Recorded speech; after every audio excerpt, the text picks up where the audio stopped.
Who knows what evil lurks in the hearts of men? The shadow knows. Blue Coal presents The Shadow, a man of mystery who strikes terror in the very souls of sharpsters, lawbreakers, and criminals.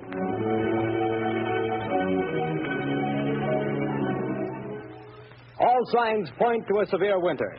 Be prepared. If you want to be sure of even, dependable, healthful heat in any kind of weather, insist on Blue Coal, America's finest anthracite mined from the fields of northern Pennsylvania. The coal that has colored a harmless blue at the mines for your protection.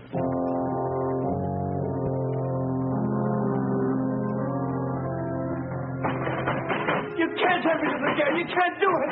Let me out of here. Let me. Oh, Gordon, listen. Huh? I can't see anybody. Who's that? I am the shadow. Stop. We haven't much time. We must hurry, Gordon. You're in the death house, charged with murder. Yes, I'm innocent. I'm innocent. But nobody knows it. Take courage, Gordon. The shadow knows.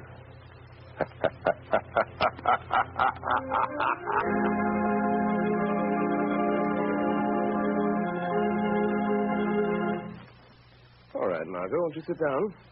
I told Albold, who'll serve our coffee here in the library, I should rather go on the terrace. No, I prefer it here. Benedict, you smile. That frown is most unbecoming. Lamont, give it up. Give what up, my dear? Drinking coffee? I'm serious, Lamont Cranston. When I foolishly let you know that... Do you remember what you said? It will be exactly 5 years next week. But there's still so much to do, Margot. Well, then let somebody else do it. Don't you realize that you can't keep on like this forever? Someone's certain to identify you, and when that someone does, someone else is certain to kill you. Perhaps, but until they do... Oh, darling, stop frowning. I don't mean necessarily to give up your work, Lamont, but this other... Let the shadow just disappear and come out openly. You're in the organized forces of law and police. Won't you realize, Margot, that my entire usefulness to the organized forces of law and police lies in my remaining outside those forces, in remaining always the shadow? Would they approve my methods? Would they believe in my science? You would make them believe. You could make them approve. And in doing so, reveal my secrets, my knowledge.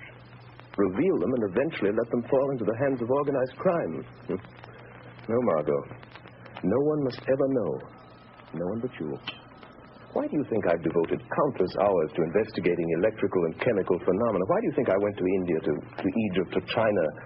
What do you think I studied in London, Paris, and Vienna? Except to learn the old mysteries that modern science has not yet rediscovered. The natural magic modern psychology is beginning to understand, and, well, magic that wouldn't seem so natural. I studied and learned for a purpose, my dear. All right, Lamont, I realize all that. But now the entire underworld has but one objective, to erase the shadow. And to me, that means... Until they know what the shadow is and who he is, what can they do? Stop and think how many criminals are either dead or in prison because of our activities. Why, even now, tonight, as we sit quietly here, somewhere, an innocent human being may be in desperate trouble.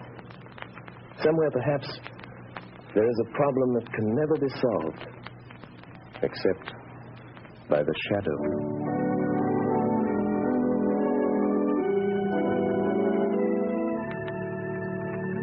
What did the doctor say, Grace? It was good news and bad, too, I'm afraid, dear. Well, whatever it was, dear, tell me. Well, he said the baby could be perfectly well again within a year. Oh, thank God for that. Poor kid. She's had a tough time. Well, what else? Well, this part isn't so good, Paul. She'll need treatments during all that time. Paul, treatments cost money. I know. Well, we'll have to manage somehow. You didn't do a very good job marrying me, dear. Darling. If I could only get a job. I've got my health and I've got brains. But no one seems to want them. Oh, they will, dear. They've got to. Mm-hmm. You're right about that. We're just about down to rock bottom. I raised every cent I can on the house and car. There isn't anything left. You and I are still left, Paul. And we've got to take care of Sally. She's our daughter, Paul, and she's got to have her chance. She's going to have it. Somehow. Tomorrow I'll start out and take anything I can get. Darling, perhaps tomorrow things will break for us. Yes. If only they don't break the wrong way.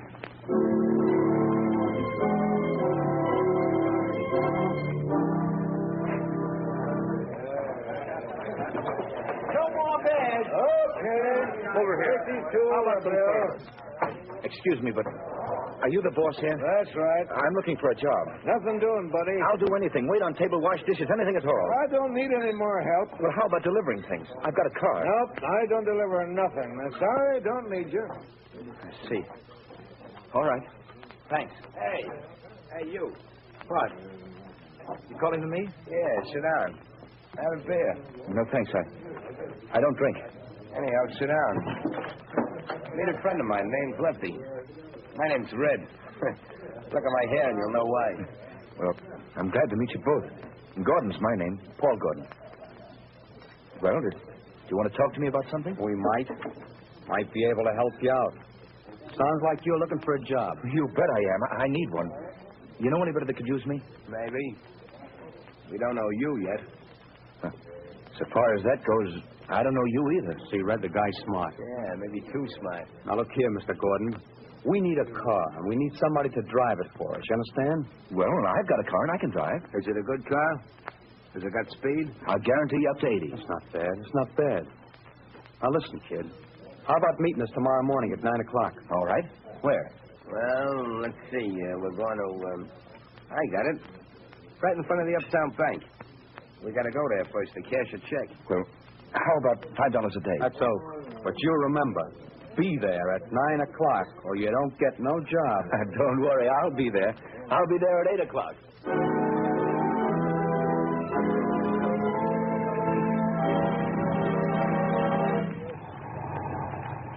Hey, buddy, you can't keep this car in front of the bank all day. Can't you see that sign, no parking? I'm not parking, officer. I'm waiting for a couple of men. I'm working for them. Oh. Hey, what's that? Sounds like shots in the bank. You got him, Lefty. Here he is with the car. Come on, you start that bus for us. Step on it, fella. Hey, brother, you can't do that. Go on, I will shoot. Let him have it, Red. Hold him off. I'll hold him. Wish I'd never have shot that cop. Can't you get no more speed out of this car, fella? She's doing all she can. Shoot at that tires, Red. Missed him. Right a windshield. Say, let me out of this. Take the car. You don't think I'm in with you? That's just what we're figuring on. Now, here comes a curve. After you make that stop. Get ready, Red. I'm ready. I'm just leaving the evidence. Put it under the seat cushion. Aye. Okay, goodbye, Gordon. Thanks for the... Hey, wait, you guys. Don't leave me like this. They'll think I did it. Hey, come on back, will you? Up with your hands. Come on, get him up. All right, officer. I haven't got a gun. I wasn't in this. They made me drive the car. Yeah, keep your hands up just the same. Now, throw the car, Charlie. Okay, Sarge. Now, fella, you might as well come clean on this. I haven't done anything. I tell you, I'm innocent. Hey, Sarge, I got it. Under the rear seat cushion. A bag full of bills and a gun. That's the gun that bumped off my buddy Louis. And you say you're innocent. Yes, I am. Well, it'll take more than saying so to keep you out of the electric chair.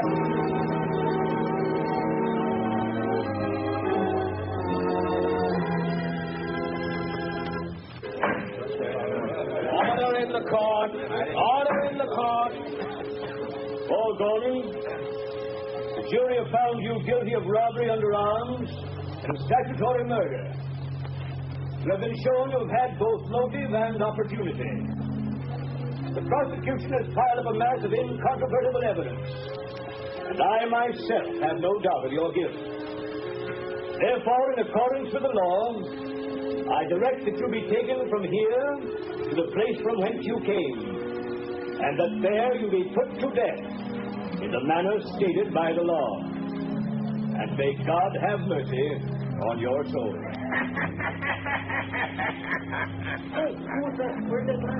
Who laughed? Bring that person before the cops.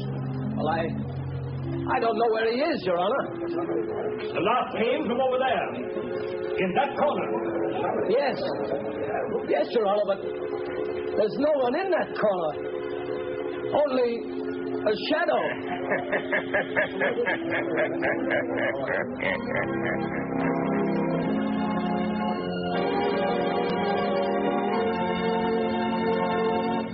Go to sleep, dear. Mother will be right here in the next room.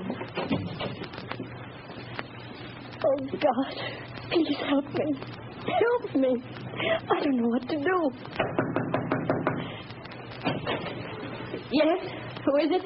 My name is Margot Lane. I have a message for you, Mrs. Gordon. You're not a reporter, are you? No, I'm a friend. I've come to help. Oh, then please come in. What is it you want, Miss Lane? Mrs. Gordon, your husband has a friend who's going to help him. Here's $1,000 in cash. That's for you and Sally. 1,000?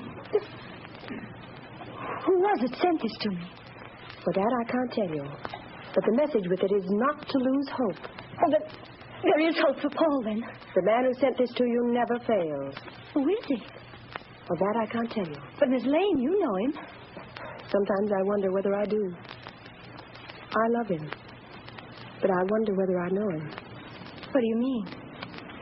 It's hard to tell whether I really know the man or only his shadow.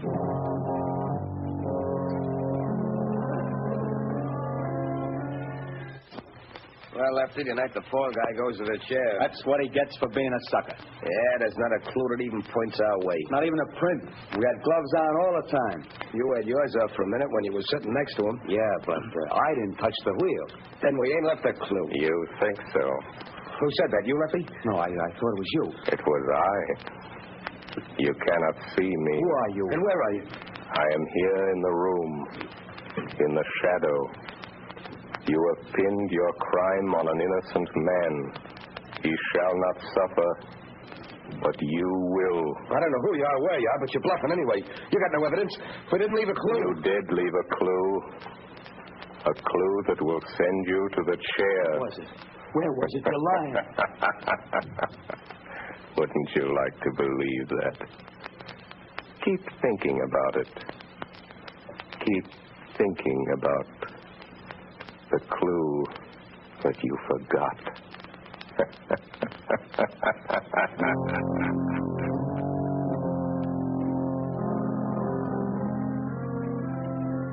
Margot Lane. Paul Gordon is in the death house and is to die in the chair tonight. I am going to him now. We can still save him. Stand by for orders. In a few moments, we will return to the shadow. But before we do, let me stress this one fact. For home heating, anthracite is best. And America's finest anthracite is blue coal. Anthracite is the healthful fuel. It gives steady, uniform heat that helps prevent colds and cuts down doctor's bills.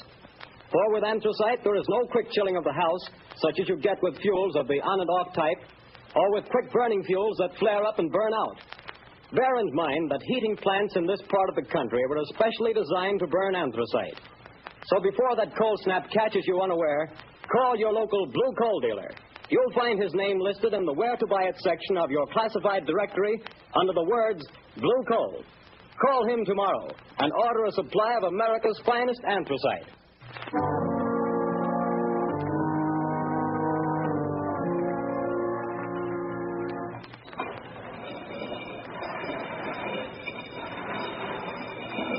What? Have you got any word from the governor?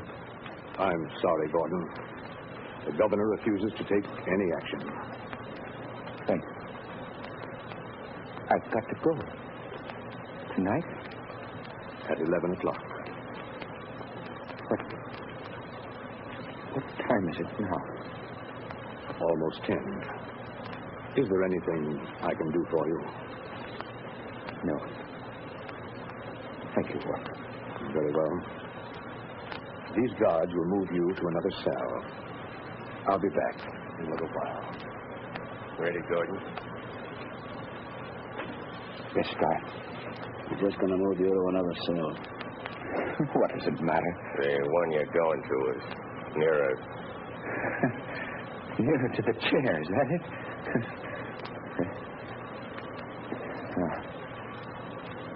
All right. Let's go. All right, Gordon. Walk to the left. We'll be right here behind you.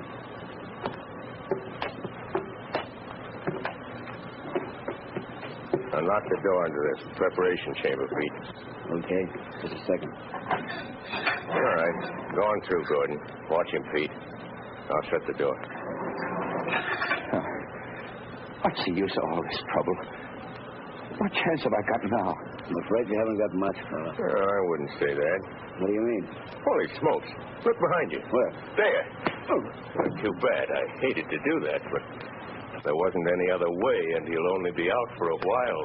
Now, Gordon, listen to me. Hey, where are you? I can't see you anymore. Where have you gone? Back into the shadow. Now, Gordon, we haven't much time. Listen to me. No crime is perfect. There's always somewhere a loose end. The only reason that all crimes aren't solved is because there's some one fact that someone knows and doesn't tell. And sometimes they don't tell because they don't know that they know. I told everything I know in court. They wouldn't believe me then. Because you couldn't prove what you said. We are going after the proof now. You and I. How? I'm going to think with your mind. I don't know what you mean. Don't try to understand. Just do as I tell you. I want you to concentrate, Gordon. Fix your mind on everything that happened that day. Make mental pictures. I'll see what you see. I'll try. No, Gordon. Stop thinking about your wife and baby. How did you know I was thinking about them? I saw it in your mind. I see in my mind the pictures you create in yours. Oh, like television? Yes, or like mental telepathy or mind reading, hypnotism, whatever you choose. There's no time to talk. Stop talking. Think. I will. I'm thinking now. The picture is getting clearer. That's better. Go on. The restaurant? The bar? Gordon, stop thinking about the electric chair. It blurs the picture. I'll try. That's better. The car in front of the bank. Yes, I see it. The policeman. The crowd. Yes. Wait a minute. The small man with red hair. He was the one you called Red. Yes, I see him. Crooked nose, short, glasses. I know that man. He's Red Sloan. It's hard to see. I know. Think for your life. Try hard. Yes, you started the car. The other, Lefty, was in front with you. Lefty. See him for me, Gordon. Yes. A scar on his left cheek. Why didn't you mention that in court? I forgot. Never mind. Concentrate. Yes. Lefty couldn't keep you covered with a gun and look back at the same time. What did he do? He reached up and twisted the rear view mirror. Now we've got it. That's the loose end. That's where his thumbprint will be. Gordon, now I can save you. You've told the truth. You didn't know you knew.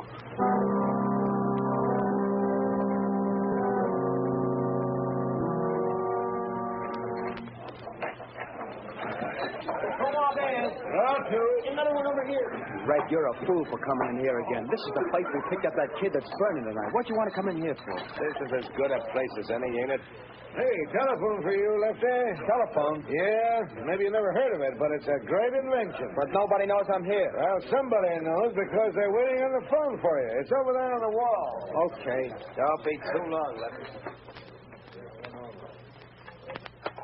Hello? Say, what are you laughing at? Who is this? Lefty, did you ever hear of the shadow? Yeah. Say, what is this? Too bad about young Gordon, isn't it, Lefty? What do you know about that? The shadow knows. Who are you? What do you want? I want justice. Justice for Paul Gordon, Lefty. And I'm going to get it. But you ain't got no evidence. No. Perhaps there are some fingerprints, Lefty. Oh, no. We had gloves on. There couldn't be no fingerprints. Did you have gloves on all the time? Yeah, sure. I did. You're left-handed. Now listen carefully, Lefty. When you were sitting in the front seat of Gordon's car, your gun was in your left hand. Remember? Say, you ain't nobody, are you? It's just... Say, how do you know? What did you do with your right hand? My right hand? You took off your right glove, didn't you? No, I didn't. I didn't. No, gosh, I'm going nuts. And you couldn't see the car that was chasing you because the angle of the rear view mirror was adjusted for the driver and you weren't driving, so... Do you remember what you did? No, I didn't. I didn't take it off. Are you sure you didn't reach up with your bare right hand and turn that rear view mirror? Are you sure, Lefty? No, I didn't. Maybe I did that. If the police find that fingerprint, you'll burn, Lefty. Just the way young Gordon's going to burn tonight. Goodbye, Lefty. Hey, wait a minute. He hung up. No. I won't burn. Hey, Red. It's taking a gab long enough. Say, who was the guy? Never mind that. Where's that car of Gordon's now? In his garage. I guess I heard his wife. Listen. What? I got a hunch. There's some fingerprints of mine in that car. Red, we gotta wipe them off of there, or maybe we'll burn in that chair, too. Come on, let's go. But, Commissioner... I'm sorry, Miss Lane, but I don't see what we can do. But I tell you, Paul Gordon is innocent. The men who committed the crime are free. Where did you get this information? Oh, that I can't tell you. Miss Lane, Paul Gordon was convicted of murder by due processes of law. Tonight he pays for his crime in the electric chair. If the police listened to every crank who came in here claiming new But evidence... they can't send an innocent man to the chair. They can't do it. No, but they can send a guilty man. And according to the evidence, Paul Gordon is guilty. Commissioner, suppose that afterwards, when it's too late, they discover that Paul Gordon wasn't guilty after all. And suppose I testify that the police refused to listen. Well, what do you want me to do? If it's within reason, I'll do that. I want you to send some men to that garage. I want you to catch the guilty men and see that justice is done.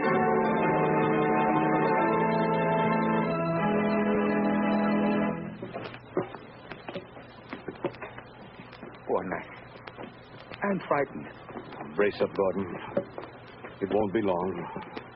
Keep your chin up, buddy. My turn next. So long, fella. Good luck. Goodbye, kid. Where is he? He promised to save me. Who, son? I don't know. It was a voice. Just a voice. He said he'd stand by. Now, steady, old man. Don't lose your nerve, Gordon. Open it up, man. No, we'll go in there. I didn't do it. I didn't kill him. I didn't, I tell you. He said he'd stand by. He's walking away. Only a few minutes more. Just a few minutes. Don't take me in there yet. No, wait, please. He said, please wait. Easy, Gordon. I'm sorry. But if I go in that door, I'm gone. It'll be too late then. Take him in, men. No, wait. Oh, where are you? Where's that voice? Where did he go? Please come back. Warden! Wait a minute, men. Well, what is it? Warden, wait. The governor's on the phone. He says stop. Hold up everything. What'd the governor say? He wants to talk to you on the phone, Warden. He says don't electrocute this man. They've got the other two guys in Gordon's garage trying to rub out some fingerprints. One of them was shot and died. But before he died, he spilled it all. This fellow didn't do it. It was a frame-up. Oh, thank God he got me in time. Gordon! Gordon! Did you hear that? Yes. Yes, I heard it. That voice said he would. I'm free. You're not going to electrocute me, Warden. You're not. No, Gordon. The governor saved you. Governor? No, it wasn't the governor. It was somebody else. Or something else. But what do you mean, Gordon? Who saved you? I don't know. It was a voice. Just a voice. I never really saw him. He was only a shadow.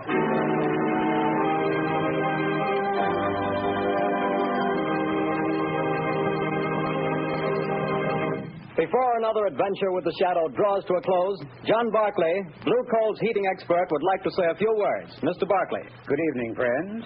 If you're interested in having a more comfortable home this winter, be sure to call your local Blue Coal dealer. For he's more than a fuel dealer. He's an authority on modern home heating. You see, for more than 6 years, I've trained servicemen for these Blue Coal dealers. These men, known as John Barclay servicemen, have added thousands of families like yours to enjoy a greater degree of comfort and to save heating dollars, too. I'm going to read part of a letter typical of many received from satisfied customers using Blue Coal and John Barclay service. I quote in part. The service rendered by your John Barclay servicemen has been invaluable to me. We were burning a ton of coal a week and having great difficulty in keeping our fire going throughout the night. Your serviceman made me many helpful suggestions regarding the proper way to regulate the furnace and recommended the use of Blue Coal. We not only reduced the amount of fuel consumed to 1/2, but actually got more heat. Think of that, friends. In this case, a family cut their fuel bill in half simply by following the advice of a John Barclay serviceman, whose services were given without charge. Now, you don't have to buy Blue Coal to benefit from John Barclay service. No matter what kind of fuel you're using or from whom you've been buying, if you have any heating problems, consult the Blue Coal dealer. He'll be very glad to place his John Barclay serviceman at your disposal to solve your problems. I thank you.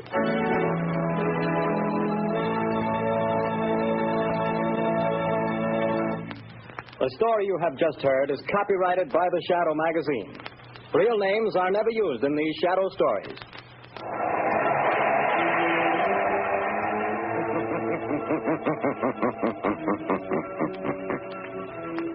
The weed of crime bears bitter fruit. Crime does not pay. The Shadow knows.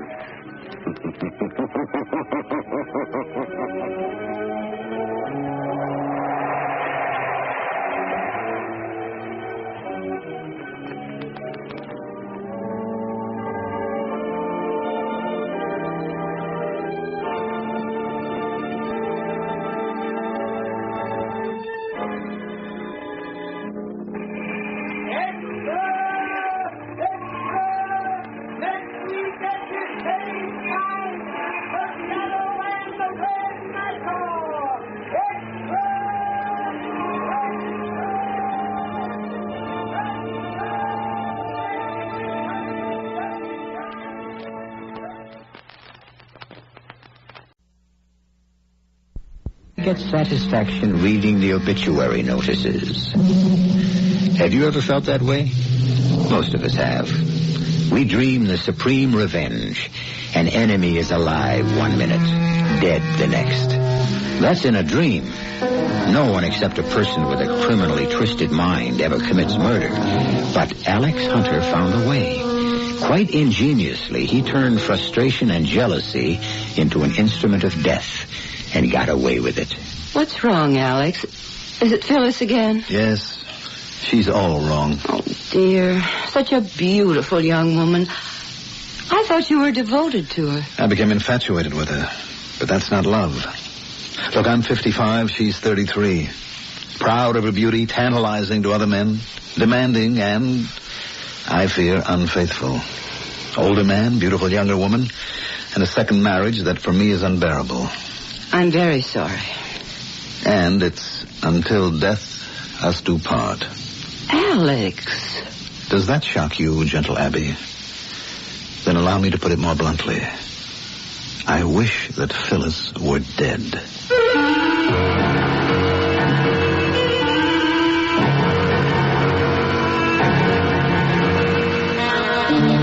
Our mystery drama, Murder by Proxy, was written especially for the Mystery Theater by Roy Windsor and stars Mandel Kramer.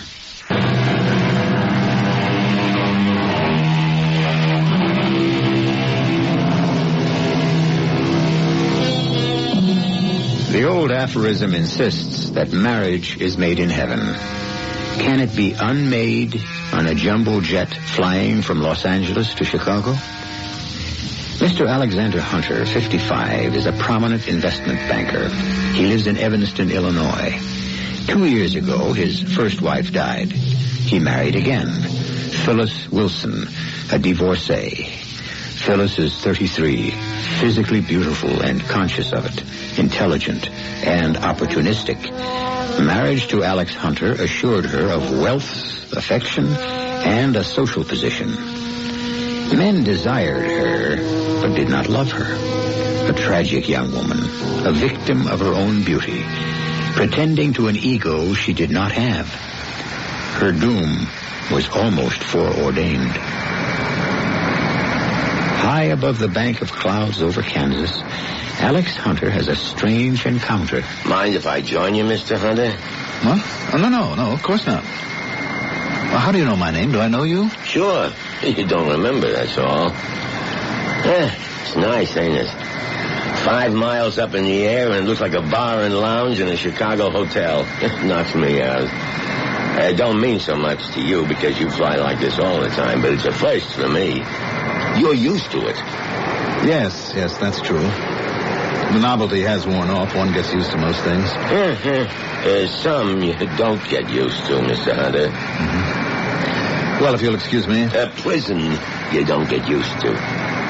Prison? Yeah, the pen, the big house. I was in for 20 years, and I didn't get used to it. It's very interesting. You want to hear what it's like, Mr. Hunter? Not particularly. It does sound depressing. I'm happy that you're free. Now, if you'll be good... You shouldn't be, Mr. Hunter. What do you mean by that? Why do you keep repeating Mr. Hunter this, Mr. Hunter that? I don't know who you are. Without meaning to be rude, I really would like to return to my seat. Well, there's lots of time for that. Thanks for saying you're happy I'm free. You're a nice man. I wish you wasn't. Just who are you and what are you driving at? Well, now, that's better. Tim Cohane's the name. Remember? Tim Cohane? Name means something. Does ring a bell? Yes. Tim Cohane. I was on a jury once and there was a Tim Cohane. Yes, now I remember. We tried you for murder. I was the jury foreman. You pleaded manslaughter. Murder without malice express or implied. I recall the judge defining the charge for us. We sent you to prison for life. Joliet, right? 20 years, Mr. Hunter. Paroled for good behavior. That's very commendable. But it doesn't bring back the jeweler you shot when he found you robbing his store. Nick's done it. Well, before he died, the old man identified you as the man who shot him. It was Nick. So you kept insisting, but your fingerprints, Mr. Cohane. He shot the old man and dropped the gun. He was grabbing the jewelry. I picked up the gun, that's why. Yes. We never did get Nick, did we? Had an airtight alibi, as I recall. Yeah. Well, it seems you've paid your penalty to society, and I wish you well. Oh, you're really cool, Mr. Hunter. 20 years in the can, remember? I've rot in the pen for 20 years. My wife has to sell the bungalow. The kids run wild. She gets sick and can't get the kind of medical help she needs, and she dies. Oh. Who cares? Do you care she's dead and my kids are gone who knows where? No. It was just a day's work for you and the rest. The bum's guilty. Send him to the pen. And when the bum comes out, what's he come out to? Nothing. Might as well be dead. And you wish me well. I'm sorry about your wife and children. I was 28 when you cut off my life. A jury sentenced you, Mr. Kahane. You cut off your own life. A jury found you guilty of murder but settled for manslaughter and sent you to prison. Willfully or without malice express, you caused a death. And you've paid the penalty. You ain't paid, Mr. Hunter. Meaning what? I'm gonna kill you, Mr. Hunter. You are? Mm-hmm. You amaze me, Tim. May I call you Tim? We seem to have embarked on a very close relationship, haven't we? You are cool, Mr. Hunter. I didn't know if you'd yelled for help. And if I had? I'd shoot you dead on the spot. Uh-huh. And what about you? Me too. I got nothing to live for. What's to prevent me from reporting your threat to the captain? I'm sticking close to you, Mr. Hunter. That's why I flew first class. When we land, what if I point you out to the police? I'll be gone, and they'll think you're nuts. Mm-hmm. Yeah, you do have a point. Well, why don't you kill me now and get it over with? It's too easy. 20 years, Mr. Hunter. That's a long time to sweat it out. Let you sweat it out. For how long? A day, a week, I don't know. In the city, in your house. You know where I live? Sure. Evanston. Some house, and Mrs. Hunter. She's some dish. Yes. A beautiful woman. I'll miss her, Tim. I missed my wife, and now she's dead. I have no choice, I suppose. You know, I am quite rich. No, no choice. You're dead, Mr. Hunter. I see. And you selected me because I was foreman of that jury, is that right? Yeah. If I get away with knocking you off, I'll get as many of the others as I can before some cop gets me. So my days are numbered. You've been following me, Tim? Yeah, to L.A. and back. I could have killed you any time the last 5 days. Why didn't you? I wanted to talk first. So you'd know what was going to happen and then sweat it out. Your form of torture? Yeah. But it hasn't worked out that way. Maybe you're scared stiff, but I don't see it. You play it cool. I accept what's inevitable, Tim. You're determined to kill me. If a person's willing to die for murder, nothing can prevent him from committing it. That's right. Then let's have a drink together. A drink to the great adventure.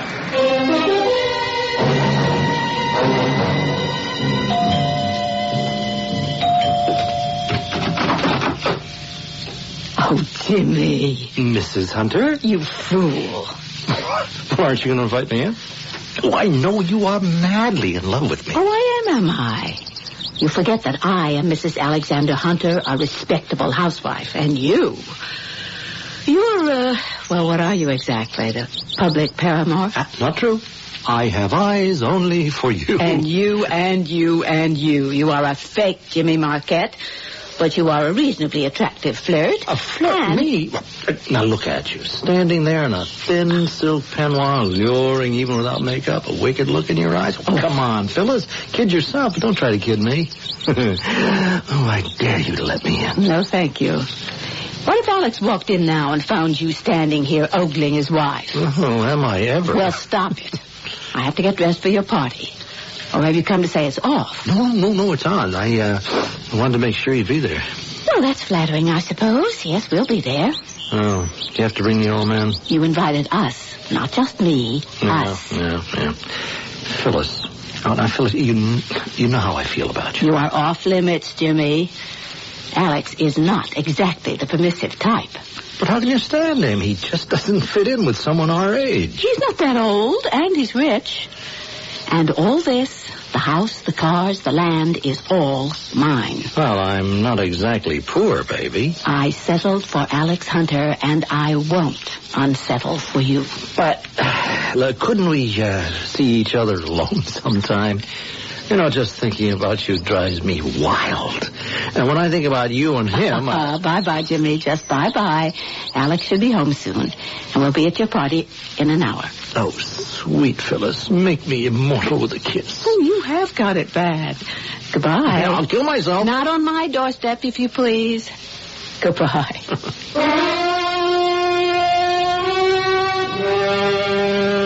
So, what do you think, Carl? You told this guy in the plane, this Mr. Hunter, you was going to knock him off? Yeah. Oh, Tim, come on. You lost your marbles. Hunter was foreman of the jury that sent me up. I'm going to kill him and the rest of the lousy 12. Oh, boy, listen to him. You haven't got a chance in a million. Timmy, baby, you just got out of the pen. You want to go back? No, and I ain't going back. I'm killing Hunter. If I get killed, it don't matter. You mean it, don't you? Yeah, and you're going to help me. Oh, Tim, I don't know. I don't like it. You don't have to like it. You drive your car and we stake out his house. I take care of him and you get me away from there. Oh, just like that, huh? You think this guy is dumb or something? He's got cops crawling all over his place. Oh, no, not this guy. Not Mr. Hunter. He's kind of weird. He said if a guy wants to murder another guy and doesn't care if he gets hit, then the guy who's going to be murdered ain't got a chance. Now, listen to me. You knock him off, you'll be running until they get you. You don't make sense. Pick me up at 10, Carl.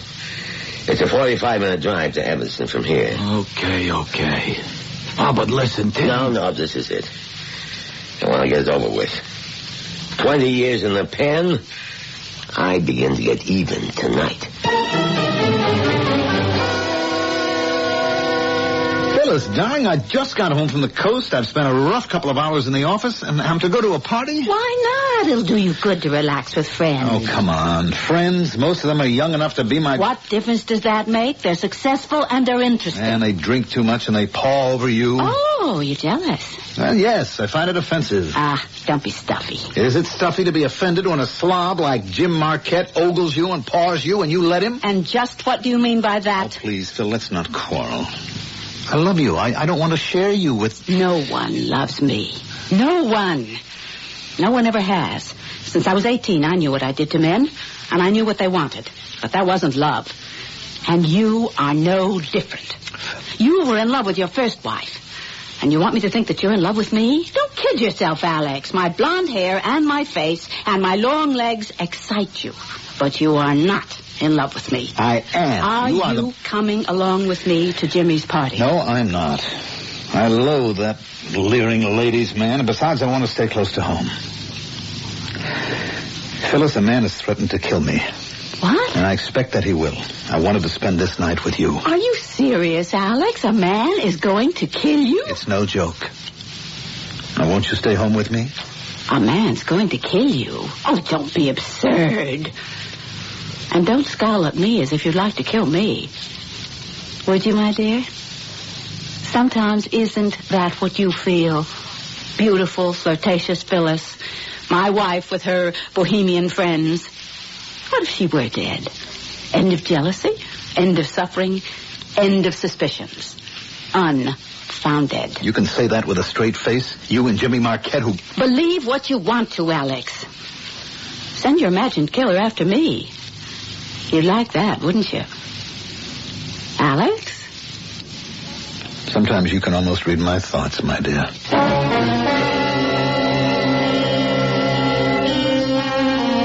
Jealousy is the greatest of all evils and the least pitied by those who cause it. That maxim was coined by La Rochefoucauld 300 years ago. Alex Hunter, indeed, is a jealous man. His doubts gnaw away at his insides. He's old, she's young, and tantalizing to others. He's married to her, but he doesn't possess her. Out there in the dark is a man determined to murder Alex Hunter. Is he afraid? Probably not. Death would be a relief. I'll return shortly with Act 2.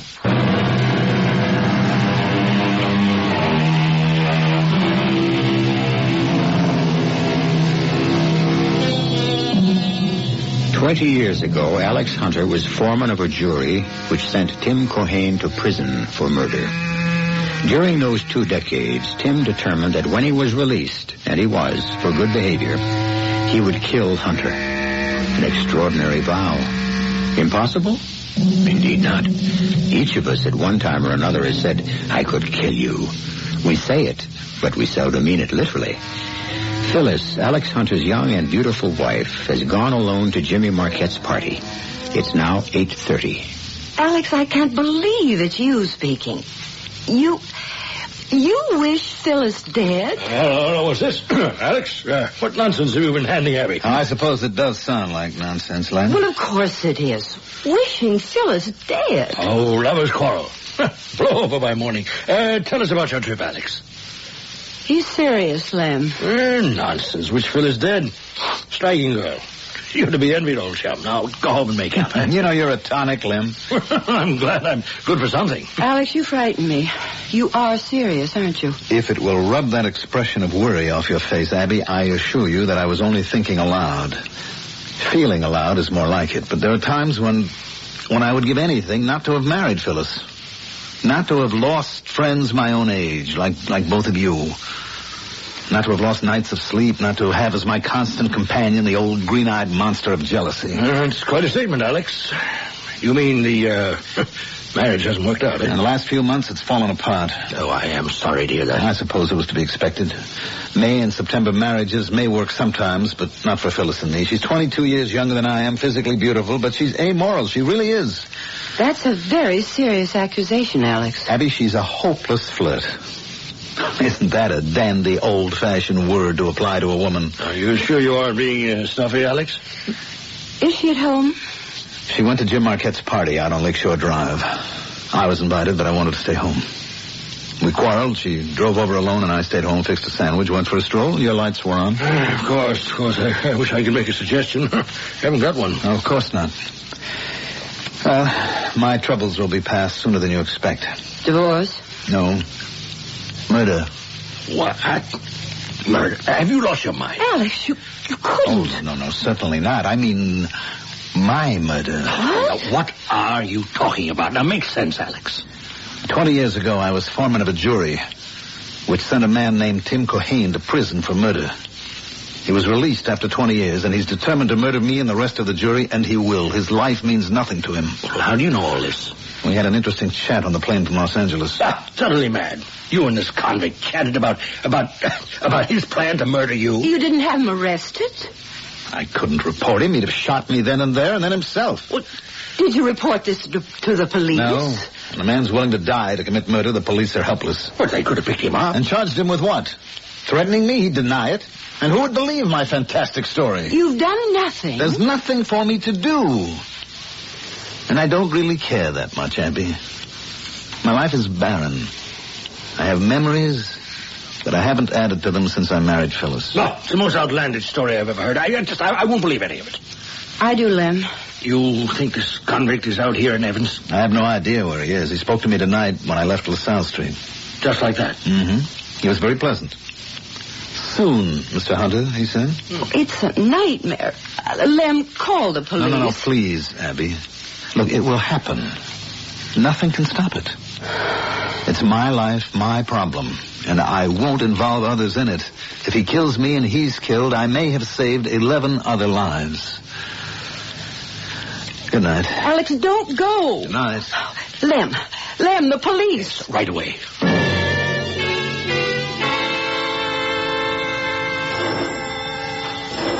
It's the police, Lem. Yes, right. I hope it's an officer I know. Good evening, Mr. Small. Oh, Joe, I'm glad it's you. Come in. Abby, Lieutenant O'Malley. Oh, of course. How are you, Joe? I saw Francie and that handsome boy of yours the other day in Fountain Square. Oh, yeah? He's quite a boy, Mrs. Small. I appreciate your coming around, Joe.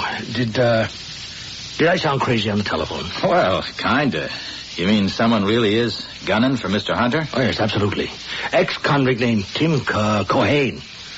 20 years in the jug. He wants revenge on the jury, which sent him to Joliet. Oh. And he's going to kill him one by one. Oh, that's crazy. Yes, agreed. You sound crazy even talking about it, but Hunter left here half an hour ago, and he doesn't think it's crazy. He expects to be shot. He's at home now. No, maybe not. Maybe he's wandering around making himself a target. Anyway, I thought I'd better report it. Well, look, if Mr. Hunter knows a killer's after him, why would he be wandering around? Well, he's a little crazy, too, Joe. Lots of worries. This is a new one on me. Yes, me, too. He wasn't drinking. No. Cold sober. Doesn't drink much at all. No, the ex-con talked with him on the plane. Said his number was up. So Hunter's fatalistic about it. Expects to get it any time. Needs protection. Well, he'll get it. My partner and me in the prowl car will watch the house. And if we get a call, one of us will hang around Mr. Hunter's house. Thanks, Joe. He's my best friend. I don't want to see him hurt. Right. Good night. Good night, Joe. Oh, good night, Joe. Good night, Mrs. Small. Nice man, Joe O'Malley. Lem, I don't feel right about this. I mean, shouldn't one of us be over there with Alex? Frankly, no. Let the police handle it. It's late. It's 11 o'clock. That was a long talk. Poor man. Yep. He finally sees Phyllis as his friends have always seen her. Vain, arrogant to tease, and rather common. Now, be fair, Lem. A beautiful woman often has to become hard. So many men desire that she's forced to become distrustful. Her defense is to tantalize them, make them squirm, make fools of themselves, and then when she's emasculated them, says goodbye. I understand that. Yes, but Alex married her. He loves her. Why can't she relax and give him a decent marriage? Well, maybe because she can't. Her guard's been up so long, it's become a wall between her and trust. She really is a beautiful woman. The shell is beautiful, but not her mind and soul. He never should have married her. Guess he thinks she's unfaithful to him. You mean with Jim Marquette? No, Lem. He's just the latest she's leading through her hoops. A woman like Phyllis never succumbs. If she did, she'd be vulnerable. And she's not that.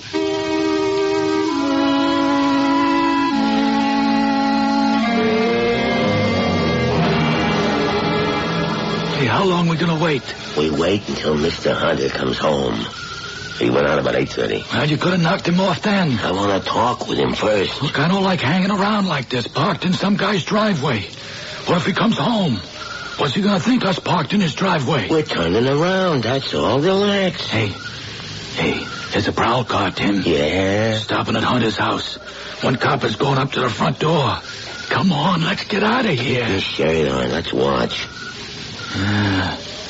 He's coming back. Sure, nobody's home. The door's locked.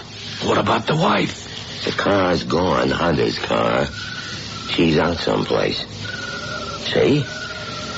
Cops getting back into the prowl car and they're leaving. Now, take it easy. Easy. How long are we going to hang around? Hey, look. Another car's pulling into Hunter's driveway. There's a guy and a woman. Is that Hunter? Don't be stupid. You know, he walked out of the house at 8:30. It's some guy bringing his wife home. No way, dear Jimmy. On your way. Oh, let me come in, Phyllis. Don't be a fool. Alex would kill you. Alex? He couldn't break a pane of glass. I'd like to have it out with him. I won't give you up. I'll get him out of your life. I don't want him out of my life. But you're out of it, Jimmy, my boy. Oh, come on. I mean it. You're 35. You act like 16. Good night. Phyllis. Good night, Jimmy. Oh, you dirty... You are not 16. You're younger. Use the car if you want to. Oh, I'd rather walk. Your privilege. See you around. Night.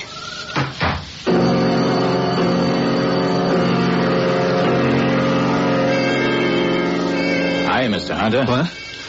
Oh, hello, officer. Joe O'Malley. Yes, of course. It's almost midnight, Mr. Hunter. Oh, yes, it is. It's 5 of 12.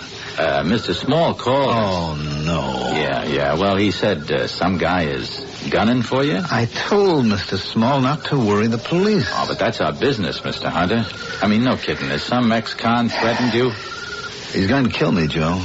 Well, he can't get away with that, Mr. Hunter. You should have had us pick him up. No, he can get away with it. He doesn't care if you shoot him down. Oh. Well, can you describe him? We'll pick him up and just ship him out. He's clean. You couldn't charge him. Well, he said he was going to kill you. No, he'll deny that, and I can't prove it. I'll just have to work this out myself. You don't seem much worried, Mr. Hunter. Well, I don't much care what happens, Joe. Well, me and Mancuso will keep an eye on the house. Well, just don't frighten my wife. She'll be coming home from a party. Oh, she already did. Some guy dropped her off. Oh, I see. Well, thank you, Joe. Good night. Look, anyone prowls around here, we'll investigate. Good night.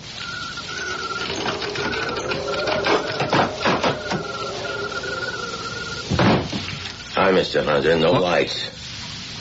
Tim? Yeah. You heard the officer? Yeah. You kind of disappoint me, Mr. Hunter. I didn't call the police. Friends of mine did. Oh. Well, that makes me feel better. A cool bird like you don't panic. Well, I haven't so far. For reasons of your own, you decided to kill me even if it cost you your own life. Under those circumstances, no one can prevent you from killing, so I accept that. That's why I'm cool. Right. That cop don't worry me. I killed you, maybe he gets me. That's okay.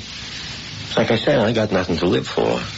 Then, this is it? This is it. I see my wife fell asleep on the couch. Yeah, she came in half an hour ago and flopped down. She's a beautiful woman, Mr. Hunter. Yes, she is beautiful. You were in the house when she came home? That's right. Alone? I'm alone. Oh, you mean her? Yes, Mrs. Hunter. Oh, some guy left her at the door. She gave him a brush. Then she came in the living room and called your name, Alex. And she twirled around and flopped down. She fell asleep half an hour ago. She drunk? Nah, feeling good, that's all. I'd get that Jimmy out of your life, Mr. Hunter. What life? You said this is it, right? You're the first, Mr. Hunter. There's 12 of you. I'll get as many of you as I can. There won't be much noise. I'm sorry I've disappointed you, Tim. Like you, I don't care if I die. My only regret is leaving my beautiful wife. Now promise me that you won't harm her. She means more to me than life itself. Even if she wakes up and screams, promise me, Tim, that you won't hurt her. There's no finer woman on earth. You understand? You lost your own wife.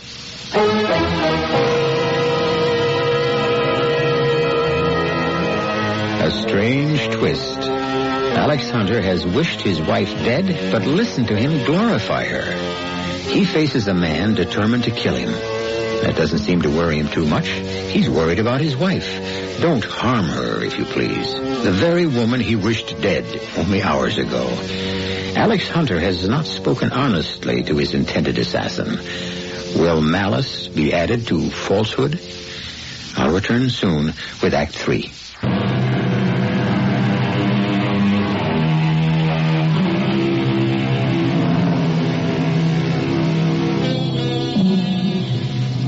Alex Hunter faces a gun in the hand of ex-convict Tim Cohane. The scene is the living room of Hunter's house in Evanston, Illinois.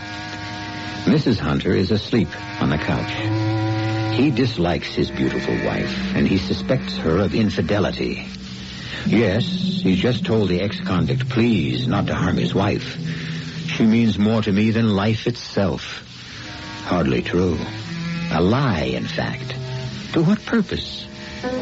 It's midnight, and as she predicted, Abby Small can't go to bed.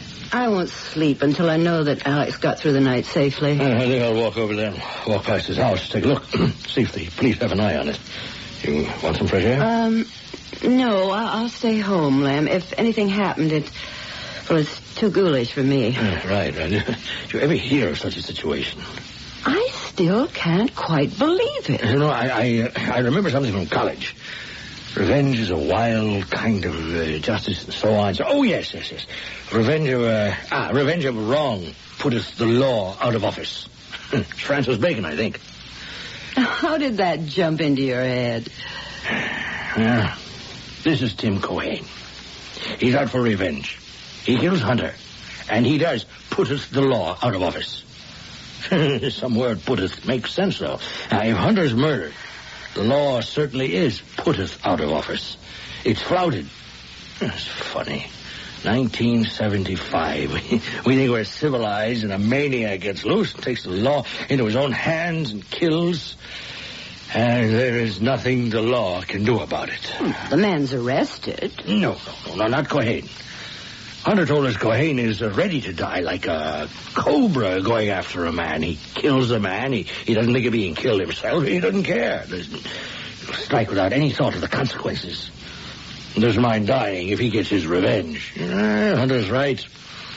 There is no defense against an assassin who is ready to die. Poor Alex. He's got a death wish. He could wring that woman's throat. What a fool he was to marry her. Do you remember Laura? Now, don't, Lem. She's gone. She was a splendid woman. Alex and Laura. Ideal couple. Dead now 3 years. Yes, I often think of her. And now, Phyllis. I'll walk over, Abby. I'll wait up. I'll boil some water for tea. Yes, good idea. I'll be home soon.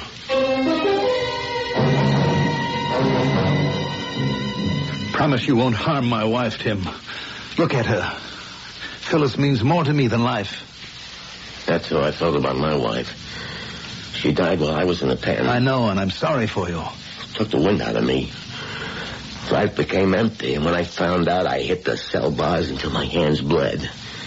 That's when I said I'd get out of there and make all of you suffer for sending me up. I understand. You don't let bygones be bygones when you're talking about a wife who died because you wasn't there to look after her. And that's why I'm going to kill you, Mr. Hunter. I know that, Tim. And I don't care, just so you don't hurt my wife. No, that's not right. I do care. I think of all the years ahead with Phyllis.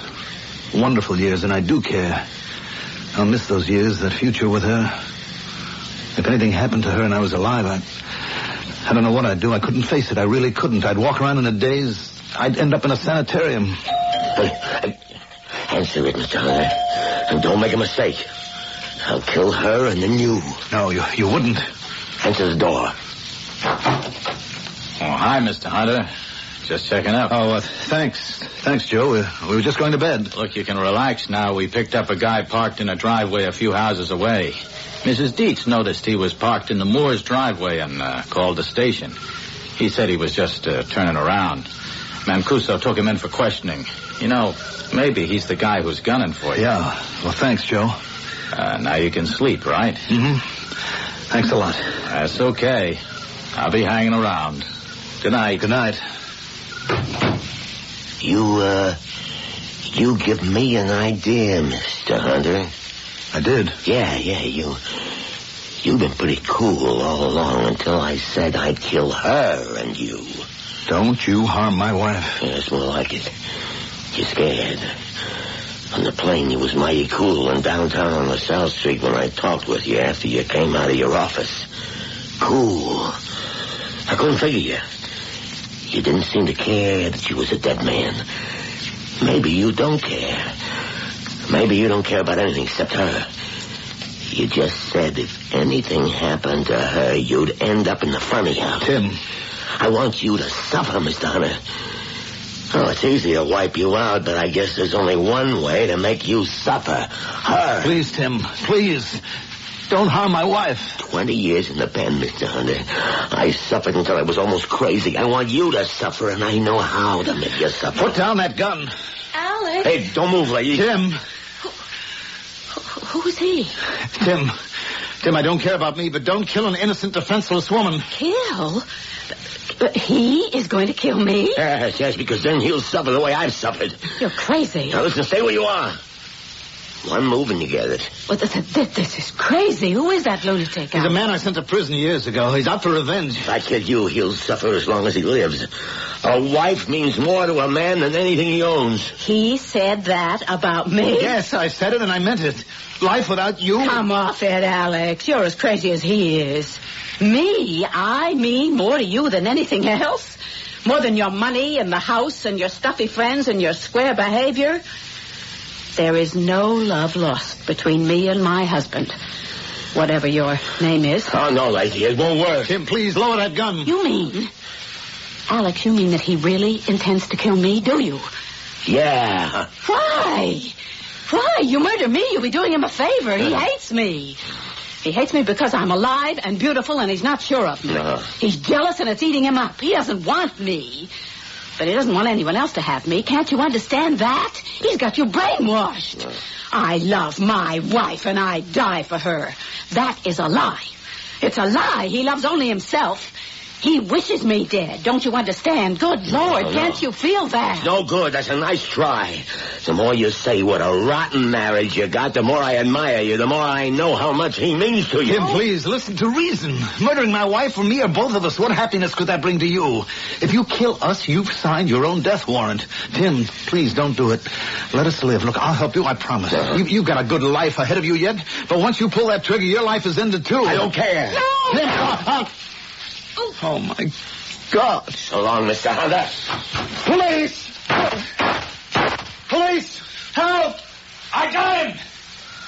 I got him, Mr. Hunter. Is this the guy? Yes. Yes, that's the man, Tim Cohen. A dirty murderer. I'm glad he didn't get you. I'm not, Joe. I'm not. He murdered my wife.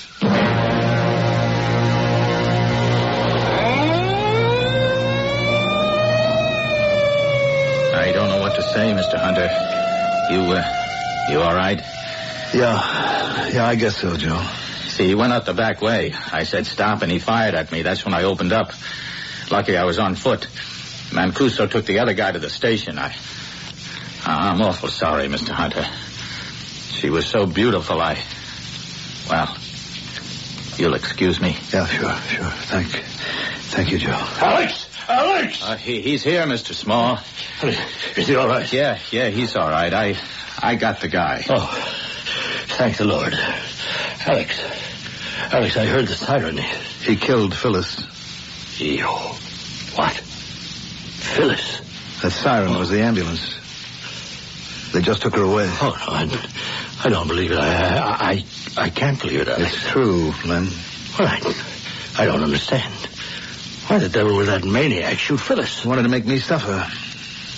He thought the threat of robbing me of my life would terrify me. It didn't. I didn't have much to look forward to. I puzzled Tim Cohen. I was too cool about having a death sentence hanging over my head, and that bothered him. I see. When I walked into the house, he was here, hiding in the dark. Phyllis was asleep on the couch. But why shoot Phyllis? Because Tim thought that a wife is a man's most precious possession. Yes, I begin to see. Do you? I'm afraid I do, Alex. What did you say to him? When Lieutenant O'Malley came to the door, Tim told me that if I tipped O'Malley off, he'd shoot both Phyllis and me. I begged him not to. And when you got rid of O'Malley, you continued to beg. Is that right? Why should he kill an innocent person? Yes, why indeed. Even though the innocent person was a woman your jealousy had led you to loathe. You must be relieved, Alex. I am. You misled the poor fool into believing that your life without Phyllis would be barren, desolate, ended. That's what he concluded. Ordinarily, he'd have been right, wouldn't he? But after what you told me and Abby earlier tonight, do you realize what you have done? Yes. You've committed murder. Tim Cohen committed murder and paid the price for it. But you managed it. My life was at stake. And you didn't give a damn about hers. I must admit that is so, Lem. It's horrible. And you're free. And that's more horrible still. Free indeed. Look, Alex, don't you realize what you've done? Have you no sense of having arranged a murder? Don't you feel anything? I feel like having a drink. But you've caused a life to be cut off. Mine has been preserved. I'll leave the tears to Jim Marquette and her other conquests. I'm free of all that now. I am sorry for you, Alex. Don't be. I'll drink alone. And I'll toast Tim Cohen for giving me back my freedom and my sanity. Good night, Alex.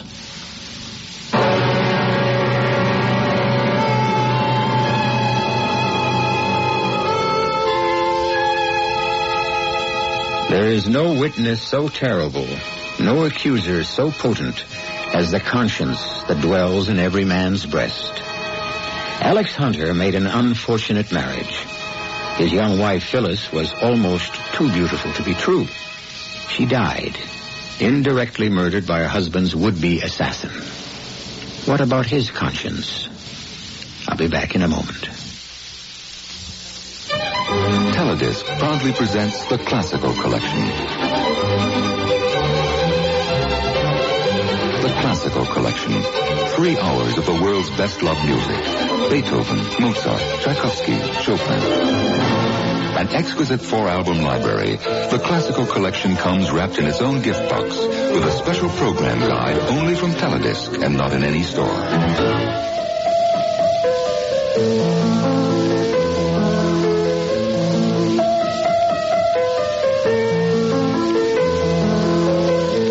Call 1-800-642-7400. The Classical Collection, your musical treasure for years to come. Call 1-800-642-7400. Operators are standing by. Credit cards accepted and satisfaction is guaranteed or your money back. Call 1-800-642-7400 to order your copy of The Classical Collection today. In the spirit of holiday giving, the Wall Street Journal offers the following advice. Give your business associates, friends, or even yourself a gift of real value. A gift that can benefit careers and help get the new year off to a successful start. Give the Wall Street Journal. The Journal provides a clear, complete look at the business world, and it's organized to give readers the news they need quickly every business day. From the economy to politics, personal investments to corporate finance, marketing to technology and the law, you'll find it in the Journal. What's more, the Wall Street Journal is a gift that will be enjoyed long after the holidays. Now, in fact, you can send a 12-week subscription for only $29.75. That's 12 weeks for only $29.75. Call toll-free 800-231-1800. Call now so the Journal's gift card in your name will arrive in time for the holidays. Today's Wall Street Journal. Faster, tougher, smarter. Call 800-231-1800 now.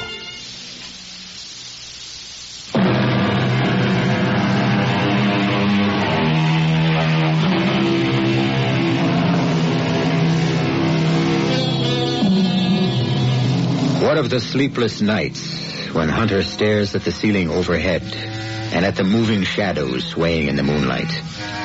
I really murdered Phyllis. I murdered my wife. Tim Cohane's dead. She's dead, and I'm alone. He faces a lifetime of shadows on the ceiling, a lifetime of his conscience gnawing away at him. For a man of morals, that is true suffering.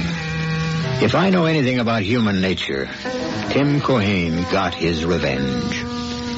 Our cast included Mandel Kramer, Leslie Woods, Grace Matthews, Leon Janney, William Redfield, and Earl Hammond. The entire production was under the direction of Hyman Brown. People always said my kid brother and I were a lot alike. We denied it.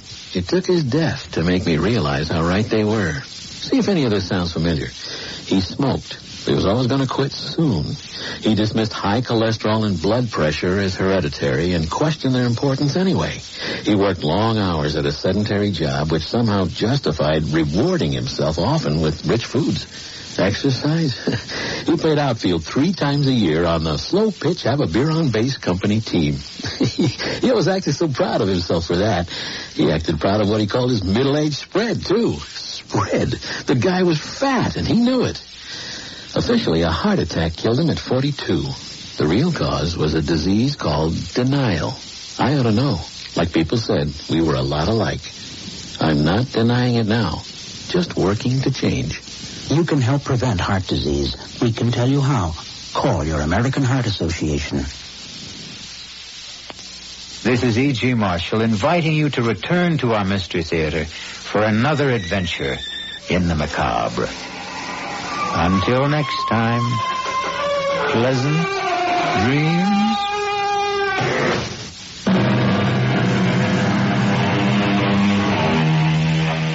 Not everyone can afford an education. Every day, tens of thousands of talented black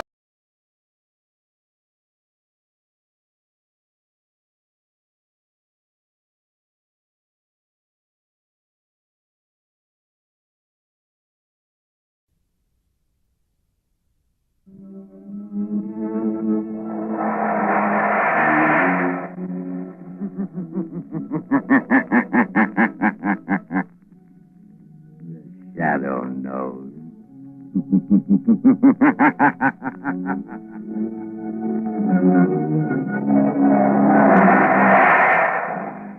Again, Blue Coal Dealers present radio's strangest adventurer, The Shadow, mystery man who strikes terror into the very hearts of shopsters, lawbreakers, and criminals. Today, Blue Coal brings you The Shadow's latest adventure, The Plot Murder. In just a moment, The Shadow's exciting adventure will begin. Meanwhile, I have something important to tell all you homeowners. During this treacherous winter season, you can protect your family's health by burning blue coal. For blue coal's harmless blue coloring is your guarantee of clean, uniform, healthful heat all winter long. Blue coal saves you money, too, for it burns steadily, completely, down to a fine, powdery ash. So next time you're buying fuel, ask for blue coal by name. It's Pennsylvania's finest anthracite. Order a trial ton from your nearest blue coal dealer tomorrow.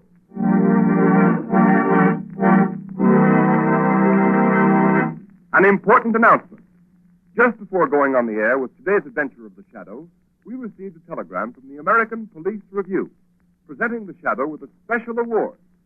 Be sure to hear this official presentation at the close of this program. And now, Blue Coal presents The Shadow in The Plot Murder.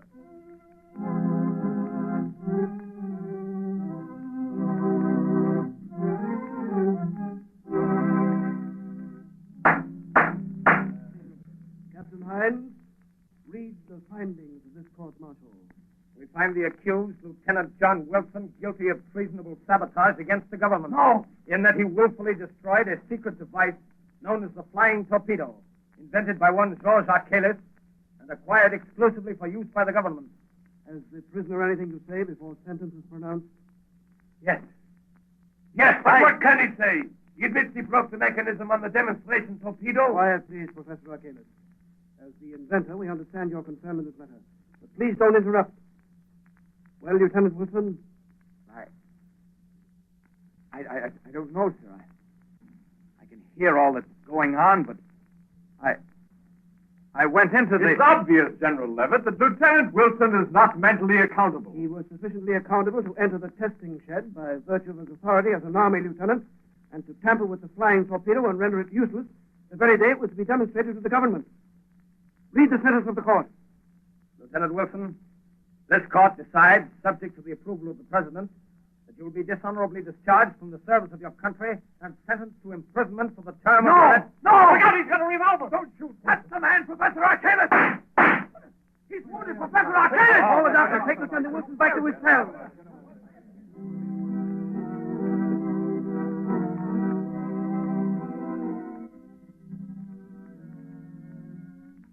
Cranston, I tell you, John Wilson can't be guilty. He just can't. Why not, Margot? After all, traitorous Army officers are not unknown to history. Yes, but the peculiar way John Wilson talked on the stand makes me think there's something strange about the whole thing.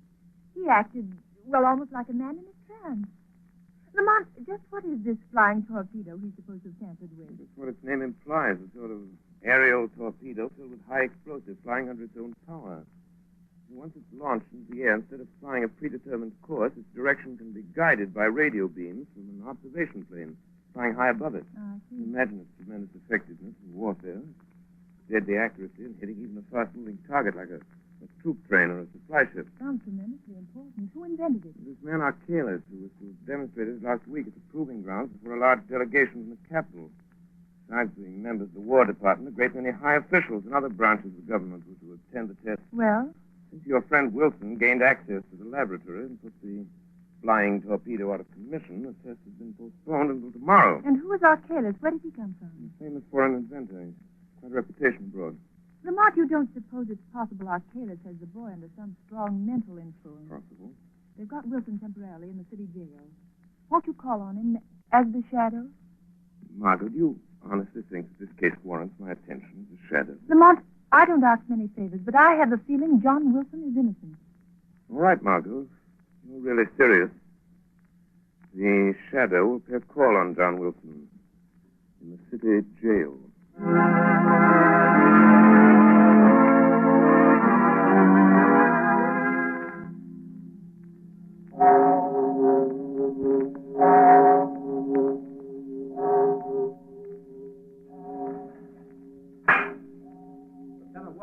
That last cell Achilles. Thank you, God. This pass that General Levitt gave me. Do you take it or do I keep it? And you better keep it, sir, in case you want to use it again. Yes, that's right. You'll have to talk to Wilson through the bars. No one's allowed in his cell. Thank you. I have no desire to go in. I already have one arm in a sling due to the young man's temper. There's only one or two questions I want to ask him, then I'll leave. Very well.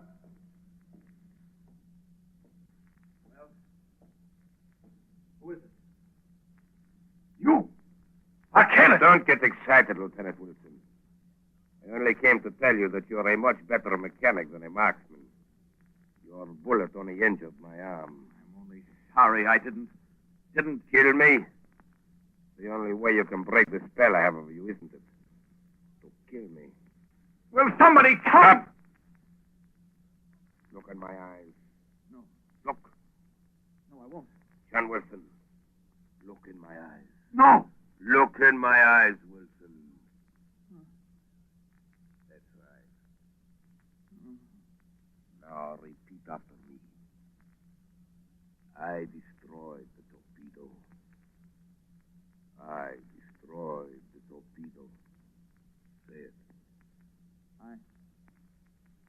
I destroyed the torpedo. Sabotage against my country. Sabotage against my country. I am guilty. I am guilty. And that is all you remember. Are you sure that's all he remembers, Professor Achilles? Who said that? Guard. You are there? No, not the guard, Professor. He's waiting at the end of the passage. You hide somewhere. In the next cell, perhaps. No, I'm here. In the shadows, Professor Achilles. Perhaps you've heard of me. Who are you? The Shadow. The Shadow? Help me. Help me. I am your friend, John Wilson. Think now. Concentrate. What is it you're trying to remember? It's that torpedo. Dangerous. Wilson, keep quiet. Steady now. Think. Think. You can break through this spell. I tried to make them understand that. Stop. I destroyed the torpedo I because... command you to stop. John, your friends believe in you. They're trying to help you. Wilson, what have you committed? Sabotage against my country. I am guilty. I am guilty. Oh, Mr. Shadow, whoever you are, you see... You have a powerful spell over the boy, Professor. But there is a way to break it. What way, Shadow? If you don't know, I have no intention of telling you. Yet.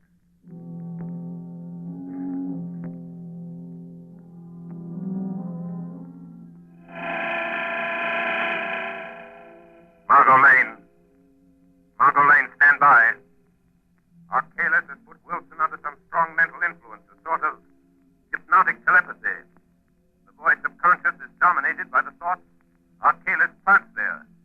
We must weaken Achilles' hold on Wilson's mind so we can find out if he's guilty or not. Stand ready for another call.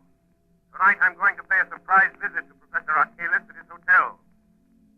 I have a feeling that if we're not successful in getting Wilson to talk, this country of ours may suffer a terrible disaster.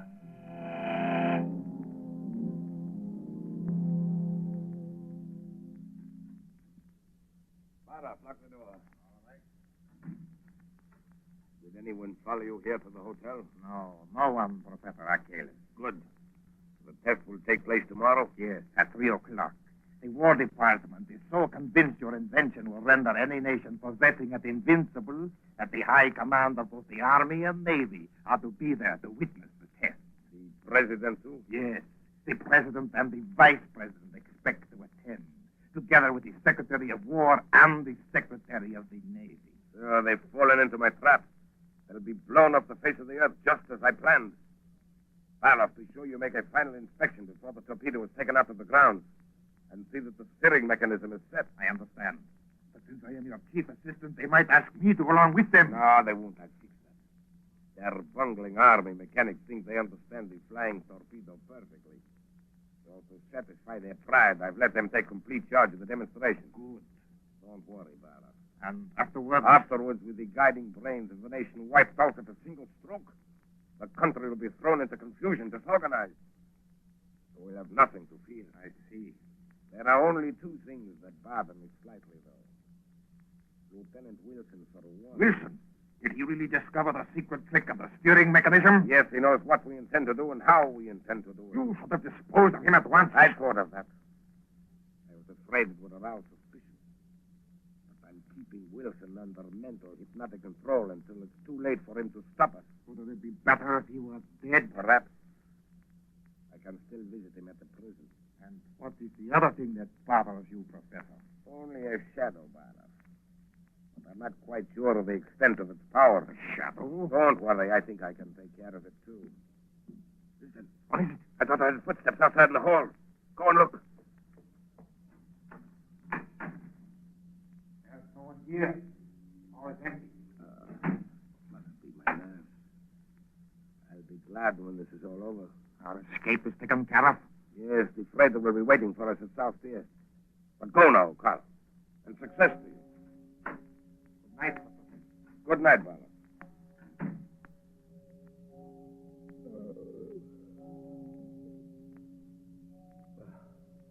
The shadow. If I can't put my willpower against the shadow, then I deserve to lose. And I've never yet... Good evening, Professor Archalis. You? Shadow, you've come? Yes, Professor. Why do you hold Lieutenant Wilson in a hypnotic spell, Professor? I don't know what you're talking about. We shall see. Now I have something else to tell you. What? Wilson knows something about you, Professor. I'm going to find out what it is. All right, Shadow. You know a little, but you'll never learn more from Wilson. No one can break the spell, not you, nor all your childish magic. You forget. Greater magic, Archalis. What? Death. Death? Yes, it's on the way, Professor. I can promise you this. If any blood is shed, it will be yours, not the shadow's.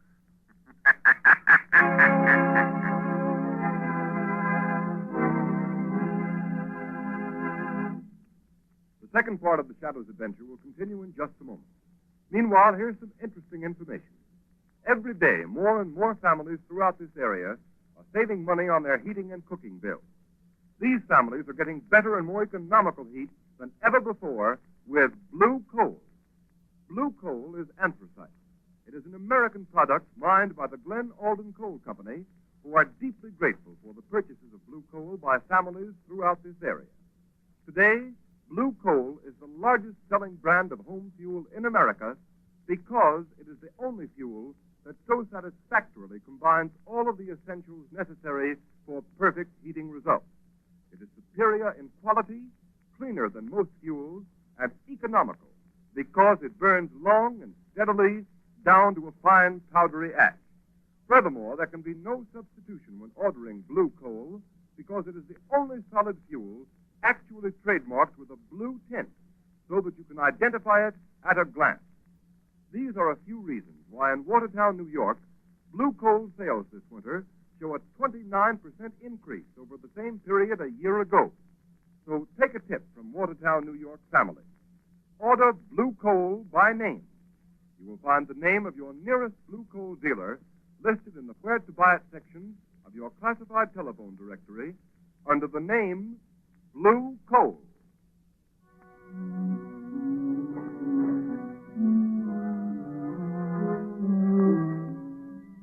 But I tell you, General Levitt. Excuse me, Constable. Go right ahead, General. Hello? General Levitt speaking. Oh, yes. Good morning, Captain Hines. That's fine. You have the flying torpedo loaded and ready for the demonstration? Good. I'll expect a report. Sorry I can't be with you. Good night. Now, Cranston, to get back to this Lieutenant Wilson, I don't see what I can do. But there may be some desperate plot at the bottom of this. Wilson acts as if he'd been put under some powerful hypnotic spell. He might know something about this flying torpedo that you ought to know. For heaven's sake, Cranston, I haven't time to listen to any sort of drivel.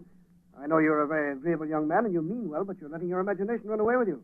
Now, if you don't mind, I must get ready to leave for the capital. Very well. Just do me one favor, General Levitt. Might prove something to you. Well, what is it?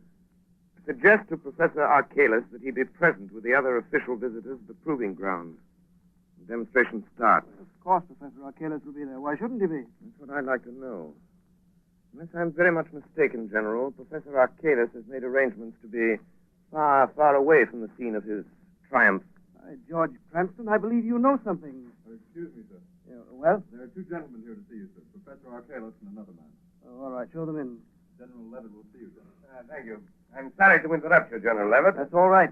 This is Mr. Cranston, Professor Archalis, and Mr. Barlow. How do you do? If you don't mind, Mr. Cranston, I'd like to speak to General Levitt alone.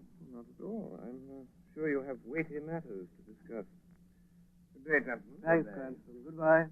Oh, orderly. Yes, General Levitt. Is my luggage ready? Yes, sir. Fine. Then take the next train. There's one leaving in 20 minutes. Can you make it? Yes, sir, if I go now, sir. Go ahead, then. I'll close the office. I'll meet you in the capital tomorrow. Yes. Well, what brings you here, Professor? Sit down, Mr. Barlow. Thank you, sir. Barlow here has just returned from the proving ground, General. He supervised the loading of the torpedo early this morning. Everything was all right, I hope? Perfect. Your army mechanics seem very proud they're going to handle the torpedo by themselves. Of course, we'll be anxious to know how it comes out. Oh, aren't you going to be at the demonstration, Professor Archalis? I'm afraid not, sir. Another engagement, unfortunately, prevents my attendance. Oh, yes, I see. But I can't understand how anything could be more important to you than seeing your own invention demonstrated before the highest officials of our government. I admit I'm terribly disappointed, General. However, I've left instructions for a telephone message to be sent to me at my hotel the minute the demonstration is over. Professor, I'm not sure that this test should be made without your being there. What do you mean?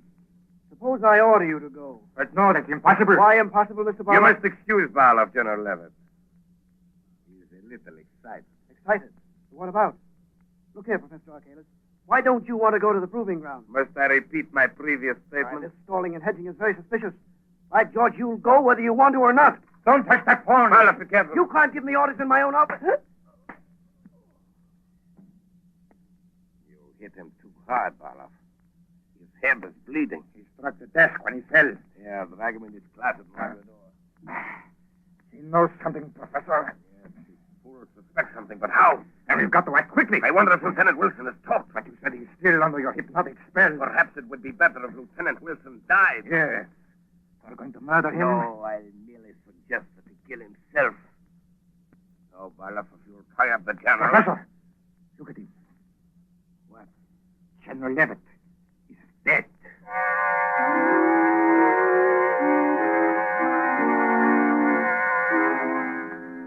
Well? Here's General Levitt's office, Margot. No one seems to be here, Lamont. Oh, that's odd. General was here less than an hour ago. General! General Levitt. Look, here on the corner of the desk. Blood.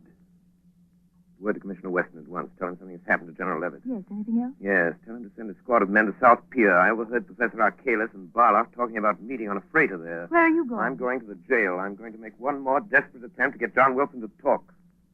We've got to find out what this is all about before it's too late.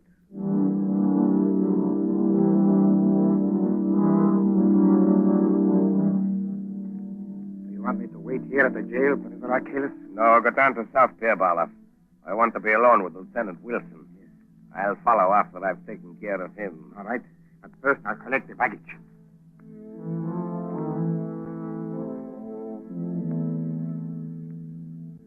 But you remember only this, Lieutenant Wilson. See always my eyes in front of you. Yes. You will forever do what I tell you to. Stop! Leave me alone. No, never. Look, Wilson. See what I have? A knife. Here. Take it. Now listen to me. You are disgraced. Your family disgraced. You have nothing more to live for. Say it. nothing more to live for. I have nothing more to live for. Then draw the knife across your wrist. It's easy. Stop, John. Don't do it. Shut him. He's trying to make me... Keep away from me, Wilson. I've got you Let by go the of me, arm, Wilson. Archelaus. Did you feel the knife yourself? Yes, you cut me, you fool. Your blood is being shed, Professor. Remember what I told you? Let me out of here. Let me out. He's gone, John. Something's happened to me. I feel that I can talk now. Then talk. Tell me what you know. Archelaus' spell is weakened. I can't see you, and I don't know who you are, but you've got to help me. I first suspected Archelaus and his crowd when I saw that the steering mechanism of the flying torpedo had an extra attachment. An extra attachment? Yes, you see, the flying torpedo is supposed to be steered by radio beams from an accompanying plane. But this extra attachment I'm talking about would render the radio beams ineffective. In other words, the rudder is set so the torpedo will fly in a complete circle and come back and strike the point from which it was sent, like a boomerang. If it does that in the demonstration today, it will wipe out all the important government officials. Yes, that's their plan. Just as I made the discovery, Archelaus came into the workshop. I accused him, and he put me under this spell. I tried to talk, but I couldn't. Never mind that. I'll get in touch with Commissioner Weston, have him go to the proving grounds. He can stop the test flight of this flying torpedo if he gets there soon enough.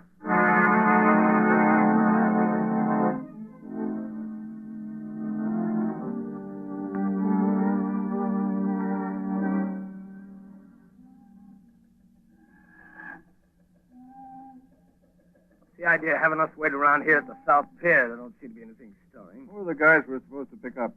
Two birds with the name of Professor Archelaus and Barloff. Foreigners, huh? Yeah. What are they going to do, make a getaway? I don't know. Commissioner Weston just said to make sure we got them, that's all. If it had been that important, don't you think the commissioner would have come down here himself? Well, he was coming, but he got a last-minute call to go over the place where they're trying out that new flying torpedo. Oh, yeah, I read about that. All these inventions. Now, wait a minute. Somebody coming down the dock. Hey, you. Hey, stop where you are, I'll shoot. What's this all about?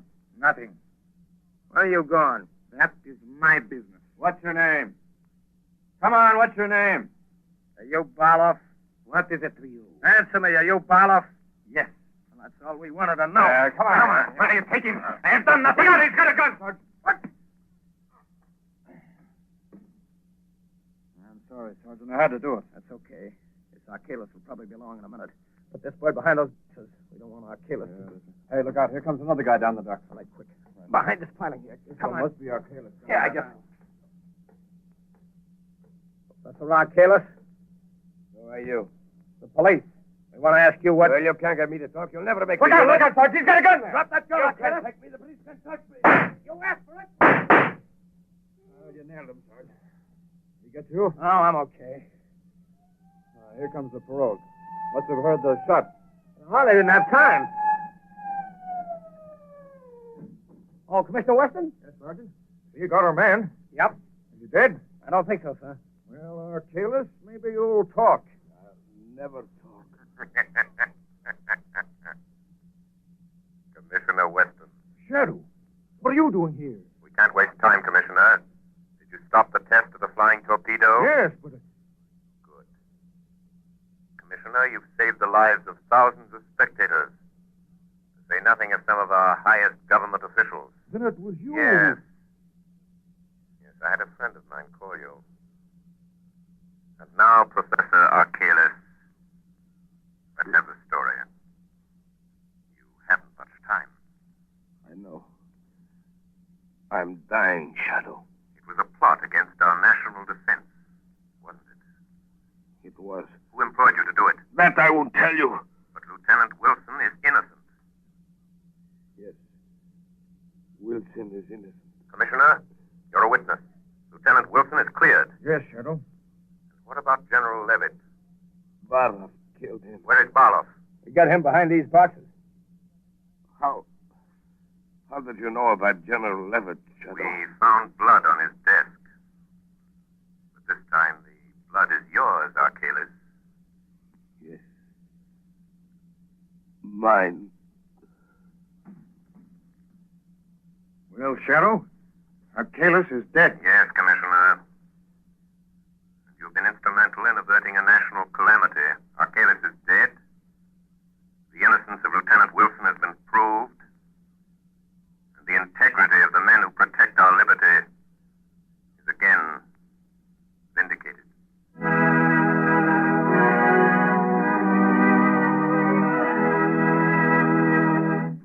And now, here is John Buckley, Blue Coal's heating expert, with helpful heating hints for you. Thank you, Ken Roberts. Good evening, friends. I've received numerous letters from homeowners asking what they can do to prevent chimney loss, wasted heat that goes up the chimney instead of through the pipes of your heating system. It's really a simple matter to prevent this, and you will save money on your fuel bills, too. The next time you refuel the fire, move the handle of the turn damper, that plate-like damper inside the smoke pipe, 1/16 of an inch toward the closed upright position. Then, if the fire still burns too freely, close the turn damper another 1/16 of an inch. Repeat this operation until you've found the correct adjustment. Once you've found this ideal adjustment of the turn damper, mark the position on the smoke pipe with a piece of chalk or something that can be plainly seen. Then leave the damper set at that mark. Remember, the nearer the turn damper is set to a closed position, the smaller the chimney loss and the greater the volume of useful heat. If you follow suggestions that I give you every Sunday on this program, they should enable you to heat your home with the utmost efficiency and economy. However, if you're experiencing trouble with your heating plant, call your nearest Blue Coal dealer and ask him to send a John Barclay trained serviceman to your home to inspect your furnace. This service is free to all Blue Coal customers.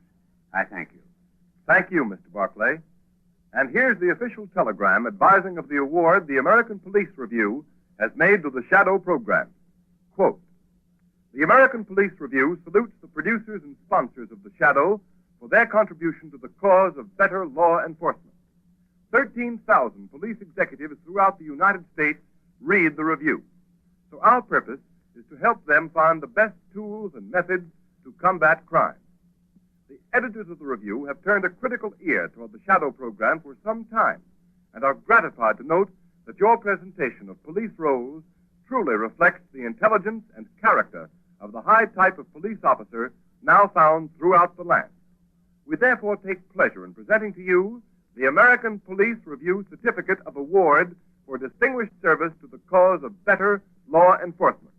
Signed, J. Norval Birch, editor of the American Police Review, Chicago, Illinois.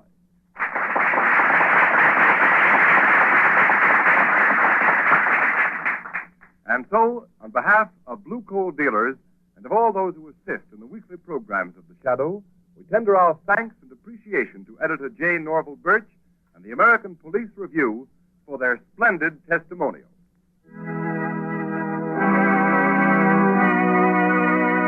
You have just heard a dramatized version of one of the many copyrighted stories which appear in the Shadow magazine.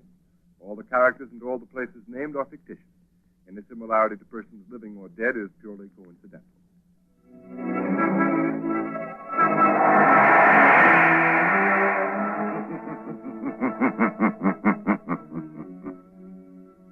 As you sow evil, so shall you reap evil.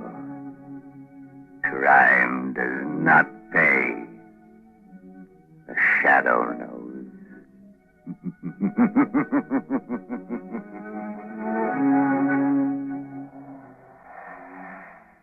Next week, same time, same station, Blue Coal, America's finest anthracite, will again present another thrilling adventure of the Shadow. Be sure to listen, and be sure to burn Blue Coal, the solid fuel for solid comfort. This is the Mutual Broadcasting. Lux presents Hollywood.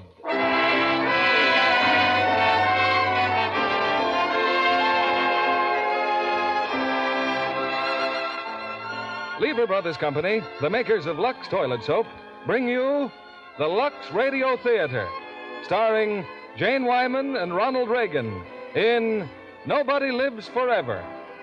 Ladies and gentlemen, your producer, Mr. William Keighley.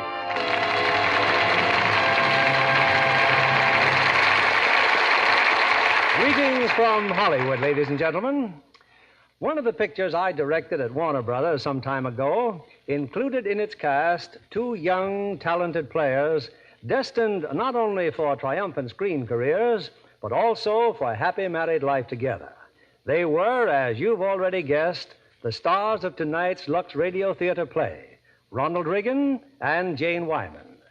They bring you Warner Brothers' recent screen hit, Nobody Lives Forever, an exciting drama of what happens when love complicates the intrigues of a big-time racketeer.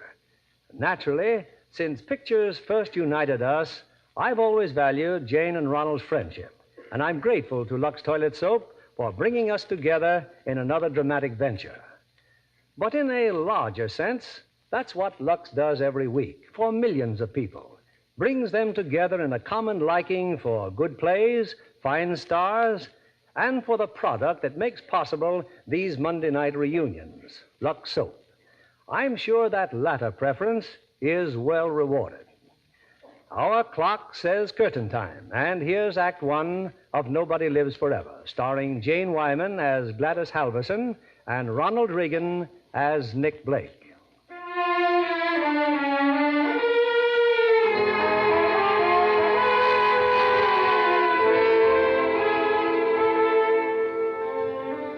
Through the night, several hours out of New York, a fast train speeds westward. In a Pullman compartment, two men have sat in silence for some time. But silence is something that Al Doyle can't endure for very long. You like your dinner, Nick? You serve a pretty good meal on this train, huh? Yeah, it was okay. Feeling all right? I'm feeling fine. Nick, you mind if I ask you a couple of questions? Why should I mind? Go ahead. I don't get it, Nick. When I started asking you questions before, you got sore. You clammed right up. Try me now. Well, for one thing, what are we doing on this train? We're going to California. Yeah, that much I can read off the tickets. But why, Nick? Why California? Like I said, I'm tired. I want a vacation. I've been 2 years in the Army overseas and 8 weeks in the hospital. Yesterday, the Army says I'm a civilian again. Okay, I want to relax for a while. Yeah, I know, Nick, I know, but what's the matter with someplace closer to New York? Nick, the town is buzzing. I never seen so many square johns with loose dough in my life. The boys are making takes you wouldn't believe, and very few beefs. Well, why'd you come with me then, Al? Why leave the gold mines? Because you're the smartest operator I ever seen. Because you always cut me in on all your deals. I'm dumb, but not that dumb to shake you loose, Nick. And let me handle things my own way, Al. I still got one question left, Nick. What about her? What about Penny? You saw her last night, didn't you? Yeah, I saw Penny. Al, you didn't see much of her while I was in the Army, huh? Oh, now and then, Nick. She don't like me. I had some dough when I went overseas. $50,000. I turned it all over to her. You what? You gave that thing? She was going to hold it for me. Except last night she told me it was gone. She'd opened up that nightclub and lost it all. Lost it? Oh, Nick, that place is doing great. Every nightclub's doing great. How could she lose $50,000? Eddie King. Eddie King? Penny said that when she went broke, he took the place over. But he did more than take over the nightclub. He took over Penny, too. Did she tell you that? She didn't have to tell me. Huh. No dough, no girl. And you let him get away with it. Depends how you look at it, Al. From where I sit, I'm happy just to be alive. I feel okay. Yeah, I guess Eddie King feels okay, too. That I'm not so sure about. Ah, so you beat up on him. What good did it do you? You can't eat it. Since when? Here, look. Huh? Open up the envelope. Go ahead. Hey, Nick. Nick, this is money. All this dough. Where'd you get it? Mr. King kicked in. Oh, how can you do this to me? Why didn't you tell me? $60,000, Al. My original 50 plus interest. Well, what do you know? And me thinking that Army life had slowed you down. Okay, Nick, what do we do when we get to California? We take it easy. I'll rent a place down by the ocean and lap up that sunshine. I'd also like to see an old friend of mine, Pop Gruber. Remember him? That old has-been? In my book, he's okay. You know what he's doing now? He wrote me last Christmas. There's a park somewhere near the station in L.A. Pop's got a telescope in the park. 10 cents to look at the moon. Grubbing for dimes. You know, the first thing I'm going to do when we get to California? I'm going to look at the moon.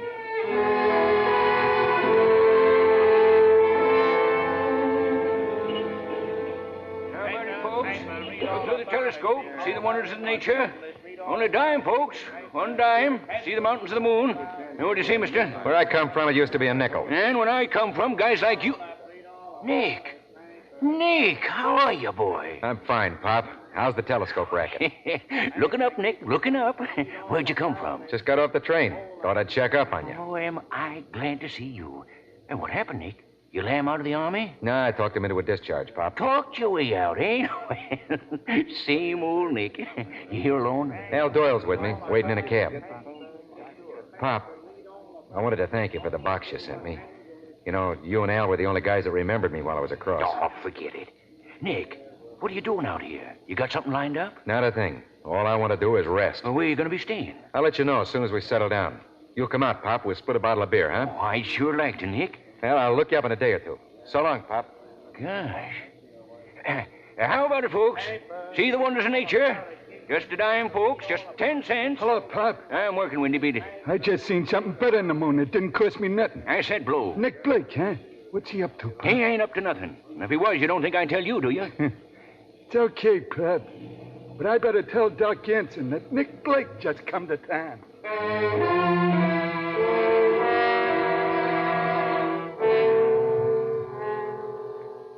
Sit down, Doc. Relax. No use getting all worked up all the time. No use, huh? No use when there's a $2 million sucker just waiting for us? I can't sleep at night thinking about it. But look at me. No front, no clothes, no nothing. Hanging on in a third-rate hotel just like... I just been down around the park. I seen someone there, Doc. You remember Nick Blake? I seen him buzzing Pop Kruger. Nick Blake. He used to be your pet hate, usen't he, Doc? Yeah, how come, Doc? He's a top man in the racket, ain't he? Top man, my foot, he'll get caught up with. They never caught him yet. I used to know Blake around Broadway. Dames used to go for him like you... Swell-headed phony. Wait a minute, Doc. We could use a guy like Blake. That dame with the $2 million? I'll make a play myself. But I need a bankroll first. I've told you both a dozen times, front. I gotta have front, and that takes money. Well, now you could make the play, Doc, but I was just thinking, somebody like Blake, see? Maybe you could talk him into staking us. It's possible. He's not so hard to break down. Just a lucky small-timer with a front, that's all. Huh. What's the meaning of that? Small-timer? Blake? You heard me. When I first saw him, I had a suite in the best hotel in Miami, and he was knocking around trying to pick up the crumbs. Oh, maybe so, Doc. I don't like the guy, and I never did. Don't you're right. We could use him. I can forget my pride when I have to. Okay, I'll go have a talk with Pop Gruber.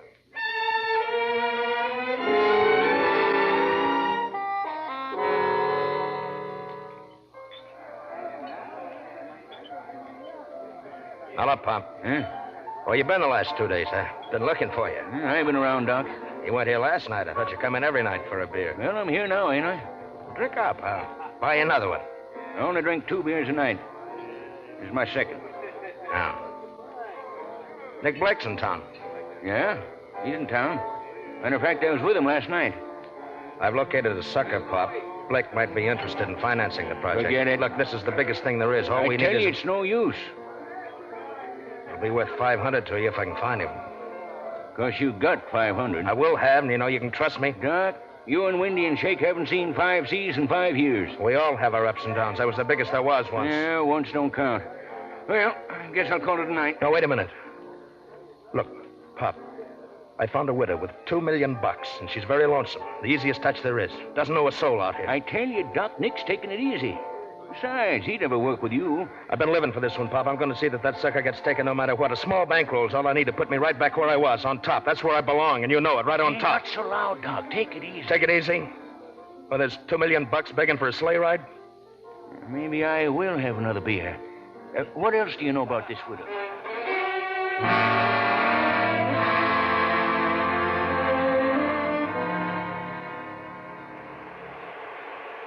You call me, Al? Come here, Nick. We got company. Didn't expect me back so soon, did you, Nick? Well, Pop, fine. I just been in for a swim. Sit down, Pop. This sure is some swell layout, Nick. House like this, ocean right at your door. Well, don't blame you for wanting to take it easy. You're itching to spill something, Pop. Oh, you're too young to take it easy, Nick. In spite of all these high income taxes, $2 million is still a lot of money. How much did you say?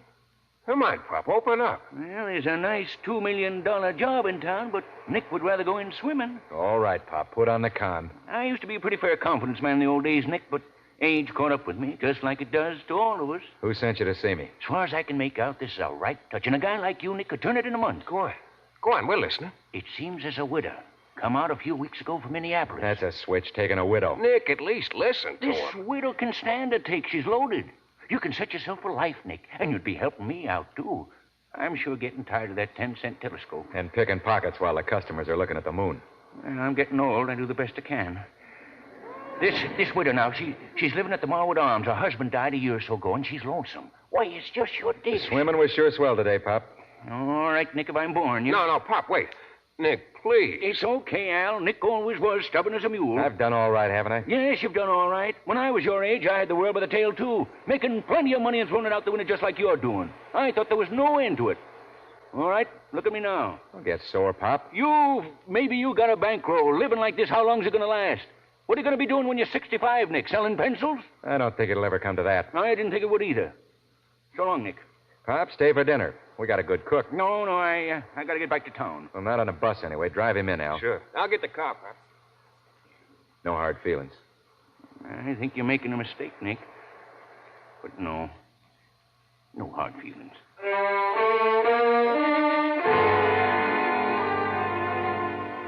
Sit down, Nick. You've been pounding that carpet ever since dinner. I've been jumpy all evening. Well, have a drink and relax. Was the idea coming here, wasn't it? Sometimes ideas don't work out. Yeah, you said it. Look at Pop's idea for making a big roll. That sure blew fast. This afternoon, I thought you were crazy for nixing it. But I guess you were right. Why? Well, that proposition's pretty big, Nick.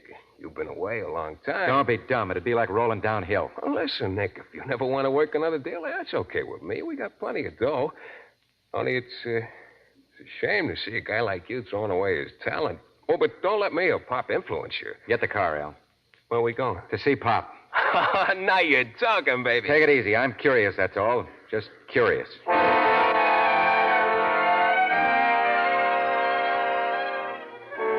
That's the whole story, Nick. I can set up a meeting with Doc and his boys any time you say. Tomorrow, Nick. There's a lot about this I don't like. Most of it, Doc Ganson. Yeah, there's sort of a cafe on Main Street, Nick. Be a good place to meet. There's a little private room where we can talk. Tomorrow, huh? Thursday. I want to look around first. Thursday night.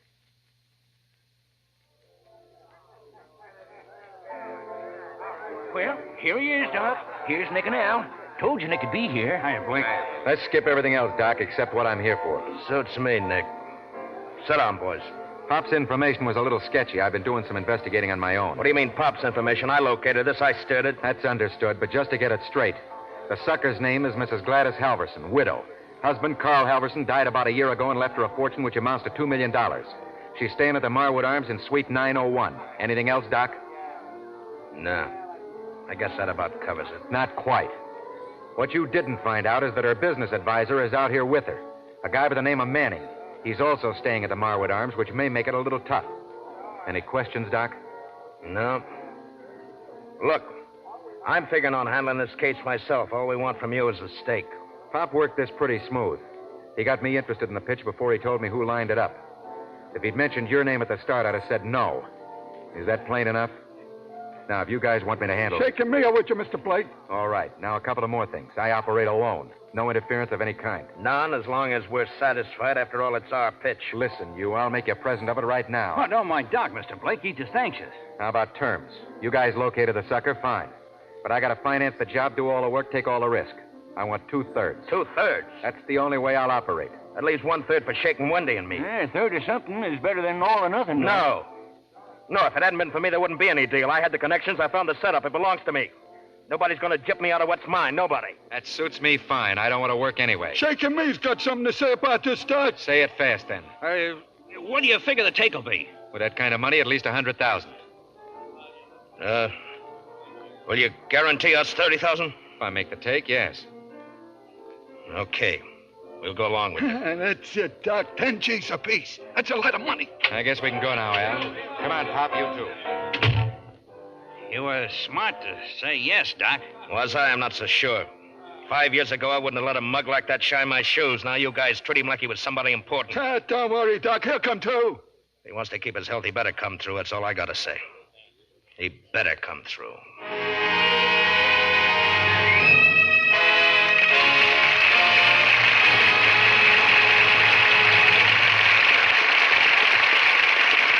In a moment, we'll return with Act Two of Nobody Lives Forever. Meanwhile, here's Libby Collins, our Hollywood reporter. What have you been up to, Libby? Indulging in a bit of nostalgia, Mr. Keeley. Out at 20th Century Fox today, I saw the dismantled set they used for their current release, Nightmare Alley. Now I know why you feel nostalgic. It was the carnival set. Yes, Mr. Keeley. Remember what fun we all had visiting that huge set? There were 10 acres of it. Complete with sideshows, barkers, hot dog, and taffy stands. You know, I even tried my hand at a little ring tossing. You and many a famous Hollywood star, Mr. Keeley. Some of the stars brought their children to enjoy the fun of the Midway. That was a colorful, light-hearted background for a rather grim story. Yes, Nightmare Alley is a tough, realistic drama of carnival life. It's really a study of a scoundrel. Tyrone Power, by the way, does a fine job in the role of a hard-boiled circus roustabout. An irresistible scoundrel, though, Mr. Keeley, with no less than 28 love scenes in the picture. Divided, I hasten to add, among 3 leading ladies. Yes, there's certainly plenty of feminine charm. Joan Blondell, Colleen Gray, Helen Walker. An interesting contrast of types, don't you think, Mr. Kennedy? Yes, each very appealing in a different way. But there's one similarity about them that struck me, Libby. You mean, of course, that all 3 have lovely Lux complexions. Then I'd be right, wouldn't I? 100%. Those 3 beautiful stars all use Lux toilet soap regularly. You know what a forthright person Joan Blondell is. Yes? Well, when I asked her about her complexion care, she said, "A Lux girl? You bet I am. Active lather facials really work for me." Lux Soap Beauty facials do make skin lovelier, all right. Skin specialists proved it. In 3 out of 4 cases, daily Lux Soap care made skin softer, smoother. The fact that so many famous stars recommend Lux toilet soap shows how right it is for delicate skin. Now, there's a beauty counsel for lovely ladies everywhere. Why not make fragrant white Lux toilet soap your daily beauty soap? Remember, it's Hollywood's own complexion care, the choice of 9 out of 10 lovely stars. We return you to William Keeley. We continue with the second act of Nobody Lives Forever, starring Ronald Reagan as Nick and Jane Wyman as Gladys Halverson.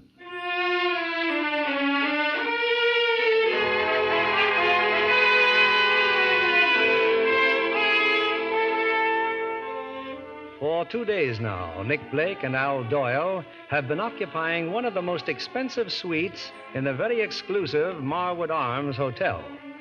Purposely, Nick has avoided any contact with the affluent widow, Mrs. Halverson, or her business manager, Charles Manning. But now, at the dinner hour, Nick plans his first move. Now, get this straight, Al. I'm not Nick Blake anymore. I'm Nicholas Lloyd. I'm in the shipping business. Okay. We've been through all that 100 times. You're Mr. Lloyd, and I'm your secretary, Albert Hall. Check. There's something else I won't forget. These rooms are costing $50 a day. I'm going down to the dining room now. Give me time to eat and then come down with this envelope. And watch your language. You're supposed to be a secretary.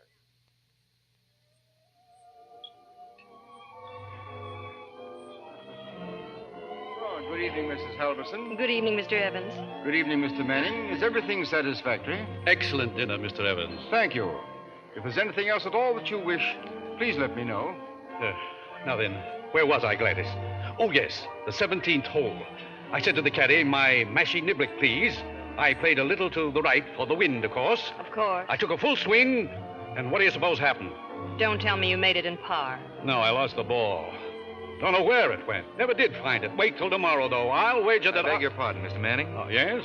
My name is Lloyd. I believe I owe you an apology. Apology? The manager, Mr. Evans, tells me try to introduce us in the lobby this morning. I misunderstood. I must have walked right past you. I hope I didn't seem rude. Oh, no, not at all. Oh, Mrs. Halverson, Mr. Lloyd. How do you do? Won't you sit down? Well, if I'm not intruding, I don't want to make another mistake. You're not intruding at all. Thank you. Mr. Evans tells me you've been out here for some time, Mrs. Halverson. Yes, and I may stay indefinitely. It's such a beautiful place. Your first trip to Los Angeles? Yes. Wonderful climate here, Mr. Lloyd. Fine for golfing. Golfer's paradise, I call it. Excuse me, Mr. Lloyd. Yes? Oh, my secretary, Mr. Hall. Mrs. Halverson, Mr. Manning. How do you do, Mr. Hall? This envelope just arrived, sir. Adams and Company, huh? Better send them a wire, Albert. Tell them I can't possibly give an answer till the end of the week. Yes, Mr. Lloyd. Excuse the interruption, please. Business. It's always something.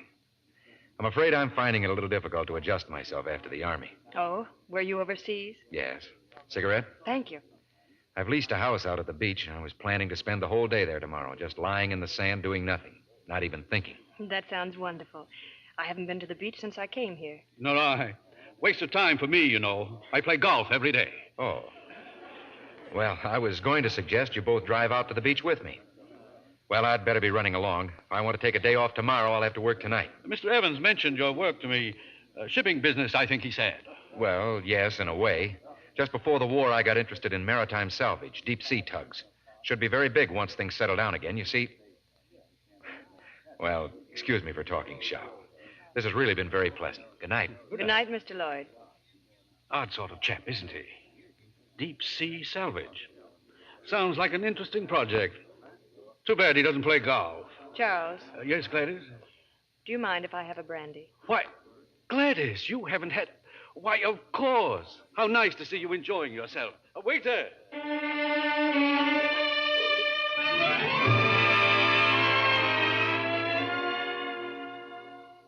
Come on, Al, let's go down and have breakfast. Oh, how come so early? Because I want to be down there when she comes in. We'll eat in the patio. You know, Nick, that dame sure surprised me. She's a dish. You just don't figure a rich widow's going to look like that. Bring all those phony letters and photographs along. We'll be cleaning up a few little business matters over our ham and eggs.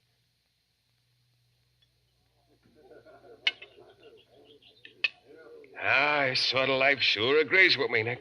Look at me, eating breakfast with the birds and the bees. I never did this in New York. I thought you missed New York. Me? Oh, no. Little, maybe.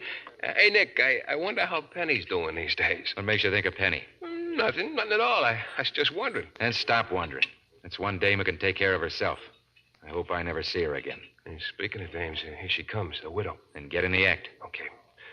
It appears that several of these matters, Mr. Lloyd, come under the jurisdiction of the Coast Guard. If it's satisfactory to you, sir, I'll wire Commander Appleton that we're... Oh, good morning, Mrs. Halverson. Well, good morning. Lovely morning, isn't it? Won't you join us for breakfast? Well, you seem very busy. Nonsense. Put away the correspondence, Albert. Yes, sir. I'm always looking for an excuse to quit work. Waiter. Yes, sir? Mrs. Halverson would like to order. Oh, yes. I'll have the usual, please. Yes, Mrs. Halverson. As soon as I'm through with my correspondence, I'm going out to the beach. How nice. I don't suppose you could persuade Mr. Manning to give up one morning of golf. I doubt it very much. He'd be upset the whole afternoon. Oh, well, there you are. Good morning. Good morning. Good morning, Mr. Manning. I just talked to Mr. Peterson, Gladys. He's waiting for me at the Meadowbrook Club. Wants me to have breakfast with him. I was wondering if you'd like to... No, thank you, Charles. You run along. I feel so guilty leaving you alone every day. I do wish you'd... Oh, those photographs, Mr. Lloyd. Are those the tugboats? These? Oh, yes. Had no idea they're so large. Well, this is the deep-sea type, about 300 tons. Salvage, huh? Should be a tremendous business. Very interesting. Well, Gladys, I really should be getting along. Mrs. Halverson, why don't you come to the beach with me? Well, thank you. I'd like to very much. Fine. That's a good idea. Well, have a nice time. Goodbye, all. Goodbye, Charles. Can you be ready in an hour? I can be ready right after breakfast. Call the house, Albert. Tell them we'll be down around 11.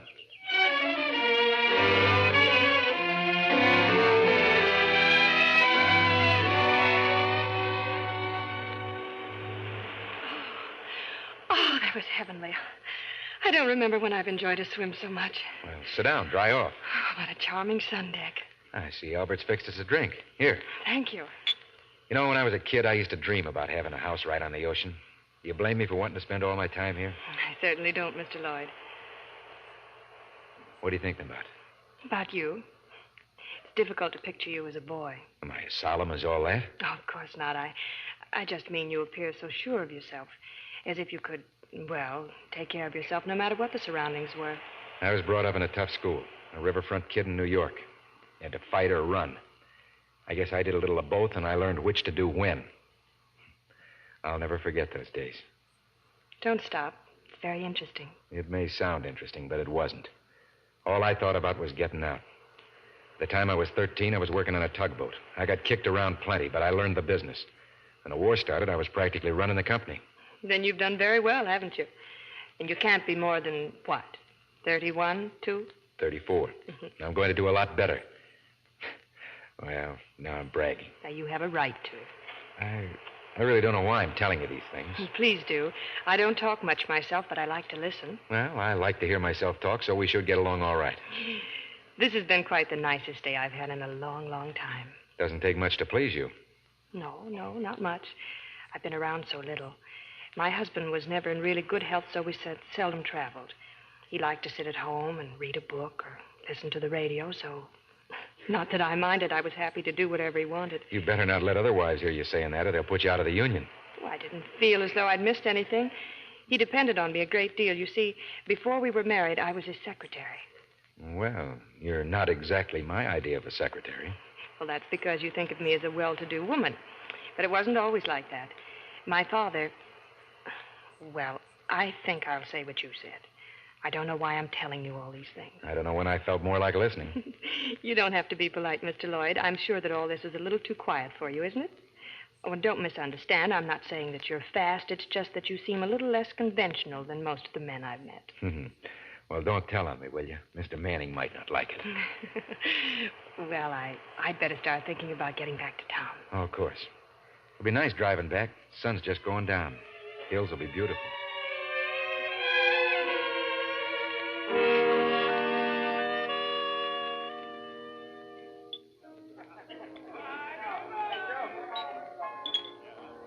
Hello, Pop. Huh?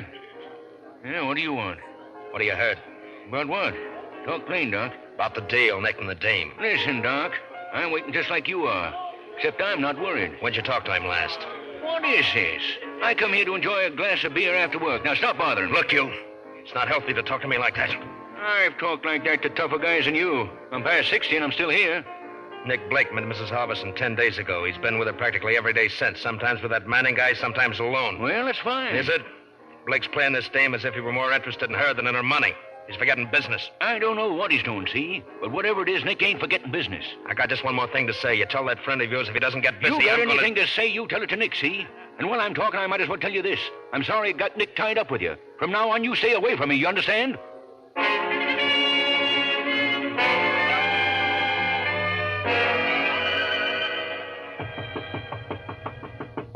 Come in.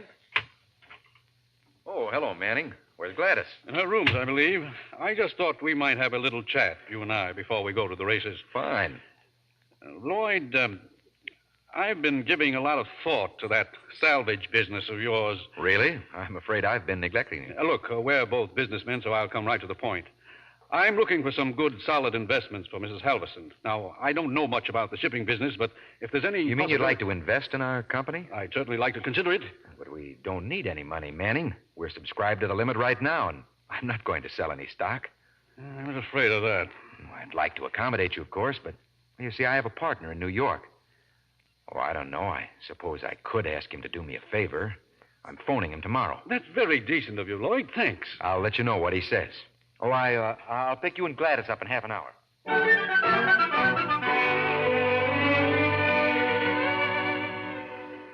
Well, what is it this afternoon, Nick? The races again, like yesterday? I doubt it. She doesn't like crowds. Ah, it's good. It's fine. Maybe the beach, maybe just a drive. I don't know. Manning tagging along? Just Gladys and me. I'll be back for dinner. Hey, what's your rush? She's waiting for me in the lobby. Nick, Pop called this morning. I'm meeting him this afternoon in that cafe downtown. Pop says Doc's getting awful jumpy. Let him jump. Well, Doc's a bad boy, Nick. Not very. I'm getting a little jumpy myself. Take an aspirin. Oh, Pop's no fool, Nick. If he's worried, there's something to worry about. They figure you're not bearing down hard enough on this take. A deal like this takes time. Nick, you sure you're not going overboard for this tomato? Look, I'm going downstairs. No, she can wait a minute. If Doc figures he's getting sold, he's going to blow the top right off. Oh, this is what comes from getting mixed up with a bunch of small-time chiselers. Always hungry, always scared. You know something? I think for once Pop conned me into a bad one. But our dough's going like confetti, Nick. Look at these rooms and a house at the beach. It's my own dough I'm spending, remember? Come on, we can talk in the elevator. I never seen you so excited over a dame, Nick. Not even Penny in the old days. Go on, ring for the elevator. I'm very sorry, miss. I just called Mr. Lloyd's suite, but there's no answer. I see. Well, would you mind leaving word that I stopped by? Miss Adams, Penny Adams. I'll be very glad to. If you'd care to wait, though, I'm sure Mr. Lloyd hasn't left the hotel. What do you mean?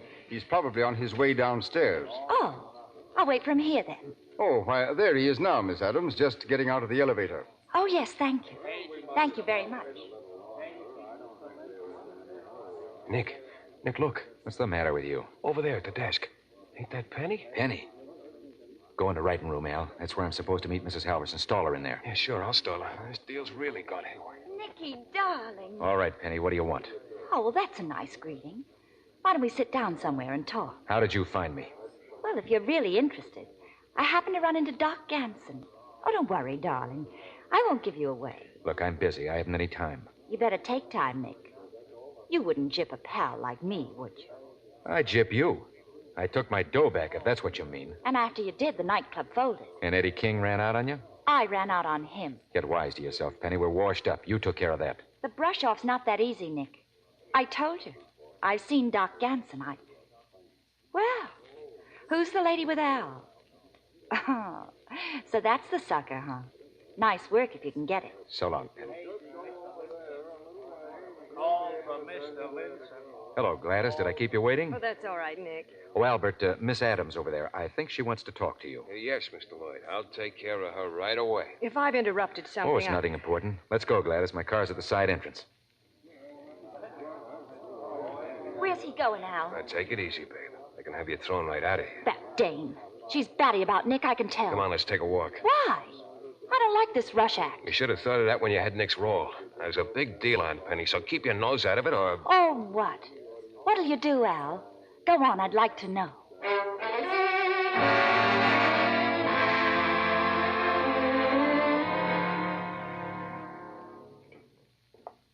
Nick, tell me to mind my own business if you wish, but that girl in the lobby just now, you were rude to her. That's not like you. I just didn't want to talk to her. If I was rude, I'm sorry. Well, here's the car. Are we going to the beach? Unless you have a better idea. I have an idea. I don't know if it's any better. I'll drive and don't ask any questions. Okay. I bounced all through Italy in a Jeep, so why should I worry about your driving? Now, just for that, I'll run you into a tree.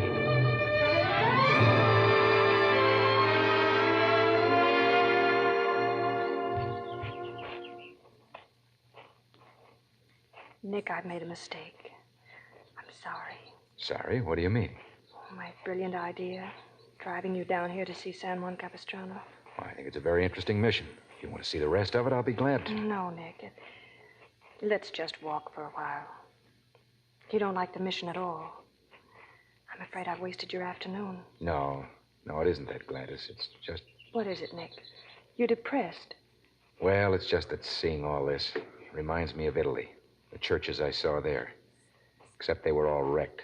Holes in the roof, statues all over the floor, paintings ripped to pieces. Everything smashed. Nick. It's all right. Maybe I forgot about what I saw too quickly. It all comes back with such a jolt. It's too bad people can't get along. The world's a pretty nice place if you're happy. Are you happy? I wasn't. When? Until I met you.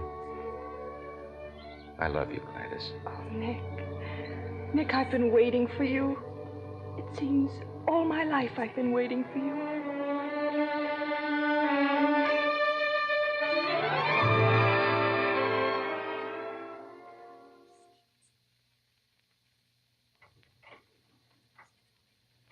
Just a minute, Nick. Doc, are you crazy? What are you doing here? I've been hanging around this corridor for an hour. I want to talk to you. Why? Because I'm also interested in Mrs. Halverson. Suppose we close the door. I'm tired of getting pushed off on Al and Pop. I got only one thing to tell you. Penny was here early this afternoon. Yeah, she told me she wanted to see you. Just don't give her any more ideas. She could queer this deal awful fast. I can handle Penny. I can handle the deal, too. You gotta stop fooling around and get on to business. That Halverson dame's going to your head. All right, I'm through then. The job's all yours. I never wanted it from the start. And the further I get into it, the less I like it. Now beat it. No. Wait a minute, Nick. Suppose the boys may hold off for another week. Huh? I already turned it back to you. It's yours. No. Maybe you're right. Maybe you do need more time. Then lay off of me. Okay. Just don't pull any fast ones. Are you threatening me? Keep your hands off of me, Nick. You come up with a rod and I'll make you eat it. I only use a rod as a last resort. All right, work fast.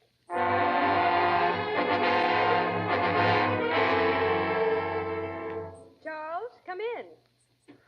Where have you been? I've been trying to reach you. I was with Peterson all afternoon. Well, how was your drive? Wonderful. We went... Oh, Charles, what a beautiful orchid. I thought you might like to wear it at dinner. Now, Charles, I'm afraid I won't be able to have dinner with you after all. You see... Lloyd? Yes. He'll be here any minute. Well, Gladys, Well, frankly, I'm a little worried. What about? About him. Lloyd. Just now, in the lobby, a man brushed by me, getting out of the elevator. The elevator boy told me he was up here seeing Lloyd. Well? He also told me he'd seen this man before, in Miami. A gambler at the racetrack. Very unsavory. Oh, I wouldn't condemn him just because he knows such a man. But what about him? Actually, Gladys, Lloyd's a stranger. We're taking him at his own evaluation. We know absolutely nothing about him. I know one thing, Charles. I'm happy. I've never been as happy in my entire life. I'll run along, Gladys. Maybe I'll see you later in the evening. I hope so, Charles. Thank you for the lovely offer.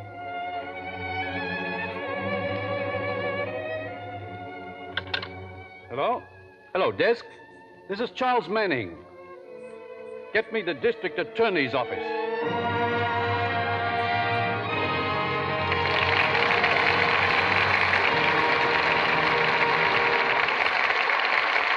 We pause now for station identification. This is CBS, the Columbia Broadcasting System.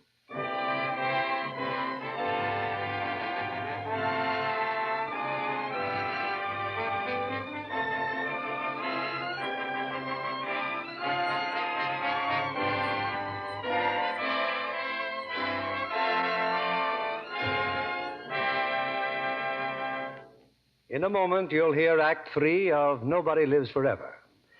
We all know how Texans feel about Texas, and I'm sure our guest tonight, the young screen star Dorothy Malone, is no exception to the rule.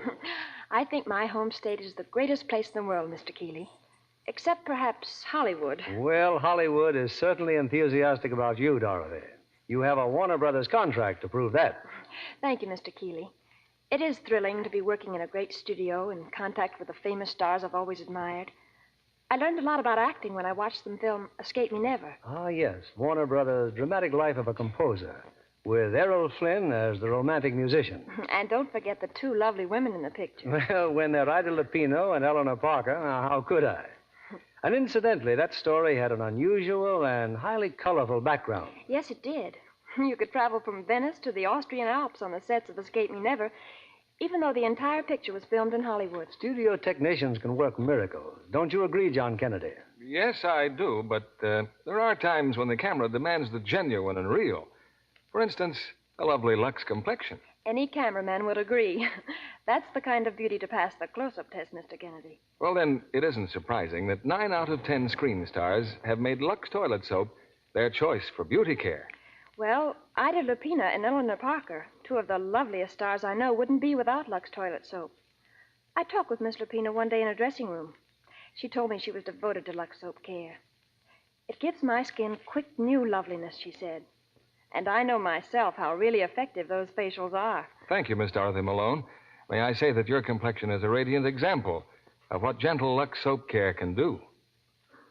Skin specialists confirm the effectiveness of this daily complexion care. Tests showed that in 3 out of 4 cases, skin became softer, smoother in a short time. A beauty tip for women everywhere.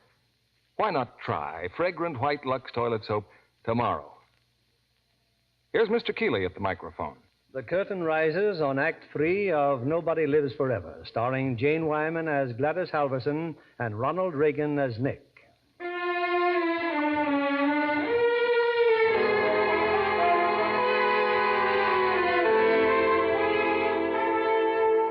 It's about an hour later. In the Marwood Arms Hotel, Gladys Halverson is getting ready for her date with Nick.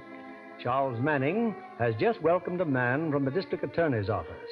And in still another suite, Nick Blake has some startling news for Al and Pop.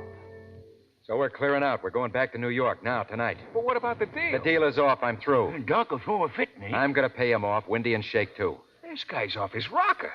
Wait a minute. Nick, you mean she's going with us to New York? Huh? The widow, huh? I mean we're going alone. Phone Doc. Tell him to meet me tonight at that cafe, 8 o'clock. Nick, wait. Why pay off them broken-down tramps? We can just disappear. Should I answer that one, Pop? He's got to pay off, Al. Nick's too big a guy to welch. Besides, if Doc don't get paid off, he'll take over. Phone Doc. I'm going upstairs to see Manning.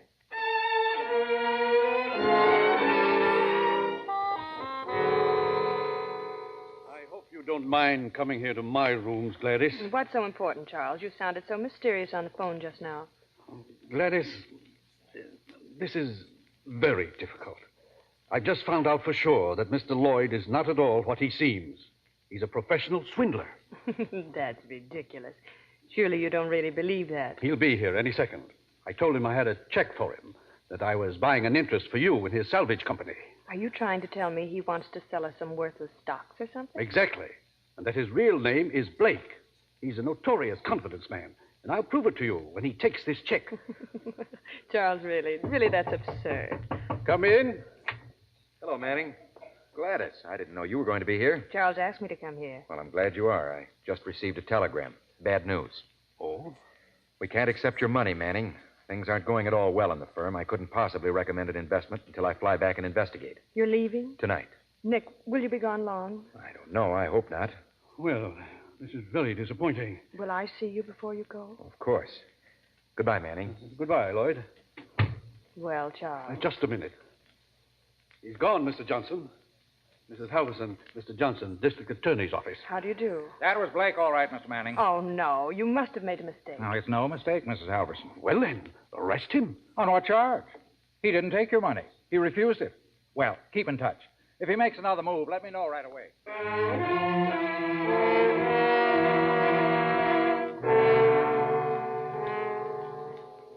Gladys. Well, come in. Anything wrong? Nick, tell me the truth. Is your name Blake? Who told you that? Charles, and a man from the district attorney's office. Take it from me. It's true enough. Then you didn't intend seeing me again. No. But, Nick, you... Oh, there's so many things I can't understand. Don't try to. Anyway, nobody's hurt. Nobody's hurt. I'm hurt. You could have been hurt a lot worse. I'm just a guy who's been trying to take your dough, that's all. Well, then why didn't you take it 10 minutes ago? You refused the money on my account, didn't you? What's the difference? You and I we're two different kinds of people. Go home. Stick to those you know. Pretty soon you'll forget all about it. I don't want to forget. Nick, I love you. I'd never change. But you have changed, Nick. We love each other. Or was that just part of the deal? No. No, it wasn't. Believe me, it wasn't. I love you, Gladys. I love you.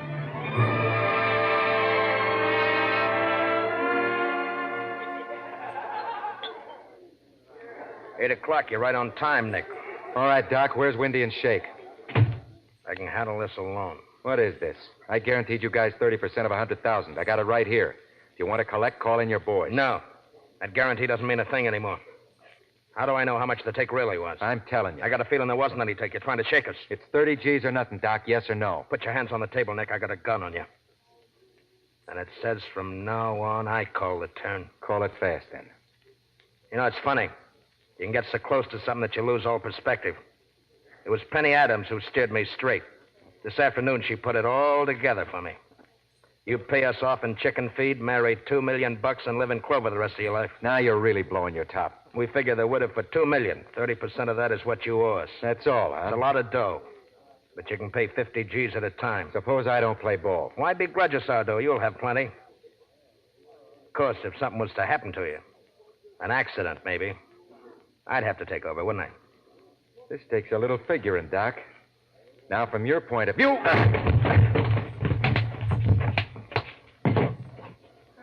All right, Doc, get up. I was going to pay you off, but now you get nothing. I'll leave your gun with the cashier out there. You better keep carrying it, because if you ever cross me again or even look like it, I'll kill you.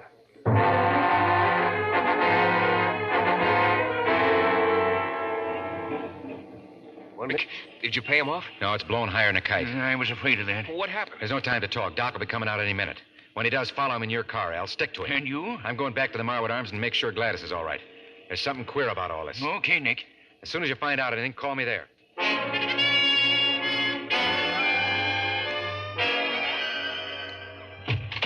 Where is she, Manning? Where's Gladys? I've been trying to find you to ask that same question. You don't know? No, I don't. The desk clerk says she left with a man about an hour ago. A large man with a raspy voice. He says... Windy. Who? Never mind. Manning, you've got to help me. I'm calling the police. No, not yet. Here's the key to my room. Go there and stay there. I'm expecting a call. If they say it's Al or Pop, tell them I'm on my way to Doc's hotel. You got it? Yes, but who... Al or Pop, Doc's hotel.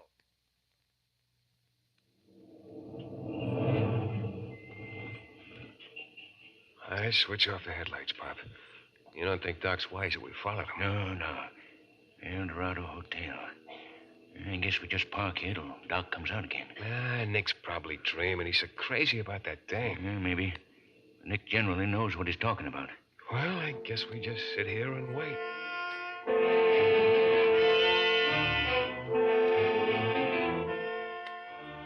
So, Wendy brought her here to the room like you said, Doc. I'm sorry I kept you waiting, Mrs. Halverson. Your friends say Mr. Lloyd is in trouble. But that's all they'll tell me. I'm afraid that's all we know, Miss Halverson. Mr. Lloyd is in trouble, and he wants to see you. Where is he? Why can't you take me to him? We'll be happy to take you to him. My car's at the curb.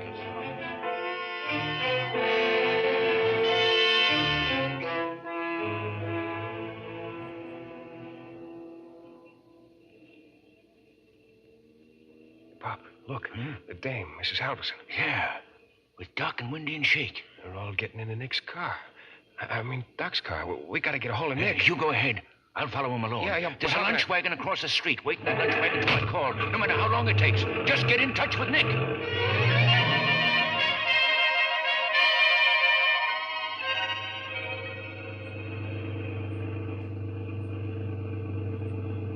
But if there's anything wrong with Nick, why didn't he telephone me? Are you sure he's all right? He's all right, Miss Halverson. You said we were going to the beach. We're at the beach, lady. But Nick's house is in the other direction. I'm sure of it. Nobody said we're going to Nick's house. Now, relax, will you? We'll be there soon.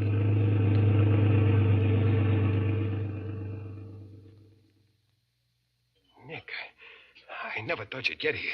I bet I drank a gallon of coffee waiting here in the lunch wagon. He told me on the phone Papa's going to call you. Yeah, he just did. Come on, let's lamb out of here. I'll tell you in the car. Where is she, Al? Where's Gladys? Pop trailed him up the coast about 30 miles. I got it all written down, Nick, all the directions. Is Gladys all right? Did Pop know? Yeah. She's okay. There's a highway along the ocean. We got to look for a lighthouse. 2 miles past the lighthouse is a little grocery store or something. That's where we meet Pop.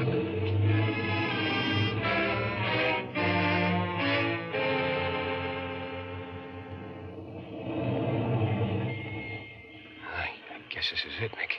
2 miles past the lighthouse, and here's the store. Yeah, but it's dark. Closed for the night. Well, Pop said for sure he'd meet us at the... Pop!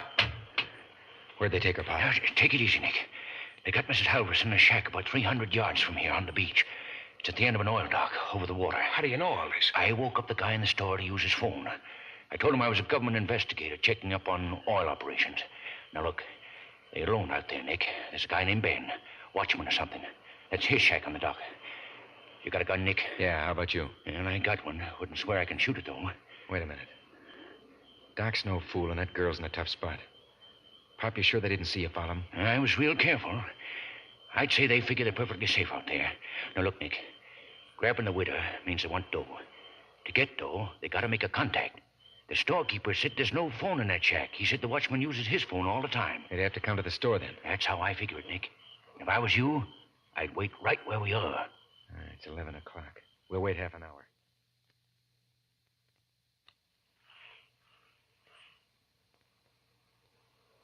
It's 11 o'clock, Ben. You sure that guy in the store let you use the phone? He'll let me use it. You're all rather casual about this, aren't you? Seems to me I've heard that kidnapping is a very serious offense. I hope you're going to behave, Mrs. Halverson. We might have to get rough if you kick up a fuss. That would be rather silly of me, wouldn't it? That's what I like, Doc. A dame with sense. We'll contact Manning now, Mrs. Halverson. Manning will contact Nick Blake. Knowing me pretty well, Blake won't yell for the police. I'll put it to you this way. You're our security for a big loan. As soon as we get the money, Blake and Manning get the security. Simple. Very simple. Get going, Ben. That's a waste of the store. You better give me 20 minutes.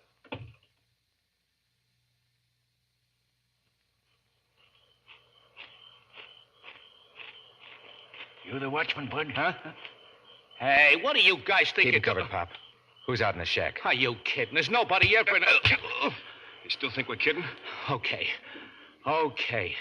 Just some friends of mine. The girl, is she all right? Yeah. What did you leave the she's shack all right. for? I went out the telephone. We better work fast, Nick. They'll be expecting him back. Take him under the pier, Al. Pop and I are going to case the shack.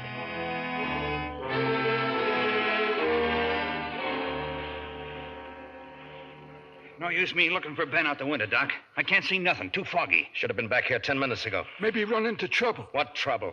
You have a lot more trouble than what's happened to that watchman. Have I, Mrs. Halverson? That sum of money you're talking about is fantastic. Where could Mr. Manning raise so much money on such short notice?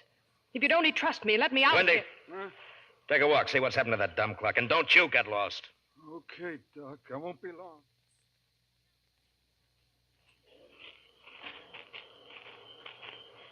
That you, Nick? It's me, Pop. What'd you do with Windy? He's still out cold. I left him with Al. Anything stirring out in the dock? Nothing I can see, Nick. I can hear something bumping, though, against the pilings. Yeah, a boat probably. Tied up at the end of the pier. A boat? Nick, they could get in that boat and be gone while we're waiting for 'em here. Stay where you are, Pop. I'll make my way down to the shack. Not alone you won't. I was only kidding before, Nick. I can still handle a gun real good. Come on. Okay, but take it slow, Pop, and if you hear anything, duck behind a piling.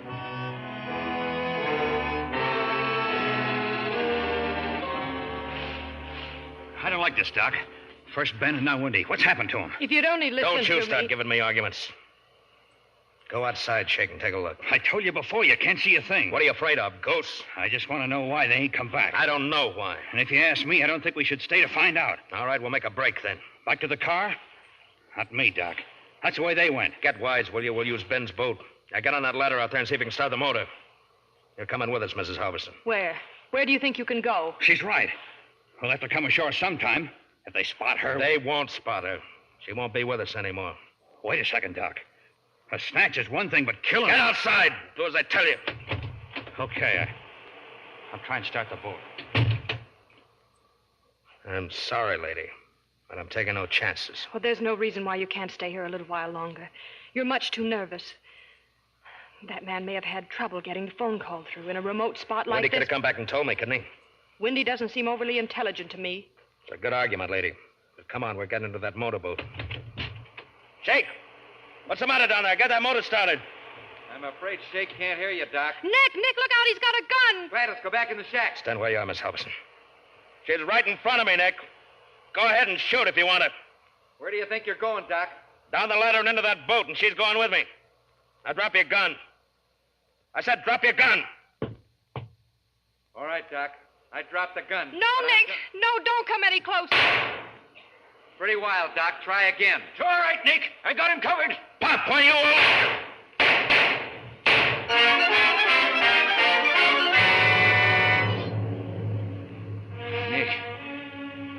Nick, did I get him? You got him, Pop. He's dead.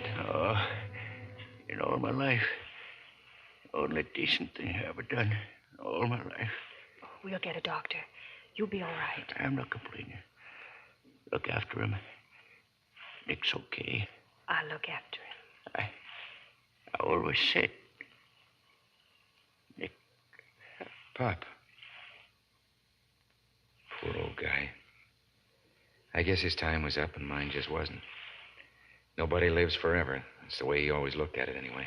Who was he, Nick? Just an old guy down in his luck. He told me the other day, life goes by so fast you wake up one morning and find you're old. He was worried about us wasting time. Hadn't we better call the police? Yeah, sure. And then what, Nick? Will you still be going back to New York? Gladys, Pop needn't have worried about us, Nick. I think he knows that now.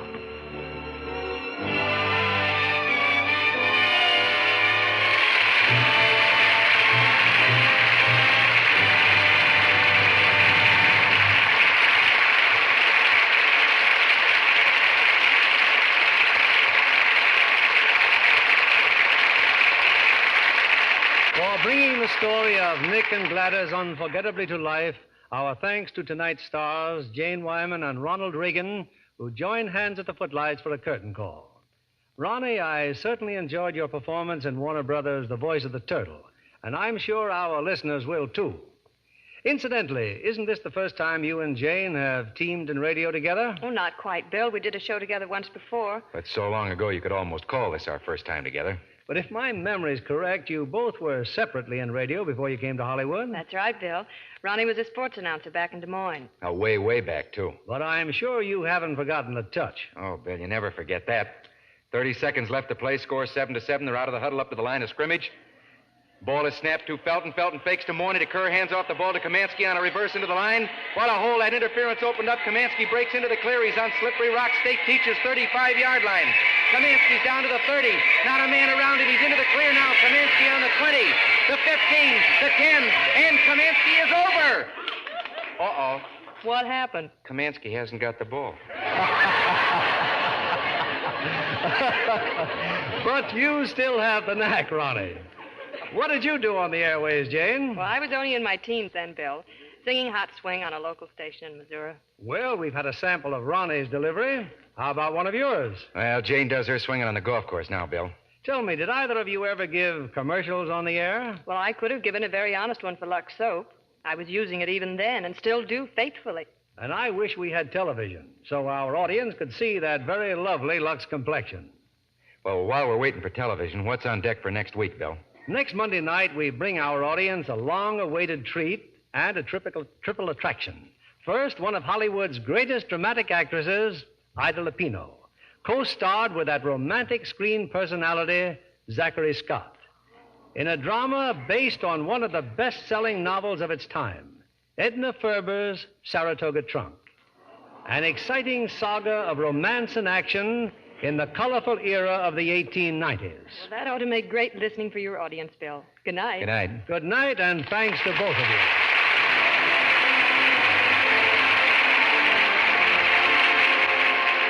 Lever Brothers Company, the makers of Lux Toilet Soap, join me in inviting you to be with us again next Monday evening when the Lux Radio Theater presents Ida Lupino and Zachary Scott in Saratoga Trunk. This is William Keeley saying good night to you from Hollywood.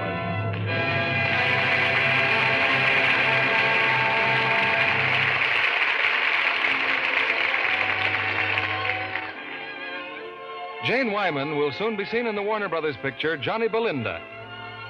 Heard in tonight's cast were William Conrad as Doc, Bill Johnstone as Pop, Ira Grossell as Al, Herbert Butterfield as Manning, Francis Robinson as Penny, and Edwin Max, Tyler McVeigh, Eddie Marr, Herbert Rawlinson, and Edwin Cooper.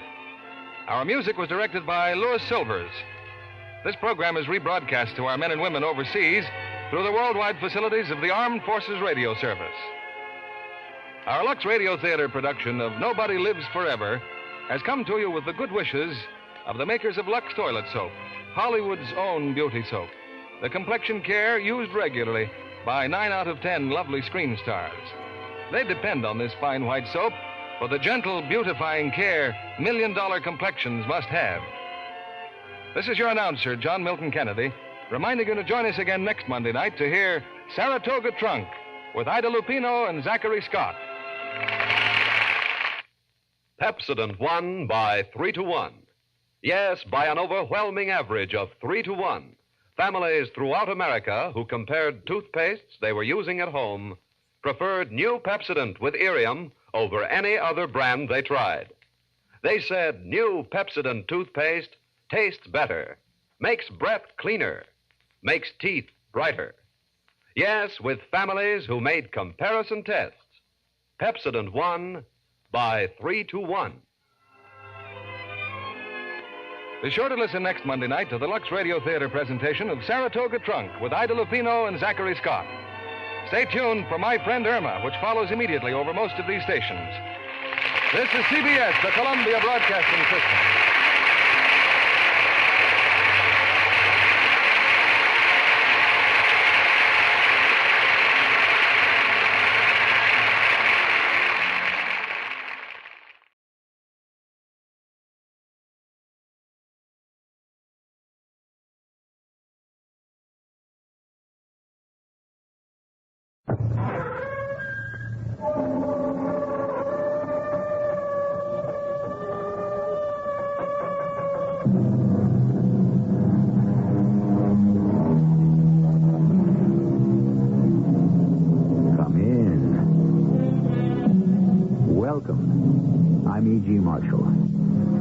Treat your friend as if he will one day become your enemy, and your enemy as if he will one day become your friend. This bit of philosophical advice comes down to us from the days of ancient Rome, and it would seem to be even more valid today. Just stop and think how our friends and enemies have reversed roles in just the past generation. Sometimes you can't tell the good guys from the bad without a scorecard. I don't like him. Why? Why don't you like him? I don't trust him. Why don't you trust him? I don't know. You must have a reason. I don't need a reason. Now, you're talking like a woman. But I am a woman. How else should I talk? Oh, forget it. Just remember, he intends to destroy you. And I said it first.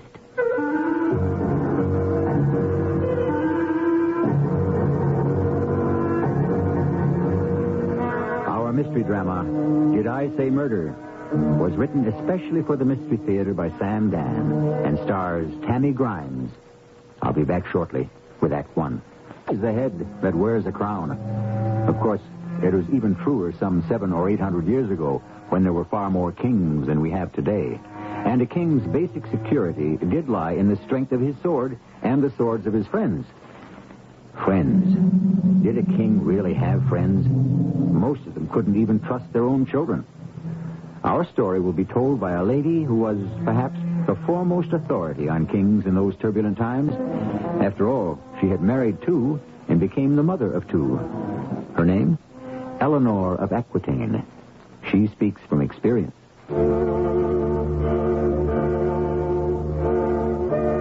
They say I was the most beautiful and the most brilliant woman of my time. Also the most immoral, fickle, and ruthless. I cannot say these accusations are completely without substance. But had I been a man, who would have noticed? When I was 30 years old, I made a tragic mistake. I did what no woman should ever do, because in the end, it will always destroy her. I fell in love. But what could I do? He swept me off my feet. He was hardly more than a boy, and I was a married woman and a mother, and my husband was the King of France. This way, milady. Where? Follow me, milady.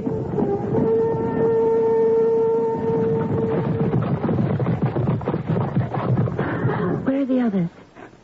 The others, milady, are engaged in a silly, useless, fruitless pastime. What do you mean? Hound and horn for the sake of a skinny red fox. They shall destroy the peasants' field for miles around.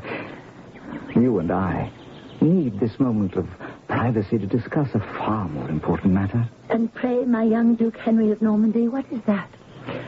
I am Duke Henry of Normandy, soon to become King Henry of England. Indeed. I had heard that King Stephen has two sons. Stephen is a usurper. My mother is rightful queen. It has been arranged that I shall have the throne on his death. Arranged? How? By the treaty signed at Winchester. And how will this treaty be enforced? By this sword, milady. Look at it. Close. It belonged to my grandfather, King Henry I, and to my great-grandfather, William the Conqueror himself, and to my great-great-grandfather, Robert. Who was the grandson of a Viking pirate. Of course. You can see how the family continues to better itself. When you and I marry, and you join your provinces of Aquitaine and Poitou to mine of Normandy, we shall be lord and lady of the entire coast of France. Did I hear in that ringing declaration somewhere a proposal of marriage? I ask for your hand, milady. But I'm already married. Oh, not for long. How so? It's hardly a secret, my lady, that your husband has petitioned the Pope for a divorce on grounds of, consanguinity. You needn't hesitate over the word, young Duke Henry of Normandy. Consanguinity, indeed. If one must wed beyond the 10th degree of consanguinity, every royal marriage in Europe would have to be annulled. Why, your grandfather was Count Fulk of Anjou, which means that you and I are at least third or fourth cousins. Besides, Louis and I were just as consanguine today as we were when we were married 15 years ago. No, the word and the cause is not consanguinity, but adultery. Oh, a baseless charge, I am sure, my lady. Don't try to play the courtier. It doesn't suit you. The charges are true. I am an adulteress. You still want me for your wife? Yes, my lady. And you have no fear that I shall be as false to you as I was to Louis? Oh, my lady, even a saint, if she were married to a sleepy, sinful, stupid Louis VII of France, would have to commit adultery or go mad. My wife will have no cause to wander. I shall keep her happy and occupied at home. Shall you indeed? How? I love you, my Lady Eleanor. I'm sure you love my provinces of Aquitaine and Poitou. Ah, they enhance you. And I love you for another reason as well. What could that possibly be? You remind me of my mother. That's hardly a compliment. Oh, like you, she's resourceful. clever, and capable. She is also mean, petty, and vindictive. As you shall become one day, unless I save you. From what? Her fate. She was a woman alone. That soured her, and with cause. She was the only surviving child of her father. At the grey close of his life, King Henry I called together his nobles and his liegemen and said, Matilda is my heir. She is to become Queen of England. Swear to me that you will be true to her. And they did. Everyone knows this. The old man had no sooner closed his eyes when they broke their vow, and Stephen seized the throne. Why? Because he was a man. And she was a woman. Do you know when they all began to take her seriously? No. When she married Geoffrey of Anjou, my father, and gave birth to a son. Me. I was now the heir, the male heir. I legitimized her. Our son shall legitimize you. Our son took Henry? You hold Aquitaine in Poitou. But when you are no longer the wife of the King of France, you become a woman, alone. You need my sword and our son. Or else you shall become like my mother, who wandered in the wilderness for 20 years. Yeah? The poor fox has been slaughtered, and the heroes return from the hunt. Shall we join them? Eleanor of Aquitaine and Poitou, Queen of England and Duchess of Normandy. He was insufferable, but he was right. He was also handsome. That flaming red hair, those sparkling blue eyes. He was 19 years old, and what a splendid body of a man. But there was an obstacle. That is, it could become an obstacle if Henry would permit. You see, as Duke of Normandy, he was nominally the vassal of the King of France. Technically, he needed the king's permission. Poor Louis. Surely, cousin, you cannot be serious. I intend to marry Eleanor of Aquitaine, my lord. But she is my wife. Oh, your wife no longer, sire. You cast her aside. And for good reason. Oh, yes, for the very best of reasons. I no longer have faith in her virtue. How could I ever be sure any of our children would be my own? My lord, you are speaking of the woman I love. As your king, I do not consent to this marriage. For what reason? Have I not explained the reason? It is for your own good. Oh, no, my lord. It is for your own good. I will have her. And I will have Aquitaine and Poitou. And along with Normandy, they shall be English till the end of time. I forbid the marriage. Then, your majesty, shall France and England settle the issue by the sword? I am a man of peace, my young hothead. But I warn you, do not push me too far. I intend to marry Eleanor if that pushes you too far. You, my lord, will have to unsheathe the sword of France.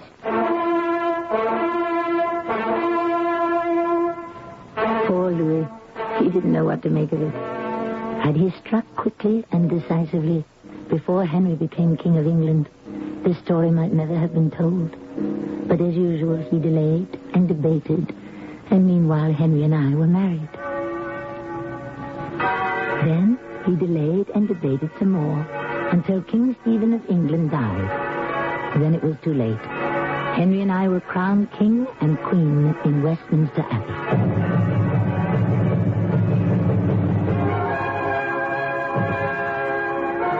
We made such a handsome couple. Everyone was delirious with joy to have the legitimate king on the throne. Listen. Yes, my lord. The Frankish men, they had a queen. Eleanor. Never was such a beauty seen. Eleanor. Her raven hair, her flashing eyes. Heaven sent from paradise. Eleanor. How do you know that poem? When you accompanied Louis on a pilgrimage to the Holy Grail, this poem was written by a captured Saracen minstrel. And who told you about it? I have made it my business to find out everything about you, milady. Have you? Why? I told you. I love you. My mother objected to this match. Of course. How could she give you up to another woman? What an odd thing to say. We've made an enemy for life. I know. King Louis. My mother wanted to avoid that. For 20 years, she needed Louis's help to fight Stephen. She still sees Louis as her ally. But he is England's enemy. Yes. Well, at any rate, I refused to marry Helga. My mother asked why. Because I don't love her. I answered, love, she exclaimed. Royalty does not marry for love. Royalty marries for power, for money. I know. That's why my father married me off to Louis. And I said to my mother, the woman I marry must bring to me all those things. But in addition, I must also love her. And you love me, Henry? Oh, yes, Eleanor. Eleanor, my queen, my lady, my wife. We shall love each other as long as we live. I didn't expect him to love me as long as that. It's not in a man's nature. Not in a king's nature, at any rate. There would be other women. And I would grow older. But in the here and the now, which is really all any of us have, he loved me. The years passed. We had children, especially boys. Henry, Richard, John. My lord was happy, contented, and in love. I waited for the signs. There were a few minor liaisons here and there, but nothing serious. And then one day... My love, may I present Thomas of Becket, Deacon of Canterbury? My lady? Sir. The Archbishop speaks quite highly of him. The king is too kind. I prevailed upon the deacon to give us the benefit of his counsel. I'm sure we shall all be the wiser for it. The deacon is perhaps the most learned man in the realm. He studied law in Bologna, theology in Rome, course at Oxford, and Paris. We are honored to have such a distinguished scholar in our midst. Well, Thomas Becket, now that you've found our court, you must not be a stranger here. I thank your grace. I shall expect you to dine with us tomorrow at noon. I shall be there. You have our permission to withdraw. My lord, my lady. Oh, that man is a find, a treasure. Henry. I shall appoint that man Chancellor of a kingdom. Chancellor? Well, why not? He does all the work now. The superior, Archbishop Theobald, who's supposed to be my prime minister, is too old, too tired to do anything but sleep all day. Henry, I want to tell you something. I tell you, he's a man of ideas, of intelligence, of imagination. Henry, listen. Get rid of him. What? Get rid of him. I don't understand. There's nothing to understand. Just dismiss him. Why? I'm afraid of him. Afraid? And don't ask me why. I couldn't tell you. It's just that I feel a chill wind when he looks at me. Oh, nonsense.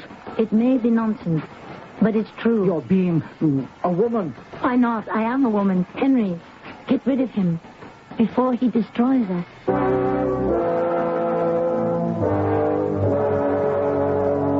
And here we are, back to women and their alleged intuition.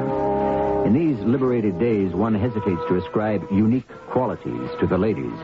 But this story takes place around the year 1156 or 7, when women had very little going for them and had to develop every single talent they possessed. Well, we'll see what develops in Act 2, in a harmonious relationship. But such is not always the case in the world we have to put up with. A trio is always more difficult to manage than a duo. And so, eventually, something or someone has to give. We are listening to Eleanor of Aquitaine, who has become Eleanor, Queen of England.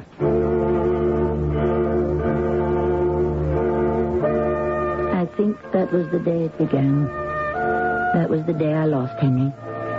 That was the day he fell out of love. Or perhaps he let love die.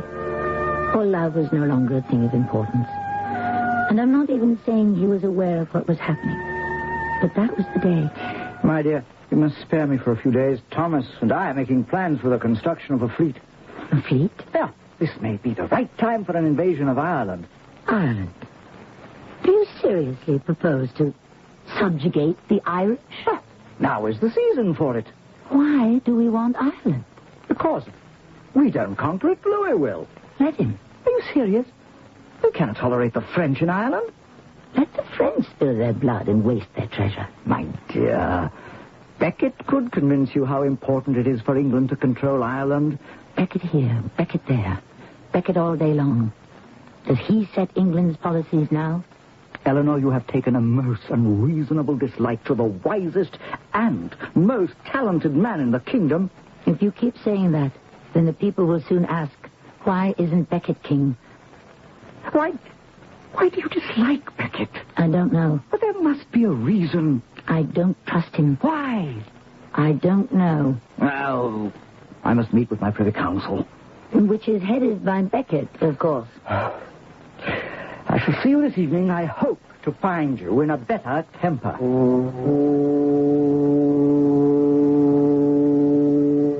My lady? You may be seated. Thank you. It is gracious of you to receive me. I could not easily refuse to see the Chancellor of the realm. Why do you dislike me? You're not good for my husband. In what way? You fill his head with dreams of impossible conquest. I believe that Henry must achieve his destiny. And what is his destiny? To make England the strongest nation on earth. By a series of dangerous, bloody foreign adventures? My lady, England must first be made strong here at home. Henry must get what is rightfully his. He already has what is rightfully his, the crown. For 20 years, Stephen bought the loyalty of the barons and the church. He gave them money. He gave them lands. He gave them privileges. This treasure belongs to the crown. Henry must win it back. You're a clever man, Thomas à Becket. What do you want? I want to serve my king. What do you want for yourself? Oh, a little wealth, a little fame, and a little glory. And what else? What else is there? You want something, Thomas à Becket. I can see it in your wild eyes. My wild eyes? Men call you a scholar. Your learning is beyond question. But tell me, what drives you, Thomas? Why do you say that word? I am not a queen who has lived in a convent, nor one who has never ventured forth from the nursery.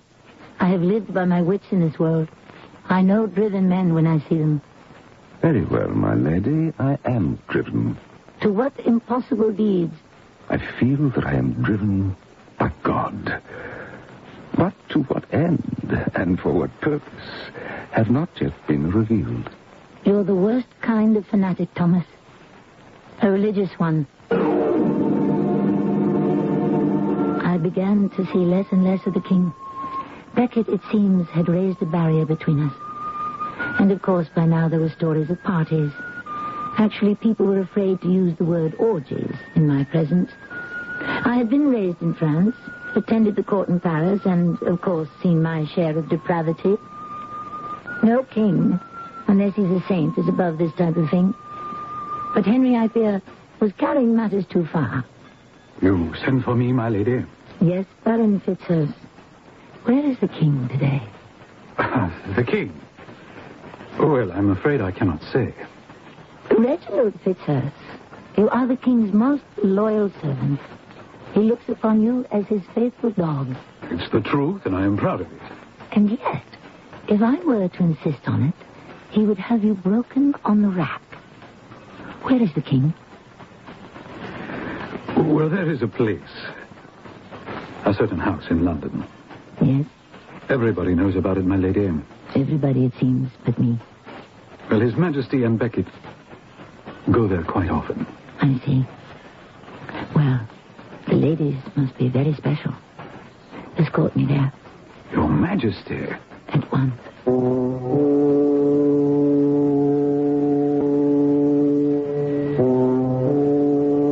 It was the home, a most palatial mansion, of Sir Faris de Montjoy. A most apt name, for he was easily the most depraved scoundrel in England. I walked inside. Who would dare to bar my path? The king and Becket were in a private room with several young ladies. The curtained archway was partially open. I could see. I could hear everything. Now, little Maud, off with you. Thomas and I have serious things to talk about, isn't that so, Thomas? We always have serious things to talk about. So, little Maud, you and your... What's the name of yours, Thomas? I don't remember. Ask her. She's fallen asleep. Wake her. That would be most unkind. True. Little Maud, you sit quiet. Thomas and I must have a conference on affairs of state. Thomas, the Archbishop grows older. As do all of us. Ah, but he is really old, Thomas. Poor dear kind Theobald. He's not long for the world here below. No, but he'll be welcome in the world above. Without doubt, Your Majesty. And who shall then become Archbishop of Canterbury, Primate of England? Yes. Who? It is my responsibility to appoint the new Archbishop. Oh, that you must be aware. It is the law, Your Majesty. Thomas à Becket, whom do you suggest I appoint Archbishop of Canterbury, Primate of England? Modesty forbids me to reply. Modesty? Ha! Well, that's a jest for you, isn't it, Thomas? It's a capital jest, my lord. There was no point to listening to any more of it. I returned home swiftly. So Becket had obviously achieved his coveted goal. Now he was second in power to the king himself. Or if he looked at it a certain way, he was equal in power. If you cared to look at it in still another way, a time could arise and a circumstance be created where he could be even more powerful than the king. My dear, how have you been? Well, and you? Oh, my health is excellent. Have I interrupted anything? I was merely sewing. I require your advice. Theobald is dead. May his good soul rest in peace. I must choose his successor. Whom do you suggest? Anyone but Thomas à Becket. What is this unnatural hatred you nurture for Becket? And what is this unnatural affection you have for him? He's a man of the highest learning. Can you deny that? No. He's highly skilled in the arts of diplomacy and negotiation, true? Yes. And he's the most able, and I will say, honest administrator. Is that not a fact? It's a fact. Is there any prelate in the realm more qualified for the post? Well, is there? Dismiss him. Why? He'll destroy you. How? You can't tell me. Well, you should know. I've decided to appoint him. I thought you wanted my advice. I did. But only if it didn't conflict with your own intentions. Oh, why are you so difficult? Because I love you. Eleanor. Yes? Do you want to say that you no longer love me? Oh, when one falls in love, then love is all. It possesses one completely. But life and work and responsibility go on, increase, make demands. And therefore love dies. No.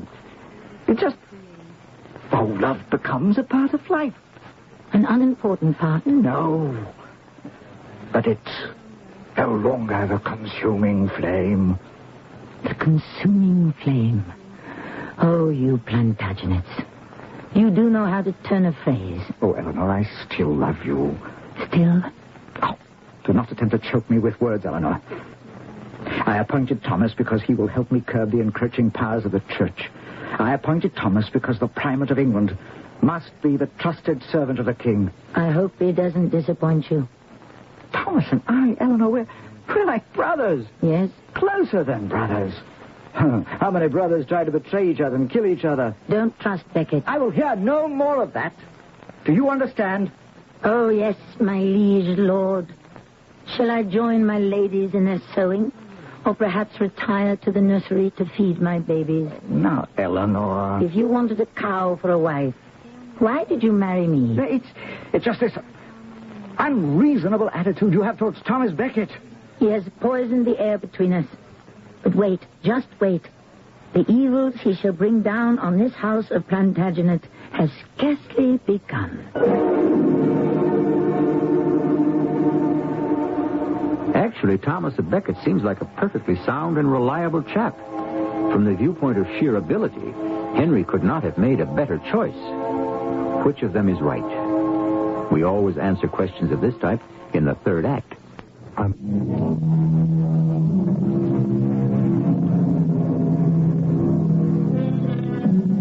She was one of the great women of her time, but it was the wrong time. Quite simply, it was the wrong time to be a woman. A woman was nothing, nobody.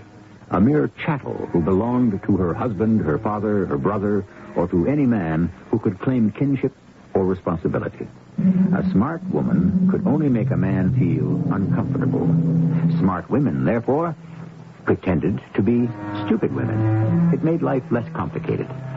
Unfortunately, Eleanor of Aquitaine was too smart for her own good. Ah, the newly created Archbishop of Canterbury. Good day to you, Your Excellency. You did not come to see me. I came to see you.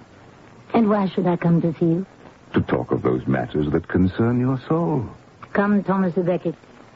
Yes, despite your robes of office, despite your august titles and powers, I know you as the ambition-ridden, driven little clerk. I forgive you, my lady. For what? The sin of slander. Ah. Talking of sin, do you and my husband still enjoy yourselves at the house of Faris de Montjoy?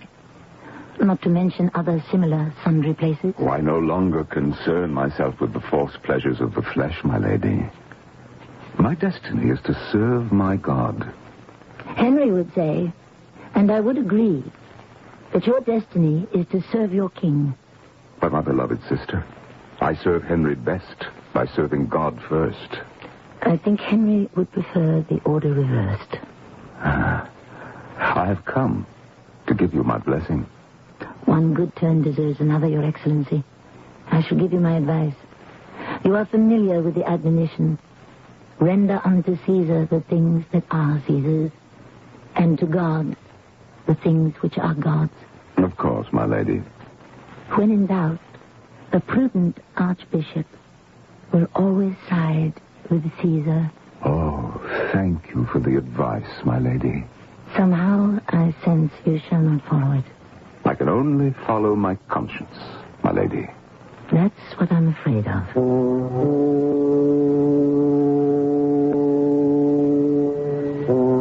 My lady. Why have you asked to see me, Baron Fitzhurst? Oh, my lady, this is a very, Delicate? Yes, delicate. I'd have never thought of that word, but it's what I need. For what purpose? My loyalty is to King Henry. Your loyalty has never been questioned. I never really liked Thomas Becket. Oh? I like him less even now. Why? Have you ever been to his house, my lady? I managed to deny myself that privilege. But you heard about it.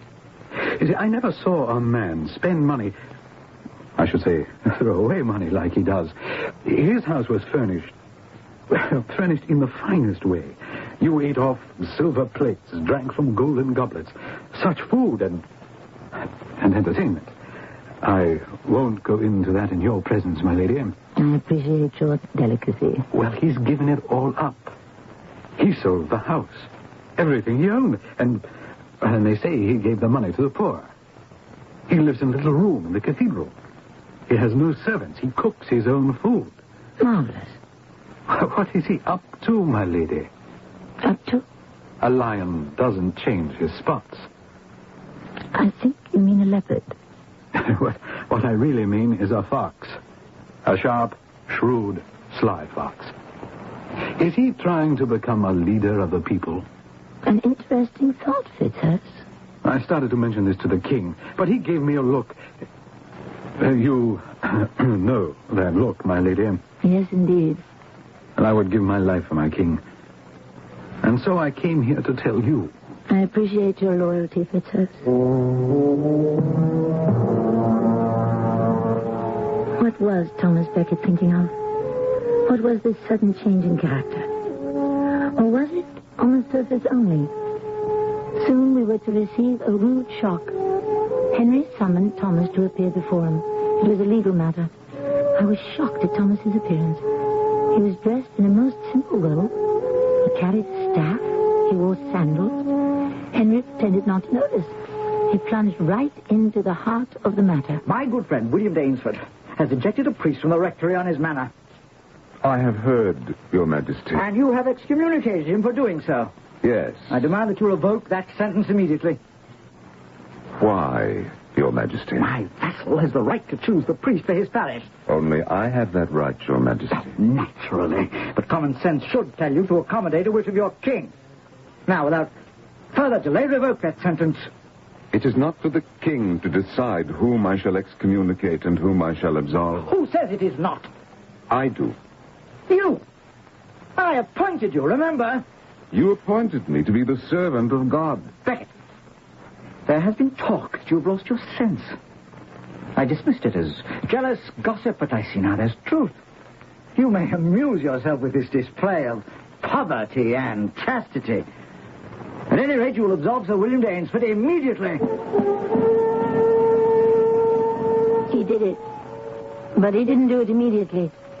And he didn't do it willingly. It was obvious that Beckett had declared war on Henry and chose this time to retreat for tactical reasons. But that was the start of the rift between them. As an expert on rifts, I could see it all so clearly. And I knew how it must end, eventually. Of course, the king needed someone to talk to. And whom could he trust? Me. I can't believe it. Does he actually intend to build a power for himself that will win him the throne? No, he merely seeks to serve God. Oh, he's mad. That's why it would be advisable to kill him. What are you saying? You know what I'm saying. If he dies now, accidentally, there's little harm done. If he lives much longer, you'll make him a martyr. The church will make him a saint. Get rid of him now while it's cheap. Later, it may be too expensive. Oh, what happened, Eleanor? We were of one mind, one accord, one ambition. To win back for the crown all the authority that Stephen had given away. That's why I appointed him. How can a man suddenly disown all his ideas and principles? Possibly because he's adopted a set of different ones. Your authority is being washed away like a sandcastle on the seashore. I'll bring Thomas to heel. The clergy must come under the rule of the crown. I'll never yield on that principle. Who's Thomas or Beckett to declare war on the king? Suddenly, a conflagration had flared up in the country. Naturally, it was fed and fanned by Louis of France, always eager to harass Henry. And it lasted almost 10 years. Beckett's strength lay with the mass of the common people. To them, he was the popular hero. Beckett had gone to Rome. He was gaining support. Finally, an uneasy truce was patched up between the two of them, but it couldn't last, and I knew it. Somebody had to do something. Your Majesty. Finally, Your Excellency, I have come to see you. As a queen or as a daughter of the church? As both. Thomas, let us throw aside the pretenses. Pretenses? This conflict will destroy both of you. It may end in a bloodbath for all England. What would you have me do? Compromise. Each of you has tremendous power. If each of you is determined not to abuse it, then neither of you shall have a grievance. But I see now that argument is fruitless. When you say you seek a better life, I know now what that look in your eyes signifies. You seek martyrdom. To seek martyrdom is to commit the sin of vanity. I seek merely justice and truth. Words, Thomas, words. Well, I cannot promise you martyrdom, but I can predict death. I shall die in the arms of God. Are you sure it won't be in the arms of the devil? As the conflict deepened and became more envenomed, Henry became more and more despondent. He took to drinking and lamenting in his apartments with a few of his chosen companions. But you could hear him all over the palace. He says he's willing to obey me in all those matters concerning God. Well, who would decide what that is? He would. And soon he'd be king. Isn't that so? Yes, Your Majesty. He provokes the people. He fans the flames of revolt. People arm themselves and follow him. Isn't that true? Oh, yes. Yes, Your Majesty. And no one does anything. Nothing. Here's a fellow that I raised to power and glory with my own hand. Now he dares to tread on me, insult me, drag my name through the dust. And no one does anything. Not one of the cows that I nourish here at my table, not one will deliver me from this turbulent clerk, this meddlesome priest. Not one of you, not one of you. The king sleeps.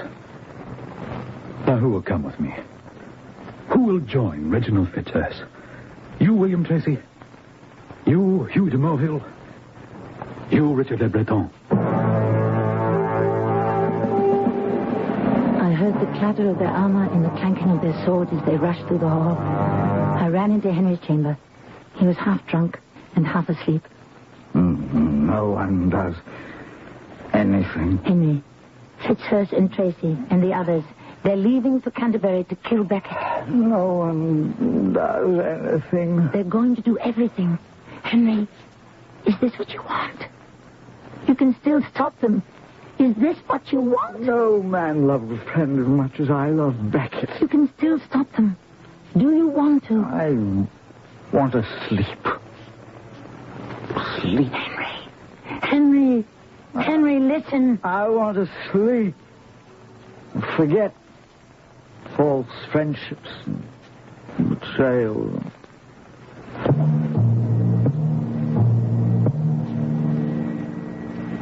Later, did he know? I don't know. I only know that Fitzhurst and his followers bound themselves together by an oath.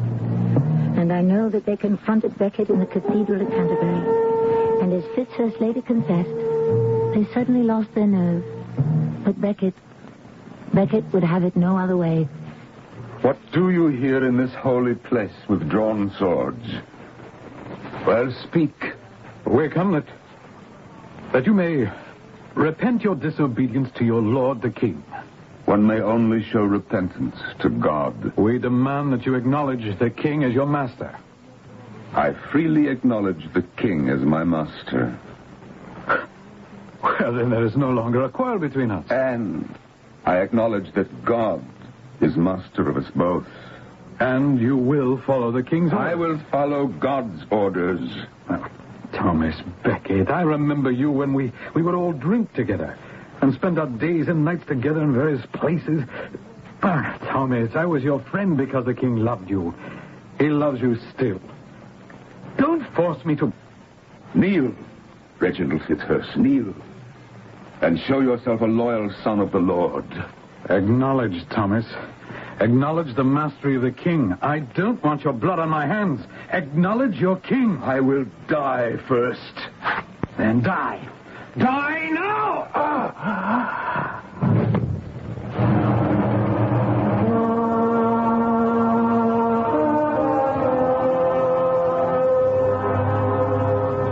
When the news was brought to Henry, he was seized with shock and grief and horror. He shut himself up in his room.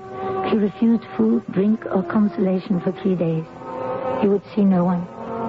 Finally, he sent for me. Eleanor.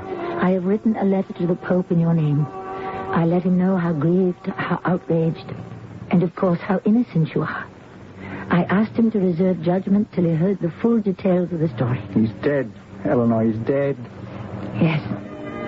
Finally. I shall hang Fitzhurst and the others at once. Yes. Condemn them to the scaffold and then commute the sentences. Everyone will say I killed him. They'll say I ordered the crime. And did you, Henry? Did you? I don't know.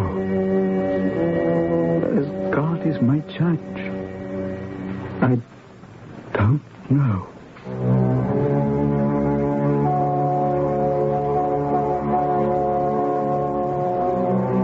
And there the matter must rest for eternity, or until such time as these things are made known to us. But it was one of the great mysteries of history, which is why it is grist for our mill. Our mill will keep grinding when I return shortly. Did you ever want to own your own business? It might be simpler than you think. We can take the mystery out of it. Here's the first clue. We're the largest instant printing chain in the world. Right, you got it. Postal Instant Press. PIP. Now, clue number 2. You can get into a franchise for a lot less than you think, and the balance of the purchase price after your down payment will be completely financed by PIP at below the prime interest rate upon credit approval. We can bring a lot of witnesses, too. Take the man and wife running their own business and doing well. The singles who are part of PIP's success story. The retirees. Or many more in the growing PIP family. All of these people are just part of the evidence. PIP trains you, backs you, helps you get started, keeps you going. If you really want to be your own boss, take a tip from PIP. Call toll-free 800. Pour on the snack.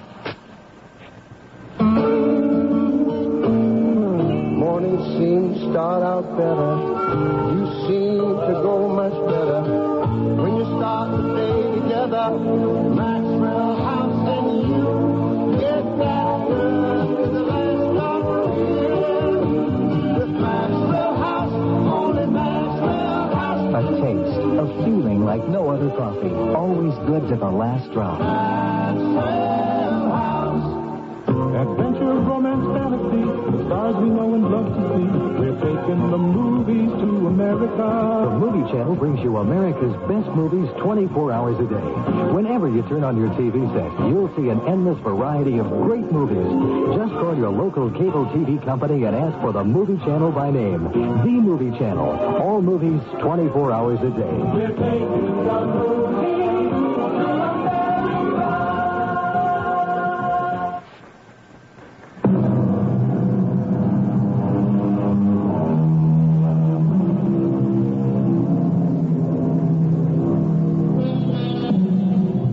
Trickery is as old as recorded history. I'm told they discovered loaded dice in one of the tombs of ancient Egypt. Did the pharaohs cheat, or were they cheated? Are you an easy mark, or do you have the sense to know nobody hands you nothing for nothing? Don't be gulled into believing you can pyramid yourself a fortune, or that an honest man can't be deceived. He certainly can. Who said that? Why, our old friend Ben Franklin. Who else? Our cast included Jennifer Harmon, Joan Shea, Mandel Kramer, and Ray Owens. The entire production was under the direction of Hyman Brown. This is E.G. Marshall inviting you to return to our Mystery Theater for another adventure in the macabre. Until next time, pleasant dreams.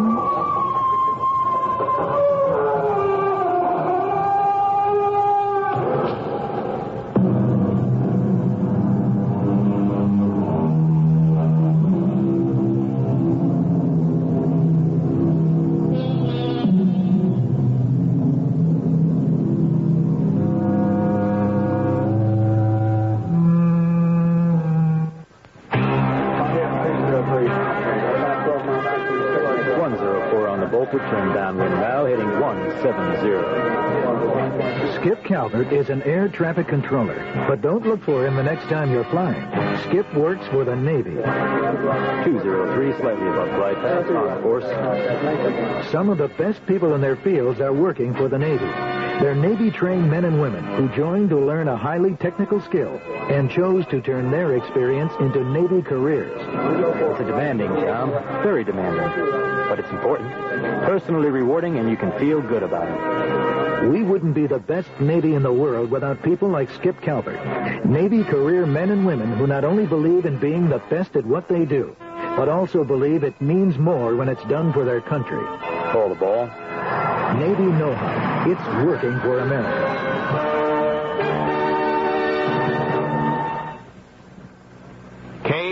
KCMO, Kansas City. Mutual News. Democrats on Capitol Hill Tuesday blasted the Reagan administration's plans to bail out the Social Security system by cutting some future benefits. Mutual White House correspondent Bill Grudy reports the Reagan administration is rethinking its sweeping proposals. When the plan was unveiled, officials called it a bold new initiative to save Social Security from going belly up. Now, Deputy News Secretary Larry Speaks describes the plan as nothing more than a package of ideas. Speaks says it was sent up to Capitol Hill at the request of Congress, and he indicates the president is not prepared to fight for it, as Mr. Reagan is fighting for the administration's economic package. Speaks says the president's proposals are still the best way to go, but in the next breath he admits Congress could come up with something even better. Bill Grudy, Mutual News, the White House. Michigan voters Tuesday overwhelmingly rejected a proposal known as Proposition A. The referendum measure would have lowered property taxes.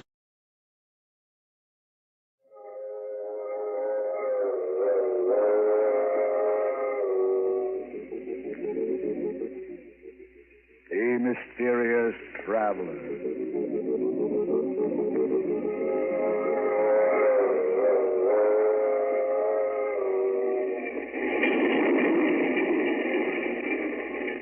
This is the mysterious traveler, inviting you to join me on another journey into the realm of the strange and the terrifying. I hope you will enjoy the trip, and it will thrill you a little and chill you a little. So settle back, get a good grip on your nerves, and be comfortable. If you can. Where are we going? Well, we're going to join Walter Cabot as he takes a little excursion into crime. I call the story Murder Goes Free.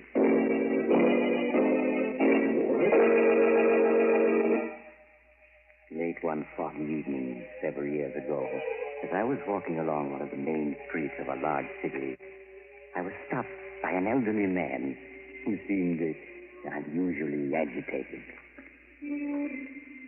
Pardon me, sir. May I speak with you for a moment? Of course. Here, perhaps this will help. Oh, please. It isn't money I want. I just want someone to listen to me. No one is interested in seeing justice done. No one. Well, I should be glad to hear what you have to say. You will listen to my story? Yes. I want to confess something that's on my conscience. I've confessed 100 times, no, 1,000 times. Yet no one will believe me. You must help me make them believe. It all began that day in my office when Martin, my son, came in to see me. Hello, Dad. How are you? Oh, Martin, I'm glad you're here. I want to talk to you. Oh? Sounds as if I've done something you don't approve of, Dad. Did you read the gossip column in this morning's Daily Ledger? Oh, that. Why haven't you told me about this woman, Diana Winters? Well, I'm sorry, Dad. I just didn't think it was important. You've always told me about your other friends. Are you ashamed of Diana Winters? No, of course not. Why should I be? Martin, you know as well as I do that her reputation is, well, spectacular, to put it kindly. Well, stories about her all lies. I'm not taken in by gossip, Martin. I happen to know that this Winters woman is just plain no good. Dad, I won't have you talking about her like that. Martin, you don't love this woman, do you? Yes. Yes, I do.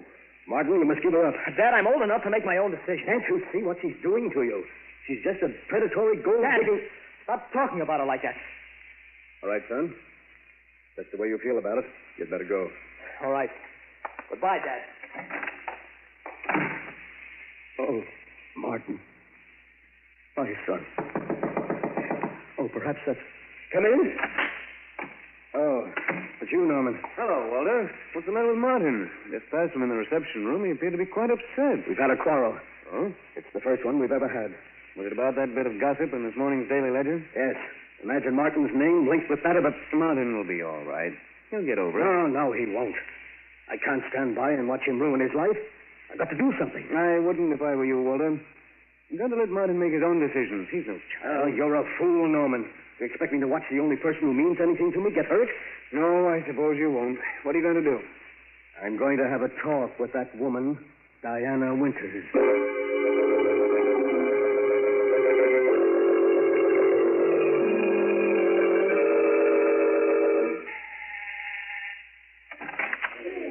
Hello. Oh, good evening.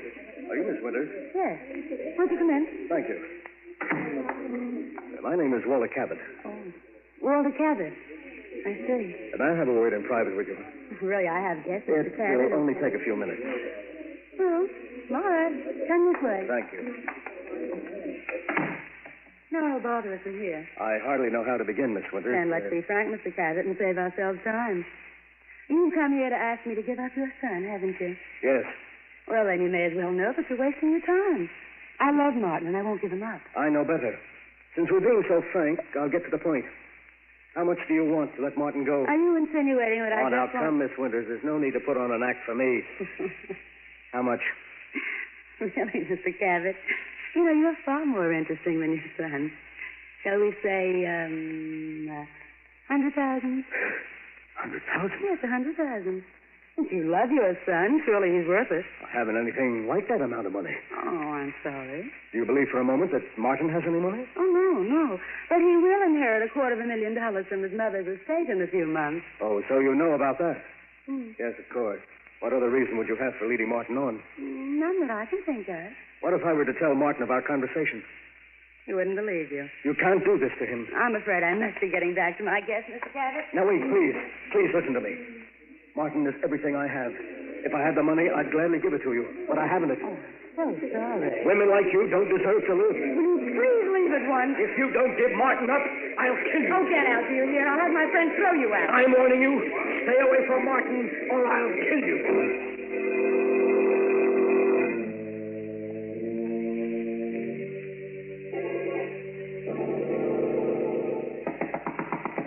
Come in.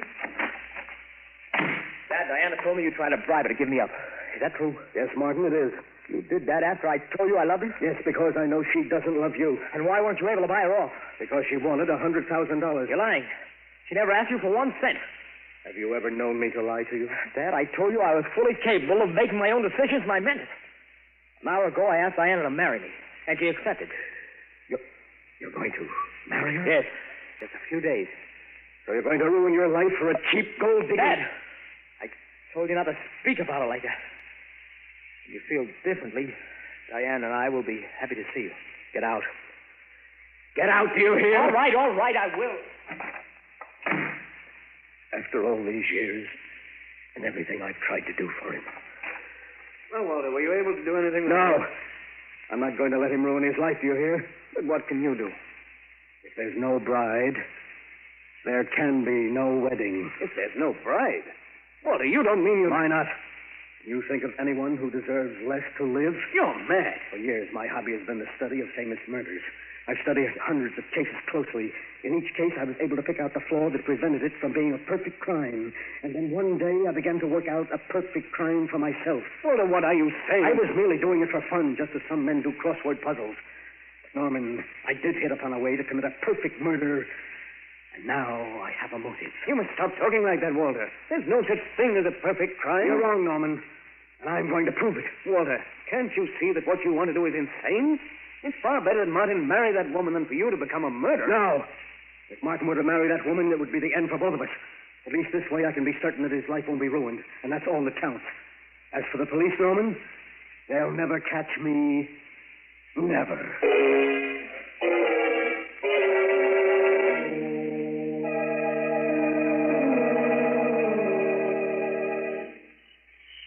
Pardon me, sir.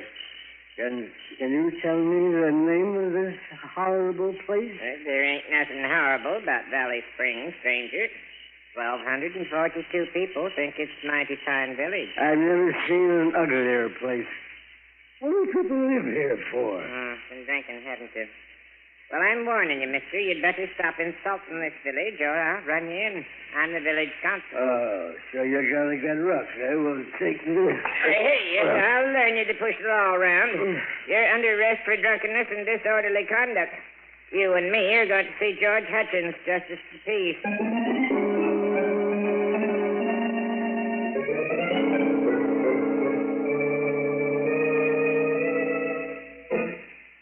And after insulting our village half a dozen times, Your Honor, he attempted to attack me.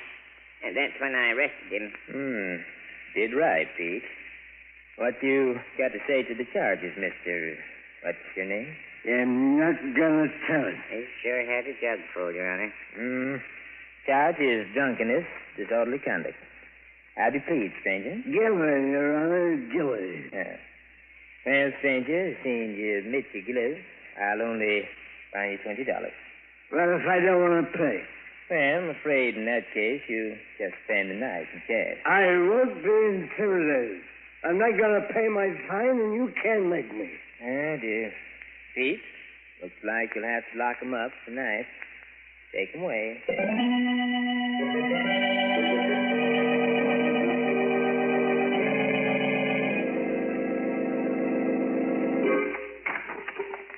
Well, stranger, now you can see what the inside of our jail looks like. Good. It still ain't too late to pay your fine. Don't you want to pay it and sleep in a nice, soft bed? No, I like it here. Which of the two cells is mine? Well, you take the one on the right. I'll sleep in the other. I got to guard you. Go ahead, get in so I can lock the door. Just as you say, Constable. Now, I don't want to hear anything out here till morning. I'll have enough trouble sleeping in here without you bothering me. I'll be so quiet, Constable, you won't even know I'm here. We dream.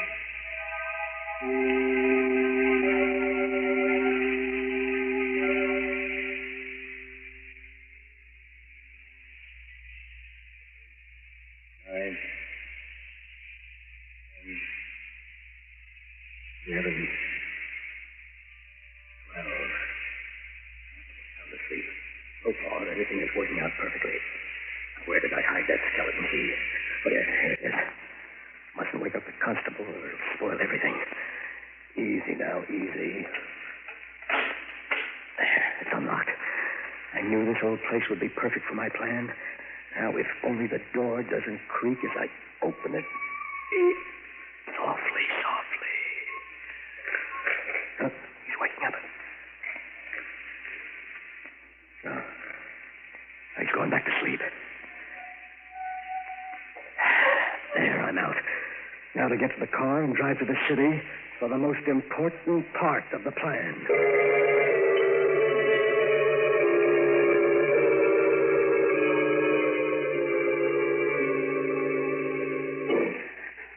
Who's there? Who's there? Perhaps if I turn on the lights, Miss Winters. You. Yes, Martin's father. What do you mean by breaking into my apartment? What do you want? What do I want? You remember what I said to you the other night? Oh, what you said? Oh, no, I'll refresh your memory. I said I'd kill you if you didn't give Martin up. You wouldn't dare. Oh, but I would. Oh, my friend said you threatened me. You get the chair. I don't think I will, Miss Winters. Why are you looking at me like that? You're just trying to frighten me, aren't you? I tried to reason with you, but you wouldn't listen. You should have. No, you can't kill me. Stay away from me. Stay away from me, you hear? It's no use trying the door. I locked it when I came in, and I have the key. Please listen to me. I'll do anything you want. I'll give Martin up. I'll go away. You had your chance. You wouldn't take it. No. I'll keep away. Don't touch me. I'm free.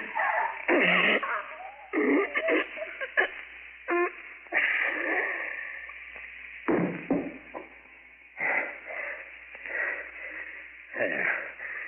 I'll just turn her wristwatch back to 12 and stop it. The exact time I was being arrested in Valley Spring, and my son is free. Free.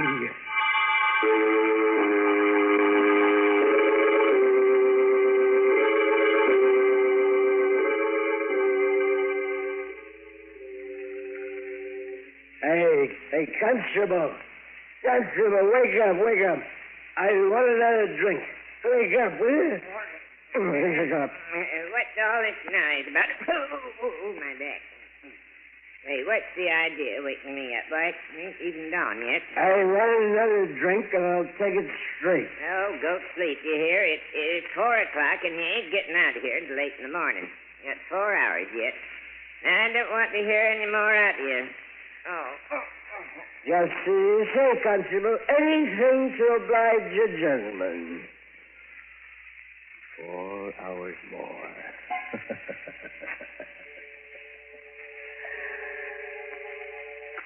Good.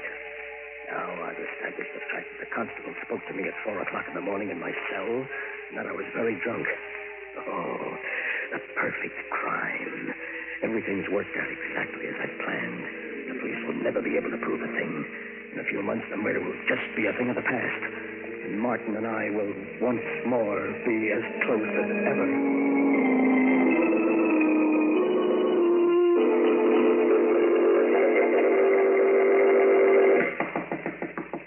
Come in. Oh, hello, Kelly. Well, how's the DA's office this morning? Well, so I finally caught up with you. My partner told me a few minutes ago that you've been looking for me. Looking What's on for your you? That's putting it mildly. There's been a 5-state alarm out for you for the past 24 hours. What? Where have you been the last few days? I've been vacationing at a small resort 100 miles upstate. Kind of sudden vacation, wasn't it? What? Even your partner didn't know where you were. Well, I went there on the spur of the moment. Oh, you did, huh? Yes. And where were you on the night of the 22nd? The night Diana Winters was murdered. Say, I read about that, Kelly. That's rather an Stop stalling. Where were you? Frankly, Kelly, I don't recall where I was that night. I'm afraid I was a little drunk. You're going to have to do better than that for the DA. Oh? Well, I'm afraid I won't be able to. I really can't remember where I was that night. Cabot, I think you're going to wind up in a place you're not going to like. In the chair. Get your hat. We're going down to headquarters. That sounds serious. Well, look, do you mind if I speak to my partner and explain matters to him? That won't be necessary. You'll be able to read all about it in the papers.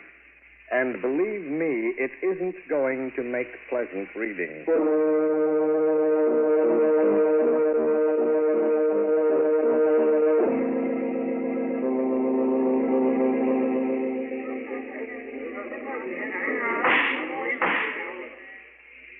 A dozen witnesses have testified that the defendant, Walter Cabot, threatened to kill Diana Winters. And how has the defense replied to the charges of the state? It hasn't. Can we accept the flimsy story of the defendant? That he was drunk the night of the murder and hasn't any recollection of his actions? Perhaps Walter Cabot doesn't know where he was that night, but I do. He was in the apartment of Diana Winters, where he cold-bloodedly strangled her as he vowed to do before a dozen witnesses. There is only one verdict you can render. Guilty of murder in the first degree. The state rests, Your Honor. Since you've insisted on defending yourself, are you ready for the defense's summation, Mr. Cabot? Your Honor, I've often observed the strange twists of fate by which a man is saved or condemned. My inability to recall any of my actions on the night of the 22nd left me without a defense. Yesterday, frankly, I regarded my case as being hopeless. Today, however, through a twist of fate, I have received a new lease on life. I'm now prepared to prove my whereabouts on the night in question. I should like to call upon a witness for the defense. You have the court's permission. Thank you, Your Honor. I wish to call Peter Wilk to the stand. Peter Wilk to the stand. Here I am. Raise your right hand, please. You solemnly swear to tell the whole truth and nothing but the truth to help you God? I do. State your name and occupation, please. Peter Wilk. I'm constable for the village of Valley Springs. Mr. Wilk, will you tell the jury exactly what you told me this morning? Well, yesterday, George Hutchins, he's our justice of the peace, and myself were looking at a city newspaper. And in it, we see a picture of a man, Mr. Cabot, right on the front page. It says he's being tried for a murder committed on the night of January 22nd. Well, George and me recognizes him right away as the fellow we locked up in our jail that night on a drunken and disorderly charge.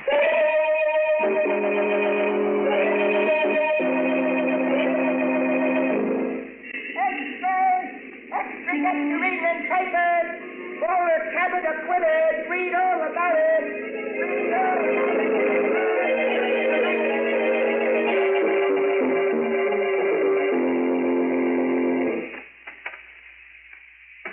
Martin. Hello, Dad.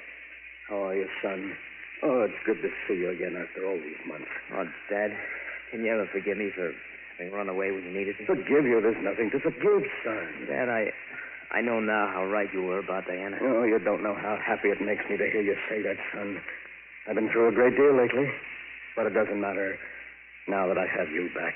Oh, Dad, I'm glad to be back.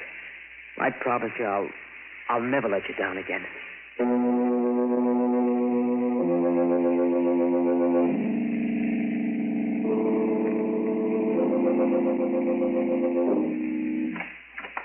Oh, hello, Kelly. Come in, have a seat. Been quite some time since I've seen you. Yes. Last time you were here, you put the cuffs on me for the Winters murder. Well, mistakes will happen. Anything on your mind, Kelly? No, nothing special. Just friendly call. Oh. Well, thanks for dropping in, Kelly. Oh, by the way, have you seen the latest edition? I know. Anything of interest happen? Yeah, you might find it interesting. It could mean a client for you. Oh, really? What's happened? Well, here's the late paper. Read it for yourself. Oh, thanks. New suspect held for Winters' murder. Oh, no. Oh, it can't be. Why not? If you didn't kill Diana Winters, someone did. And we've got that someone down at headquarters. But you must be mistaken. What evidence have you got? Evidence? Yes. Oh, well, we can prove the guy we've got was at Diana Winter's apartment that night. What's that? But he was seen leaving just after midnight, after a whale of a quarrel with her. Quarrel? What about? Oh, usual thing. We both know what Diana was. Two-timing gold digger. Yes, of course. She had plenty other boyfriends than your son. Only none of them knew about the others. But yes, that night, the guy who killed her found out a few things about her and bumped her off. No. I don't believe it. I told you he left right after midnight, didn't I? That's right. Well, her watch was found on the floor where she dropped it during that fatal struggle. Stopped just at 12. And that watch is going to hang the guy. We may have been wrong in your case, but this time we have the right man, and we'll make it stick, even though the evidence is circumstantial. Well, I'd better be running along. Good night. Good night. Keep the paper. You might want to read the whole story. New suspect held for Winter's murder. District Attorney uncovers apparently conclusive evidence of guilt. That can't be. I had it planned perfectly so that no one could be held for it. There's no such thing as a perfect crime, Walter. The murderer always overlooks something. No such thing as the perfect crime. Murderer always overlooks something. Norman said that. But I knew better. And now an innocent man has been arrested for my crime. Whoever he is, he's innocent. I must save him. Yes. I can't let him die.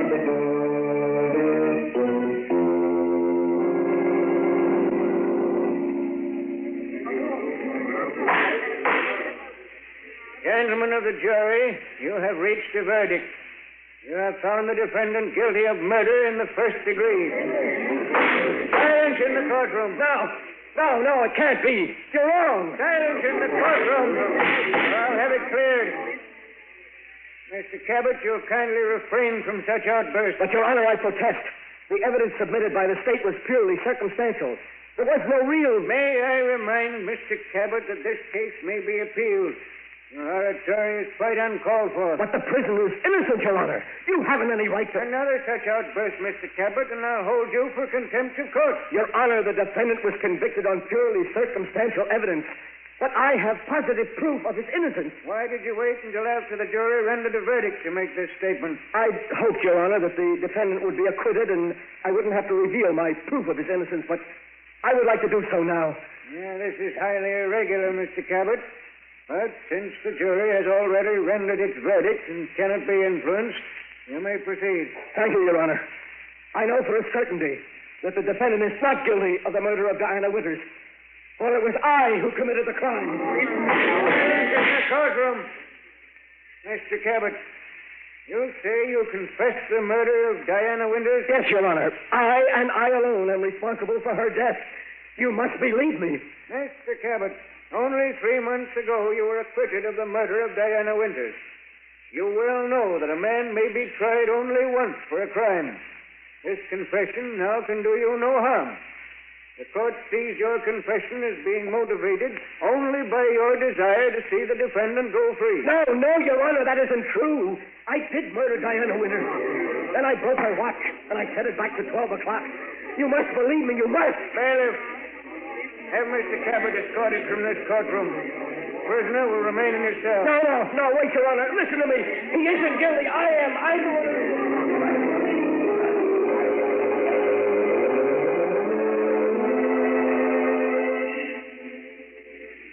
That day in court, I've confessed 1,000 times, and yet no one will believe me. No one.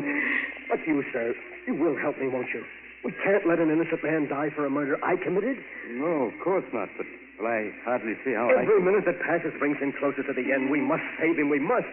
If you only help Hello, Cabot. Oh, Kelly, I was just telling this gentleman here my story. We can't let an innocent man go to the electric chair.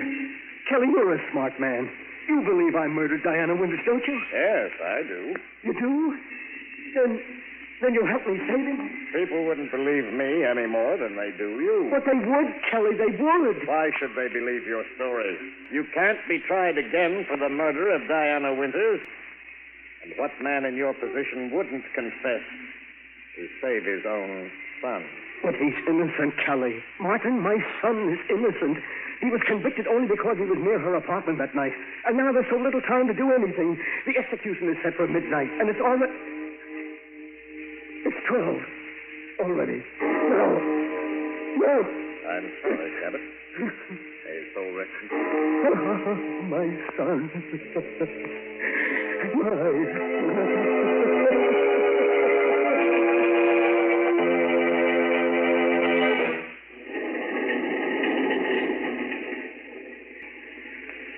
This is the mysterious traveler again.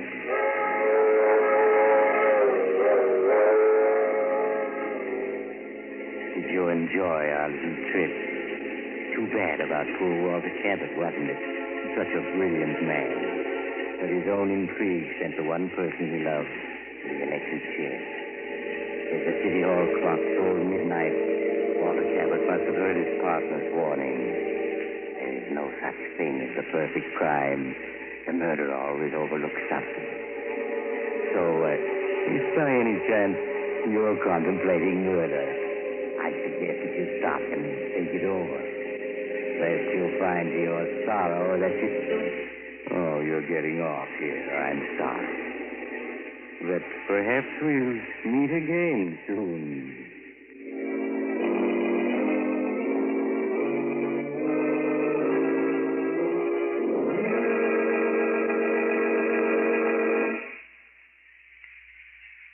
You have just heard Chapter 67, the final chapter of this series of The Mysterious Traveler, Tales of the Strange and Terrifying. In tonight's story, Murder Goes Free, Ed Latimer played Walter Cabot, Tony Barrett played Martin, and Irene Winston played Diana. The Mysterious Traveler is written by Bob Arthur and David Cogan, and original music is played by Henry Silverne. The entire production is under the direction of Jock McGregor.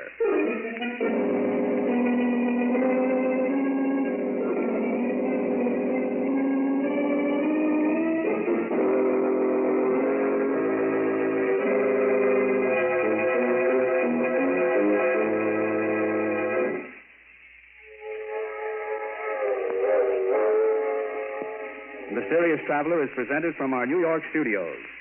This concludes the present series of The Mysterious Traveler. Next Saturday evening at 9:30 Eastern Wartime over most of these stations, Mutual will present a new program, radio's first nationwide audience participation mystery series. It's called Calling All Detectives. We invite you to be with us for Calling All Detectives next Saturday night at 9:30 Eastern Wartime. This is the Mutual Broadcasting System.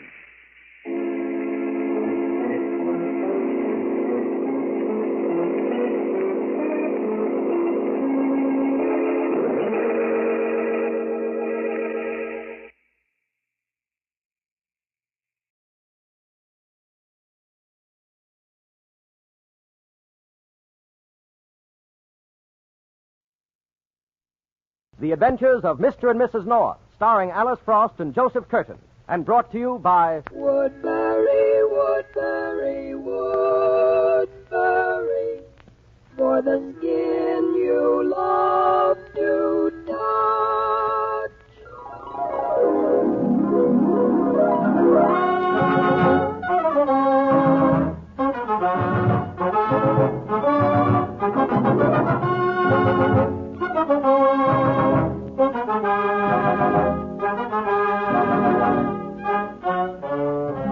Jerry and Pamela North, those lovable, laughable solvers of mysteries.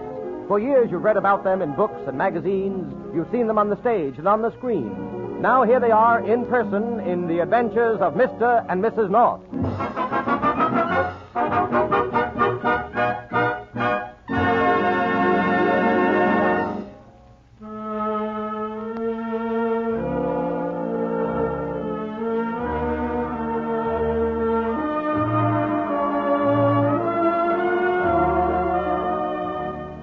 Joseph's is a little Russian restaurant tucked away on one of the side streets of Midtown Manhattan. And here we find Jerry and Pamela North just finishing dinner. There's a popular belief among epicures that music has power to aid digestion, but Jerry has some doubt about this.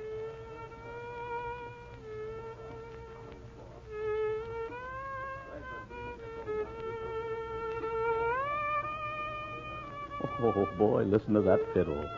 No wonder there's hardly anybody in the place. Shh, Jerry, I want to hear. What?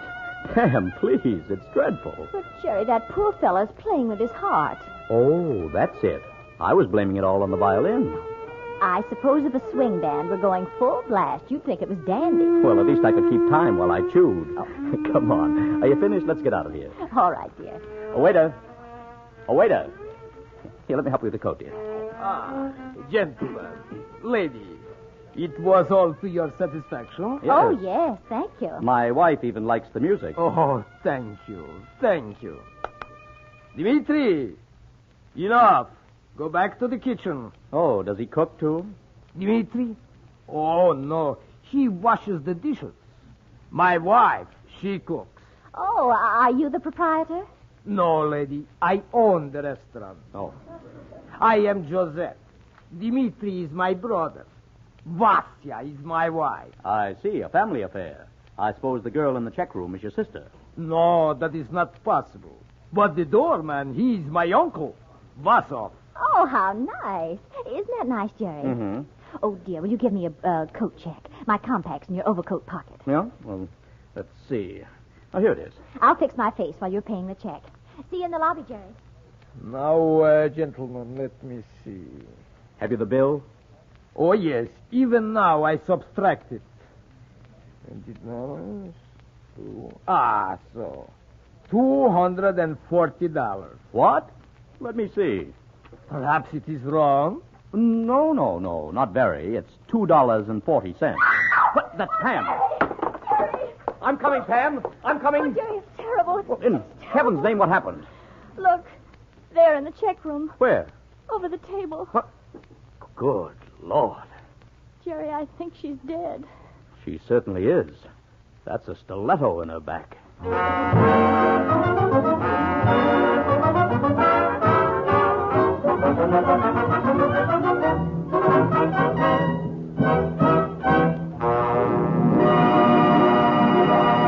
We'll rejoin Mr. and Mrs. North in just a moment. But meanwhile, ladies, do you realize for just 10 cents you can buy a trial-sized jar of Woodbury cold cream, a cream proved to give as fine or even finer beauty results than the costliest creams?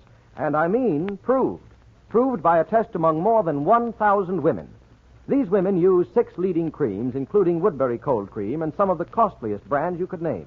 The creams were all in plain, unlabeled jars. Yet the majority of the women picked one cream as definitely best, Woodbury cold cream. Actually, they preferred Woodbury even to those costliest creams. Well, here's why Woodbury is so outstanding. Its 4 special ingredients and its fine oils cleanse thoroughly, leave your skin feeling gloriously fresh and clean. They lubricate, help ward off aging dryness. They make your skin gorgeously softer and smoother. And besides, there's an element working in the jar to keep the cream absolutely pure. And no other cream at any price has that. Why not send out now for Woodbury cold cream?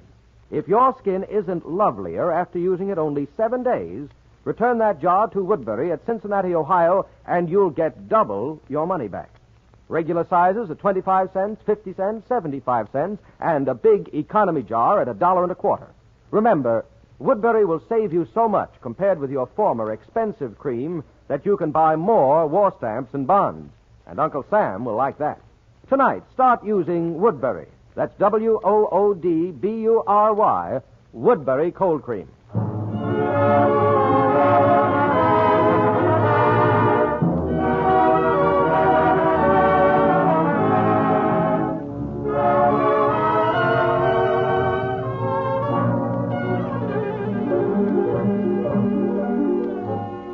And now, back to the adventures of Mr. and Mrs. North.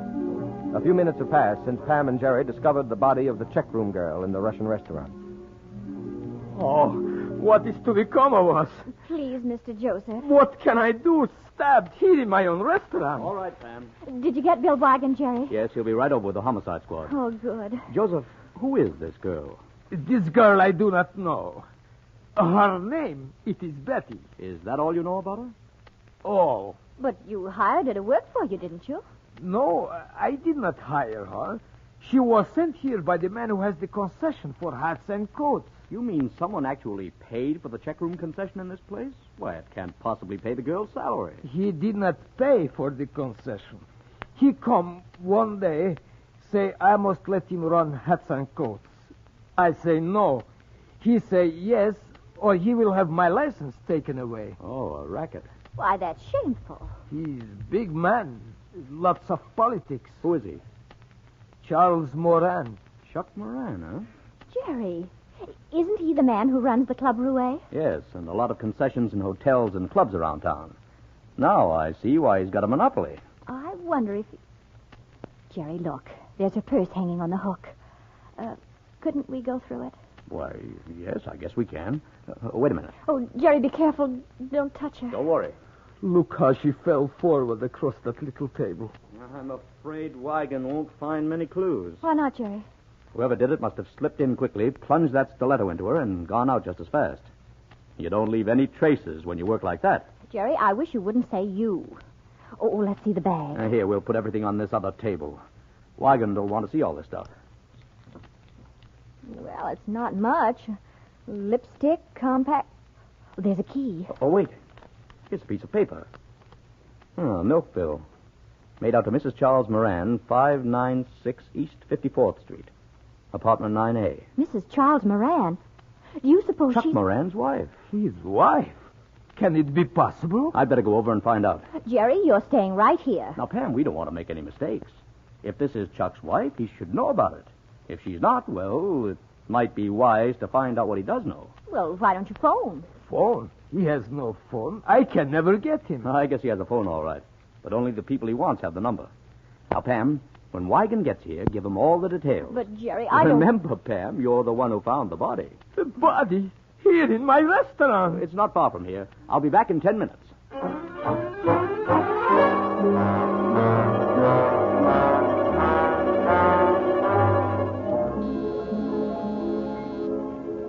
Take it easy. I'm coming.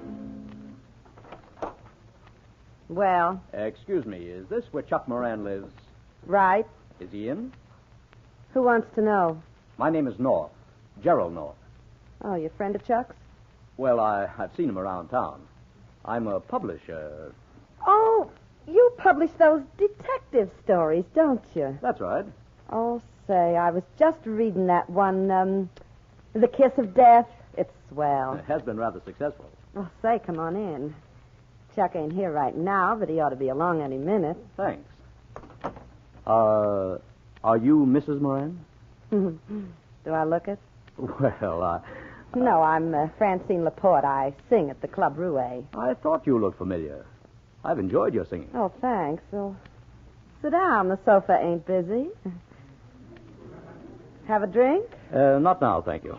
Well, you better. Chuck may not show for a while. Well, then, I really can't wait. Oh, come on. Sit down. Oh, scat, Pinky. That cat is all over everything.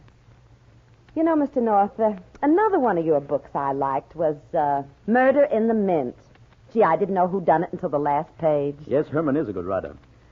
But what I came to see about was Mrs. Moran. Oh, Betty? Yes, do you know her? One of my best friends. And let me tell you, she's got brains. She can figure out those detective stories where I can't. Her only trouble is money. Money? Yeah, you see, Chuck's the front in the concession business, but Betty runs it. She keeps all the check bills in line, you know, hires them and fires them, and, well, she squeezes the nickels till the buffaloes yell. I see. Yeah, right now she's doing a little trick herself in a little Russian joint because, well, it don't pay to keep a regular girl there. She and Chuck get along all right, don't they? Why, Say, why all the interest in Betty? Oh, nothing, just inquiring. Well, I don't know what you're after, so I ain't going to talk out of turn. You'll have to wait for Chuck. Well, I really must be going, Miss Laporte. Oh, stick around. I'm leaving in a minute for my act at the club, but we could spend a little time talking about murder stories. You got any new ones coming up? Several. I'm afraid I'll have to go now. Oh, I'm sorry. Somebody's going to step on that cat's neck someday, and that'll finish him. Tell Chuck I called, will you? Sure, tall and handsome. And drop round the club sometime, huh? I'd be delighted, Miss Laporte. Oh, call me Francie. Everybody does. All right, Francie. I'll be seeing you. Okay, big boy.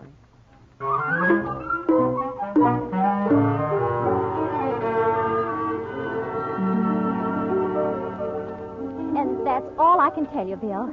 That's the way Jerry and I found her. All right, Pam. Thanks. The medical examiner's busy in the check room. Maybe he'll turn up something. Hey, Mullins. There, Lute. Bring in that big Russian. You mean the doorman with the fur hat? That's right. Okay, Lute. Jerry didn't seem to think that you'd find many clues, Bill. He said that the way the murderer worked, he wouldn't have time Lieutenant Wigan, here's something you might find interesting. What's that, Doc? When I moved the girl's body, I found this menu on the table under it. She was trying to write a message when she died. Yeah. Oh, let's see, Bill. Scrawled from one end of the card to the other. W-O-M-E-N. Women killed me. Women? Gollies. That means the girl didn't know who her assailants were. If she had, she would have tried to write out their names before she died. You can move the body any time you want, Wigan. The stiletto did the trick, all right. I'm going down and file my report. Okay, Doc. Good night. Bill, I can't believe a woman could be so cold-blooded. They come always, Pam. This girl didn't know who they were, so that rules out friends. Let's see. This way, Cossack. Lieutenant wants to see you. Hello. What's your name? It's Vassoff, Lute. Were you on the door outside all evening, Vossoff? I was, for truly. You see any women come into the restaurant? Women, yes. Women. Men, too, also. I mean just a party of women, 2 or 3. They must have come in and left immediately. Women, yes. Men, yes. Not very definite, is he? Yes. Think you could identify these women if you saw them? Perhaps yes, perhaps no. Women come, go. Yes, many. Well, I guess it was one of them. All right, Vossoff. Going to hold him as a witness, Lute? Yes, take him to headquarters, Mullins. Right. Come on, Cossack. We don't want to lose you. Now, Bill, here's what I think you ought to do. Find out if any of the girls working in these concessions had it in for Betty. Please, and then Pam, just a minute. I've got to think this thing out. Hello, anybody. Oh, Jerry. What success? Did you find Chuck Moran? Hello, Jerry. How are you, Bill? Jerry, I'm asking you a question. Did you find Mr. Chuck? No, dear, he wasn't home. But I did find out the dead girl is his wife. Chuck's wife, are you sure? Yes, Bill. Name's Betty Moran. Where's Chuck? The girl in his apartment said he was due there in a little while. The girl? Okay. I'll give orders to have him picked up. I'll be back in a minute.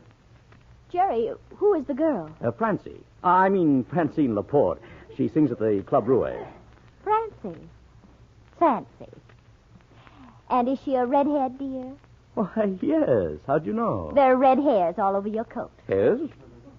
Jerry, what were you doing up there? Oh, they came from that cat in the apartment. A cat, huh? Yes, a cat named Pinky. Jerry, you haven't answered my question. What were you doing up there? Oh, nothing. We talked about Moran and his wife and about detective stories. Detective stories?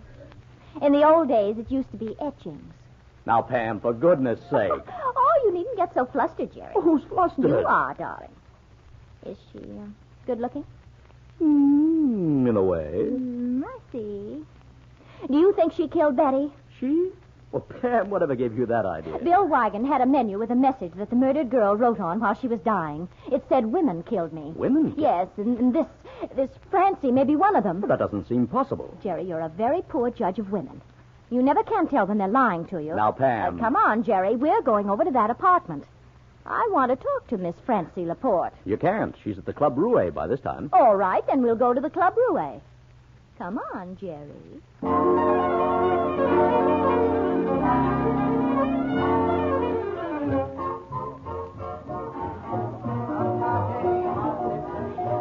This is a good table, huh? Uh-huh. You can see everything, Jerry. I'm afraid we should have told Bill Wigan where we were going. Bill Wigan is no better judge of women than you are, dear. All I want to do is to talk to her for a few minutes, and I'll be able to tell whether she had anything to do with that murder. I hope this doesn't lead to trouble. Listen, Jerry. Ladies and gentlemen, it is our great pleasure to introduce at this time that delightful singer of French songs, Miss Francine Laporte. Have a hand for her. Oh, she's French. From Brooklyn, France. Parlez-moi d'amour, dites-moi des choses tendres. Votre beau discours, mon cœur n'est pas là de l'entendre. She's very attractive, isn't she, Jerry? What? Oh, yes, she is, dear. Jerry, you don't always stare that way when you listen to music. Well, it's a bit different from Dmitri and his fiddle. Well, she's not singing from her heart. Jerry, she sees you. Yes, she does. As soon as she's through singing, I'm going back to her dressing room. We'll both go. Oh, no. You're going to stay right here. I'll be able to judge her better if we're alone. All right, dear, but be careful what you say. Votre beau discours, mon cœur n'est pas là de l'entendre. Pourvu que toujours vous répétiez ces mots suprêmes. Je vous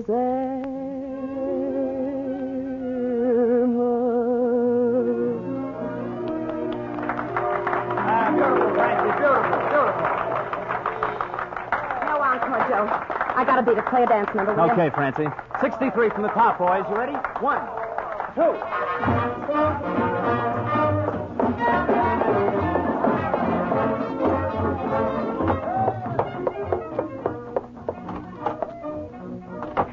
Say, Chuck, What's the matter, Francie? You finished already? listen. That guy north that was up in the apartment, Yeah? he's out front with the dame. I wonder what that lug's up to. Well, he's poking around for something, Chuck. If he's just come to see me, he wouldn't have brought no dame. Yeah, I wonder what. Quiet. Here, get behind the screen quick. Whoever it is, get rid of him. Okay, keep your shirt on. Miss Laporte, may I see you for a minute? I got a change for my next Oh, number. it won't take a minute. Will you get out? I haven't got no time to... I'm Mrs. North. You met my husband, Mr. North, up in Chuck Moran's apartment. Yeah? Well, what do you want? I just want to ask you one question. What did you and my husband talk about tonight? Detective stories. Why? Oh, didn't you talk about who killed Betty Moran? Killed Betty? Oh, didn't you know she was dead? What are you talking about? Betty Moran was murdered tonight. Hey, what's this all about? Miss Dame says Betty was bumped off. I heard. Where'd you get this from, sister? The police found her. Are you Chuck Moran? Yeah. Who got Betty? The police are looking for you. Yeah, well, I'm going out looking for the police. Get your hat and coat, Francie. Oh, you can wait right here. The police will come for you. Out of the way, lady. Hop to it, Francie. I'm ready, Chuck. You'd better not leave, Mr. Moran. Get away from that door. Ouch! Let me go. Come on, Chuck, will you? Just a minute. Jerry, stop them. That's Chuck Moran. Out of the way, jerk. Get back, Moran. Yeah? Sure. Finish him, Chuck. Jerry, Go on. hit him. Go on. ahead. Do what you do. Jerry. Here, you. Get away from that phone. Try and stop me. Why, you little... Ow! Oh! Ouch! Hello. Give me that phone, operator. Give me that phone. The police. Help! Murder! Police!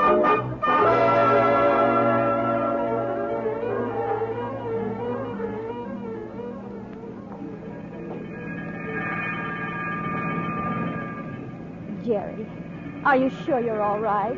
Yes, dear. Good. I want to look out the back. Oh, gollies. Jerry, you know this is the first ride I've ever had in a patrol wagon. I hope it's not your last. Shut up, Moran. You gonna let him get away with that, Chuck? I'll kick his teeth in. Jerry, look out. I'll handle him. Oh, you're Go going to ahead, Chuck. Hey, pipe Go on, down. get him, Jerry. Break it up Go or on, I'll hit break him. it up with my stick. You'll have plenty of time for shouting when we get to the cooler. As soon as we get there, officer, I want to see Lieutenant Wigan. All right, lady, but quiet down. I can't hardly hear the ground.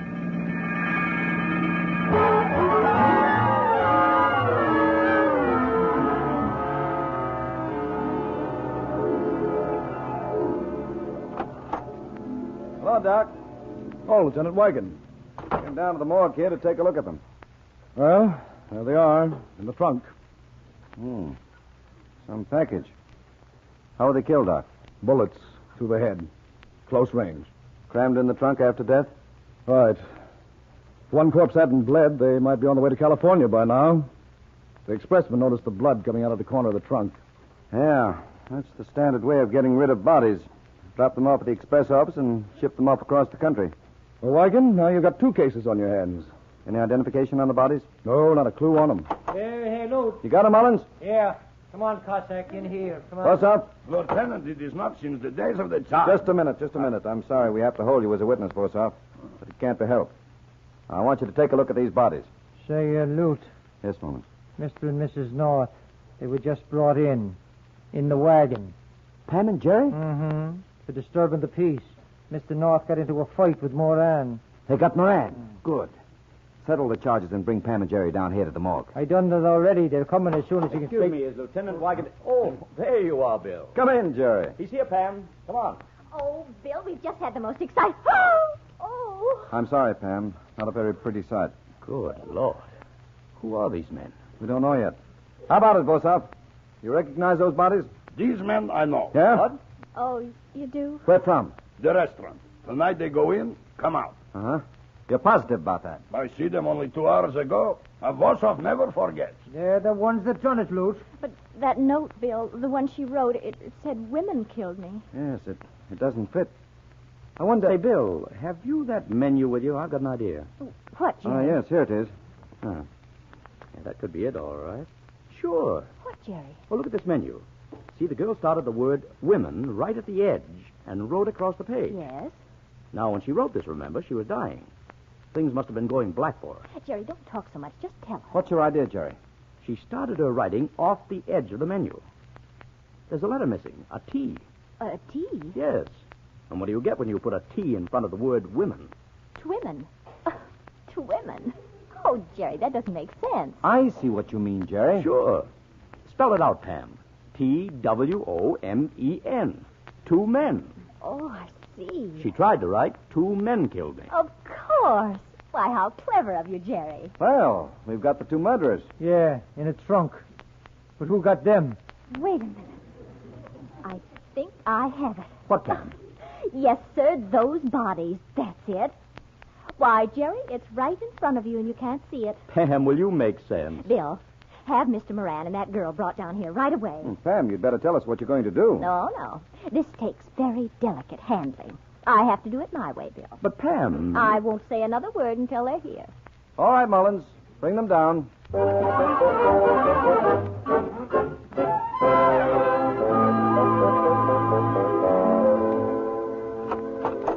on. In here, both of you. Come on. Say, what's this all about? We're going to find out right now, Moran. Sit down. And you take that chair, Miss... That's Miss Laporte, Bill. Close the door, Mullins. Okay, Lute. Now then. Mrs. North is going to ask a few questions. I want them answered. Say, who does she think she is? Let her ask. See what it gets her. Yeah, well, when she's finished, I got a few things to ask. Only it'll be through my lawyer. All right, that's enough. Go ahead, Pam. Well, Mr. Moran, your wife, Betty, was murdered tonight. You said that at the club. I don't know nothing about it. Didn't you sneak into the Russian restaurant tonight and corner your wife in the check room and stab her to death? You're crazy. I wasn't near the joint. This man I don't see by the restaurant tonight. You see? Quiet, please. Bosov tells the truth. All right, Bosov. Well, he ought to know. I wasn't there. Then where were you? Say, what is she, a woman, Dick? Answer the questions, Moran. Where were you? Home. In my apartment. Jerry, did you see Mr. Moran when you were at his apartment? No, only the girl. That's because you didn't look, fathead. I was out in the kitchen all the time you was there. Ask Francie. That's right. He was there all the time. All right, Mr. Moran. You admit you were in your apartment all evening. Sure. I got an alibi. I can tell you everything that guy said. All right, Bill. Arrest Mr. Moran for the murder of those 2 men. What? Say, what is she trying to hang on me? He didn't kill nobody. Can you prove this, Pam? Look at the bodies, Bill. Their coats are covered with hair, cat's hair, just like Jerry's was. Those men were killed in Moran's apartment. That's a lie. I was there. Mullins, take hairs from the clothes of these bodies and get samples from the apartment. Right. If the hairs match, it's going to send Moran and this girl straight to the electric chair. No, not me. You can't. Shut up, Francie. You can't do this to me. He shot them. I didn't have anything to do with You it. crazy ape. Ow! Oh, he did it. He hired those guys to bump her off. Then when they came around to get paid, he shot them. Why did he want to get rid of his wife? She knew too much. The police are looking for 3 girls that disappeared. Girls that used to work for Moran. I don't know what happened to them, but Betty did. She was going to tell the police because Moran was playing around with me. She was jealous. Why, you're lying. That's enough. Crossing. Take them away, Mullins. Come on, move, Moran. All right, you 50 grand. Well, Pam, that was a smart piece of detective work. Oh, I'll say. How did you know about the cat's hairs? Jerry had them on his coat. Thank heaven. Thank heaven is right. It solved the case. Oh, I don't mean that, Jerry. I mean, thank heaven they were from the cat, not that red-headed Francie.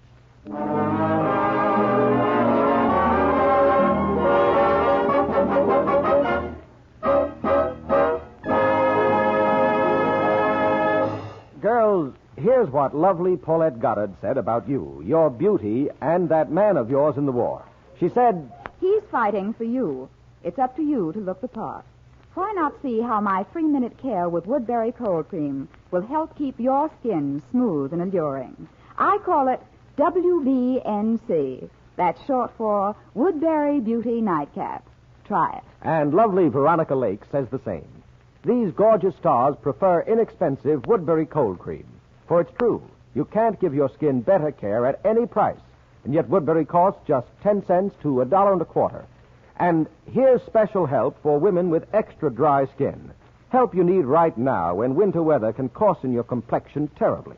It's Woodbury Dry Skin Cream, and it costs just 10 cents, 25 cents, 50 cents a jar. Try this exceptional cream. See for yourself how it helps eliminate those dry skin lines that tend to make a woman look older. Helps bring back supple softness to rough, dry skin. Ask for Woodbury Dry Skin Cream.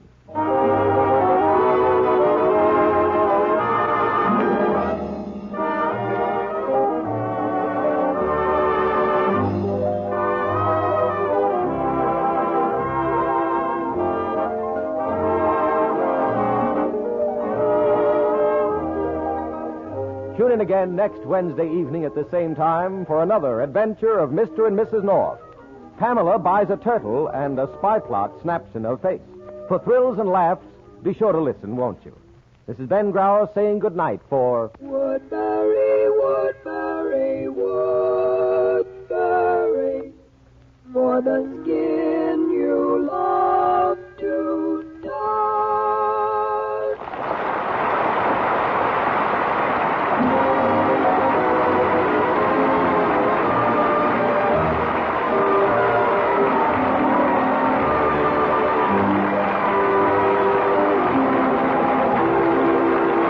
This program came to you from New York. This is the National Broadcasting Company.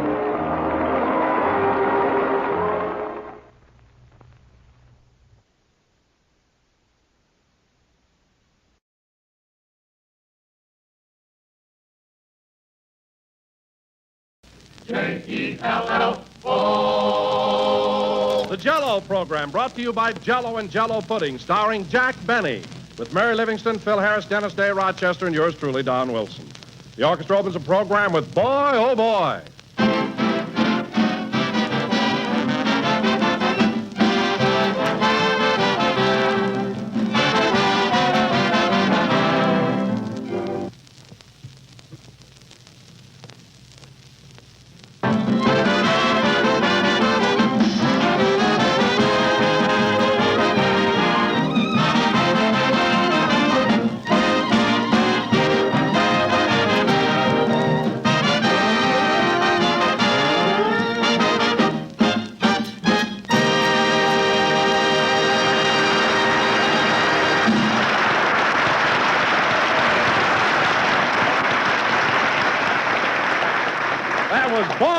Boy, played by the orchestra. Now, ladies and gentlemen, once again, I bring you our master of ceremonies, a man who... Hold it down. Jack isn't here yet. Well, where is he? I just lent Mr. Benny a nickel to make a telephone call.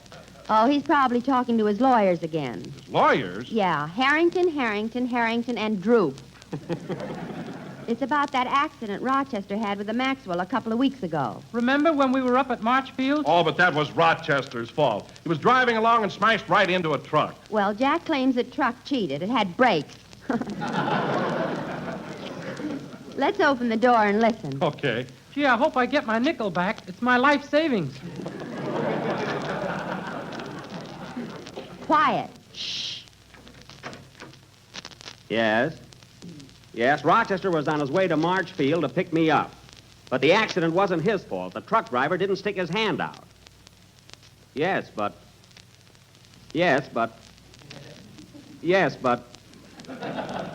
Look, who am I talking to? Harrington, or Droop? It's gotta be Droop. Well, look, Mr. Droop, make a note of this right away. The damages to the Maxwell amount to $158.64. What? How can I lend you my pencil? We're talking on the telephone.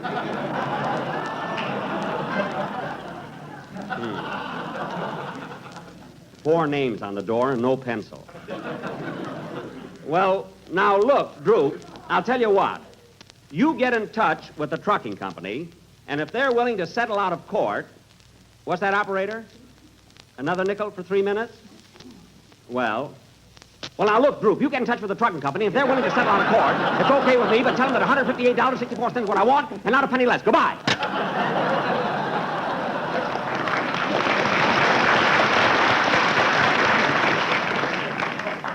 Phew. What a workout that nickel got. I'll bet the buffalo lost 6 pounds. Duck, fellas, here he comes. Oh, sorry I'm late, kids. Go ahead, Don. Introduce me. Okay. Who are you talking to, Jack? Oh, on the phone just now? That was an old girlfriend of mine from Waukegan. She just got into town. Boy, was she a hot mama. Then why did you call her Droop? The years have taken their toll.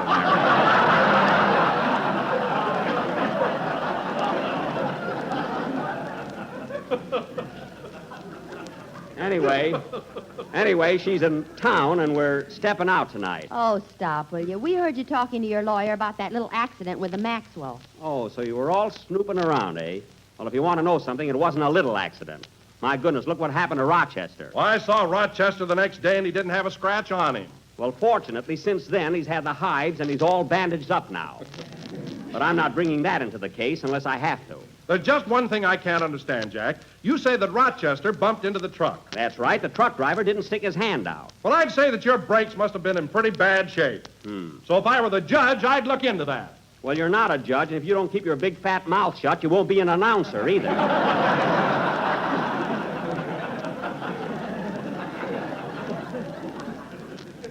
let's settle down and get on with the program. You'd think that... Oh, hello, Phil. Hiya, Jackson. Well, kids, I did it. Harris done it. Congratulate me. Congratulate you. What'd you done do, Phil? What happened? Well, I passed the midterm examination at night school. Oh, so you're out of the beginners class, eh? You're not a freshman anymore. Nope, from now on, I'm a semaphore.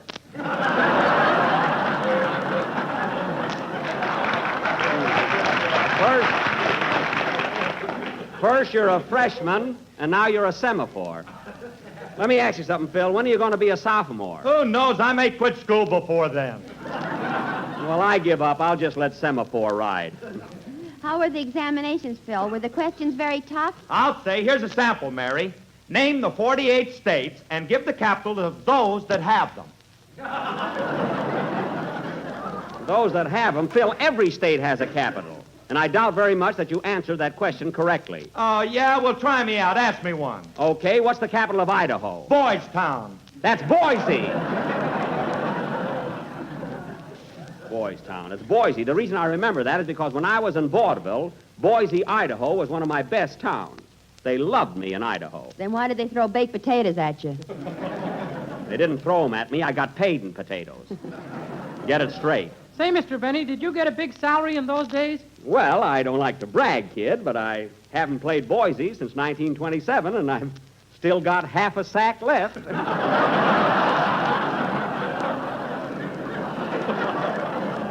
And I love my starches, if you know what I mean.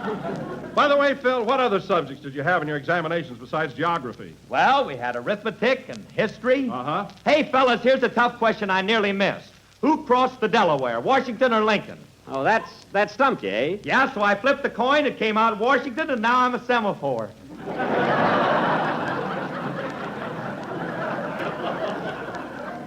Phil, that word is... No, I won't tell him. No, now, Phil, let's forget about night school and have a band number. Okay. Say, Phil, tell Jack about that new subject you're taking up. Oh, yeah, I forgot to give you the hot news, Jackson. You know what I'm studying this term? French. French? Get a load of this. Je mange la fenêtre. Oh, very good. What does that mean, Phil? I ate the window.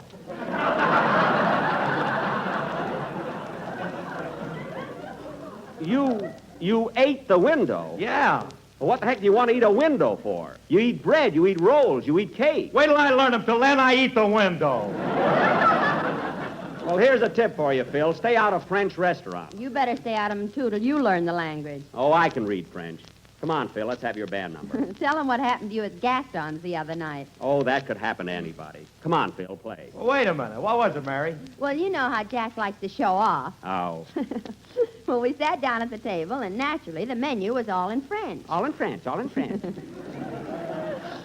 Forget it. And what happened? Jack ordered a nice, thick, juicy watcher hat and coat with mushroom sauce.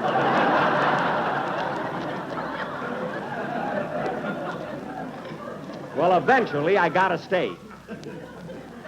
Go ahead with your number, Phil. I've got to go out in the hall and call up my lawyer. Has your lawyer got a phone? There's a phone in the barber shop downstairs from his office. They'll call him. Don't worry. All right, hit it, Phil.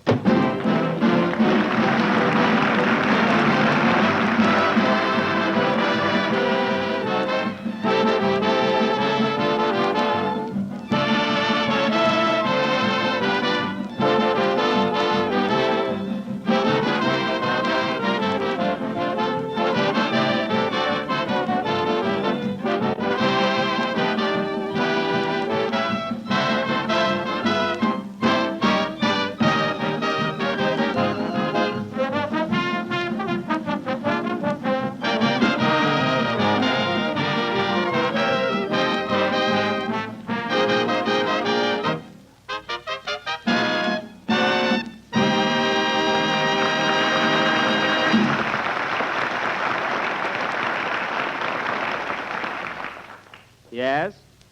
Yeah. Now, look, Mr. Droop, you tell the trucking company that if they don't settle right now, I'll take them to court first thing in the morning. Postpone it till Wednesday. What do you want to postpone it for? Oh, Harrington is wearing your suspenders.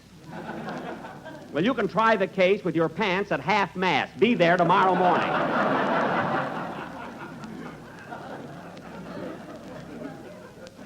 No wonder they call him Droop. Now, Droop, tell the trucking company. What's that, operator? Tell the trucking company I want $158 to straighten the chassis, $8 for repair headlights, 64 cents for a wing fatigue on the radiator. Goodbye.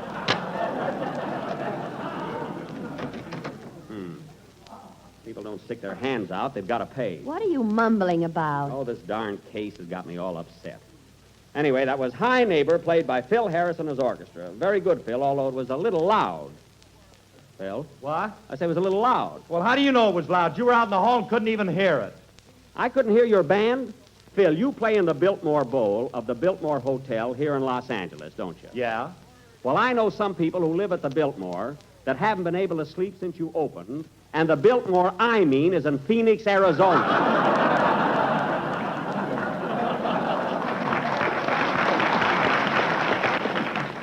And I'm not kidding. Well, it's their own fault. They ought to close their windows. Oh, fine. You know, like I said, they ought to manger la fenêtre. That's eat the window, you semaphore.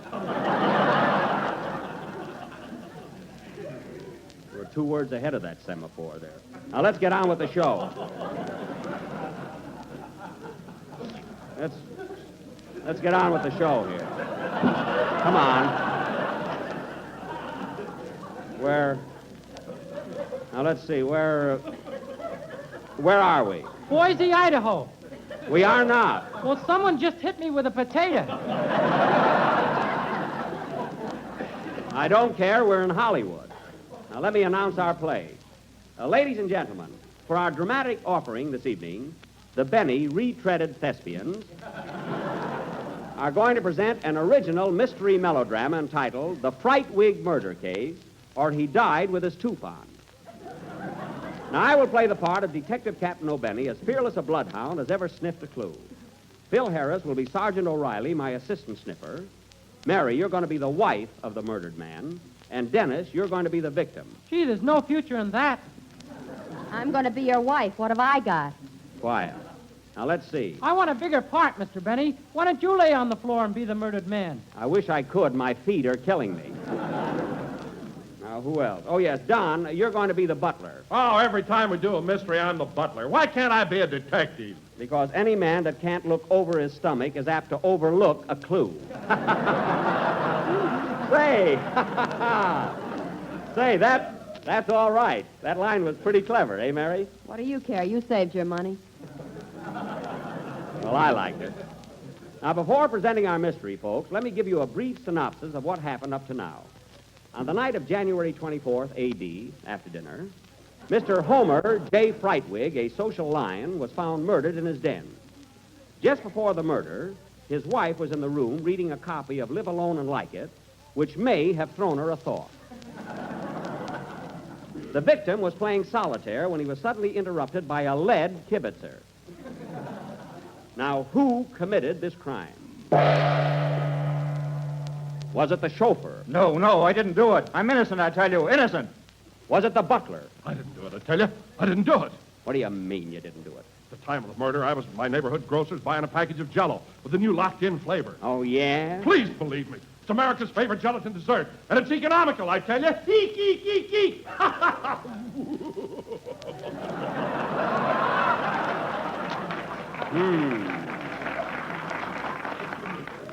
Now, pull yourself together. Was it suicide? No, I didn't kill me. I didn't kill me, I tell you. What? Me is my best friend. I love me and me loves I. You gotta believe me.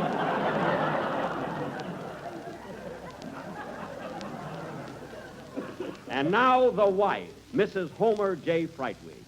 Did you or did you not kill your husband? I hated him. I loathed him. I despised him. So that night, Stop! We can't give it away, folks, but this mystery will go on immediately after a song by Dennis Day. Sing, Dennis. I'm going out and call Harrington, and Drew.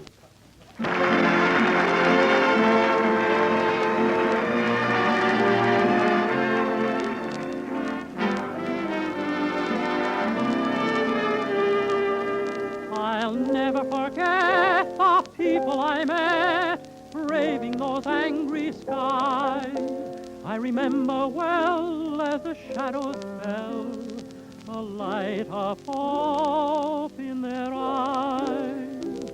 And though I'm far away, I still can hear them say, thumbs up. For when the dawn comes out, there'll be bluebirds over the white cliffs of Dover. Tomorrow, just you wait and see. There'll be love and laughter and peace ever after. Tomorrow, when the world is free, the shepherd will tend his sheep, our valley will bloom again, and Jimmy will go to sleep in his own little room again. There'll be bluebirds over the white cliffs of Dover. Tomorrow, just you wait and see. Thumbs up, for when the dawn comes out, there'll be bluebirds over the white cliffs of Dover. Tomorrow, when the world is free.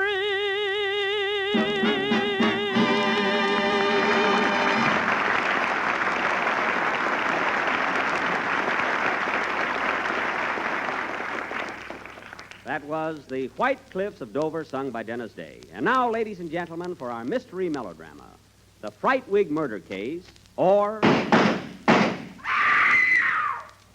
Now, as the scene opens, lay down on the floor, Dennis. You're the murdered man. Lay right there on your back. If I lay on my back, I'll snore. You're getting paid, and you'll stay awake till the program is over. Now, as the scene opens, we find Detective Captain O'Benny and Sergeant Phil O'Reilly in their office at police headquarters. curtain. You see.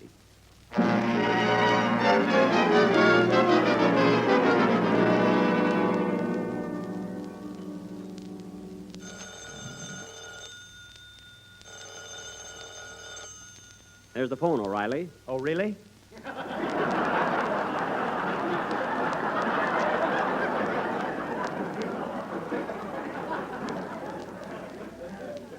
Never mind, I'll take it.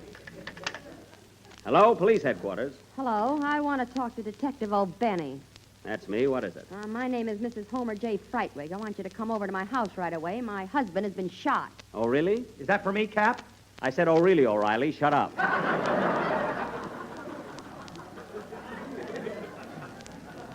Now, madam, what makes you think your husband was shot? He's laying on the floor, and there's an extra buttonhole in his shirt. There is, eh? Well, I'll be right over. And don't make any more buttonholes till I get there. See you in a few minutes. Okay, Cap, bring some White Rock. I ought to bring some aspirin for that cold of yours. Goodbye. What happened, Cap? Homer J. Frightwig has just been murdered. It's up to me to find out who did it. I think there's a woman in the case. A woman, eh? Well, you know the old saying, manger la fenêtre. That's cherchez la femme. Now, you stay here, Sarge. I've got work to do. I'll take the patrol wagon. You can't. The boys are delivering beer in it. Oh, then I'll take the squad car. And I'll solve this case, or my name ain't...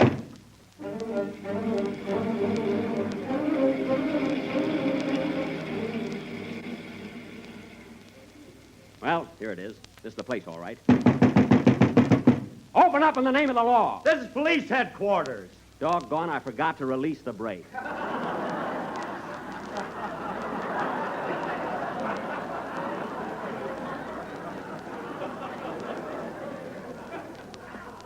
Well, I'll try it again. Better come with me this time, Sarge. Let's go.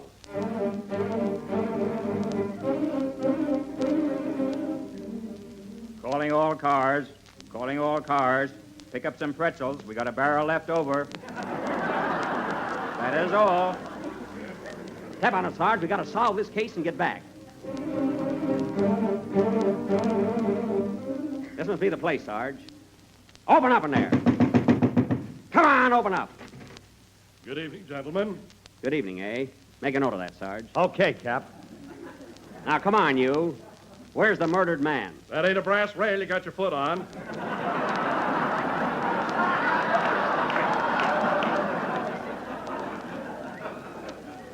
Oh, yes. Pardon me. That's okay, Mr. Benny. Shut up. Now, the first thing we got to do is grill the suspect. I thought the Frightwigs lived here. They do. Suspects can be anybody. Now, wait a minute. Are you the butler here? Yes, sir. What's your name? O'Reilly. O'Reilly? Shake hands with O'Reilly. O'Reilly, O'Reilly, O'Reilly, O'Reilly. Now, let's get on with the case. Wait a minute. Who's this? Are you Mrs. Frightwig? No, I am the French maid. The French maid, eh? Well, tell me, where were you at the time of the crime? Je n'en sais rien du tout. J'étais dormi dans ma chambre et j'entendais un bruit terrible. Alors je m'habillai immédiatement et je descendais. Je ne sais absolument de ce crime féroce. Je suis innocent. Je vous affirme, complètement innocent. Il faut que vous me croyiez. Translate that, Sarge. Are you kidding?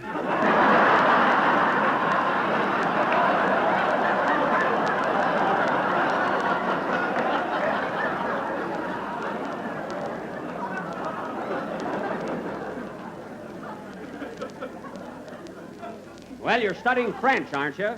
What was the maid doing tonight? She didn't eat the window, that I know. A fine help you are. Now, let's get to work here. Where is Mrs. Frightwig? Here she comes now!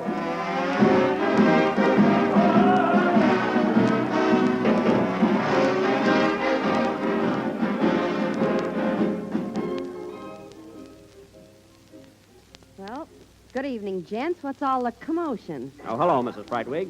I'm here to find out who killed your husband. Oh, let's not talk shop, Cappy. Come on over here on the sofa and sit down.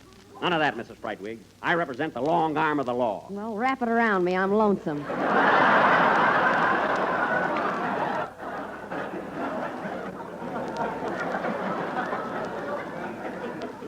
I haven't got time for that. I have, but I'm a married man. Quiet, Sarge. Now tell me, madam, where were you at the time of the murder? Back of a gun, minding my own business. Back of a gun, eh? Then you admit you killed your husband. Sure, I admit it. Uh-huh. And why did you kill him? He was always singing shortening bread. Oh. Mama's little baby loves shortening, shortening. Mama's little baby I know loves how it goes. Well, I don't blame you, Mrs. Frightwig, but I still have to arrest you in the name of the law. Wait a minute. Hold everything. Nobody leave this room. Come in. What do you want here, fellas? Pardon me, but we're looking for Jack Benny. I'm Jack Benny, but you'll have to wait. I'm right in the middle of a play. Well, you'll have to stop your play. This is important. Now, wait a minute, fellas. What's going on here? Who are you? I'm Harrington. I'm Harrington. I'm Harrington. I'm Droop. Oh, my lawyers, eh? Now, look, fellas. I We're want here to tell you, my good man, that you are in the soup. The what? You're in the soup, the soup, the soup. You're in the soup, the soup, the soup. You tell him, Droop. You're in the soup. You're in the soup. What do you mean I'm in the soup? Well, let's review the facts. Whereas you've got to admit that a truck was hit at a certain arterial junction. Whereas know that. Look, they claim that your chauffeur just wouldn't pull over, or mayhap his brakes wouldn't function. Oh. Whereas they state that your Maxwell was minus an axle, thus knocking our case for a loop. To wit, you're in the soup, the soup, the soup, the soup, the soup, the soup. Now, stop. Now, look, gentlemen. It wasn't Rochester's fault. The truck driver didn't have his hand out. He didn't have his hand out, poor lad. Well, I would say that things for him look bad. What is this, anyway? For his ugly crime, he surely will serve time, and then hang by the neck until death. Until death, he will hang until death. No. I don't want the truck driver to hang, fellas. Now, let's get this straight.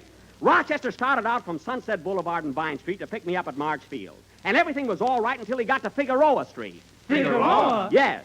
Figaro, Figaro, Figaro, Figaro, Figaro, Figaro, Figueroa, Figaro, Figaro, Figaro, Figaro, Figaro, Figueroa, Figaro, Figaro. What's that got to do with Figueroa Street, fellas? Figaro, Figaro, Figaro, Figueroa.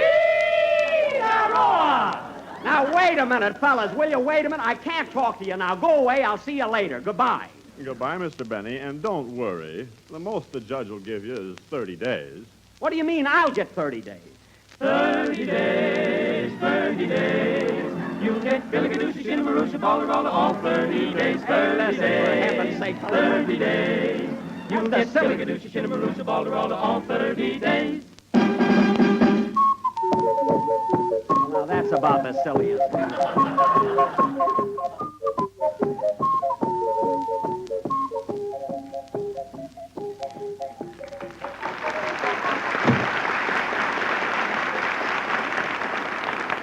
I'll be darned. Fine lawyers I've got. Come on, let's finish the sketch. Yeah, who killed me? We'll never know, Dennis. Play, Phil.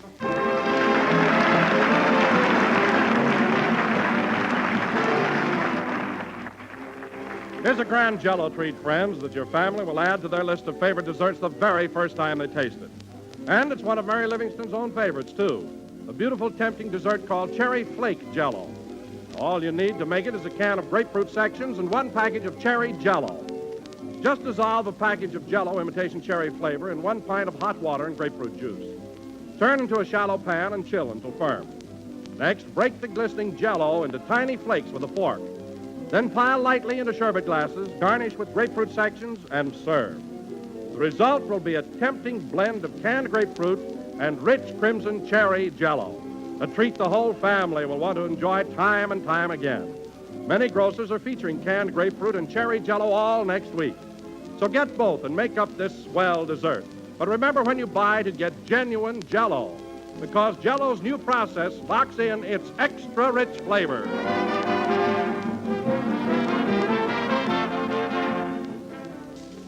This is the last number of the 17th program in the current Jell-O series, and we will be with you again next Sunday at the same time. Say, Mary, do you want to come to my house for dinner tonight? Yeah, what are we going to have? Oh, Rochester fixed up some baked potatoes and a nice Virginia ham. Oh, you played Richmond, too. Yeah, I went over big there. Good night, folks. The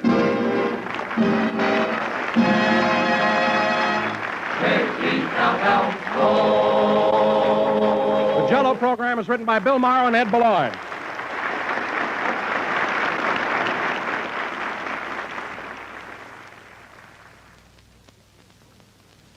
Have you plenty of Jell-O puddings in the pantry? If you haven't, better get several packages tomorrow so the family can keep on enjoying those grand pudding treats they love so much. There's Jell-O chocolate pudding, one of the smoothest, creamiest puddings you ever tasted. And it has such a rich, mellow flavor, especially developed for Jell-O puddings by the famous Walter Baker chocolate people. Tomorrow, when you order Jell-O, ask for Jell-O chocolate, vanilla, and butterscotch puddings. Jell-O puddings are just like Grandma's, only more so. This is the National Broadcasting Company. KFI, Los Angeles.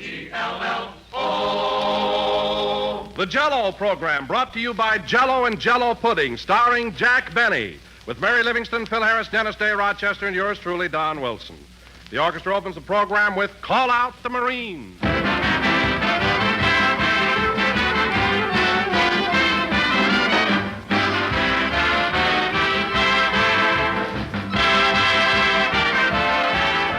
Back in Grandma's day, when Grandma wanted to serve the folks a particularly fine dessert, the dessert she chose was pretty apt to be rich, shimmering Jell-O. And today, housewives still reach for that familiar red-lettered package, still depend on Jell-O for their most tempting treats. Yes, Jell-O is now more than ever America's favorite gelatin dessert, because Jell-O today is better than ever. That famous Jell-O flavor has a new vividness, a new thrill to it. It's now locked in, protected for your pleasure by a new and exclusive Jell-O process. A process that locks Jell-O's intriguing goodness right into the tiny Jell-O particles and gives you an exciting new richness and extra delicious flavor that will have you shouting hurrah for the first time you taste it. But why not prove all this for yourself? Open a package of Jell-O. Notice that there's no sweet, fruity aroma, no sign of escaping flavor. Then dissolve the Jell-O just as you would in making a Jell-O dessert. And notice how the captive flavor rushes out marvelously rich. Ask your grocer for several packages of Jell-O tomorrow and discover for yourself how Jell-O's new process makes Jell-O better than ever.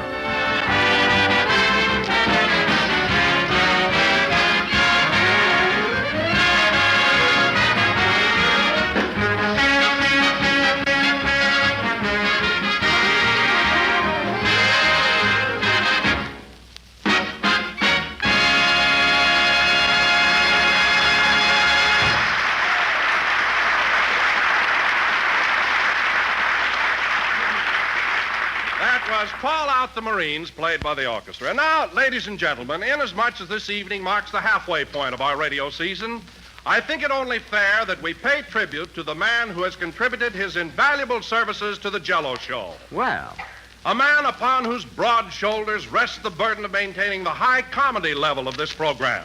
Gee. And here he is, folks, our sound effects man, Mr. Virgil Reimer.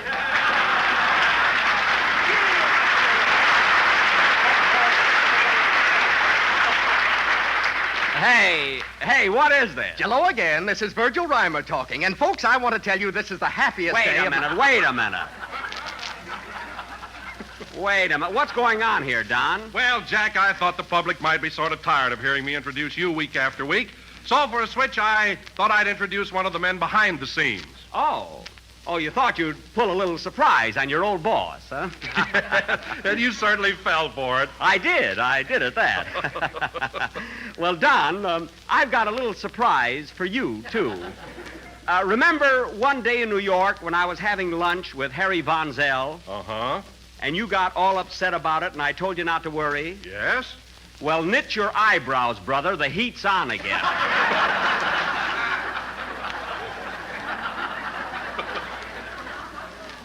Now, let's get going with the program. Okay, Jell-O again. This is Virgil Reimer talking. And, folks, a funny thing happened to me on the way... Virgil! Go away, will you, and stick to your sound effect. Oh, give him a chance, Jack. After all, I introduced him, so let him say a few words. Oh, all right. Go ahead, Virgil, but make it snappy. Thanks, chum. Ladies and gentlemen, a funny thing happened to me on the way to the studio. I was walking down the street. And the traffic was something terrible. Oh, for Pete's sake.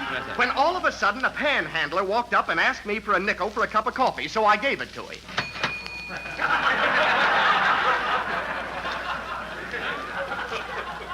Oh, fine. Now listen, Virgil. Just then, it started to rain. Rain? It's a wonder it didn't thunder. Now cut that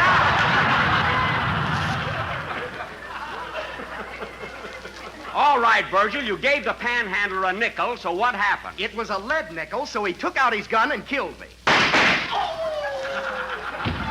I thank you.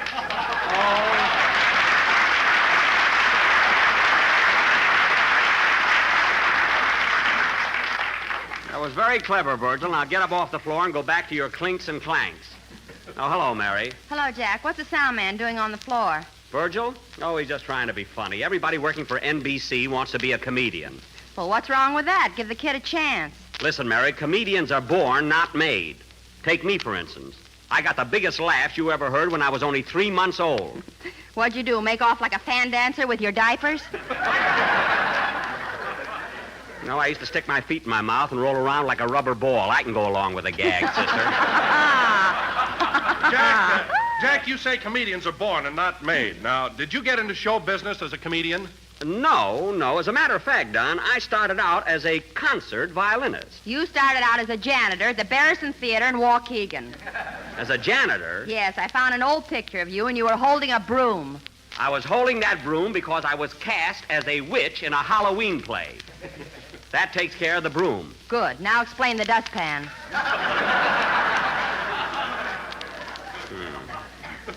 Well, you got me in a corner again. You know, someday I'd like to broadcast from a roundhouse. You know? Oh, hello, Phil. Hiya, Jackson. How's the old gent with the gray hair? He's fine. I just got a letter from my dad this morning. Phil means you. I know who he means. Anyway, thanks for asking, Phil. Say, Phil, how are you coming along with your French lessons? Have you learned anything new? Oh, yes. How's our French scholar progressing? Well, remember last week how I learned to say je mange la fenêtre? Yes, you ate the window, yes. Yes, I remember. Well, get a load of this one. Je dormais dans la encrière. Very good, Phil. What does that mean? I sleep in the inkwell.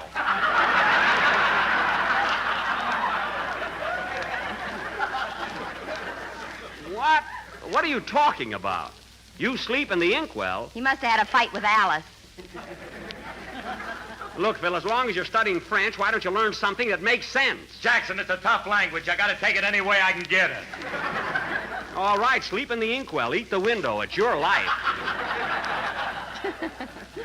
All I ask is that you don't show off when Humphrey Bogart gets here. Humphrey Bogart? Is he going to be on the program tonight? Yes, we're going to finish the murder mystery we started last week. And Bogart has had a lot of experience along that line in pictures, so I thought he'd be just the right guy for my assistant. Let me get this straight. Humphrey Bogart is going to be your assistant? Yes. That is, he's going to be one of my assistants. Phil will be my first assistant, and Bogart will help Phil. It'll work out fine. Now, Dennis. Yes, please? You, of course, are going to be the murdered man, and you'll have to lay on the floor again tonight. I figured on that, so I wore my old clothes. You can't wear old clothes. You're supposed to be Mr. Homer J. Frightwig, a wealthy stockbroker. Have you seen the market reports lately? That's not the point. Anyway, take this carnation and put it in your buttonhole so you look a little more convincing. And here's another thing. Say, Jack, he's here. Who? Who's here? Oh, well, hello, Humphrey. Hello, Jack. Glad to see you. Ladies and gentlemen, that star of Warner Brothers Pictures, Mr. Humphrey Bogart.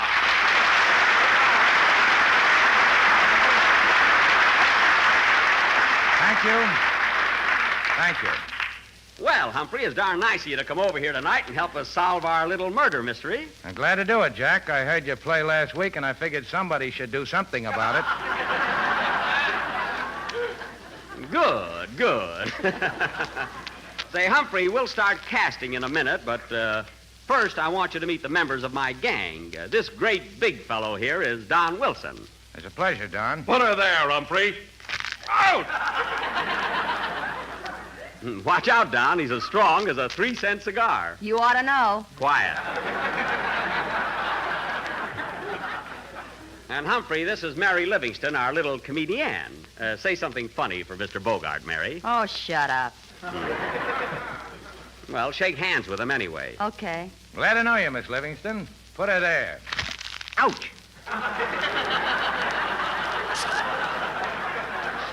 Mary. And this is Dennis Day, our young tenor, and Phil Harris, our musical genius. Hiya, fellas. Bonsoir. Come on, Talibou, Humphrey.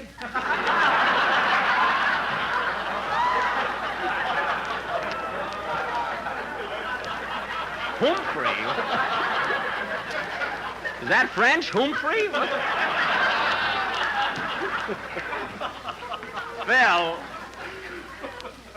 Phil, stop showing off, you know? You know, Mr. Bogart, I took my girl to see you and all through the night, and did you make a hit with her? Did you make a hit? Dennis. Oh, she kind of liked me, eh, kid? Well, she talks out of the side of her mouth now, if that means anything. Well, that's real hero worship. I guess we can get started with the casting, Humphrey. Say, where's Rochester? I'd like to see him. Oh, he won't be with us tonight, Humphrey. He has a cold. He'll be all right next week, though. He's got the strongest cough medicine. Well,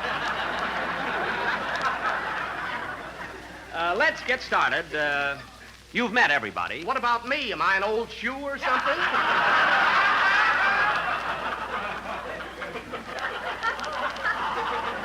Believe me, Virgil, he's not interested in meeting you.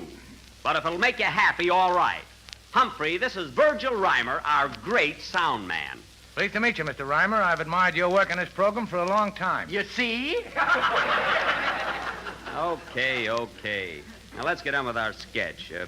This evening, ladies and gentlemen, we are going to present the second episode of our mystery melodrama, The Frightwig Murder Case, or That Rug Will Have to Go to the Cleaners. Now, Dennis Day will be Mr. Frightwig, the victim. Howdy, folks. Lay down. Mary will be his wife, who misses him now but didn't when she shot him. And Don... Yes, Jack? You're going to be Jurgen, the butler. Only this week, I wish you'd be a little more highbrow. Can you talk with an English accent? Well, I'll try. Good. Ladies and gentlemen, the next time you toddle down to your neighborhood grocer, why don't you ask the clerk for a package of Jell-O? Package? You will find that it comes in 6 terribly divine flavors: strawberry, raspberry, cherry, orange, lemon, and pip-pip.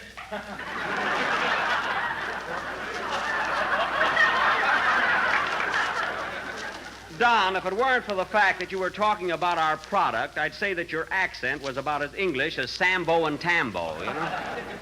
Now, where are we? Oh, yes. I, of course, will play the part of Detective Captain O'Benny of Police Headquarters.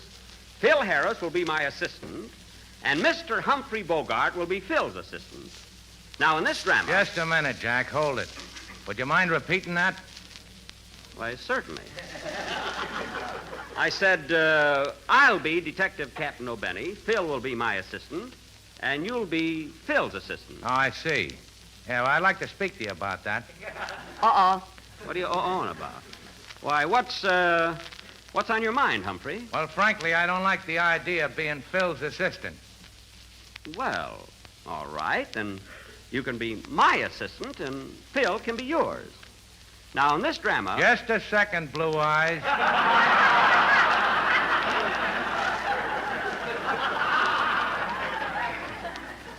Well, thank you.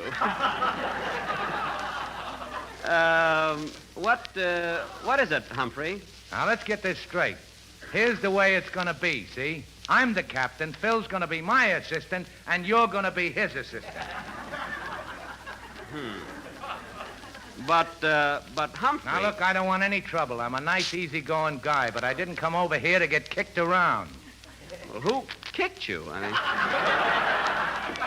Did you kick him, Dennis? Did you kick him, Don? You know what I mean. I'm going to be the captain, and that's final. All right. And you don't have to grab my coat while you're talking to me.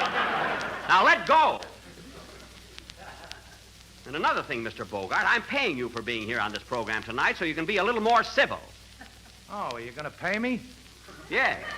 Well, I'm not exactly paying you in cash, but I was going to send you a lovely present.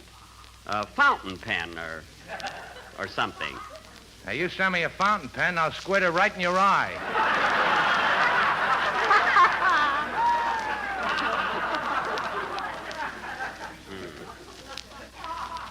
Is that so? Oh, Jack, let him be the captain. What else can I do?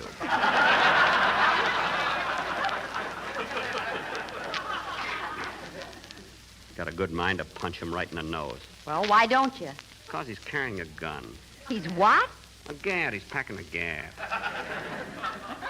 Well, anyway, ladies and gentlemen, Mr. Humphrey Bogart will play the part of Detective Captain O'Benny. I want my own name. All right, you'll be O'Bogart. And Phil, I will be your assistant. Are you happy? Yes. Well, then let go of me. How many times do I have to tell you? Now, this exciting drama, ladies and gentlemen, will go on immediately after a number by Phil Harris and his orchestra. Play, Phil. Here's my part, Humphrey. Get familiar with it.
That was Popocatepetl, rendered by Phil Harris and his orchestra. Render meaning to tear apart.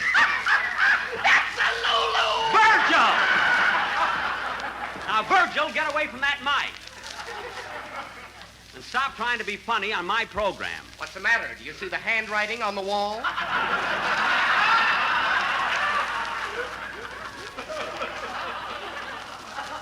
Now, listen, Virgil. Virgil, if I have any more trouble with you, you're getting out of here. And I'd also like to get rid of Bogart. What was that? What did you say? I said when I was a kid, I had a go-kart. Do you mind if I had a little fun?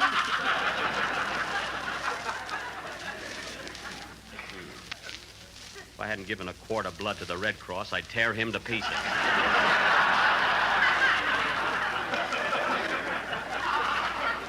A quart of blood? Yes. You've been down there 10 times and haven't even found a vein yet.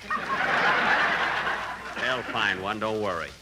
Now, settle down, everybody. Let me announce our play. Pardon me, Jack. I'm announcing it. All right, announce it. Boy, I never saw such a ham. Ought to have my head examined for inviting him over here. And will you cut out that mumbling? Listen, I've been talking to myself for 20 years. I'm not going to stop now. Go ahead, announce the play. And now, ladies and gentlemen, we are going to offer the second episode of our mystery melodrama entitled The Frightwig Murder Case, or All Through the Night. Had to give his new picture a plug. I like the picture, though, but what I could have done with his part, boy. Jack, pipe down. Oh, poof. Now, as you may remember, last week, Mr. Homer J. Frightwig was found murdered in his den. He was shot several times. In fact, his chest looked like a well-patronized punchboard. Boy, I'd have gotten a yell with that line. A yell. They'd have screamed at me. Virgil!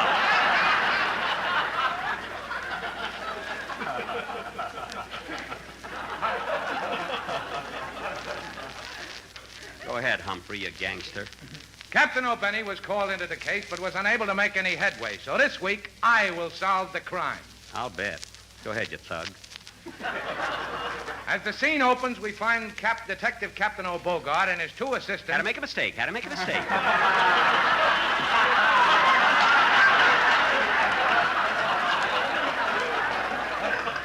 We find Detective Captain O'Bogart and his two assistants, yeah.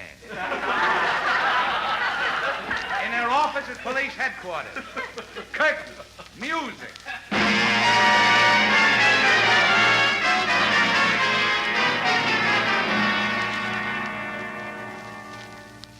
Oh, Sergeant O'Harris. Yes, Captain. What's new on the Fenchel robbery? Did you find out if the chauffeur had anything to do with it? Well, it couldn't have been the chauffeur, Cap. He had an airtight alibi. Alibis. This is the third month of the investigation, and we're no further than we were when we started. Something has got to be done, I tell you. I want action. Do you understand?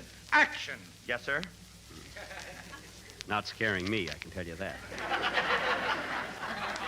Now, listen, O'Harris. What makes you think the chauffeur is innocent? Well, at the time of the robbery, he was out of town. We traced him as far as Altoona, Pennsylvania. Altoona, eh? Boy, what a hit I used to be in that town. Stop the show every night. Well, what happened after he left Altoona?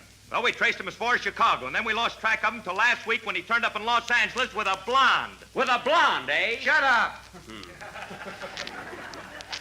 All right, but if you ask me... There's a phone. I'll take it. I'll take it. I'll take it. All right, take it. Such a little guy, I can't understand why I don't slug him. You're a coward. Oh, yes.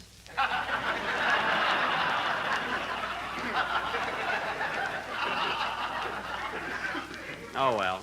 Hello, police headquarters, Captain O'Bogart speaking. Hello, Bogey. This is Mrs. Homer J. Frightwig. Oh, yes. What is it, Mrs. Frightwig? Listen, Cappy, why don't you come over and investigate my husband's murder? It's no use. I can't find any clues. Well, drop in anyway. It's a rainy afternoon. Come on over. Okay, madam. But I'm going to find out who killed your husband. Well, if you're real nice, I'll tell you. Come on over. Yes, ma'am. I'll be there in a few minutes. Swell. Bring some olives. I've got the toothpicks. So long. So long. Who was that, Cap? Yeah, who was it? Fine part I've got.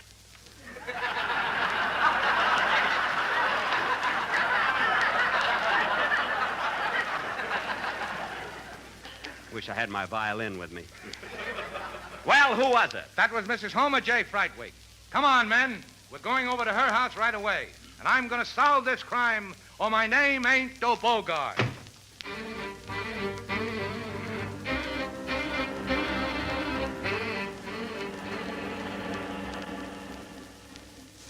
Calling all cars.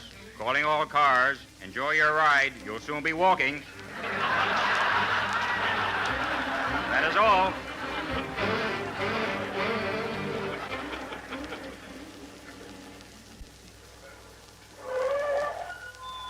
Well, here we are, Cap. Yeah, this is the place, all right. Break the door down, O'Benny. Yes, sir. Stand back. Open this door, I'll break it down. Open this door, I'll break it down. Well, what are you waiting for, Virgil? Break down the door.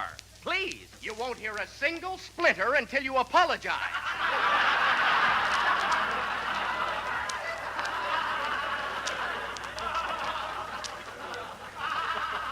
All right, I'm sorry I bawled you out. Now go ahead with the door.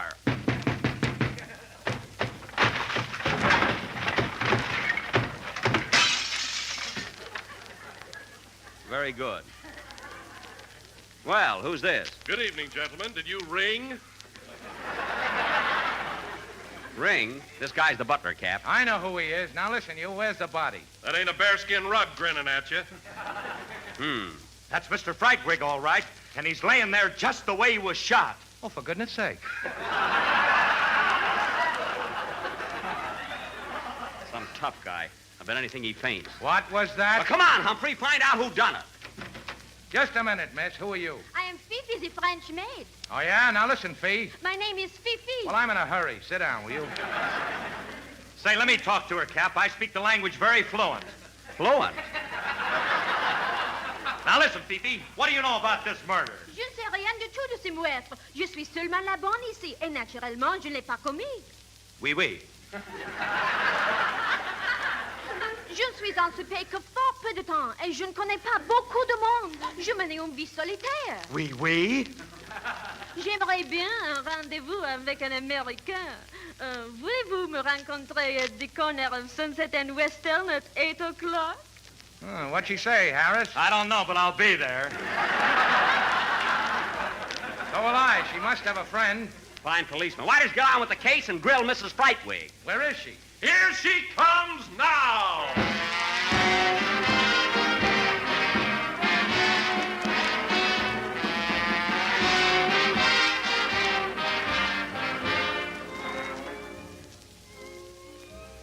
Well, good evening, gents. Pull up my husband and sit down. Now, listen, Mrs. Frightwig. You keep out of this. All right, all right. I'm going to take a look around this house, see if I can find some clues. Now, tell me, Mrs. Frightwig, what do you know about this murder? Grill me, Cap, grill me. What's on your mind? Now, I want the truth. Did you shoot your husband? Couldn't have been Cupid. There's no arrows in him. I don't believe you killed him, Mrs. Frightwig. And we're going to stay right in this house until we find out who committed the crime. Okay, boys, how do you like your eggs?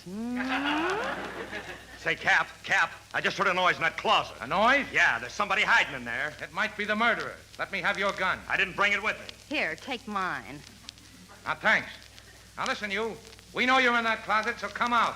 And come out with your hands up. Come out, do you hear? Hello, fellas.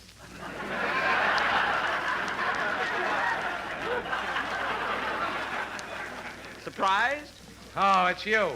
What were you doing in that closet, oh, Benny? I'll tell you what I was doing there. I can't keep it a secret any longer. I committed that crime. I murdered Mr. Homer J. Frightwig. What are you talking about? I killed him, I tell you. Killed him. He was a dirty rat, and he had it coming to him. And I'm glad I did it, I tell you. glad. You did nothing of the kind. You're just trying to build up your part. I am now.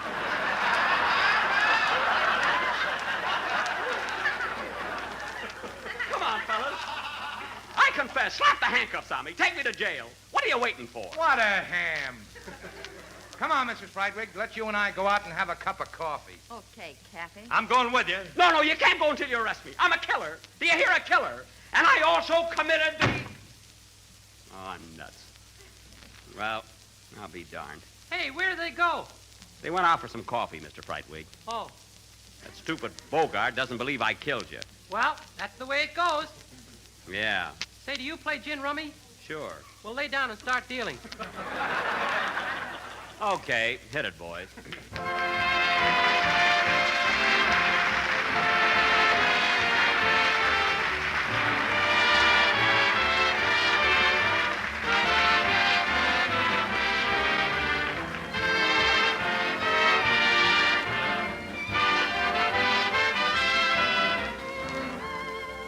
Say, won't you be proud? Won't the family be pleased when you serve this grand dessert? Imperial Peach Mold, a swell Jell-O treat that's bound to win you compliments galore. Yet a treat that's delightfully easy to make. All you do is simply dissolve 1 package of orange Jell-O in 1 pint of hot water and peach juice and chill until slightly thickened. Next, fold in 1 cup of canned sliced peaches drained, or if you wish, a box of quick frozen sliced peaches, freshly thawed. Then mold and chill until firm. And there's a mighty attractive, mighty good dessert. Delicious blend of juicy golden sliced peaches and bright shimmering orange Jell-O. So get a can of sliced peaches or a box of quick frozen sliced peaches from your grocer tomorrow and combine them with orange Jell-O for a really delightful treat. But be sure you get genuine Jell-O, friends, because Jell-O's new locked-in flavor gives you extra richness, makes Jell-O more tempting and delicious than ever.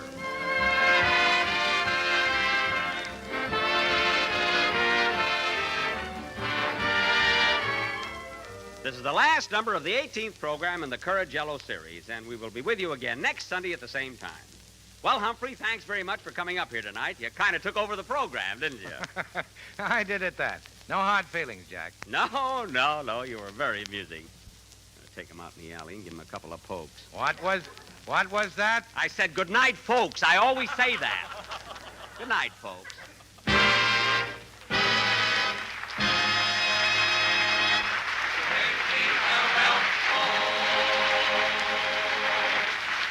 Humphrey Bogart appeared on our program tonight through courtesy of Warner Brothers Pictures. The tune Call Out the Marines is from the picture of the same name. Jell-O puddings, please. Just say that to your grocer tomorrow, friends, and see if you don't make the acquaintance of some of the swellest desserts you ever tasted. Jell-O puddings. Rich, creamy puddings made by the same folks who make Jell-O. There's Jell-O vanilla pudding. Smooth, mellow, and thrillingly rich. Tops for delicate, tempting flavor. And not only grand as a pudding, but perfect as a creamy filling for pies, tarts, and cakes. So tomorrow, when you order Jell-O, get Jell-O puddings, too. They're just like Grandma's, only more so. The Jell-O program came to you from Hollywood. This is the National Broadcasting Company. KFI, Los Angeles.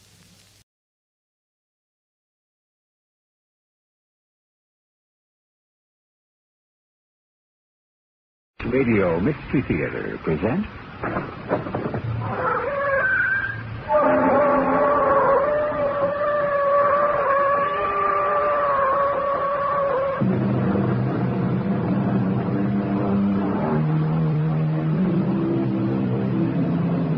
Come in. Welcome. I'm Eugene Marshall. Mystery is our middle name. And if you consult Mr. Webster's dictionary, you'll find out that his first definition of the word is something that has not been or cannot be explained. A profound secret, an enigma. That's exactly what you'll find at the heart of today's story. A profound secret, an enigma. Something that must be explained if a human life is to be saved. But there are other baffling questions to be answered along the way, such as, who is the mysterious piano player named Joaquin Fry? And why does attorney Tom Hendricks get this kind of greeting at his door when he presents an engaged invitation to one of Mr. Fry's piano recitals? Your invitation, sir? Oh, here you are. Sorry I was late. I had a little trouble finding the house. Well, that's all right. The concert hasn't started yet. Would you please put on your mask? My what? Your mask, sir. But, I don't have a mask. Well, you better have one, buddy, or you ain't getting in here.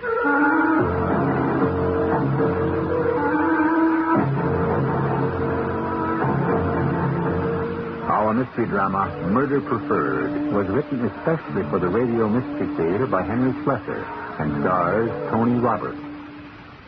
It is sponsored in part by True Value Hardware Stores. I'll be back shortly with Act One.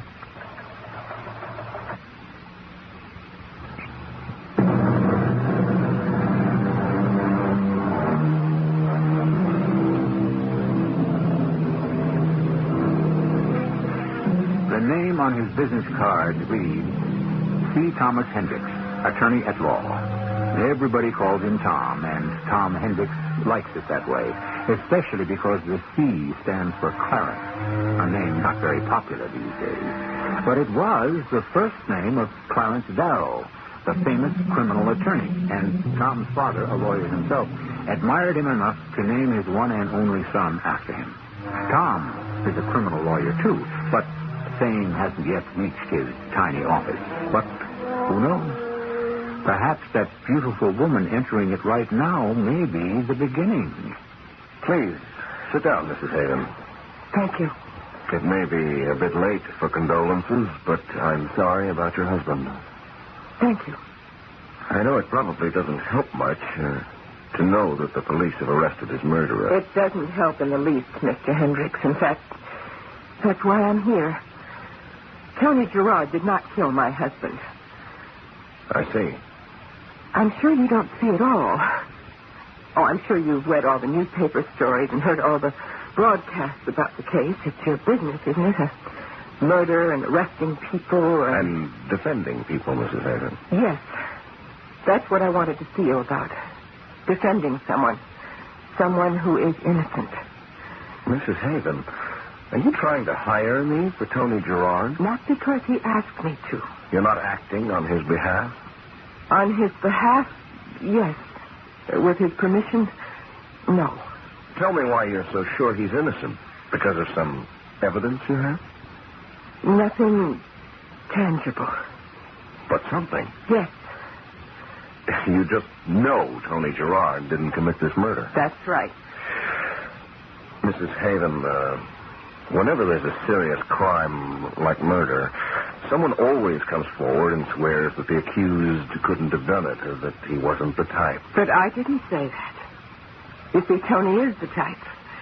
What? Tony is a very rough young man. He has a violent temper. He was in trouble all the time when he was a boy. He has a police record. Are you looking for a cigarette? No, in my pills. You have some water? Yes, right here. Go on talking. But Tony would never kill anybody. That would be against God. He had a strong religious discipline when he was young. Its effect is still there. Thank you. But you admit he was violent. That might lead him to forget that discipline if he had opportunity and motive. I suppose he had that, too. He was in the house that night. Our house. The night Walter was killed. And what about motive? No ideas about that, Mrs. Haven? Not the idea that people have. What idea is that? My father has told me about the rumors. Your father? Yes. You see, Dad is a wonderful source of gossip. He is retired. He used to be a doctor. Now he just plays golf and bridge, and he listens very well. I know people are saying that Tony and I were lovers. But it isn't true? Walter owed Tony some money. That was a problem between them, not me.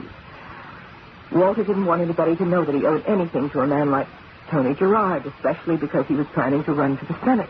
You're giving your husband a motive for murder, Mrs. Haven, not the other way around. Because there isn't any other way around.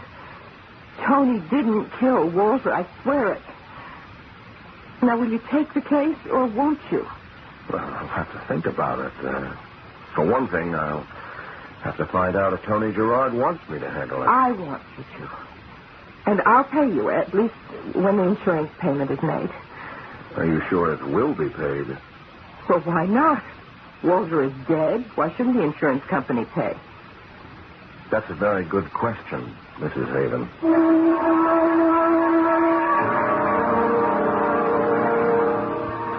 Tell me, Mr. Briggs, what kind of insurance policy did Mr. Haven carry? Ordinary life. And Mrs. Haven was the sole beneficiary? That's right. I understand Walter Haven wasn't exactly rolling in money. How could he afford a policy that size? It was a substantial premium, I guess, but what the heck? He only paid it for a year. And now look what he's getting for his money. You mean what his widow is getting? Well, let's put it this way. What his widow would get, unless we stop her. What? Mr. Hendricks, my company isn't going to pay that lady $500,000. Because, you see, we don't believe in rewarding murder. Are you saying you think Adrian Haven killed her husband? She's the beneficiary. That's one reason. You got a better one? Tony Gerard. That's two. Want another one? She didn't love her husband. Want another? She was a poor girl who thought she was marrying a rich man until she found out that Walter Haven had a grand old name in politics, hardly a grand in his bank account. You know, of course, the police had arrested Tony Gerard for this murder. I also know that Mrs. Haven had a perfect alibi.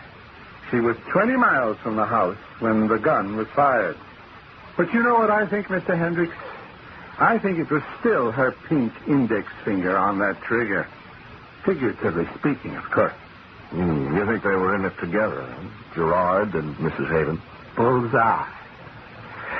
Mr. Hendricks, how would you like to make $10,000? How? Hop over to our side.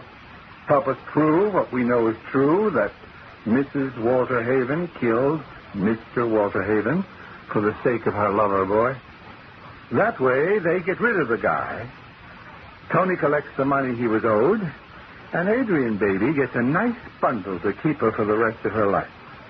Everybody's happy. But not my company, Mr. Hendricks. I'm sorry, Mr. Briggs. I don't think I could do such a thing to a client. I thought you said she wasn't your client yet. She is, now.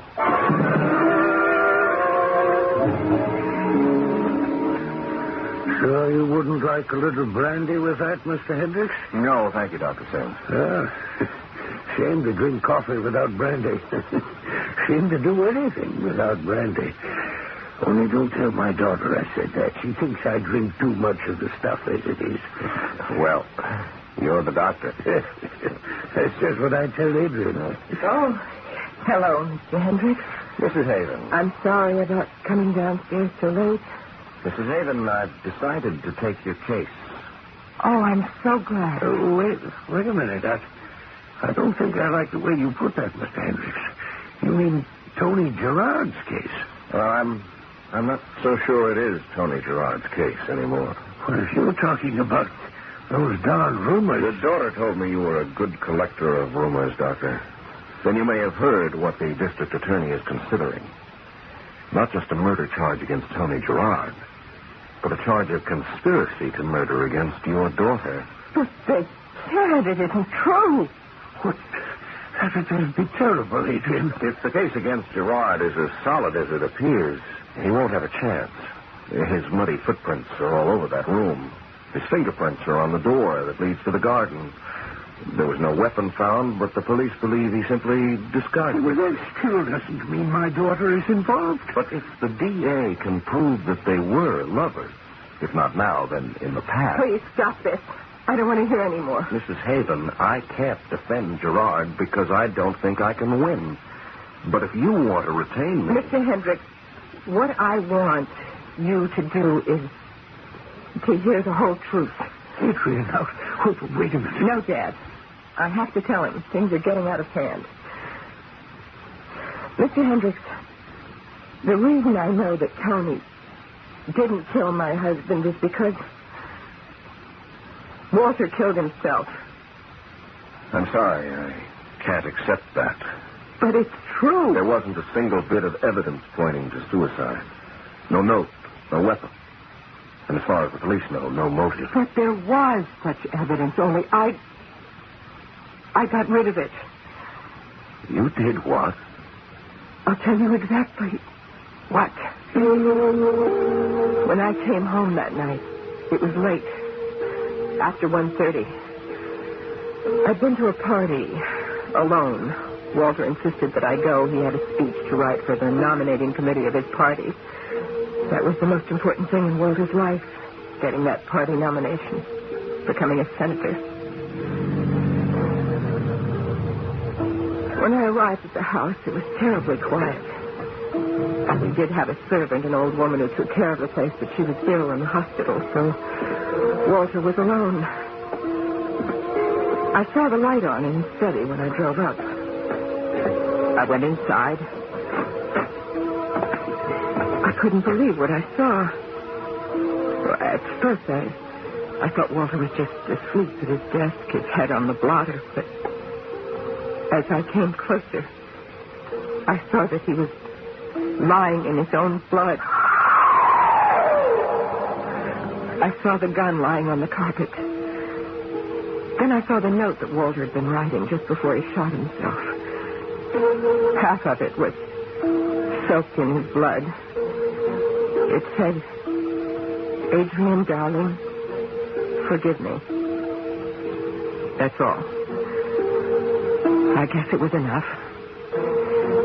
But then I remembered something else, something I'd heard only a week or so before. Walter on the telephone, joking with one of his political cronies, saying something about committing suicide if he didn't get that nomination. Only he couldn't do that, he said, because it would make his insurance policy void. And then I realized that's exactly what was going to happen. Walter's suicide wouldn't just cost me a husband. I would lose the proceeds on his life policy, too. I'd be penniless again, with no one to take care of me. Or my father. I couldn't bear the thought of it. I picked up the suicide note and threw it in the fire. And then I took the gun and got rid of it. Good Lord, Mrs. Haven. Are you saying that you preferred people to think it was murder? It was the only way I could get that money. I was just being practical. Why shouldn't I think of myself? Walter wasn't thinking of me when he pulled the trigger. Yes, but what was he thinking about? Why did he pull that trigger? I don't know. Did he know about you and Tony? There was nothing between us. There hadn't been for years and years, and Walter knew all about that. Mrs. Haven, you're telling me that your husband was a happy man. But he was. He was the happiest man you could ever want to meet. Oh, nonsense. He was psychotic or something.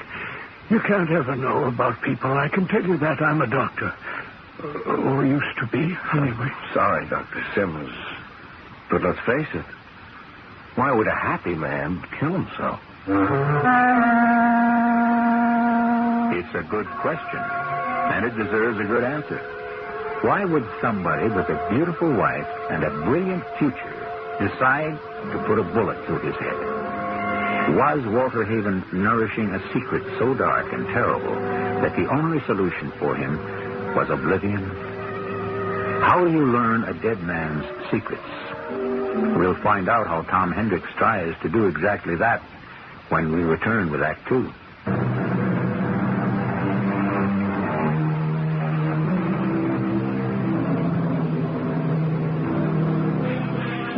Attorney Tom Hendricks is the man with the problem. His client, Adrian Haven, has told him a story that no one could possibly believe. She has described a suicide note that has become nothing but ashes. She has described the gun that lies at the bottom of a river. She has claimed that her husband, Walter Haven, had killed himself, despite the fact that he had everything to live for.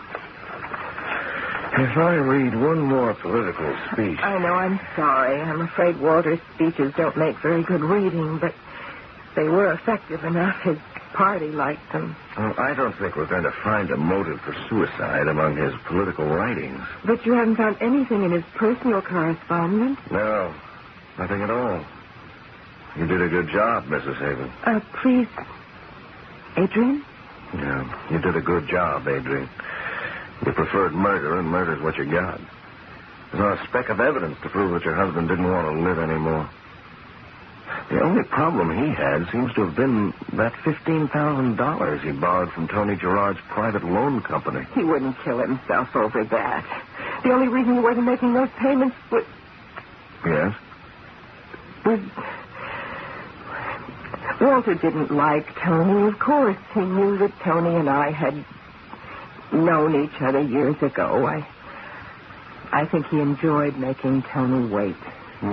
But guys like Tony Gerard don't like to wait for their money, do they? Tony didn't kill him. I told you what happened in this room. Yes, you told me.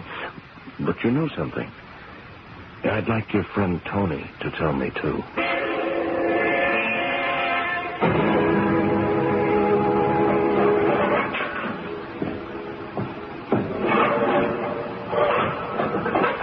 Yeah, I know you are. You're the lawyer. That's right. I thought we should get together, Mr. Gerard. Why? You're not my lawyer, you're hers. Yes, Mrs. Haven is my client. I thought you might be interested in helping her out. I'm the one that's sitting in jail. I'm sure you know that the district attorney is considering a conspiracy charge against Mrs. Haven. So it might not be too long before she's in jail, too. Come on, that's crazy. Adrian couldn't have killed that creep. She was at a party, 20 miles from the house. Look, I know she didn't do it. When I said conspiracy, Mr. Gerard, meaning that you and she were in this together. Well, that's even crazier. Me and Adrian haven't been together in any way for 5 years. Why don't you talk to me? Okay. All right. What do you want to know? You know, to start with, what happened that night? Walter owed me $15,000. He dropped the 15 in Vegas on credit, and he didn't pay. I bought the debt from my buddy at the club, and I tried to collect. Boy, I liked having that creep owe me something. Anyway, he got a little nervous about it, especially when he had the nominating convention coming up. So he said he'd pay. And that's what I was doing out there that night, coming to collect. He sent Adrian off to some dinner party, say he had to work on his next speech. He knew I was coming there. He told me to come in by the garden so I wouldn't have to use the front door. It was a cold, wet night, and dark, too. I couldn't find the stone path to the doors right away, so my shoes got all muddy. But I didn't care if I messed up his fancy carpet. I saw a light on. I pushed open the doors.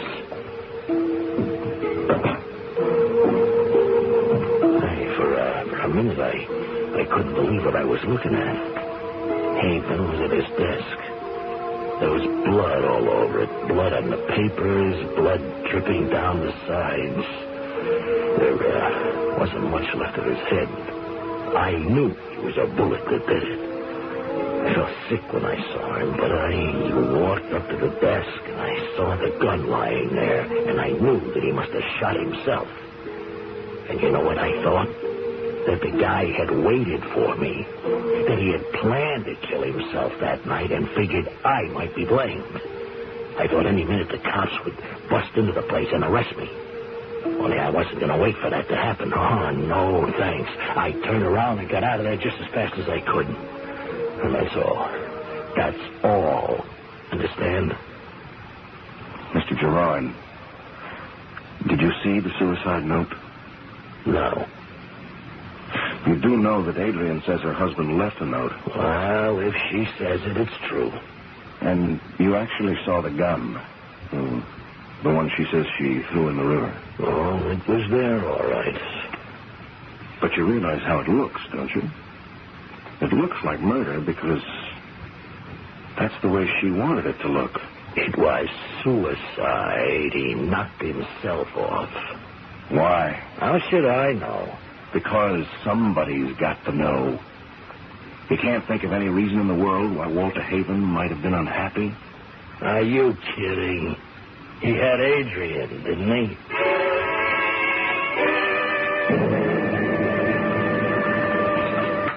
Oh, if you young folks will excuse me, I think I'll go up to bed. Oh, Dad, I think you should. I'm sorry dinner was so late. If you ask me, young lady, you're the one who should retire early. You don't look well at all. Well, I'm all right.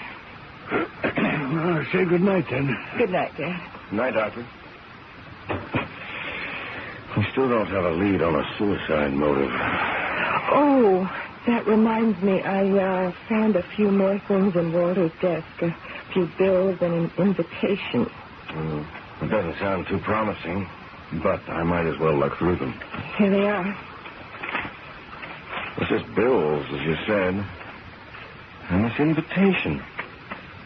You are cordially invited to attend a piano recital featuring the works of Bach, Beethoven, and Chopin. July 24th, 8:30 p.m. Please bring this card with you. Black tie, donations, 909 St. Andrews Avenue. The Friends of Joachim. Oh, there's nothing too unusual about that. Well, there is one thing. What's that? Walter didn't like music. The Friends of Joachim. That's a funny name. Maybe Joachim was a composer, a pianist. I wouldn't know. Anyway, Walter wouldn't ever have gone to a recital. Well, maybe that's why it's important. Hey, you know something? What? The date. Today is July 24th. This piano recital is tonight. What are you thinking of? Maybe it's time I got a little more musical education. Maybe I ought to meet the Friends of Joachim.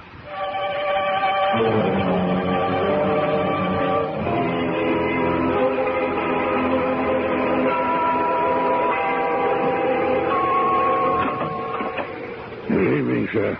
Oh, good evening. This is the residence of the Friends of Joachim? This is Mr. Joachim Fry's residence. Please come in. Thank you. Your invitation, sir? Here you are. Sorry I was late. had a little trouble finding the house. That's all right, sir. The concert hasn't started yet. Would you please put your mask on? My what? Your mask, sir.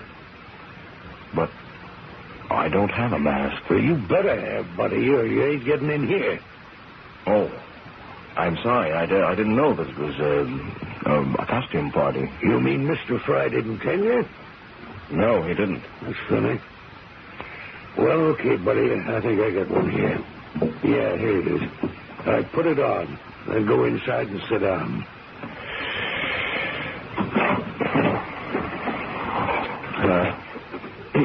Good evening, gentlemen. It's quiet in here, isn't it? Oh, excuse me. Is this seat taken? Yeah. Thank you. Do you come here often? How do I can help it? It's not too big a crowd, is it? And I suppose there are more than half a dozen of us here. Did Mr. Fry tell you to bring your mask? Of course. What's the idea, anyway? I mean, I feel a little foolish sitting around with a bunch of masked men. Ladies and gentlemen, good evening. Who's that? Joachim. You mean you don't know? Welcome, friends of Joachim.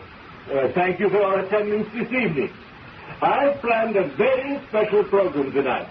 My first offering this evening is a familiar group of preludes and fugues called The Well-Tempered Clavier by Johann Sebastian Bach.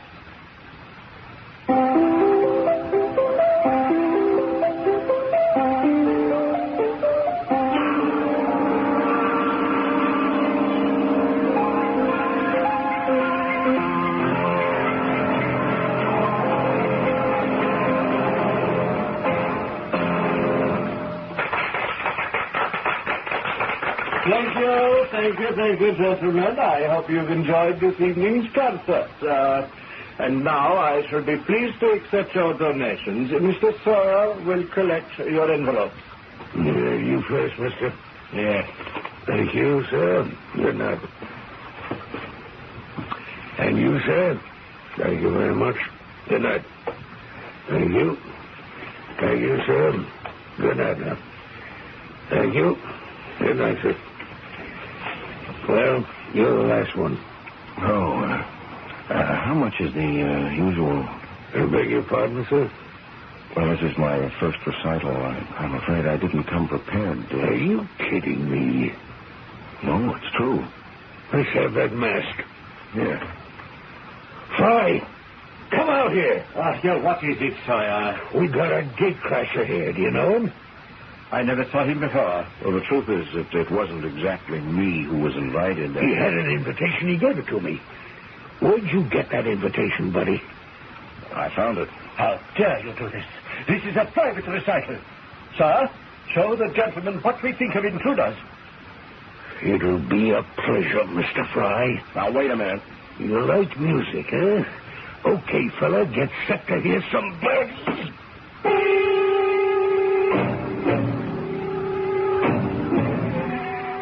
Much as we deplore violence, I'm sorry to say C. Thomas Hendricks has just become the victim of it. What's even worse, Tom Hendricks has taken this punishment without coming much closer to the solution to his problem. What connection is there between the suicide of Walter Haven and a piano recital attended only by men wearing masks? Perhaps when Tom recovers consciousness, he'll be able to make that connection. We'll find out when we return with Act 3.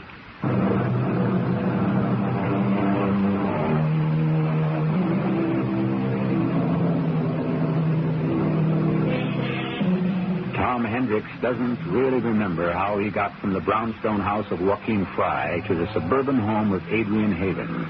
But when he came to his senses, he found that he had a ministering angel at his bedside. But Tom was lucky. It was only his cheek, his nose, and his ego that were bruised. And when he was well enough to think, he found that his aching head was still clear enough to make some interesting assumptions. It has to be the answer. Everything points to it. Don't you see? No, I don't. All I see is black and blue. Tom, shouldn't you do something about these people? Adrian, I figured it all out. I know why your husband killed himself. You do? Well, almost. You see, I know what was going on at that so-called recital. What? Well, it wasn't for the sake of the music, I can tell you that. The name of the song Joachim Fry was playing was Blackmail. Blackmail? How do you figure that? Those guys handed over their donations because they were forced to, not because they wanted to. Mr. Fry gave them a reason to make donations, a better reason than his questionable talent. But why the recital? Why the friends of Joachim? Well, probably to cover the traces of blackmail, to give them some legitimate reason for their donations, something Joachim can justify when it's income tax time. But why the masks? Well, that's the most obvious part of all. If you were a blackmail victim, would you want the rest of the world to know? No, of course not. Therefore, the only way Fry could bring his victims together in one place was to require them to wear masks. So there was no chance of recognizing each other. Tom, what you're saying is that Walter may have been blackmailed. That's what I think, Adrian. Your husband was also a friend of Joachim. But why? I'm afraid I still don't know. But maybe I can find out. Tom, you wouldn't go back to that place, would you? I have to go back. I'll never find out what we have to know. But what makes you think they'll tell you anything? I'll just have to be very convincing, won't I?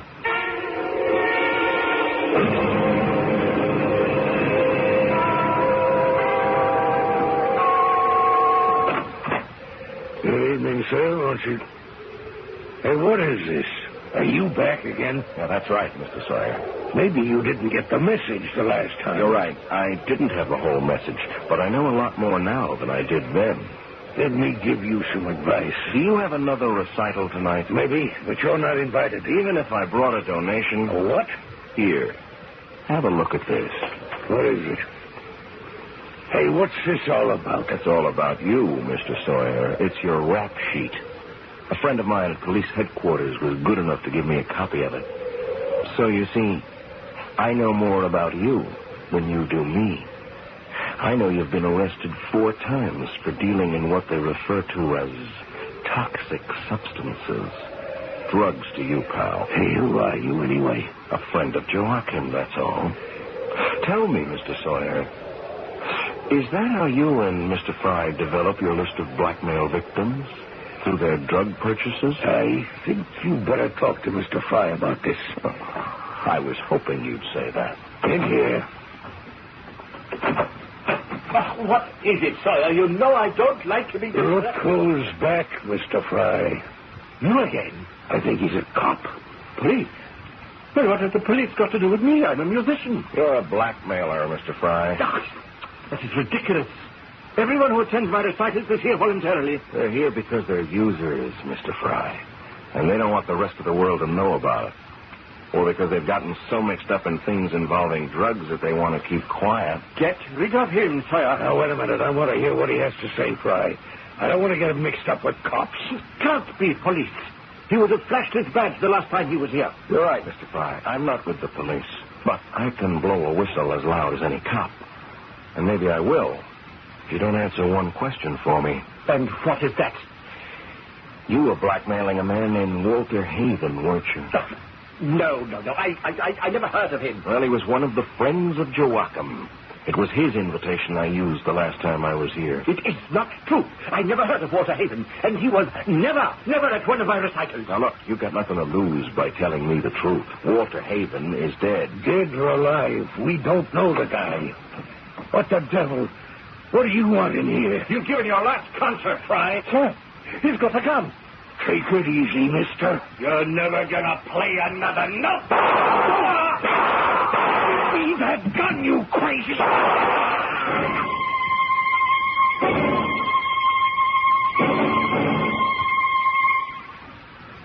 Then they're dead? Both of them? That's right, Adrian. They're dead. Both Sawyer and Joachim Fry killed by one of their blackmail victims. Now we'll never know what Walter's secret was. But I do know. You what? I know the answer, Adrian. You see, the secret of Walter Haven is that he had no secret. What on earth do you mean? I mean, the secret was yours, Adrian. Mine? I thought it was him at first. That he was a user of the stuff, or had been once, and that would have killed his chances in politics. But it's you, Adrian. How can you even think that? I began to remember things about you. Your sudden illnesses, your reliance on pills, the long-sleeved dresses you always wear. Really, Tom? Can you honestly tell me that there aren't puncture marks on your body? As a matter of fact, there are. You can ask Father. I need vitamin injections all the time. Those funny little B vitamins and iron and liver and all that. I may be a human pincushion, but I'm not one of those... What's that awful word? Junkies? Yes, it wasn't easy to apply the word to you, Adrian. You hired me. You wanted me to find out the cause of your husband's misery, but you really knew it all the time. No, I swear I didn't. I never heard of Joachim Fry. But obviously your husband heard of him. You became Sawyer's customer. And whatever Sawyer knew, Joachim knew. I swear I never heard of either of those two men before you mentioned their names. And you also swear that you're not a user? No, I'm not. In fact, you look very much in need of something right now, Adrian, don't you? No. Well, I'll tell you what, then.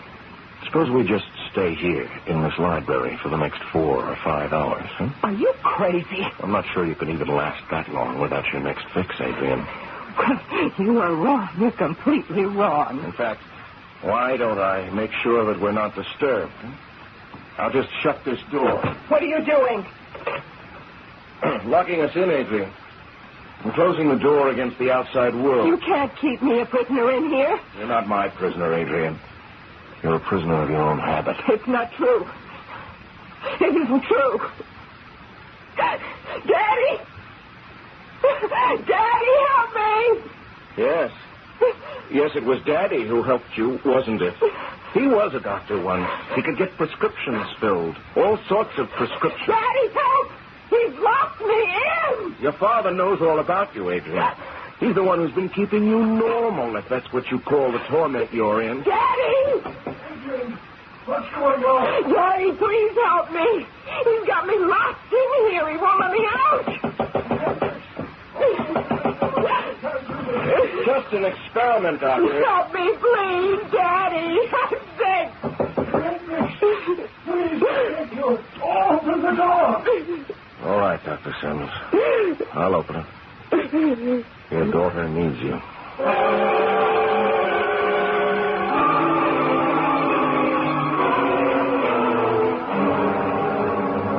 Please try to understand. I love my daughter. She's all I've got in the world. When she left home 5 years ago, it was as if the sun went down and the stars never came out. And when she came back home, Dr. Sims, she was an addict, wasn't she? Yes. Can you imagine what I felt?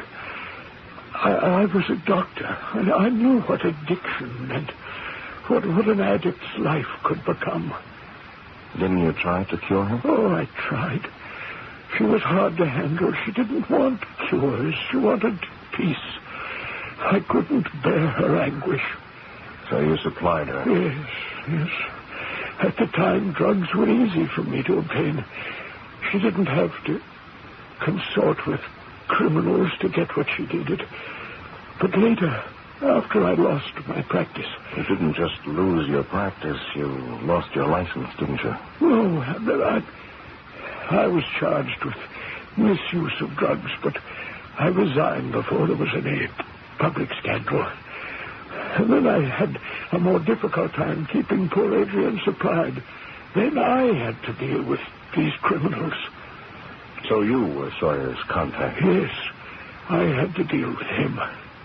Walter Haven didn't know the truth, did he? Walter didn't know.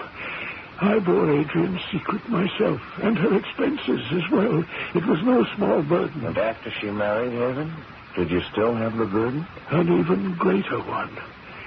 Because this man Sawyer brought someone else into my life. Joachim Fry. Joachim Fry? I was the friend of Joachim. He threatened to tell Walter and the whole world about my poor child's affliction. He forced me to contribute $1,000 each time he staged one of his recitals. I had to wear a black mask to conceal my face from the others. So that invitation was yours.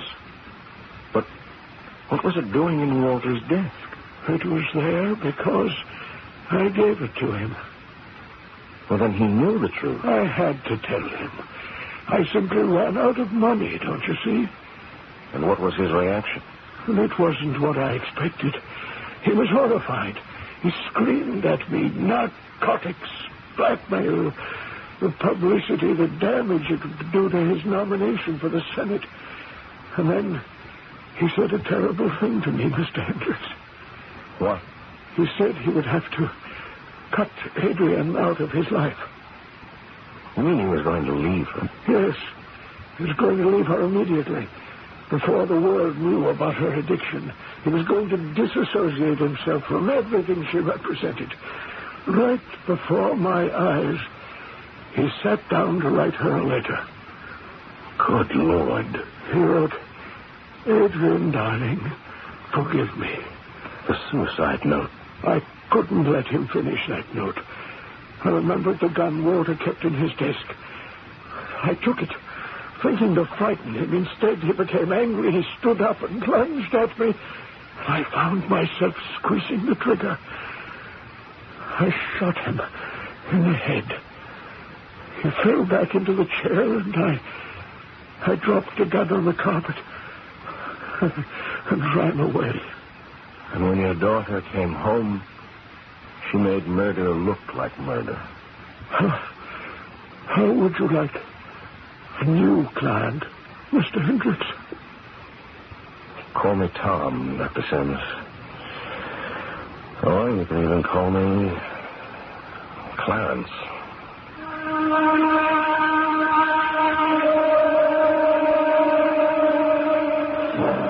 So, Clarence Thomas Hendricks has a new client. And even if the defense of Dr. Sims doesn't make him as famous as Clarence Darrow, he still had the satisfaction of knowing that an innocent man has been set free. But what happened to Adrian Haven's father at the trial? Well, we'll be back to tell you what the verdict was shortly.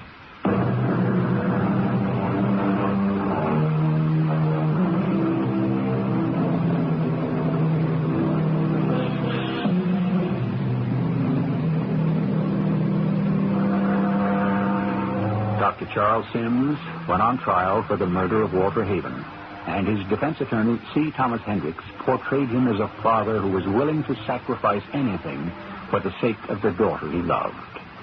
This sentiment wasn't lost on the jury, but they still returned a verdict of guilty of murder in the second degree. And Dr. Sims is dispensing his medical advice in the prison infirmary. Well, you can't win them all, Clarence. Our cast featured Tony Roberts, Terry Keane, Court Benson, and Earl Hammond. The entire production was under the direction of Hyman Brown. This is E.G. Marshall inviting you to return to our Mystery Theater for another adventure in the macabre. Until next time, pleasant dreams.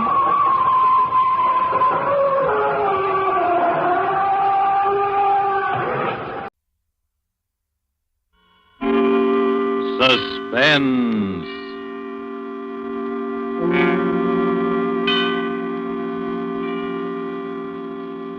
This is The Man in Black, here again to introduce Columbia's program, Suspense.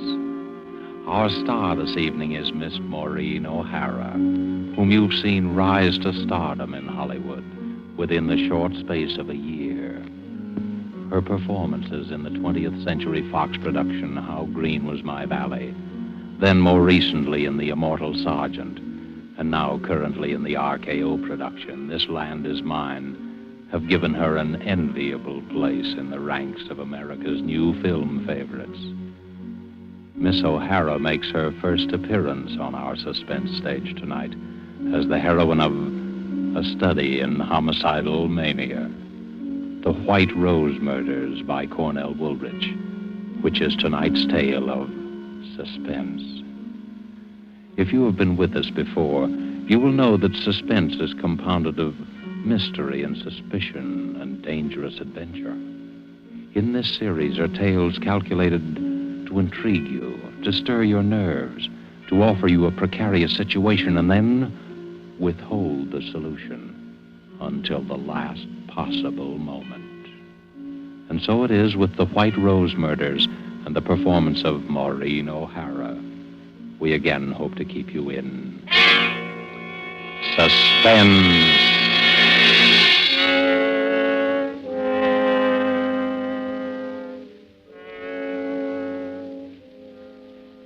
He stood there waiting. He knew that presently they would come out of the second-rate dance hall, out into the dimly lit street. He listened a while and smiled as the orchestra played that tune inside. And then they came out, the two girls, and still he waited, close enough to hear what they were saying. Well, I'll see you at the office tomorrow, Sally. Oh, I don't know how I'll get up. It's after 1 o'clock. 6 hours sleep. Oh, I'll be dead tomorrow. Me too. Oh, gosh. I gotta have at least 8 hours or I'm no good at all. I wish I had someone to walk me to the bus. It's 4 long blocks. I'll walk you down, Sally. Oh, don't bother. We go in different directions. It's no trouble. Really, I don't mind. Well, really, it's not necessary.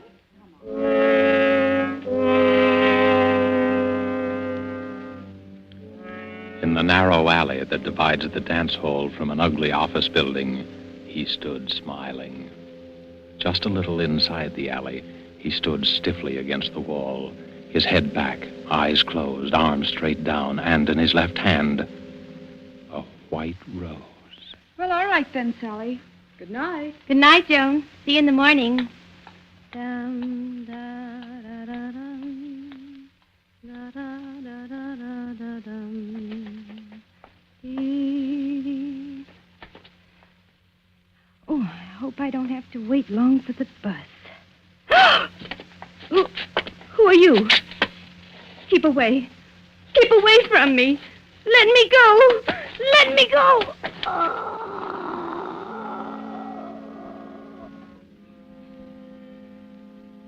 The girl is dead.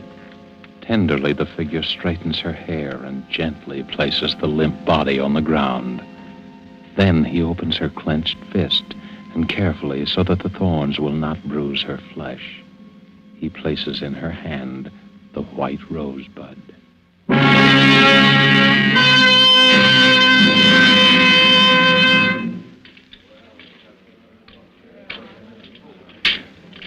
Pardon me, my good man. Is it true that you are the famous detective Terence Riley? Huh?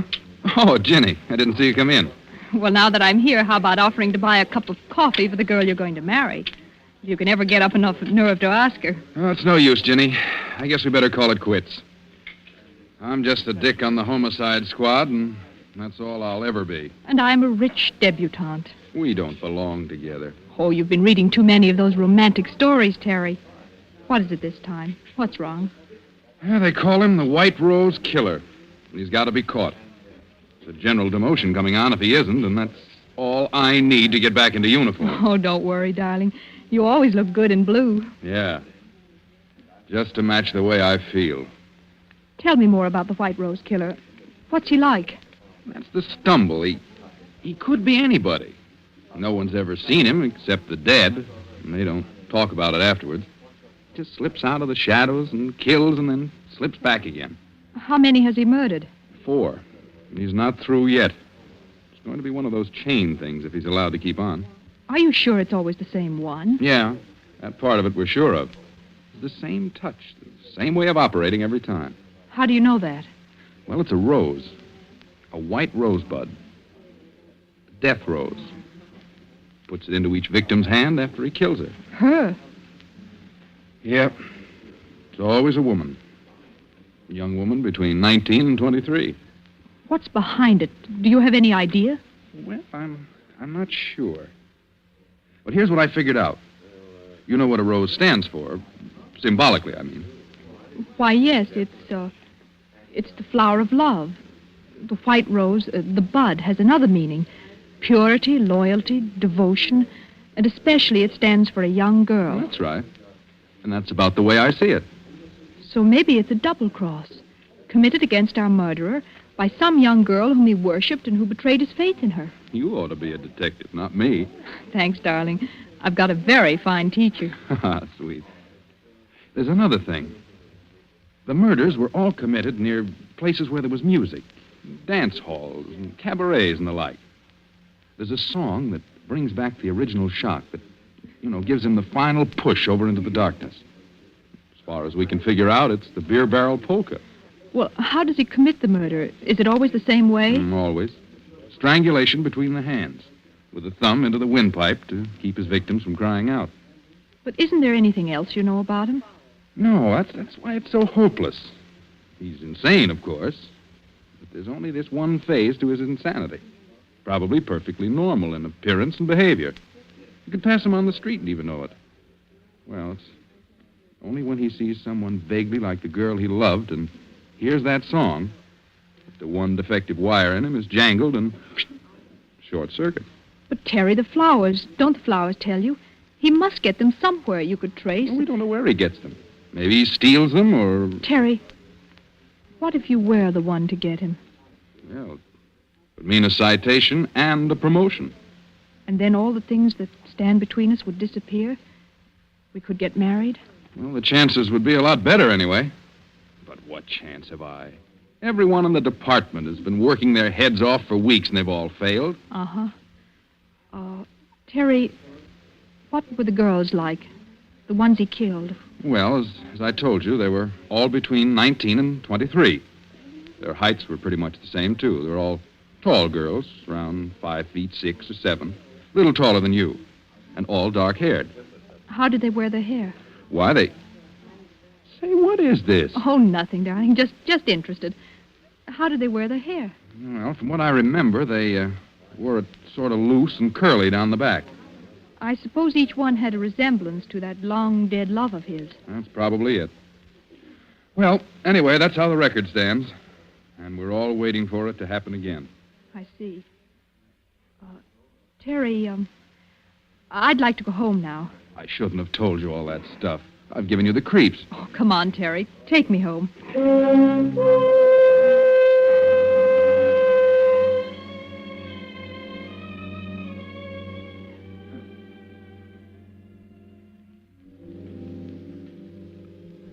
Later, Jenny stands by the window in her room, looking out, thinking. She doesn't move for a long time. Then suddenly, quickly, she goes to her closet and begins to rummage through her many pairs of shoes. Carefully, she picks one pair with 3-inch heels. 5'6" or 7. Then she walks quickly to the dresser, opens a drawer, takes out a comb, and starts redoing her hair. One loose and curly down the back. Well, here we go. Edward! Yes, miss? Is the car ready? Yes, Miss Virginia. I've been waiting for you. Let's go before Mother sees me. Your mother's been looking for you, miss. I hope you didn't tell her. No, Miss Virginia, I didn't. Good. Come on, Edward. Where do you wish to go, Miss Virginia? The Starlight Dance Hall on Grove and 2nd Street. The Starlight, miss? Yes, Edwards, that's the place. I wouldn't go there unescorted if I were you, miss. It's one of the worst places in the city. Has a very bad reputation. The Starlight Dance Hall, Edwards. Very good, miss. Very good.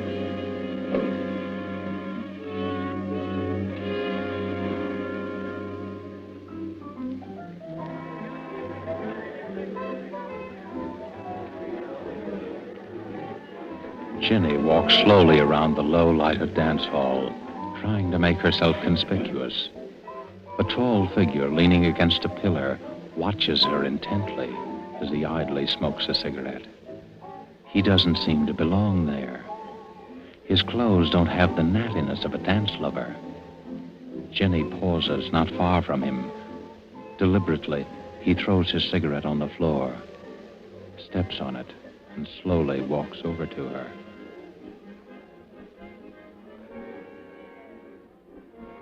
Hello. Oh, hello. You're not with anyone, are you? Oh, no, I'm alone. I thought so. I've been watching you all the time. Have you? I haven't seen you dance yet. I don't know anyone here. How about dancing with me, then? All right. Come on. Let's go out on the floor. Do you come here often? No. I never go to the same place twice. You don't? Why? I'm always looking for new faces. I'm restless. Do you find the faces you're looking for? Listen. Listen to that song. I like that. I like it very much. Yes, it is a nice song. You know, you remind me of someone I used to know. I'm trying to think who. I do? Yeah. You mind if we stop dancing and go over and get a drink? No, let's go. Oh, look. They sell flowers here. Yes, I see. I'll get you some. What kind would you like? Oh, any kind. You pick it out. All right. Let's see. There's something kind of innocent and young about you. Different from most of the girls that come here. Can't we stay here a little longer? It's intermission now. They won't play again for 10 minutes. Come on. But I like it here. Let's stay a little while longer. Well, then let's go down for some air. We can come back in a few minutes. Come on. But... We'll be back before the music starts. Oh, you're hurting my arm. Am I? I'm sorry.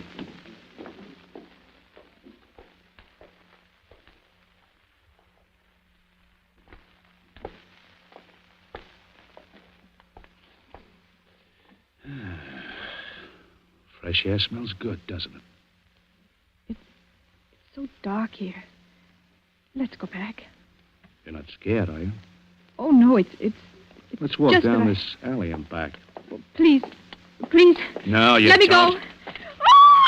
Thanks. That's a lovely necklace, beautiful. Why, you're just a cheap... Shut up. All you wanted was my necklace. So long, beautiful. Look out. What's the matter?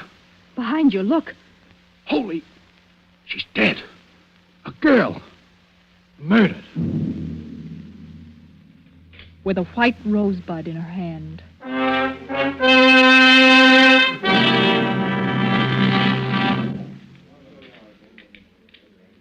Well, Jenny, happened again last night. Just like the other times. The girl strangled in an alley and a white rose in her hand. Any news of the killer? No. He might just as well float through the air for all the trace he leaves. Well, he must have bought the flower upstairs in the dance hall. He must have been there earlier, bought it, and saved it No, until... there was only one rose sold up there all night. And to a man who had a different girl with him.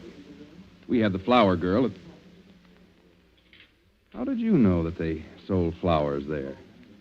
I didn't tell you. Well, I must have read it somewhere. You couldn't have. Wasn't in any of the papers. No details were given, just the statement that an unidentified body was found. Well, I just imagined that they'd sell flowers in a place like that. Well, I'm glad you don't go near those dance halls. Why, with this nut running around loose... Don't bother about that. We'd better catch this killer. And fast. Where do you get this we stuff? To hear you talk, you'd think that you were on the case, too. Wouldn't you think so? To hear me talk?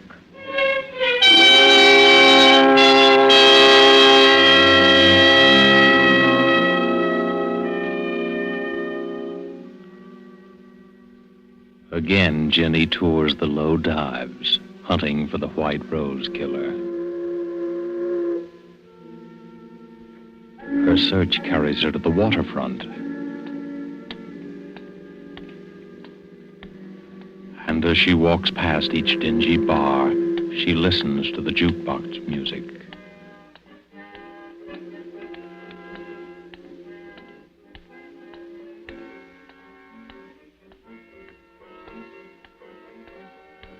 little after midnight, she passes a dirty windowed saloon. The thin music catches her ear.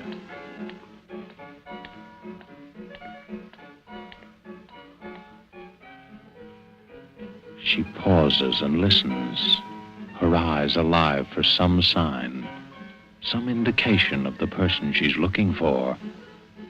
Then suddenly her body becomes rigid as her eyes fall upon a figure huddled in the shadows. Someone's watching me. Slowly she starts to walk up the street. Behind her, the heavy tread of a man's footsteps keep pace with hers. It's a quiet tread, unhurried but deliberate. For several blocks, it keeps the exact distance. Jenny starts to walk faster. I've got to know if he's really following me. The man quickens his pace. Jenny starts across the street. The man follows. She's sure now, sure that the man is following her. She fumbles for something in her purse. Her hand closes around a gun. If he tries anything, I'll shoot.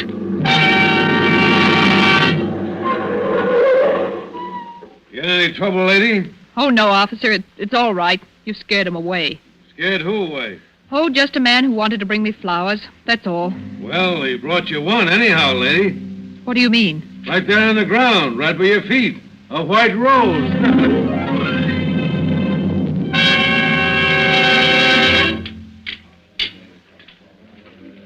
Coffee, Mabel. Sure, coming right up. Here you are. Terry. Terry. Hello, Jenny. Sit down. Thank you. Say, what's the matter with you? Look, darling, read the gossip column in this paper. What daughter of a socially prominent family is that way about a detective and waits for him outside the station house in her limousine every night? Private chauffeur and all. But Mama says no. That's not so funny. Oh, they held a big family war council over me just now. Indian powwow, feathered headdress and everything. They did, huh? Well, what'd they decide? Oh, I was asked to give my word that I wouldn't see you anymore. I refused, of course, so I'm to be exiled. Where to? Our summer home. It's just a few hours out of town, but I'll be there all by myself. Just with Mrs. Crosby, the housekeeper. Oh, maybe they're right. Why don't you listen to them? Are you on their side, too? No. When are you leaving? Right away. Edwards is driving me out. I just slipped out to let you know. Here's the address and phone number of the place in case you want to reach me. Don't lose it. I won't. Well, what's new and exciting about the White Rose Killer? Our famous lover of flowers? We're still trying to track him down. I suppose I'll go looking for him at the flower show that's just opened. Oh, a flower show just opened? Yeah. Well, goodbye now. I'll be seeing you.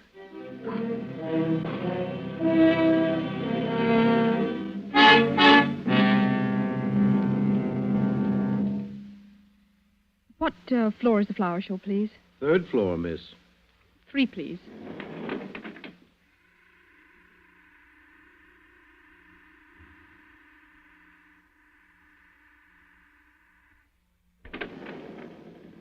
Third floor. Where's the rose display, please? To your left, over there. See where the man in the gray coat is? In the gray coat? Oh, yes, thank you.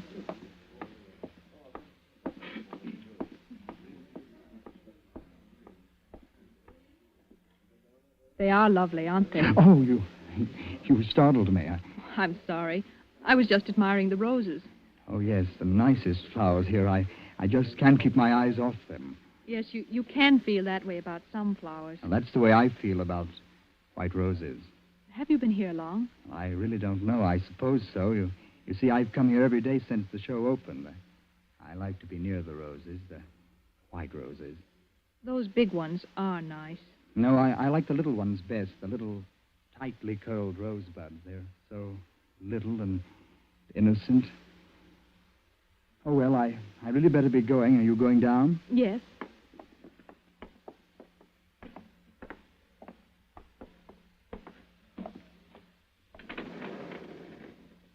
Down, please. Here, miss, I took a rose for you. Thank you. It's lovely.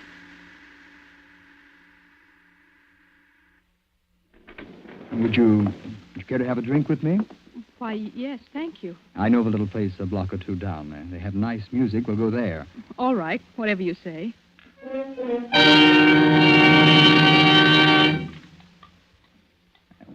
This is it. Where's the music? A nickel in the jukebox does it. Any special song you'd like? No, go ahead and pick one. Okay. There we are.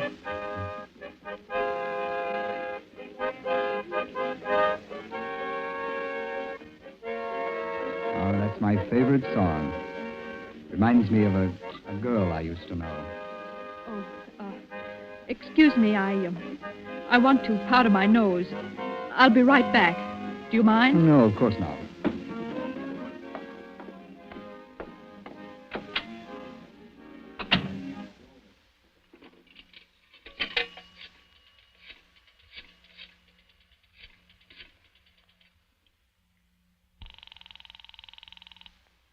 Seventh Police Precinct. Sergeant Thomas speaking. Hello, is Terry Riley there? Just a moment, I'll see. Please hurry, it's important. No, sorry, miss. Terry Riley's not here just now. Oh, will you tell him that I can't keep that date with him. Goodbye. Do you always go to the phone booth when you want to powder your nose? Why, I had to make a call. Uh-huh. Well, I'm afraid I'll have to leave you. Oh, wait, let me come with you. I'm sorry, miss, but I've got other things to do. Oh. What's the matter? That car, someone that knows me. Let's get away from here. That's just what I'm going to do. So long, lady. Wait, please don't go. Miss Virginia. I'm sorry, Miss Virginia, but I must speak to you for a minute. Oh, Edwards, what do you want? I'm sorry, miss. You'd better come with me at once. I've been looking for you everywhere. Your mother's been taken seriously ill. Mother? Where is she? She's out at the country place, miss. I drove her there shortly before dinner. She wanted to pay you a surprise visit. Oh. I believe the shock of not finding you there upset her, miss. Is she very bad? She had the doctor with her when I left. Mrs. Crosby has gone away for the day. Your mother needs you, miss. Well, let's go. Hurry, Edwards, please. Right, miss.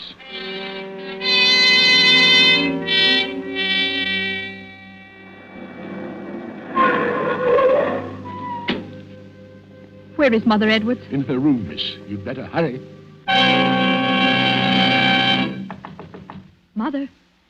Mother, it's Ginny. Is the doctor in there with you? Mother! Why, there's no one here. The room's empty. The bed hasn't been touched.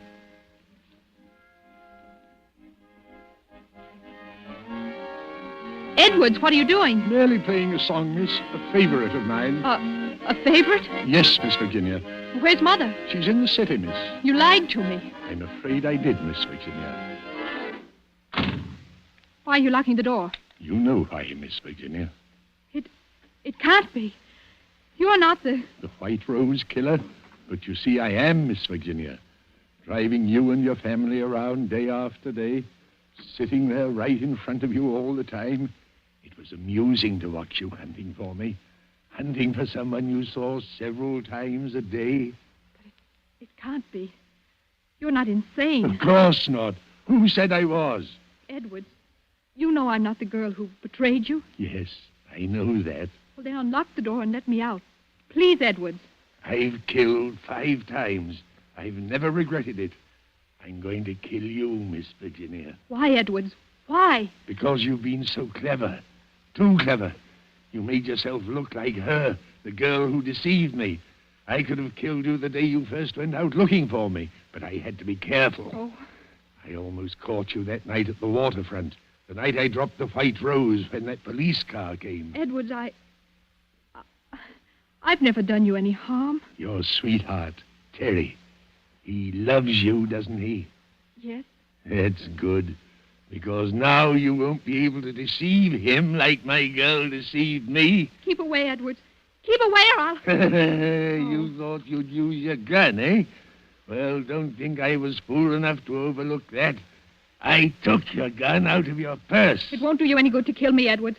I didn't have anything to do with it. No, and you're not going to have a chance to break another man's heart like she broke mine. Jenny, where are you? Terry! It won't do you any good to call to him. He can't get in here without breaking down the door. Keep away from me. Terry! It'll be too late then, because I'm going to kill you now. Jenny, where are Terry! Just let me get my hands on that pretty white throat. Oh, keep away. Keep away from me. Terry! Stop! Jenny, are you all right? Yes, Terry, I'm all right. Oh, take it easy. Here, sit down. Oh, Terry, I was so scared. There was nobody here but Edwards and I. How did you know where I was? Oh, it was simple. You were supposed to meet me at the coffee shop. You never broke an appointment, and when you didn't show up, I called the number you gave me. You told me the housekeeper was here all the time, and when there was no answer, I got suspicious and came down. Besides, when I got a message down at headquarters that you had to break a date with me, I knew something was wrong. Are you sure you're all right? Yes, I'm, Terry, look. On the floor beside Edwards. A white rose. Must have fallen out of his pocket. That was meant for me. Oh, Terry, it's all crushed. Yeah. Crushed and dead. Just like the white rose killer.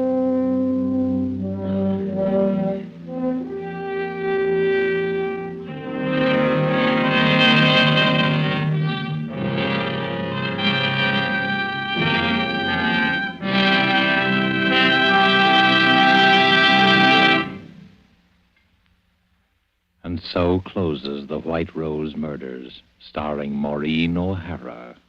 Tonight's tale of suspense. This is your narrator, the man in black, who, speaking for Columbia, hopes you have enjoyed Miss O'Hara's performance and our play.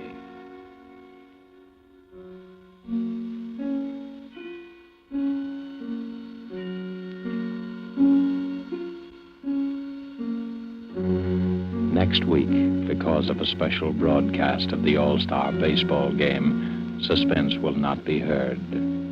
But again, the following week, we will be back with another play on this series and more of your Hollywood favorites.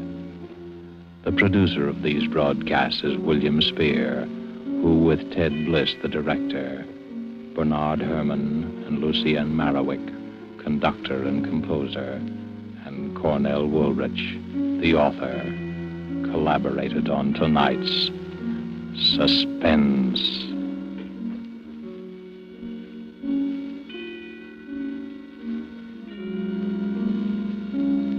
This is CBS, the Columbia Broadcasting System.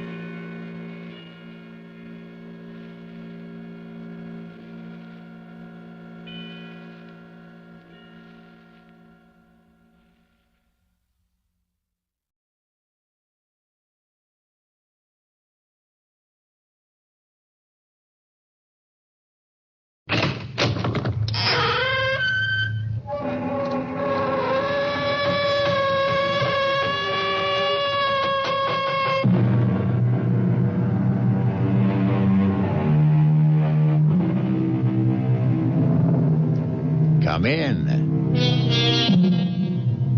Welcome. I'm E.G. Marshall. Welcome to the world of terrifying imagination. The fear you can hear.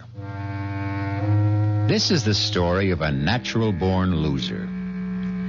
Within the quietest and most retiring of the genus Homo sapiens, there lurks a tiger, as indeed it lurks in all of us. It takes only the right combination of intolerable pressures, unfulfilled dreams, and the opportunity to escape the first and realize the second, to make even the worm turn, which is just what happened to Henry Green. I do a lot of dreaming. When you're married to someone like Florence, you got to do something. But I never figured any of those dreams to come true. Revenge dreams, you know, like, it is the decision of this court that you, Florence Green, be removed to a suitable place and hanged by the neck until you are dead. Maybe it's hung. I never remember, like, it's all right, Dr. Willoughby. I know you did your best to pull her through, but it's God's will that prevails in the end. Florence is gone forever. Someone yaks at you like Florence and steps on your toes everything you want to do and has to be on you every moment and won't let you out of the house alone. I'm telling you, it's simply murder. So I dream a lot about my wife just not being. But I never thought of actually causing her not to be. I never really meant to end up a murderer.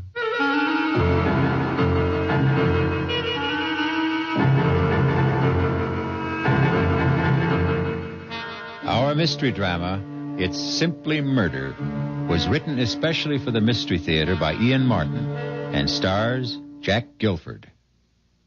I'll be back shortly with Act One.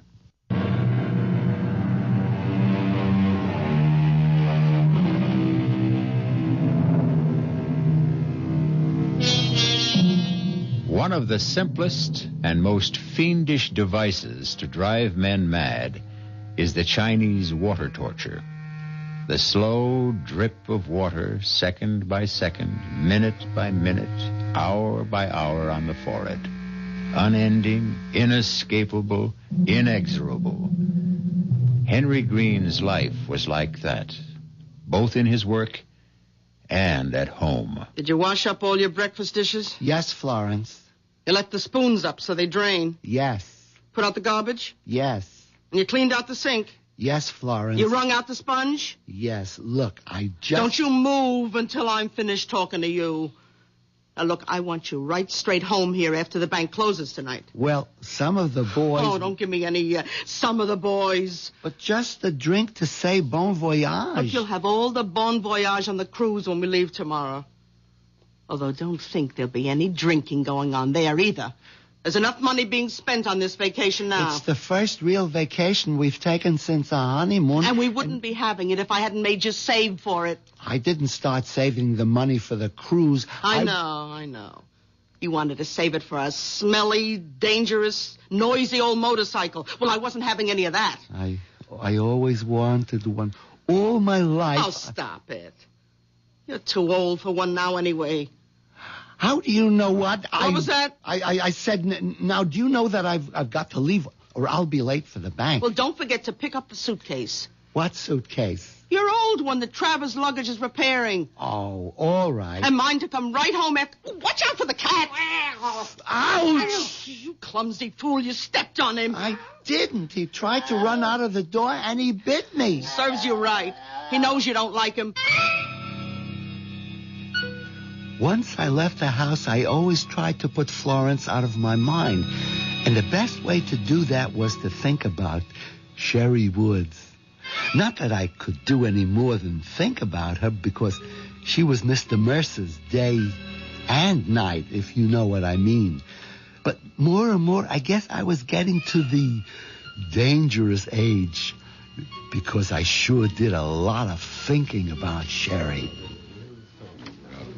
Well, that's 10, 20, 30, 35, 40, 45, and 1, 2, 3, 4, 5 makes 50. Thank you, Mr. Robinson. See you next week. You haven't any more customers, Henry. Close your window. Why, Sherry, Mr. Mercer wants to see me? I want to see you. Meet me in the conference room. Of course, if you say so, but what's wrong? Everything, as far as we're concerned. Unless maybe we have the nerve to try to put it right. Anyway, it's something we can't talk over here. Meet me where I said.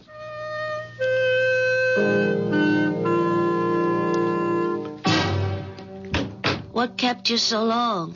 Mr. Mercer, he stopped me. You still think I'm attractive? Well, Sherry, knowing how I felt for you all this time, you have to ask? Yeah, I want to be quite sure. Come here, Henry. Where? Here. Right close against me. Put your arms around me. Suppose someone should come in. I slipped the automatic lock on the door before you came in. We're quite safe. I don't feel that way. I meant from being interrupted. Now kiss me. Sherry, I'm a married man. Oh, don't tell me you don't want to. Sherry, you could make me do anything, but... Oh, make me do anything. All right, that's enough. Oh, I never kissed anyone like this. It's a good thing you'd be arrested. It'd be worth it. Let's do it again. Well, we could do it forever, if you wanted to. But I'm married. Well, we could make a few changes. Henry, when you get back from your trip, are you still expected to be promoted? Well, Mr. Mercer has practically promised me. You forget Cy Mercer's promises. I ought to know how little they're worth. We, my darling, are out. My darling? Did you hear the other part? What do you mean, we're out? You know in your heart, you'll never be vice president. And I've been fired. He can't do that to you. Well, he already has. You mean Mr. Mercer has, changed his affections? I mean, that lousy, pot-bellied little two-timer has gone right off the deep end for Miss Fancy Pants. Gosh, Sherry, I am sorry. If there's anything I can do... Henry, love, there's plenty you can do to help. You and me are going to be rich. Together. You'd like that, wouldn't you? Look, I better get back to my cage. Is that where you think you belong? Well, I am head teller and... In a cage? Oh, you're a man, not a mouse. Now's the time for you to prove it. Grab the world by the tail. How'd you like to travel the world, live like royalty, never have to punch a time clock, get away from handling other people's money, have it be your own? Both of us. Just you and me. Us? But Sherry, I mean, even if there wasn't Florence, I don't have any money. She's got it all. Oh, then that settles it. I'm going to remake your life. How? Well, why don't we have lunch together, and I'll tell you. Where? The sandwich shop? No. Let's make it the Gourmet. At 12:30? But that's terribly expensive. Oh, Henry, love, that's the way you and me are going from here on in. If you go along with me. You know, I want to, but how? I'll tell you that. After the second martini.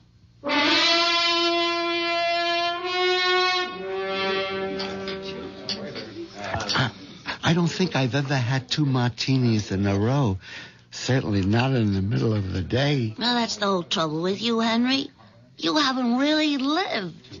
That's because I haven't wanted to. Well, if you really want, you gotta take. I guess we both learned that today. We sure did. The boat sailed for both of us. Yeah, well, there's another boat sailing tomorrow that I'm more interested in. It's the one I wish I was taking with you. Oh, but what could I do with Florence? Yeah, well, that's what we're going to discuss. We are? The best way to get rid of your wife. It's what we both want, isn't it? Florence would never give me a divorce. And even if she did, she'd want a big alimony. And I just couldn't afford you, Sherry. Well, I won't deny I'm expensive, but you could easily afford me. How? Cy Mercer and his new lady love are leaving early for a weekend in Bermuda. Monday's a holiday. They won't be back till Tuesday morning. It won't be till then that they discover the money is missing. What money? The money in the teller's drawers. How much do you think it adds up to? Well, it's the end of the month. payday for most people, the deposits have been heavy, somewhere between $600,000 or $700,000. Why? What do you want to know? I just wanted to know how much we're going to steal. It's all right, dear. No one's listening to us. I'm not listening to. You must be mad. Steal it for what? For us to enjoy the rest of our life together. Together? What about Florence? Yeah. What about Florence? I just can't wish her dead, you know. Well, I don't see why not. You mean kill her? How many times have you wanted to? Almost every day. But that's different. I would never do anything about it. Not even for me? It isn't that. I wouldn't know how. Anyway, it's all impossible. Why? But it takes 2 keys to close and open the teller's vault. Mine and Mr. Mercer's. Oh, you mean this one? How did you... Well, I told you he was leaving early. He gave me his key to close the vault tonight with Mr. Schaefer. But Schaefer doesn't have the other key. I have. Yeah, but I think Schaefer's going to have it because he's instructed me to tell you to give it to Schaefer and tell him we'd be locking up while you're gone. So we have full access to the money. Yeah, until the outer door is closed with the time lock. And then the vault can't be opened until Tuesday. But I'd be trapped on the ship out at sea, and then Henry, after you've taken the money, you never get on that ship. I've always wanted to take a cruise, and Florence wouldn't... There isn't going to be any Florence, Henry. Remember? But where could we hide? With enough money, you can hide anywhere. You'd shave off your mustache, get contacts instead of those wire-rimmed glasses, a mod wig. I'd cut my hair short, dye it blonde, and get a nose bob, and put on a little weight in the right places. We'd be new people. I always wanted to have a beard. So, all right, grow a beard. Florence would never let me. Listen, Florence won't be around to object. Would I really have to kill her? What other way around is there?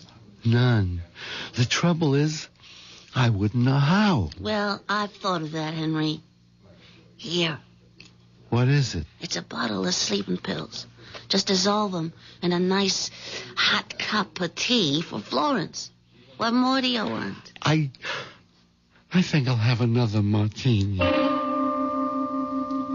I couldn't believe it was me sitting at an expensive restaurant, drinking in the middle of the day, and planning to murder my wife. Then I started in to think about the 20 years I'd already had with Florence, and the 20 or more I still might have to spend with her, and killing Florence began to make sense. Maybe. I stole a look at Sherry, who was powdering her nose. It looked pretty good to me like it was, and I didn't see where she didn't have enough in all the right places to start with. That's when I made up my mind. Florence had to go.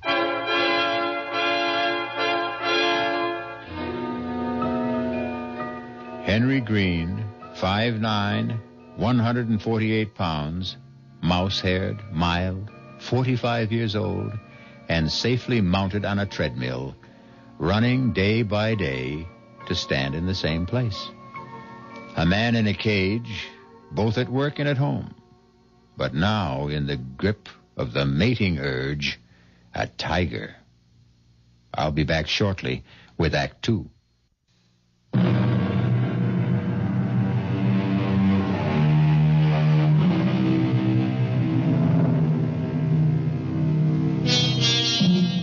There's one thing you can say for Henry Green. Once set loose, there's nothing small about his new way of life. Within one day, he is all set to break 3 of the major commandments, the 6th, 7th, and 8th, although not necessarily in that order. Murder and adultery will have to wait their turn. At the moment, he is occupied with the 8th, And grand larceny at that. All right, Sherry. That was the last teller. Is she gone? Yeah. All right. Let's open up. There. That's mine. Now yours. That does it. Now get the suitcase from behind the desk while I open the vault. Here it is, Henry. Put it flat on the floor and open it. You hand me the money, and I'll pack it in. Hope there's enough room for all of it. Just take out big bills and leave the chicken feed. No. Better take everything. Empty drawers are easier to handle. What is it? Somebody's coming. Hide the suitcase. Get the vault door. Give me the bag. Oh, well, all closed up, Miss Woods. Time to go. Why, Miss Burpee? Forget something? Oh, and Mr. Green, honest, I'm just so embarrassed. I sure hate to ask you, but... But what? Well, there's something I want to check in my teller's drawer. Would you please open up the vault? What? Yeah, but we just closed up. We can't. Oh, you gotta. I have to know if it's missing. Is what missing? My engagement ring. You see, I usually take it off and put it in the drawer till I go home, and tonight I forgot to take it out. Well, can it wait till Monday? Oh, we're off. Well, Tuesday. Oh, no, I got dates with Horace over the weekend, and you'd have a fit if I wasn't wearing it. Besides, I've got to be sure if it is there. Well, maybe you put it in your handbag. Oh, no, I looked there first thing because... Oh, now I remember. Yeah, right here in my jacket pocket. Oh, gee, I'm sorry. Oh, that's all right. Well, I guess I'll be getting along home. Oh, sorry, I didn't see the suitcase. I was having the handle fixed before I packed it to go on my vacation. Oh, gosh, you don't have to explain to me. I didn't think you were robbing the bank or nothing. Well, I gotta run. Well, one of the other girls is waiting for me. Just let me make sure she's gone. And for God's sakes, let's pack up and get out of here.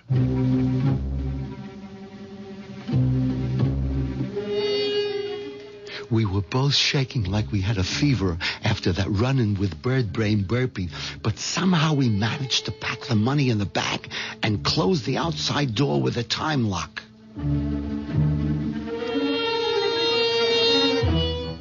Going home in the cab, the tension was so bad I was tempted to take one of the sleeping pills myself to calm me down, but I resisted that. One crime leads to another. I was committed. If I lost my wits now, I stood to lose everything.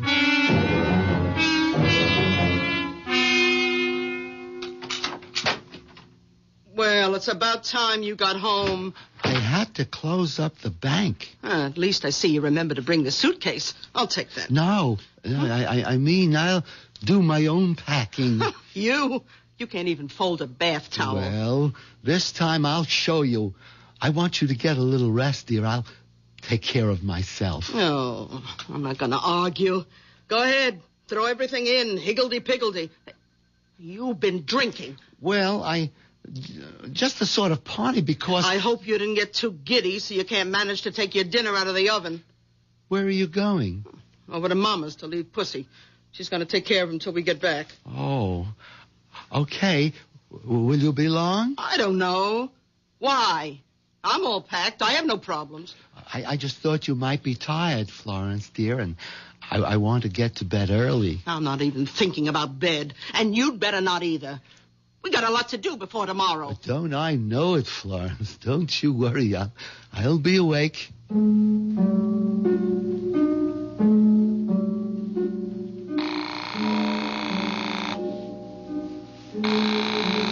Hello? Sherry? Yeah? What's happened? Oh, nothing yet. I just had dinner. You mean to tell me you haven't got rid of Florence? Oh, yes. How? Well, she just took the cat over to leave at her mother's. Oh, you know that isn't what I meant. I know. It's just I'm Sherry. I don't know. Henry Green, you listen to me. It's now or never. But I don't know how to... Look, you take those capsules. Empty the powder from them into a cup or mug or whatever, and coax Florence into having a nice, relaxing drink before bed. What does she like? A chocolate, but... No buts, Henry. You can do it. Just put your mind to it and I'm finish just it. sorry I ever started it. Oh, Henry, when you know you're going to end up with me. Oh, okay, Sherry. You can trust me.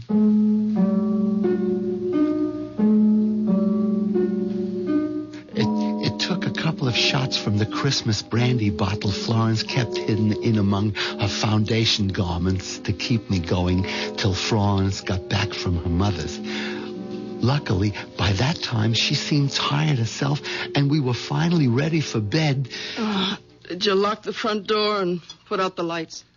Florence, how'd you like a nice cup of cocoa before you go to bed? Put you right off to sleep. Oh, I'd love it. I'll get it for you. You can't. I used up the last yesterday. But you got it. I mean, wouldn't you like something to drink? Oh, well, I did get a little bit of a chill coming home. I'll take some hot tea. Oh, yes. Hot tea will be just right.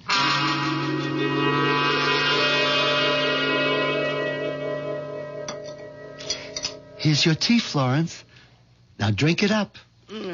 In a minute, when I have my hair up. Meanwhile, I have a list of things for you to do. Me? Yes. I want you to put out the garbage, check all the outside door locks, bleed the hot water tank and make sure there's no rust, oil the garage doors, replace that burned-out bulb on the basement stairs. Well, here, it's all listed. But this'll take hours. Just do as I say. Can't most of this wait till we get back? No. Why not? I'll tell you when you're finished. Now, on you go. Oh, don't look so pouty. It's something to keep you busy till I'm ready to go to sleep. Yeah. Okay, Florence. Good idea. Something to keep me busy till... Goodbye, Florence. What'd you say? Nothing. Just goodbye.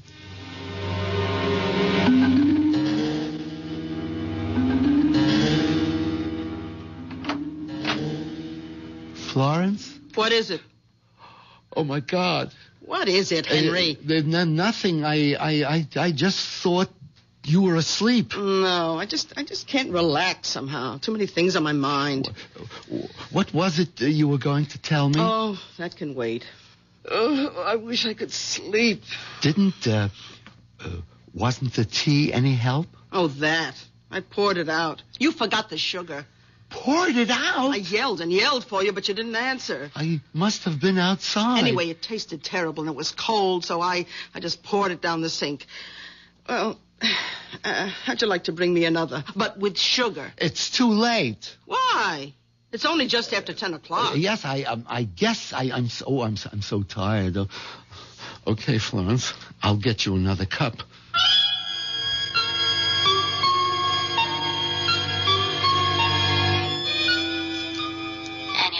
All of the capsules. Yes. Now, what do I do? There's gotta be a way. How? Tell me. I haven't got a gun. I wouldn't know how to use a knife. We haven't got a rope in the house. There isn't even any string. And I haven't got the courage to even consider a blunt weapon. Oh, why did I ever get into this? Look, if you had a razor, couldn't you... A razor? I don't even use a safety razor because blood makes me nauseous. Just electric. That's it. Electricity. Take out a fuse and... I wouldn't go near the fuse box. I'd probably electrocute myself. Gas. Have you got a gas stove? Oh, great. All I have to do is say, Florence, I just robbed the bank because I'm in love with Sherry Woods and we need you out of the way, so would you please just stick your head in the unlighted oven so I can smother you? What's that? The tea kettle. Blowing the whistle on me. I guess it's only the first. Wait a minute. Smother. A pillow. Oh, Henry, that's it. A pillow. A what? You know, like Laurence Olivier in that picture where he had the black face and he held the pillow over his wife's face and then, it was by Shakespeare. Yeah, Othello. Yeah. I might just be able to manage that.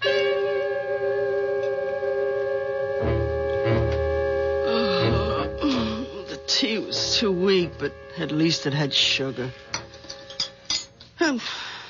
Henry, what are you doing standing there with that pillow? Oh, nothing. Just waiting to come to bed. Oh, well, turn out the light, for heaven's sake.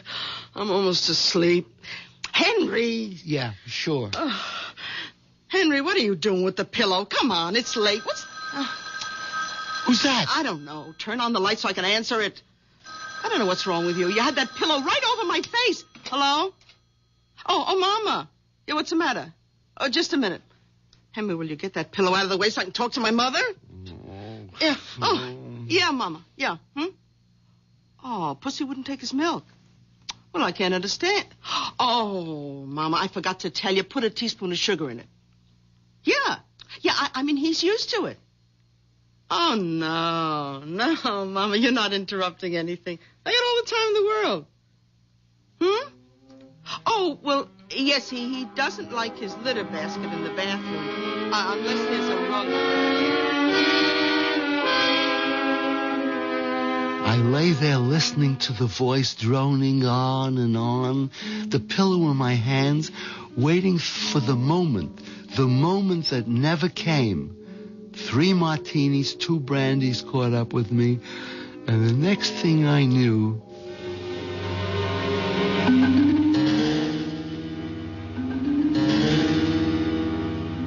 You fell asleep. Sherry, I was bushed.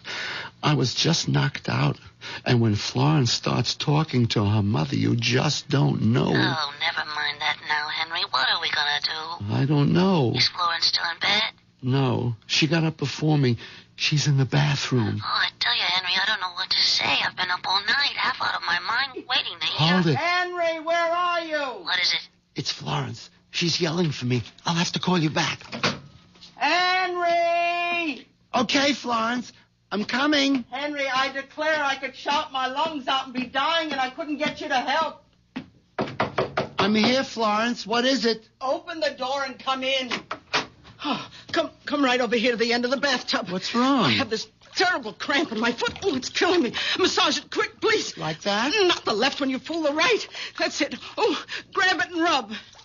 Oh, be careful, idiot. Don't pull it towards you. You almost had my head underwater. You want to drown me? Suddenly, after all the trial and error, the hedging and the fudging, there it was. All I had to do was grab both feet, pull and lift up, and Florence was helpless and gone. Murder could never be made more simple.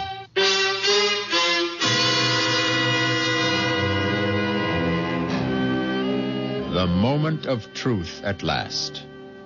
Does Henry have the courage to go through with it? And if he does, can Sherry and he get away with larceny and murder? And having broken the 6th and 8th commandments, will the 7th be worth it all? Those are questions to be answered shortly when I return with Act 3.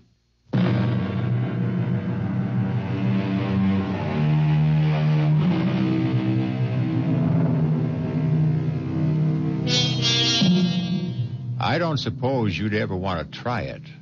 But in case you do, if your bathtub has an open end, coax any obliging friend to lie in it. Seize him or her by the ankles. Repeat Henry's actions, and they are helpless. Even if they are not obliging, and no matter how strong they are. If there's water in the tub, of course, they would drown. That would be surely up to you, as it is this moment up to Henry. How long I stood there frozen, unable to move, scarcely able to breathe. After I took the action, I'll never know. I suppose Florence must have thrashed and twisted. There must have been a sound of choking and bubbling as her head stayed beneath the water. I'll never know. I don't remember. All I do remember is what brought me out of my trance. Who's that? Doorbell. Who? Must be Sherry. Yeah, Sherry, you gotta answer.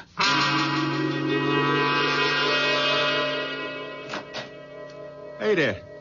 Are you Mr. Green? Why, yes, I am. Sal Basso here. Okay to move on in? I beg your pardon? Well, didn't the missus tell you about me? Why, I don't, who... I'm your new tenant. Short term, you know? Just while you're off on a cruise. And that's my family out there in the wagon. My wife rented you our house? Yeah.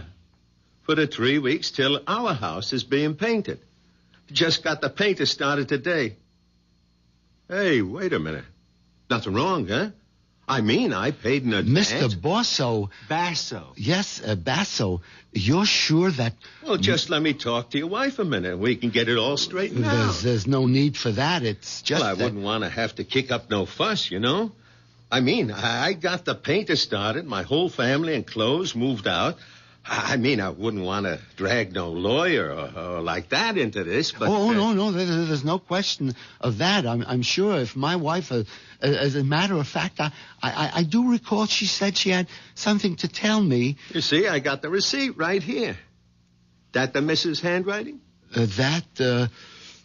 Yes, that's Florence's handwriting, all right. It's just we've been a little delayed in getting out of the house, and if you could give me a couple of hours... Oh, sure. I am a bit early. Hey, I'll tell you what. There's a horror film in the shopping center movie house. Now, I'll take the family there and give them a thrill and come back in, say, a couple hours, okay? And tell the missus to have a good time on that cruise. And she shouldn't fall overboard or get drowned or nothing like that. Hello? Henry. Oh, I thought you'd never call. Listen, baby, I'm all packed. I'll hop in a cab and come to your house. You better be ready with the bags and money, and we'll leave for the airport in the first plane. What? Why not? She what? Rented the house? Well, so what's the difference? Why can't... All right, Henry. All right. Don't get excited. Yeah. Not on the phone. I'll be right over. I won't. We'll figure out something. After I hung up the phone, I went upstairs. There was something I had to do for Florence before Sherry got there. She was heavier than I thought, and it took me some time to dry her and get her dressed. It helped since she had all her traveling clothes lying on the bed. By the time I had her propped up in the slipper chair, I was soaking wet and shaking all over. By that time, I knew what I had to do. I opened the door to the basement, turned on the light, and went downstairs. Over in the back corner was what I was looking for. An old wardrobe trunk that used to belong to Florence's father. It was covered with dust and mildew, but I wiped it off with a rag and dragged it across the cellar and up the steps. I can't. She's so heavy. Just a few steps more. That's it. Now we can get her in the trunk. I still think we should have cut and run. Easy now. Get her so she's sitting on the stool inside. We wouldn't have had time to get away. The Basso's 6 or 7 kids, they'd have been all over this house. Nowhere to hide, Florence. That's it. Now, to get it closed. I'll hold. You push. There. Henry, are you sorry? I don't know. I'm numb. I'll try to make up to you for it. I did it for you. The crazy things a man can do. Well, at least you're free. No, not yet. Florence may be dead, but we still haven't gotten rid of her. Oh, I wish... Yeah, so do I. Just look at me. I'm an absolute frump. Well, Florence was a bit bigger than you. A bit? If I had a twin, she'd fit in here, too. I can't go out like this. This'll cover you up. What is it? A raincoat. We're in luck. It started to rain. You can pull the hood over your head, and you look just like Florence. Thanks a lot. Do we have to go through all this, Henry? The neighbors might be looking out, and someone has got to get on the boat with me. They've got to think that Florence came aboard so she can fall overboard tonight. And then I sneak off in my own clothes before the ship sails. I wish I could have you with me, but I can't. Oh, that's all right, Henry. I'll try to bear up. There were just too many other things to think of just then. The first, getting a cab. The second, getting it loaded and away before Mr. Basso and his family returned from the horror movie. I envied him. He was just watching one. I was living it. Okay, Mac. Now ready. Lift, eh? Easy. Try to keep her upright. Who? The trunk. Oh, what's the diff? You got a body in there? A what? I'm just giving you a rip. Feels heavy enough for one. That suit you? Yeah, sure. Yes. Fine. You got to be some kind of a nut to think you're going to get some old trunk like that on any of today's cabs. Them trucks went out with Jimmy Walker. Yeah, I'm just lucky you were nice enough to help out. For 50 green ones, Mac, remember? Oh, sure. Here. Okay, climb in. I have to make sure my wife will follow in the taxi. Well, I'm sorry, ain't got no room in the truck for 3. I'll be right back. I ain't going nowheres without you. Well, we're all set, Sherry. You trail us to the pier. Here, I'll take the suitcase. It's all right. Might as well leave it with me. Goodbye, Henry. Well, goodbye for now. Anyway. Jouncing along in that miserable little pickup truck, that last goodbye seemed somehow so final. Could Sherry possibly... But I put that out of my mind as I told myself that everything was working out for the best. Just a few more hours and we'd be home free. What's the holdup? Search me. This is the line for the pier. Hey, you want I should go find out why it's jammed up? Nothing moving? No, Hey, wait a minute. Here's a cop coming along your side. Officer? All right, knock off the horns. Yeah, mister. I'm trying to make a cruise ship that's sailing in about a half hour. That's fine, citizen. Then you're right where you belong. Just stay in line. But why? What's wrong? Nothing for you to worry about, I'm sure. Just some nut phoned in a bomb scare. Now, we got to search all baggage going aboard. You want to really help out? You can. Open up that trunk you got so the bomb squad can check you out. But I can open that trunk. My wife has the keys. Okay. So where's your wife? Was she... she's in a taxi right behind her. There wasn't room for her. What taxi? Oh, I'll be a son of a gun. That one just pulled out making a U-turn. Stop her. Stop her. Hold it, mister. What's going on Hey, grab here? this little trum, officer. I should have known he was off his trolley right from the beginning. No. Take it easy, mister. You ain't going nowhere. Here. I bet there's a bomb in that trunk. A bomb? Yeah. There isn't any bomb. Let me go. Sherry! Sherry!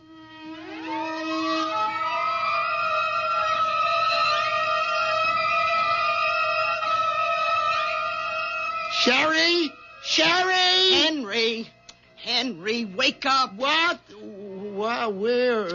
Florence, where am I? Oh, I'm not surprised you don't know. Stumbling in drunk last night and waking up the first day of your vacation still calling for a drink. A drink? Well, you're not getting any.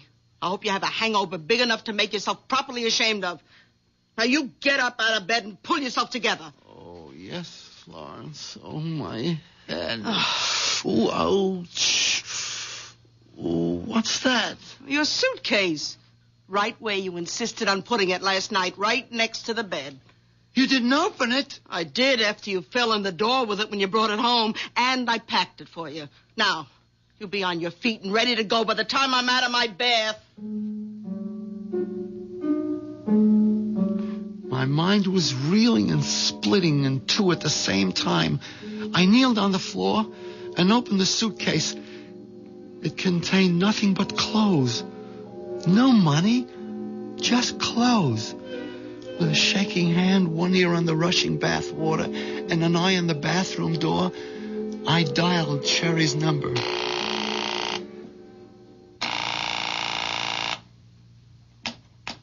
Yes? Sherry? Who's this? Henry. Henry who? Henry Green. Oh, hello, Mr. Green. I was going to call you a little later. I should think so. What happened yesterday? Oh, I wouldn't worry too much about anything.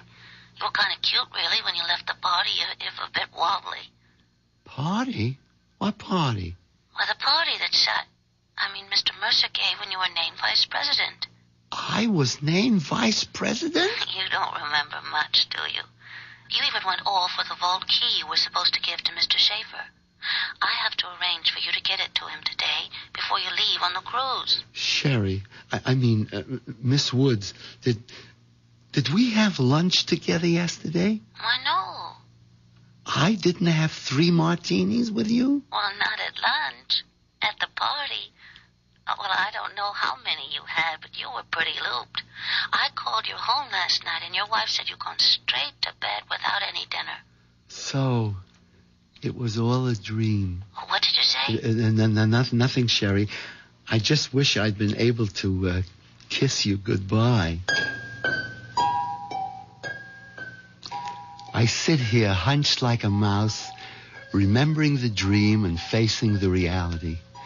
And I wonder which is the real nightmare. I suppose I should be grateful it was only a dream. But on the other hand... Henry! Henry! Come in here right away! I have a cramp in my foot! I need you!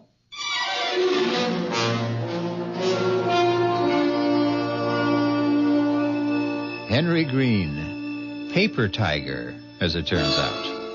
Grand larcener, first-degree murderer, rapacious adulterer thirsting after a young woman's flesh, but all and only in the mind.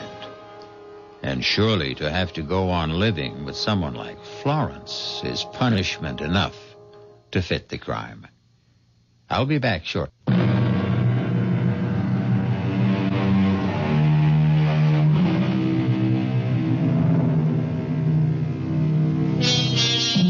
The wish is father to the thought. The thought is father to the deed. Henry Green only got 2/3 of the way along that path. Even in dreams, he never managed to break the 7th commandment. Poor Henry. But, as I said in the beginning, this was the story of a natural-born loser. Our cast included Jack Guilford, Marion Haley, Bryna Rayburn, Dan Acco, Ian Martin. The entire production was under the direction of Hyman Brown. This is E.G. Marshall inviting you to return to our Mystery Theater for another adventure in the macabre. Until next time, pleasant dreams.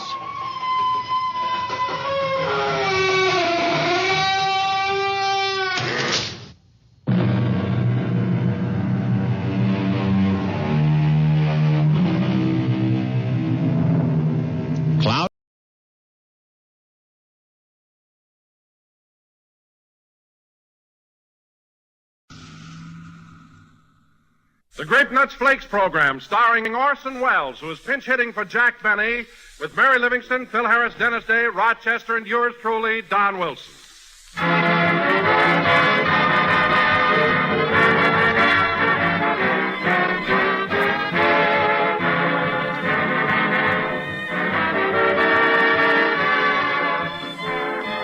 Tonight I'm the original Glad Man, friends, for aren't we all glad to get news of a thrifty, swifty, appetizing breakfast dish for these up-and-at-'em early mornings? Then wait till we all tell you all about Grape Nuts Flakes, the crisp and toasty brown breakfast cereal that's always ready for breakfast before you are. And ready to eat Grapes, America's fastest-growing breakfast cereal. And think of this, too, homemakers. Every time you buy a big twig of Grape Nuts Flakes, you're saving on... because you don't need them. Not for thrifty, plentiful Grape Nuts Flakes.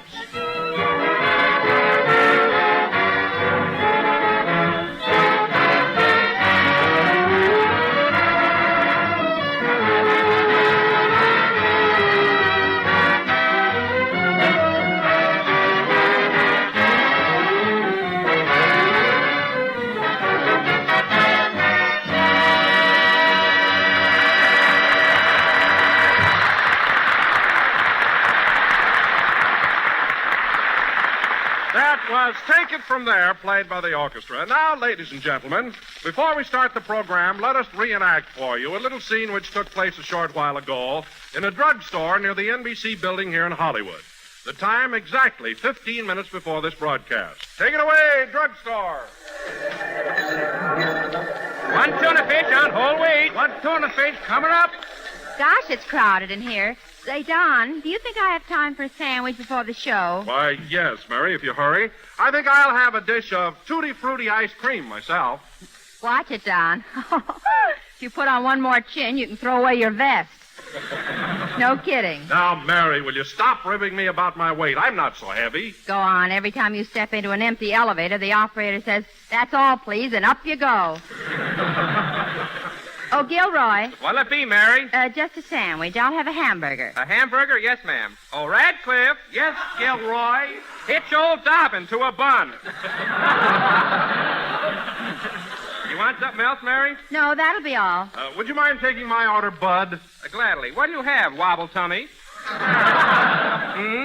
Well, I'll have a dish of ice cream, please. Make it Tutti Frutti. You can have Tutti, but there's no more fruity for the duration. How's that, Radcliffe? Gilroy, you're really bumping your gums now.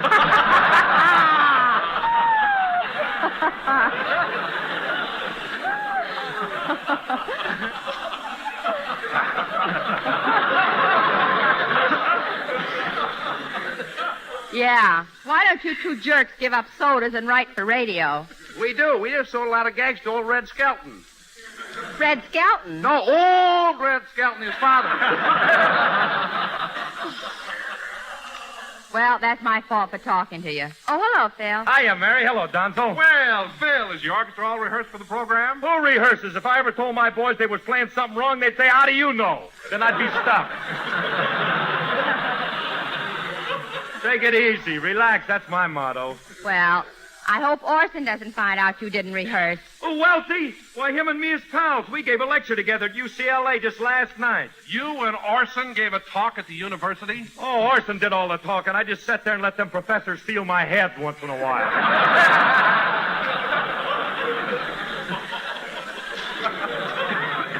What? No, so. You should have been there. I started to pull a couple of gags, and Orson wrapped me on the bean with his pointer. Get a load of this lump up there. What'll it be, Twitch? A promo seltzer? No, thanks. I had one across the street. I just came in here to burp. Is that a Lulu? Oh, you and your Lulus. Say, Gil, is this man annoying you? No, Radcliffe. Put down that cupcake. Oh, that Radcliffe's really a demon. Oh, hello, Dennis. Hello, Miss Livingston. Say, how's the hamburger you're eating? All it needs is a jockey. Gosh, Mr. Harris, where'd you get that big lump on your head? From Orson Welles, that too. Orson Welles. You want something to eat, Dennis? You better order. Now, what do you want? I think I'll have the special sandwich. Peanut brittle on whole wheat.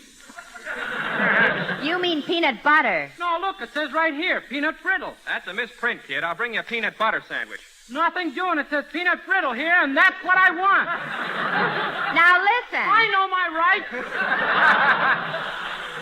Dennis, if I wasn't a lady, I'd knock him right off that stool. Now behave yourself. Hey, kids, get a load of who's coming in. It's Miss Harrington, Orson's secretary. Hello, Miss Harrington. Hello, young man. Good afternoon, everybody. Hello, Butch. By the way, Miss Harrington, how's Mr. Wells feeling today? Oh, he's in a splendid mood. He found his yo-yo under the dresser. What's your order, ma'am? I want this place tidied up and this counter cleared. Mr. Wells is about to honor this hash house with his presence. Yes, ma'am. And incidentally, young man, when did you put on that shirt you're wearing? In 1937, when I left Stratford, Connecticut. Well, change it immediately. Yes, ma'am. And as for your gruesome friend with the wide part in his hair...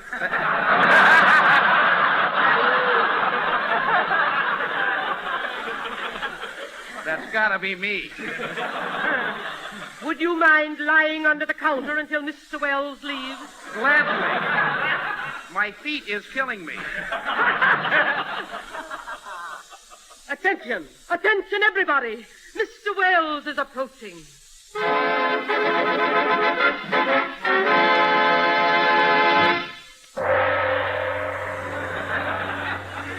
Good afternoon, everybody. This is Orson Welles.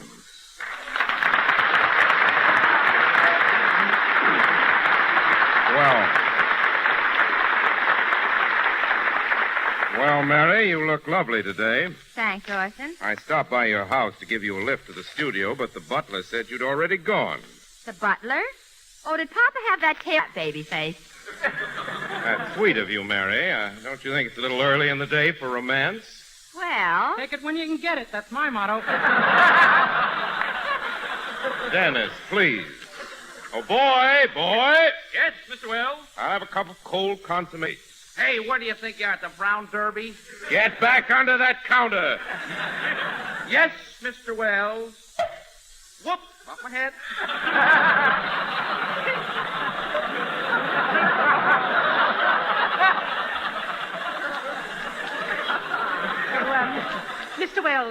Mr. Wells, I don't think you'll have time. Do you mind okaying it? Not at all.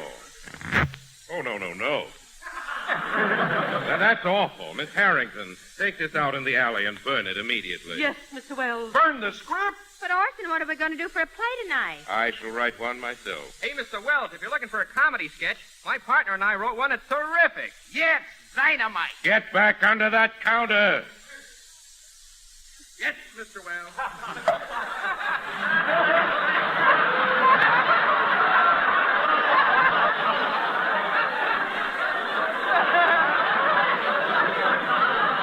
You wait for that long enough. It hurts. Sight gag, ladies and Well, gentlemen. how about it, Mr. Wells? Do you want to buy our plays? Yes, deliver it to me at NBC as quickly as possible. Thanks, Mr. Wells. Come on, everybody, follow me. Last one in the studio is a rotten egg.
That was You'd Be So Nice to Come Home To, it says here, played by Phil Harris and his orchestra.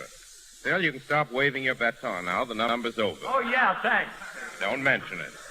You see, old boy, I didn't get a chance to rehearse that selection, so consequently I didn't realize it had reached its termination. If you get what I mean. That is due to your lackadaisical inadvertence. The conclusion of that number found you in a state of oblivious lethargy. Get what I mean? No, but my lump is throbbing. So I notice. It's fairly dancing. By the way, Mary, I've been meaning to ask you, how's Jack coming along? Is he over his cold? If he was over his cold, you wouldn't be here, brother.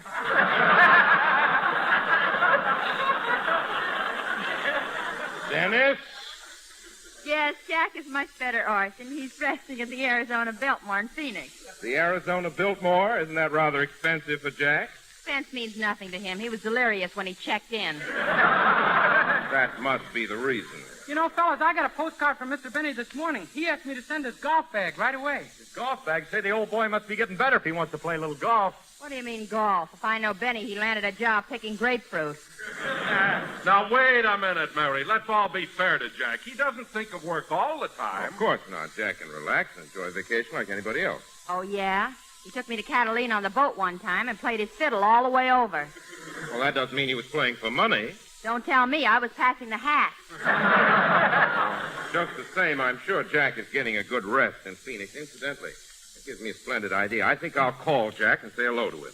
Right now? Of course, right now, Miss Harrington. Get me Mr. Benny at the Arizona Biltmore in Phoenix. Yes, Mr. Wells. Imagine talking to Phoenix, Arizona just like that. Ain't a phone a wonderful thing? It sure is. Say, Mr. Harris, who invented the telephone? Well, Alexander Graham invented the bell. The rest I don't know nothing about. Mr. Harris, the telephone in its entirety was invented by Alexander Graham Bell, which I can pronounce.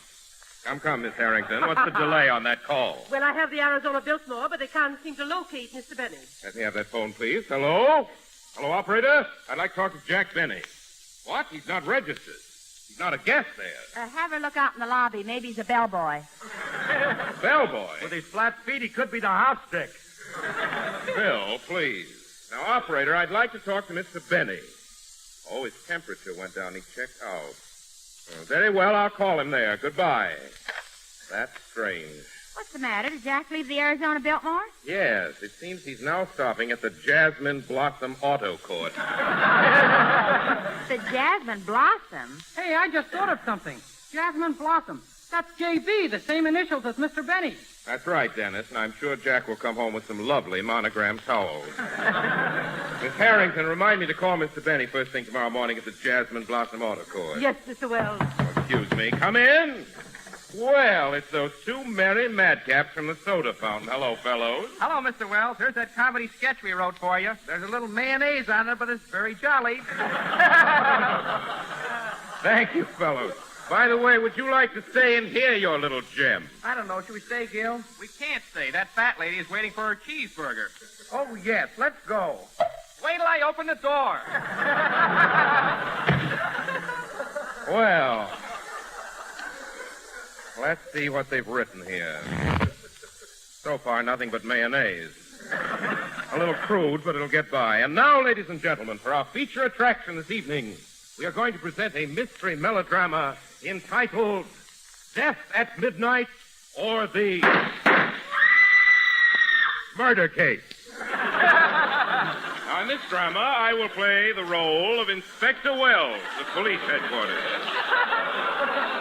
Bill, you'll be my assistant, Sergeant Harris, and Dennis, you will be my other assistant, Sergeant Day. It is your duty to help me solve a horrible crime. Okay. But I didn't do it, I tell you. I didn't do it. You're a policeman. Of course you didn't do it. Don't be too sure. And Mary. There's always a guy you never suspect, silly. Dennis, please. Now, Mary. Yes, Orson. In our sketch, you play the part of the mysterious lady in black. 6 of your husbands have strangely disappeared, and you've just married your 7th. I'm a busy little girl, aren't I? Decidedly. Well, that takes care of the casting for our play. Oh, I beg your pardon, Orson, but haven't you overlooked me? Don, overlooking you is like losing a bass drum in a phone booth. However, you should be the butler. And now, ladies and gentlemen, this play will go on immediately after... I'll take it. Hello? Hello, Mr. Wells. This is Rochester.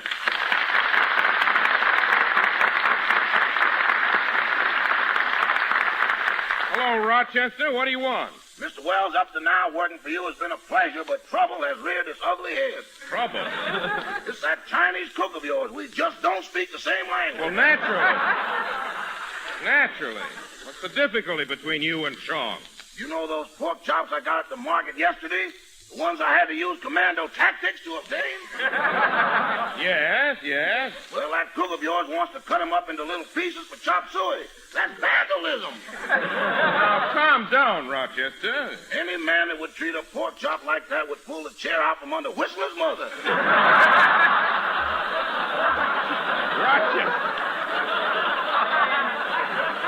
Rochester, don't get so excited. Good heavens, the way you talk, you think those chops were radium. I can get radium tomorrow. Let's see you get some pork chops. Now, Rochester, there's no reason why you and Chong can't be good friends. Put Chong on the phone. Okay, here he is. Hello, Chong. Hello, Mr. Wells. Now, Chong, I want you and Rochester to get along with each other. What's all this quarreling about? 我冇法子咯，個個黑鬼仲識生字肉，我就叫佢洗乾隻口嚟啦，我乜嘢都唔俾佢識喎。So he told me. Anything else? 住喺望谷路字啦，這下等賤格人，佢入到我廚房做乜嘢？佢摸佢入嚟住啦。You're absolutely right. Now, Chong, here's what you do. Cook the chop suey for us and give Rochester a couple of pork chops for himself. Okay, Mr. Wells. I'm very happy. Now put Rochester back on the phone. Rochester? Yes, Mr. Wells? Everything is all settled. Chong's giving you 2 pork chops, and you can cook them any way you want to. Cook them? I bought myself a gold frame. I'm going to hang them in my bedroom. So long, Mr. Wells. Goodbye, Rochester.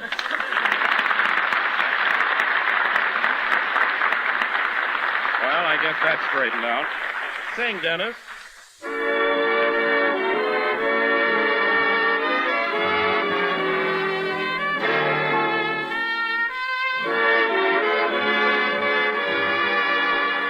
If it is wrong, then why will you send to me? Why am I content to be with you forever?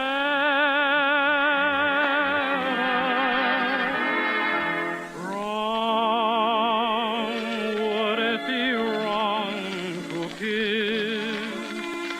Seeing I feel like this, would it be wrong to try? Wrong, would it be wrong to stay here in your arms this way, under this starry sky? If it is wrong, then why will you send to me? Why am I content to be? Oh, when I need you so much, and I have waited so long, it must be right. It can't be wrong. Would it be wrong to kiss? Seeing I feel like this, would it be wrong to try, dear? Wrong. Would it be wrong to stay here in your arms this way, under this starry sky? It must be right. It can't be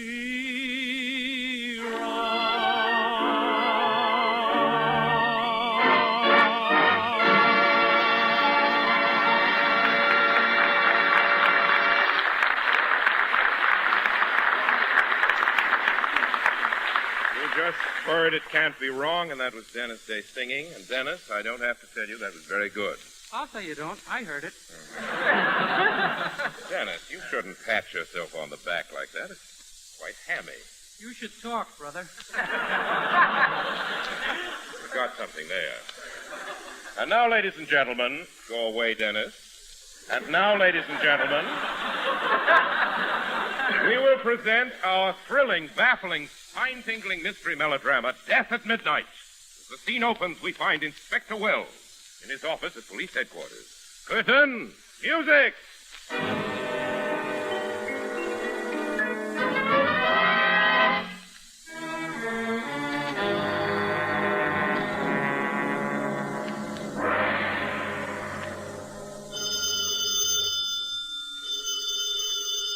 Is that the phone, Inspector? No, it's a preview for Whom the Bell's Tolled. Hello, police headquarters. Inspector Wells speaking. Help! Come over at once. I'm going to be murdered. Get away from that phone, you little double-crosser. I'll let you have it. Help! What was that, Inspector? Oh, one of those gin rummy arguments. And before I forget it, Harris, you're supposed to be a policeman. What's the idea of coming to work in those loud sport clothes? My girlfriend thinks I'm a bookmaker. That's no excuse. Now, here's your badge, your uniform, your club. Okay, where's my flat feet? On the opposite end of your flat head. Are you... Oh, Inspector! What is it, Sergeant Day? Somebody has been passing phony dollar bills all over town, and I've got one of them. A dollar bill, eh? And how do you know it's phony? Washington is wearing Lincoln's beard. Let me see that. You're right. And he's wearing Lincoln's hat, too. Hey, were those two guys roommates? Of course not. Washington wearing Lincoln's beard. This is the worst job of counterfeiting I ever saw. You think that's something? Turn the bill over. Good heavens. Hedda Hopper is sitting on the Eagle. Nice work, Day. We've got to report this to Washington. I thought he was dead. Washington, D.C. Hello, Inspector Wells speaking. Hello, Specky. This is Mrs. Lillian Gahagan Crumdyke speaking. You know, the lady in black. Why did you call me up, you naughty girl? Have you bumped off another husband? I didn't have anything to do with it. I went to the library just now, and he was slumped over the radio with the Fred Allen program going full blast. Or was your husband dead? He must have been. He didn't turn it off.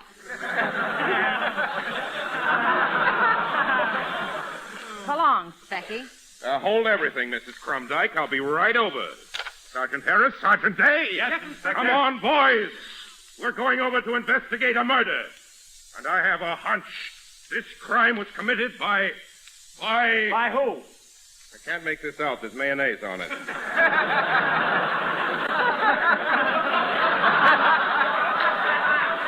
Let's go, fellows!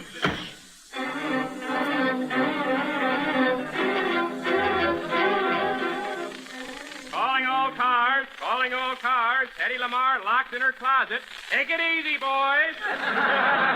That is all.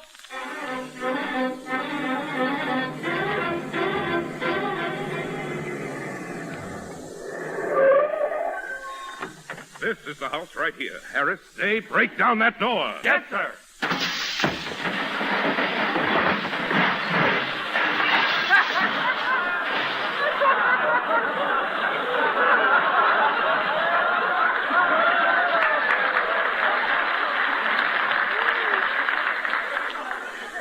Good evening, gentlemen. Did you ring? No, we didn't. We're the police. Who are you? I'm Wobble Tummy, the butler. The butler, eh? Now tell me, what do you know about this crime? I don't know anything, sir. When the murder took place, I was down at the grocery store buying a package of toasted brown sweeties and grape nuts flakes. Grape nut flakes, eh? Make a note of that, Harris. Yes, sir. Now come clean, you. You're talking to the law. What do you know about grape nut flakes? I know they're America's fastest-growing flake cereal, and they're famous for their malty rich flavor, and the grape nut flakes come in a 12-ounce economy-size package. Harris, this man is concealing something. Keep an eye on him. Gotcha. Now I think I'll grill Mrs. Crumdyke. I have a hunch she killed her husband. You know that saying, cherchez la femme, don't you? No, I don't. Well, you ought to learn it. It's all the rage now. Well, the blue coats are here. Hi, Specky. Hello, Mrs. Crumdyke. Where's the body? Right here, and I'm wearing a new dress. I mean your husband's body. Oh, that old thing. It's a strange coincidence, Mrs. Crumdyke, but all of your husbands have met untimely deaths. Take your first husband, the big game hunter. What about him? You went on a hunting trip to Canada with him, and he's the first thing you shot. Well, he looked like a moose. No excuse. Now, I want a confession, Mrs. Crumdyke, and I want it now. Start talking. Well... It's no use. You murdered your husband, and you might as well admit it. Well, here we go again. Lies! Lies! Nothing but lies. You hated your husband, and you couldn't stand him any longer. Now tell me, how did you kill him? Well... I don't believe it. I'm arresting you, Mrs. Crumdyke. Arresting you for the murder of your husband. Tell me, what's his first name? Well... Otto J. Crumdyke. Slap the bracelets on her, Harris, and let's go. Oh, Inspector, Mrs. Crumdyke is innocent. Innocent? Yes, someone just threw a note in the window and it solves the whole case. Give me that note. Where is it? I ate it. It was covered with mayonnaise. Come on, Harris. Let's get over to Hetty Lamar's house. She may still be trapped.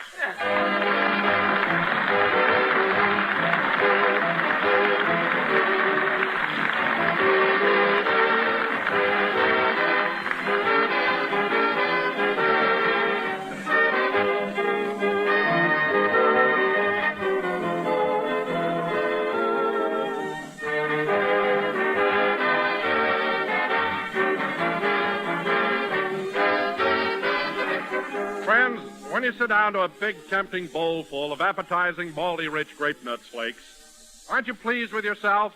Well, you should be, because it's smart to go for a breakfast dish like that. One chuck full of swell calling for grape nuts flakes. The farmer, the salesman, the welder, the kind of folks who get things done. They start with a nourishing breakfast, and grape nuts flakes are just that. For grape nuts flakes are a whole grain cereal, crammed full of whole grain food values, including iron, niacin, and vitamin B1 for appetite, nerves, and tip-top energy. Vigor, vitality, vitamins. That's V-eating for you with delicious, toasty brown grape nuts flakes.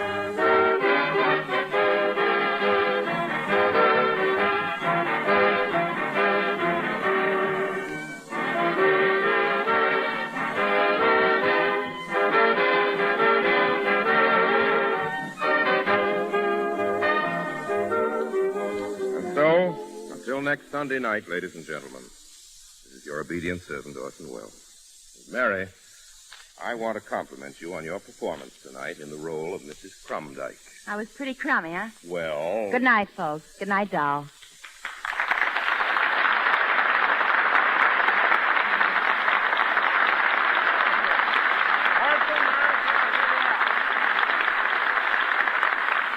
This program was written by Radcliffe Morrow and Gilroy Boulogne with mayonnaise by Orson Welles.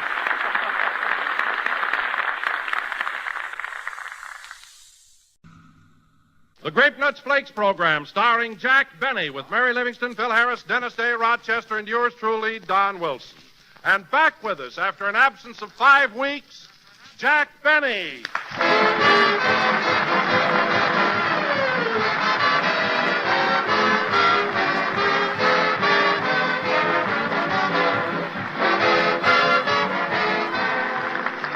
Of course, we've all heard how it takes two to make a bargain. Well, truer words were never said when it comes to modern shopping, because it takes two kinds of currency, cash and ration stamps, to buy many of today's foods. So here's a thought to put in your pocketbook on your shopping expedition next time. Nearly all foods, let's face it, have gone up in price. Gone up anywhere from 2% to 75%. But there's at least one big exception to this general wartime rule. Grape Nuts Flakes is America's fastest-growing breakfast cereal, and because you folks have been switching to that big 12-ounce economy-sized package, you're paying, on the average, less for your Grape Nuts Flakes today than you did in 1939. So with the price of many foods where it is today, it's great to know you're doing both your family and your budget a favor when you serve more crisp, toasty brown Grape Nuts Flakes. Well, they're a real flavor treat. They provide important whole grain nourishment, and they bring you real savings. So plan to buy several packages at a time in the big 12-ounce economy size of unrationed Grape Nuts Flakes.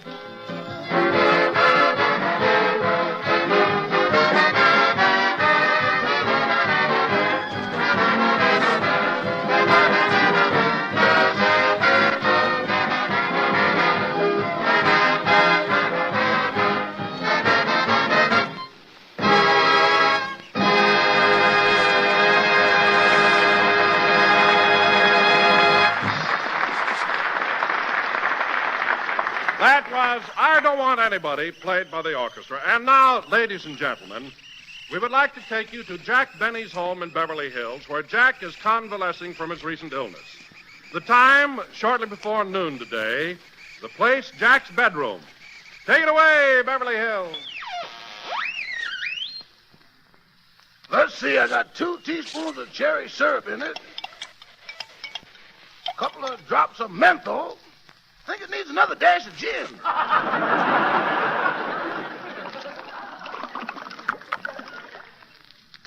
enough. This kind of medicine makes the cold a pleasure. Oh, Mr. Benny. Mr. Benny, wake up. What is it, Rochester?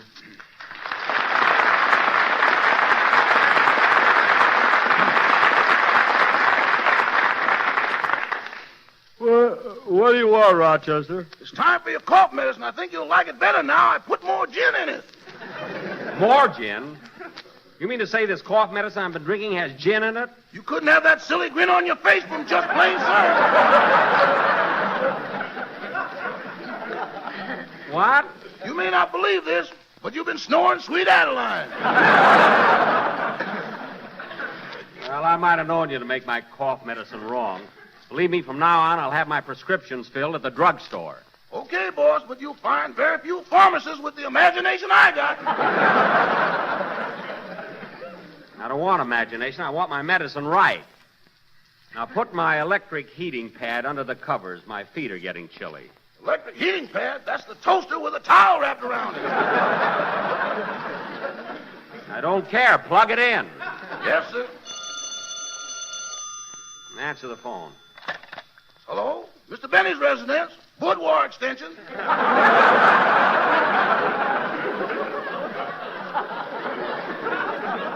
Who? Oh, hello, sugar. How are you? Well, I don't know, honey. I'll have to find out.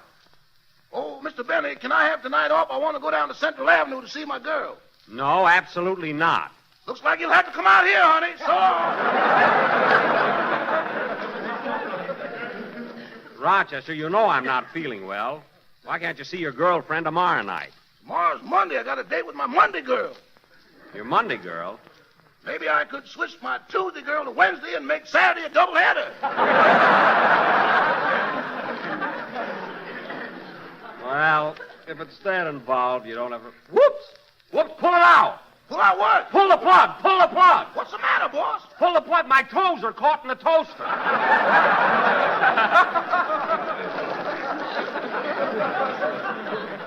Quick, pull it out. There you are, Mr. Benny. Ooh, my foot burns. Wow, pour some ice water on it, Rochester. Hold still, boss.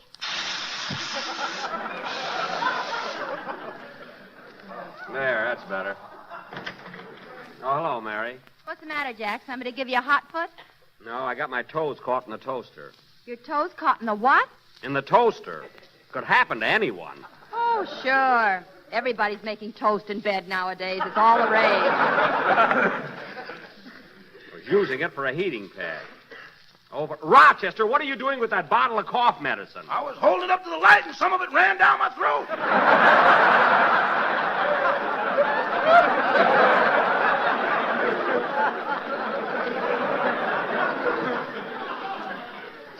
Well, why were you holding it up to the light? I told you some of it ran down my throat. Put that bottle down. Yes, sir. How do you feel, Jack? Do you think you'll be able to make the show today? I've got to. I can't disappoint my public. Just think, Mary, people have been deprived of hearing my voice for 5 long weeks. You'd be surprised how fast they went. Well, I'll admit that Orson Welles did a pretty good job. Pretty good? He's one of the most polished performers I've ever worked with. He is, eh? He has the most beautiful speaking voice I've ever heard. No, he has, eh? Gosh, when he says, "Good evening, this is Orson Welles," I get goose pimples all over. I don't care if you break out in billiard balls. He's no better than I am. Goose pimples. Anyway, let me tell you something about the guy that gives you such a thrill. I was sick in bed 5 weeks. He didn't even send me a basket of fruit. I finally had to wire him. I mean, the least he could have done, you'd think, would be Well, to... look who's here. Hello, Phil. Hiya, Mary. Hello, Phil. Hiya, Jackson. Boy, you have been sick. Well, I imagine I am a little pale. A little pale? You look like you went to the blood bank and forgot to say when. Oh, I'm not that bad. See who's at the front door, Rochester. Oh, it can't be my girl yet. She just called. It might be for me.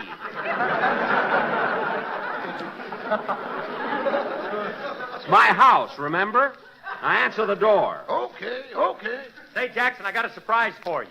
Alice Faye, now appearing in Hello, Frisco, Hello, made a dozen donuts for you with her own little hands.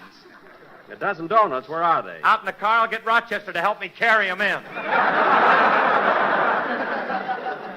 They're that heavy, Phil. Leave them in the car. No, I got to get them out of there. My tires keep going down.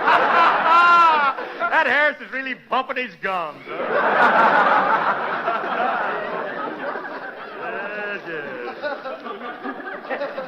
Phil, I'm only guessing, but I'll bet my temperature just went up 2 points. Well, Jack, if you have a fever, you ought to stay home and let Orson handle the show today. What's a little fever? I've had it for 5 weeks now. 1 minute I'm hot, the next minute I'm cold. Then I'm hot, then I'm cold. You sound like a shower bath at a cheap hotel. I don't care what I sound like. Orson Welles is not going to do my program today. Gosh, I'm sure going to miss Wellesley. Without him, the show won't have no refinement, no culture, no class. And won't have no Harris if you don't shut up.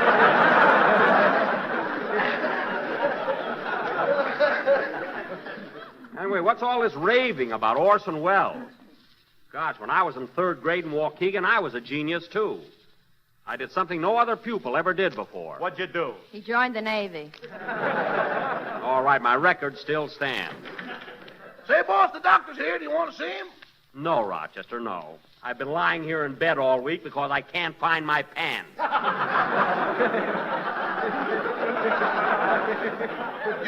You're pressing them under your mattress. Well, show the doctor in. Okay, here he is. Oh, how do you do, Doctor? Well, well, and how's my little patient? Shall we take that nasty cast off your leg today? I got a cold in my chest, Doctor, not a broken leg. Oh, pardon me. I was thinking of Claudette Colbert's Cocker Spaniel. He's coming along fine.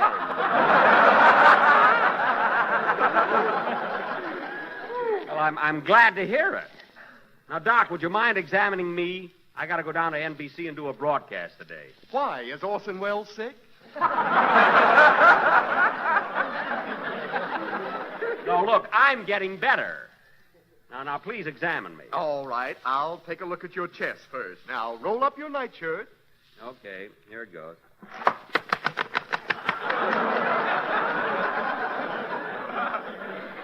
There you are. How do I look, Doc? My, you're kind of caved in there. Yeah. Get a load of his chest. That's the only skin hammock I ever saw. Oh, don't be so funny.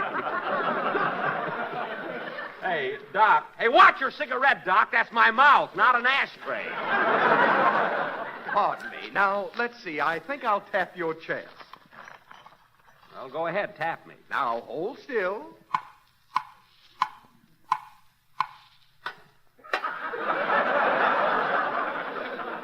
Ooh. My, there seems to be a piece of metal in there. That's a bullet I got years ago when I was hunting moose in Saskatchewan. It's a bullet you got from a Spanish dancer in El Paso. Ah, Rosita. She finally ran away with a bullfighter.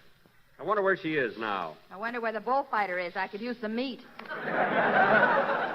Ah, Rosita. Well, can I do my show today, Doctor? Yes, you'll be fine.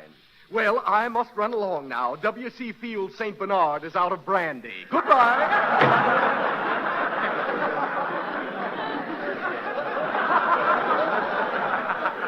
Say, Jackson, I wonder if that doctor's any good. Oh, he must be. He delivered Whirlaway. And have our rehearsal and get started for the studio. Hey, Jackson, what's the idea of rehearsing here in your bedroom anyway? Well, I'm saving all my strength for my public. After all, I've been pretty... Well, I'll be darned. Oh, Rochester! Yes, boss! Why are you pouring my cough medicine in those cocktail glasses? I thought it might liven up the party! This isn't a party. Now, you put that medicine back in the bottle. Never saw such a guy. He always has to be the host around here.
Don and Dennis should be here by now. It's almost 1 o'clock. 1 o'clock already? How about some lunch, Jackson? Okay.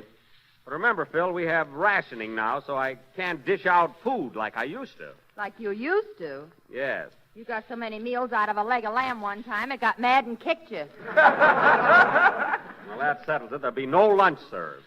Rochester, the lobster salad, hot rolls, and apple pie a la mode are out. There's a dream meal that can go back to the clouds. Whatever we have, don't serve it. Say, Jackson, I was just wondering, have you still got that crazy boarder of yours? You're referring to Mr. Billingsley, Phil. He's not crazy. He's not crazy. You know how he made orange juice this morning? He ran the oranges through the ringer. Through the ringer? Then he hung them out to dry. He just likes to try out new things, that's all. As a matter of fact, he... Uh-oh. Speak of the devil, here he is. Yeah. Oh, hello, Mr. Billingsley. Hello, Mr. Benny. Still flat on your mattress, I see.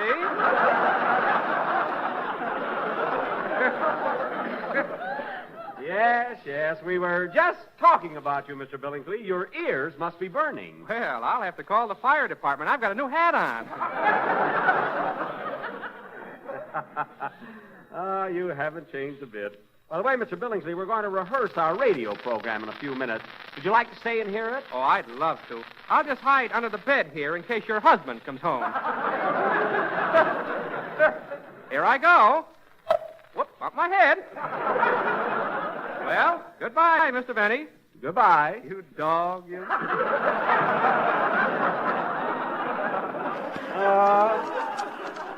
Good old Billingsley.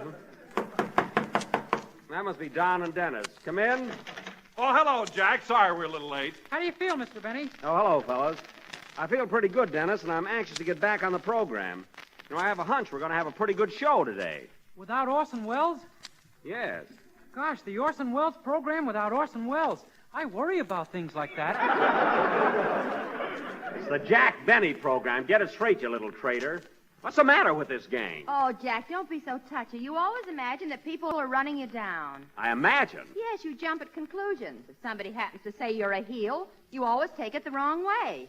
Well, how else can I take it? A heel is a heel. You said it. There you are. I imagine things, eh? Well, let's get started with the rehearsal.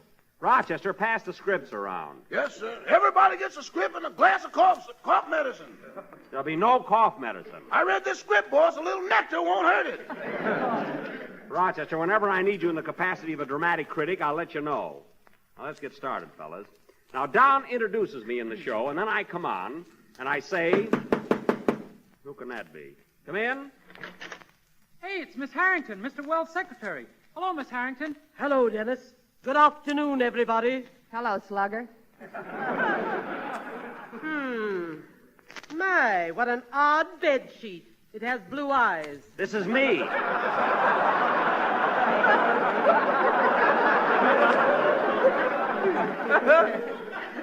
This is me. I'm pale. You certainly are.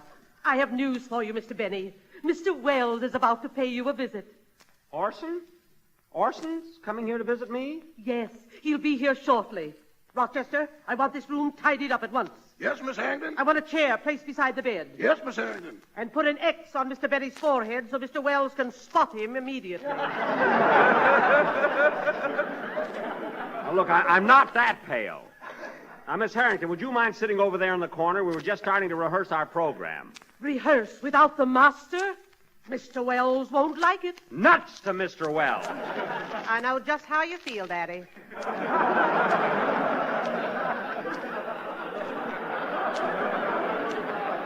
Well, I'll be darned. She's human. Attention, everybody. Mr. Wells is about to make his entrance. Mr. Wells. Come in.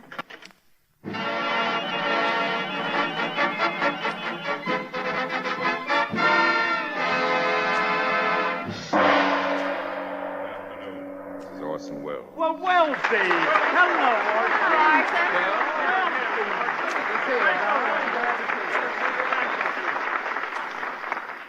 Gee, you'd think he was Frank Remley or something, the way they're jumping around here. For heaven's sake. Well, Mary, it's nice to see you. How's Jack feeling today? I feel well enough to do my broadcast, brother. Wasn't that Jack's voice? Jack, where are you? Right here. They forgot to mark me.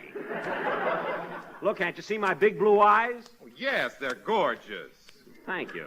But you're so pale, Jack. Well, you see, Orson, it's been so cloudy lately, I haven't been able to get any sun. I sit out in my backyard every day, but nothing happened. I'll fix that. Miss Harrington, take a note. Yes, Mr. Wells. Get in touch with the Weather Bureau. The sun must shine tomorrow. Yes, Mr. Wells. See what I mean, Daddy? Hey, maybe he can do it. Oh, by the way, Jack, I noticed a lot of orange peels hanging on your clothesline. Is that to ward off evil spirits? No, Mr. Billingsley, my boarder, was making some juice. Now, if you'll excuse us for a few minutes, Orson, we'll go ahead with our rehearsal. Oh, I certainly don't mind if I stay and watch, do you? No, not at all. Now, as I was saying, fellas, Don introduces me, then I come on. Pardon me, there doesn't seem to be a chair here. What? No chair? Mr. Wells doesn't have a chair. Oh, my goodness. Here, Orson, take mine. No, Orson, take my chair. Take mine. It's got a pretty cushion on it. Take my chair, Orson. It's peachy. Here, take the bed. I'll go out and hang on the clothesline. For heaven's sake. Now, let's get going with this rehearsal, whether Mr. Wells is standing, sitting, or floating around the room. Now, the first thing to do is, Orson, come down here.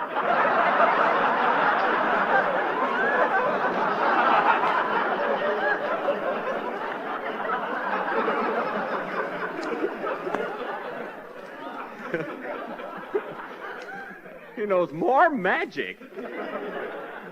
Now, the first thing to do is run over the dialogue. Run over the dialogue? Oh, no, that'll never do. No. What do you mean, no?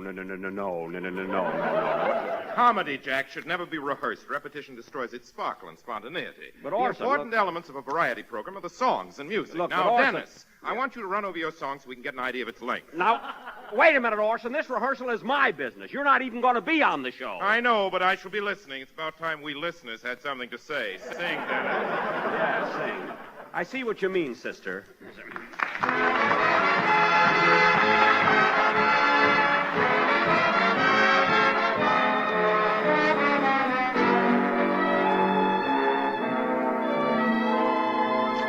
In dreams we'll always be together beneath a moonlit sky. We mustn't say goodbye. Each night I'll push aside the mountains. I'll drain the ocean dry. We mustn't say goodbye. I promise you that when the postman rings, my heart will be inside the envelope he brings. Oh, don't you know the memories we gathered can never, never die? We mustn't say goodbye. Oh, give me something to remember you by. When I am far away from you, dear, some little something meaning love cannot die. When I am far away from you, don't you know the memories we gathered can never, never die? We mustn't say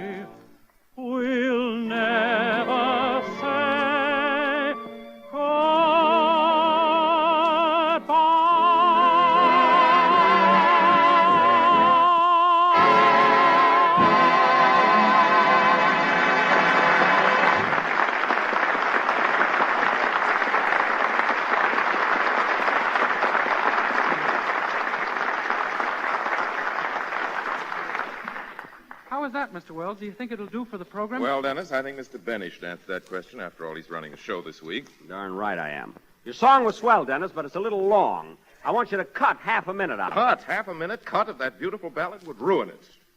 Might at that. Tell you what, Dennis, I want you to add a half a minute Add? to it. You want him to add half a minute and destroy its musical climax? I never thought of that. I didn't... leave it alone, Dennis. Leave it alone? You want him to leave it alone and... Now, wait a minute, Orson. Orson? Orson?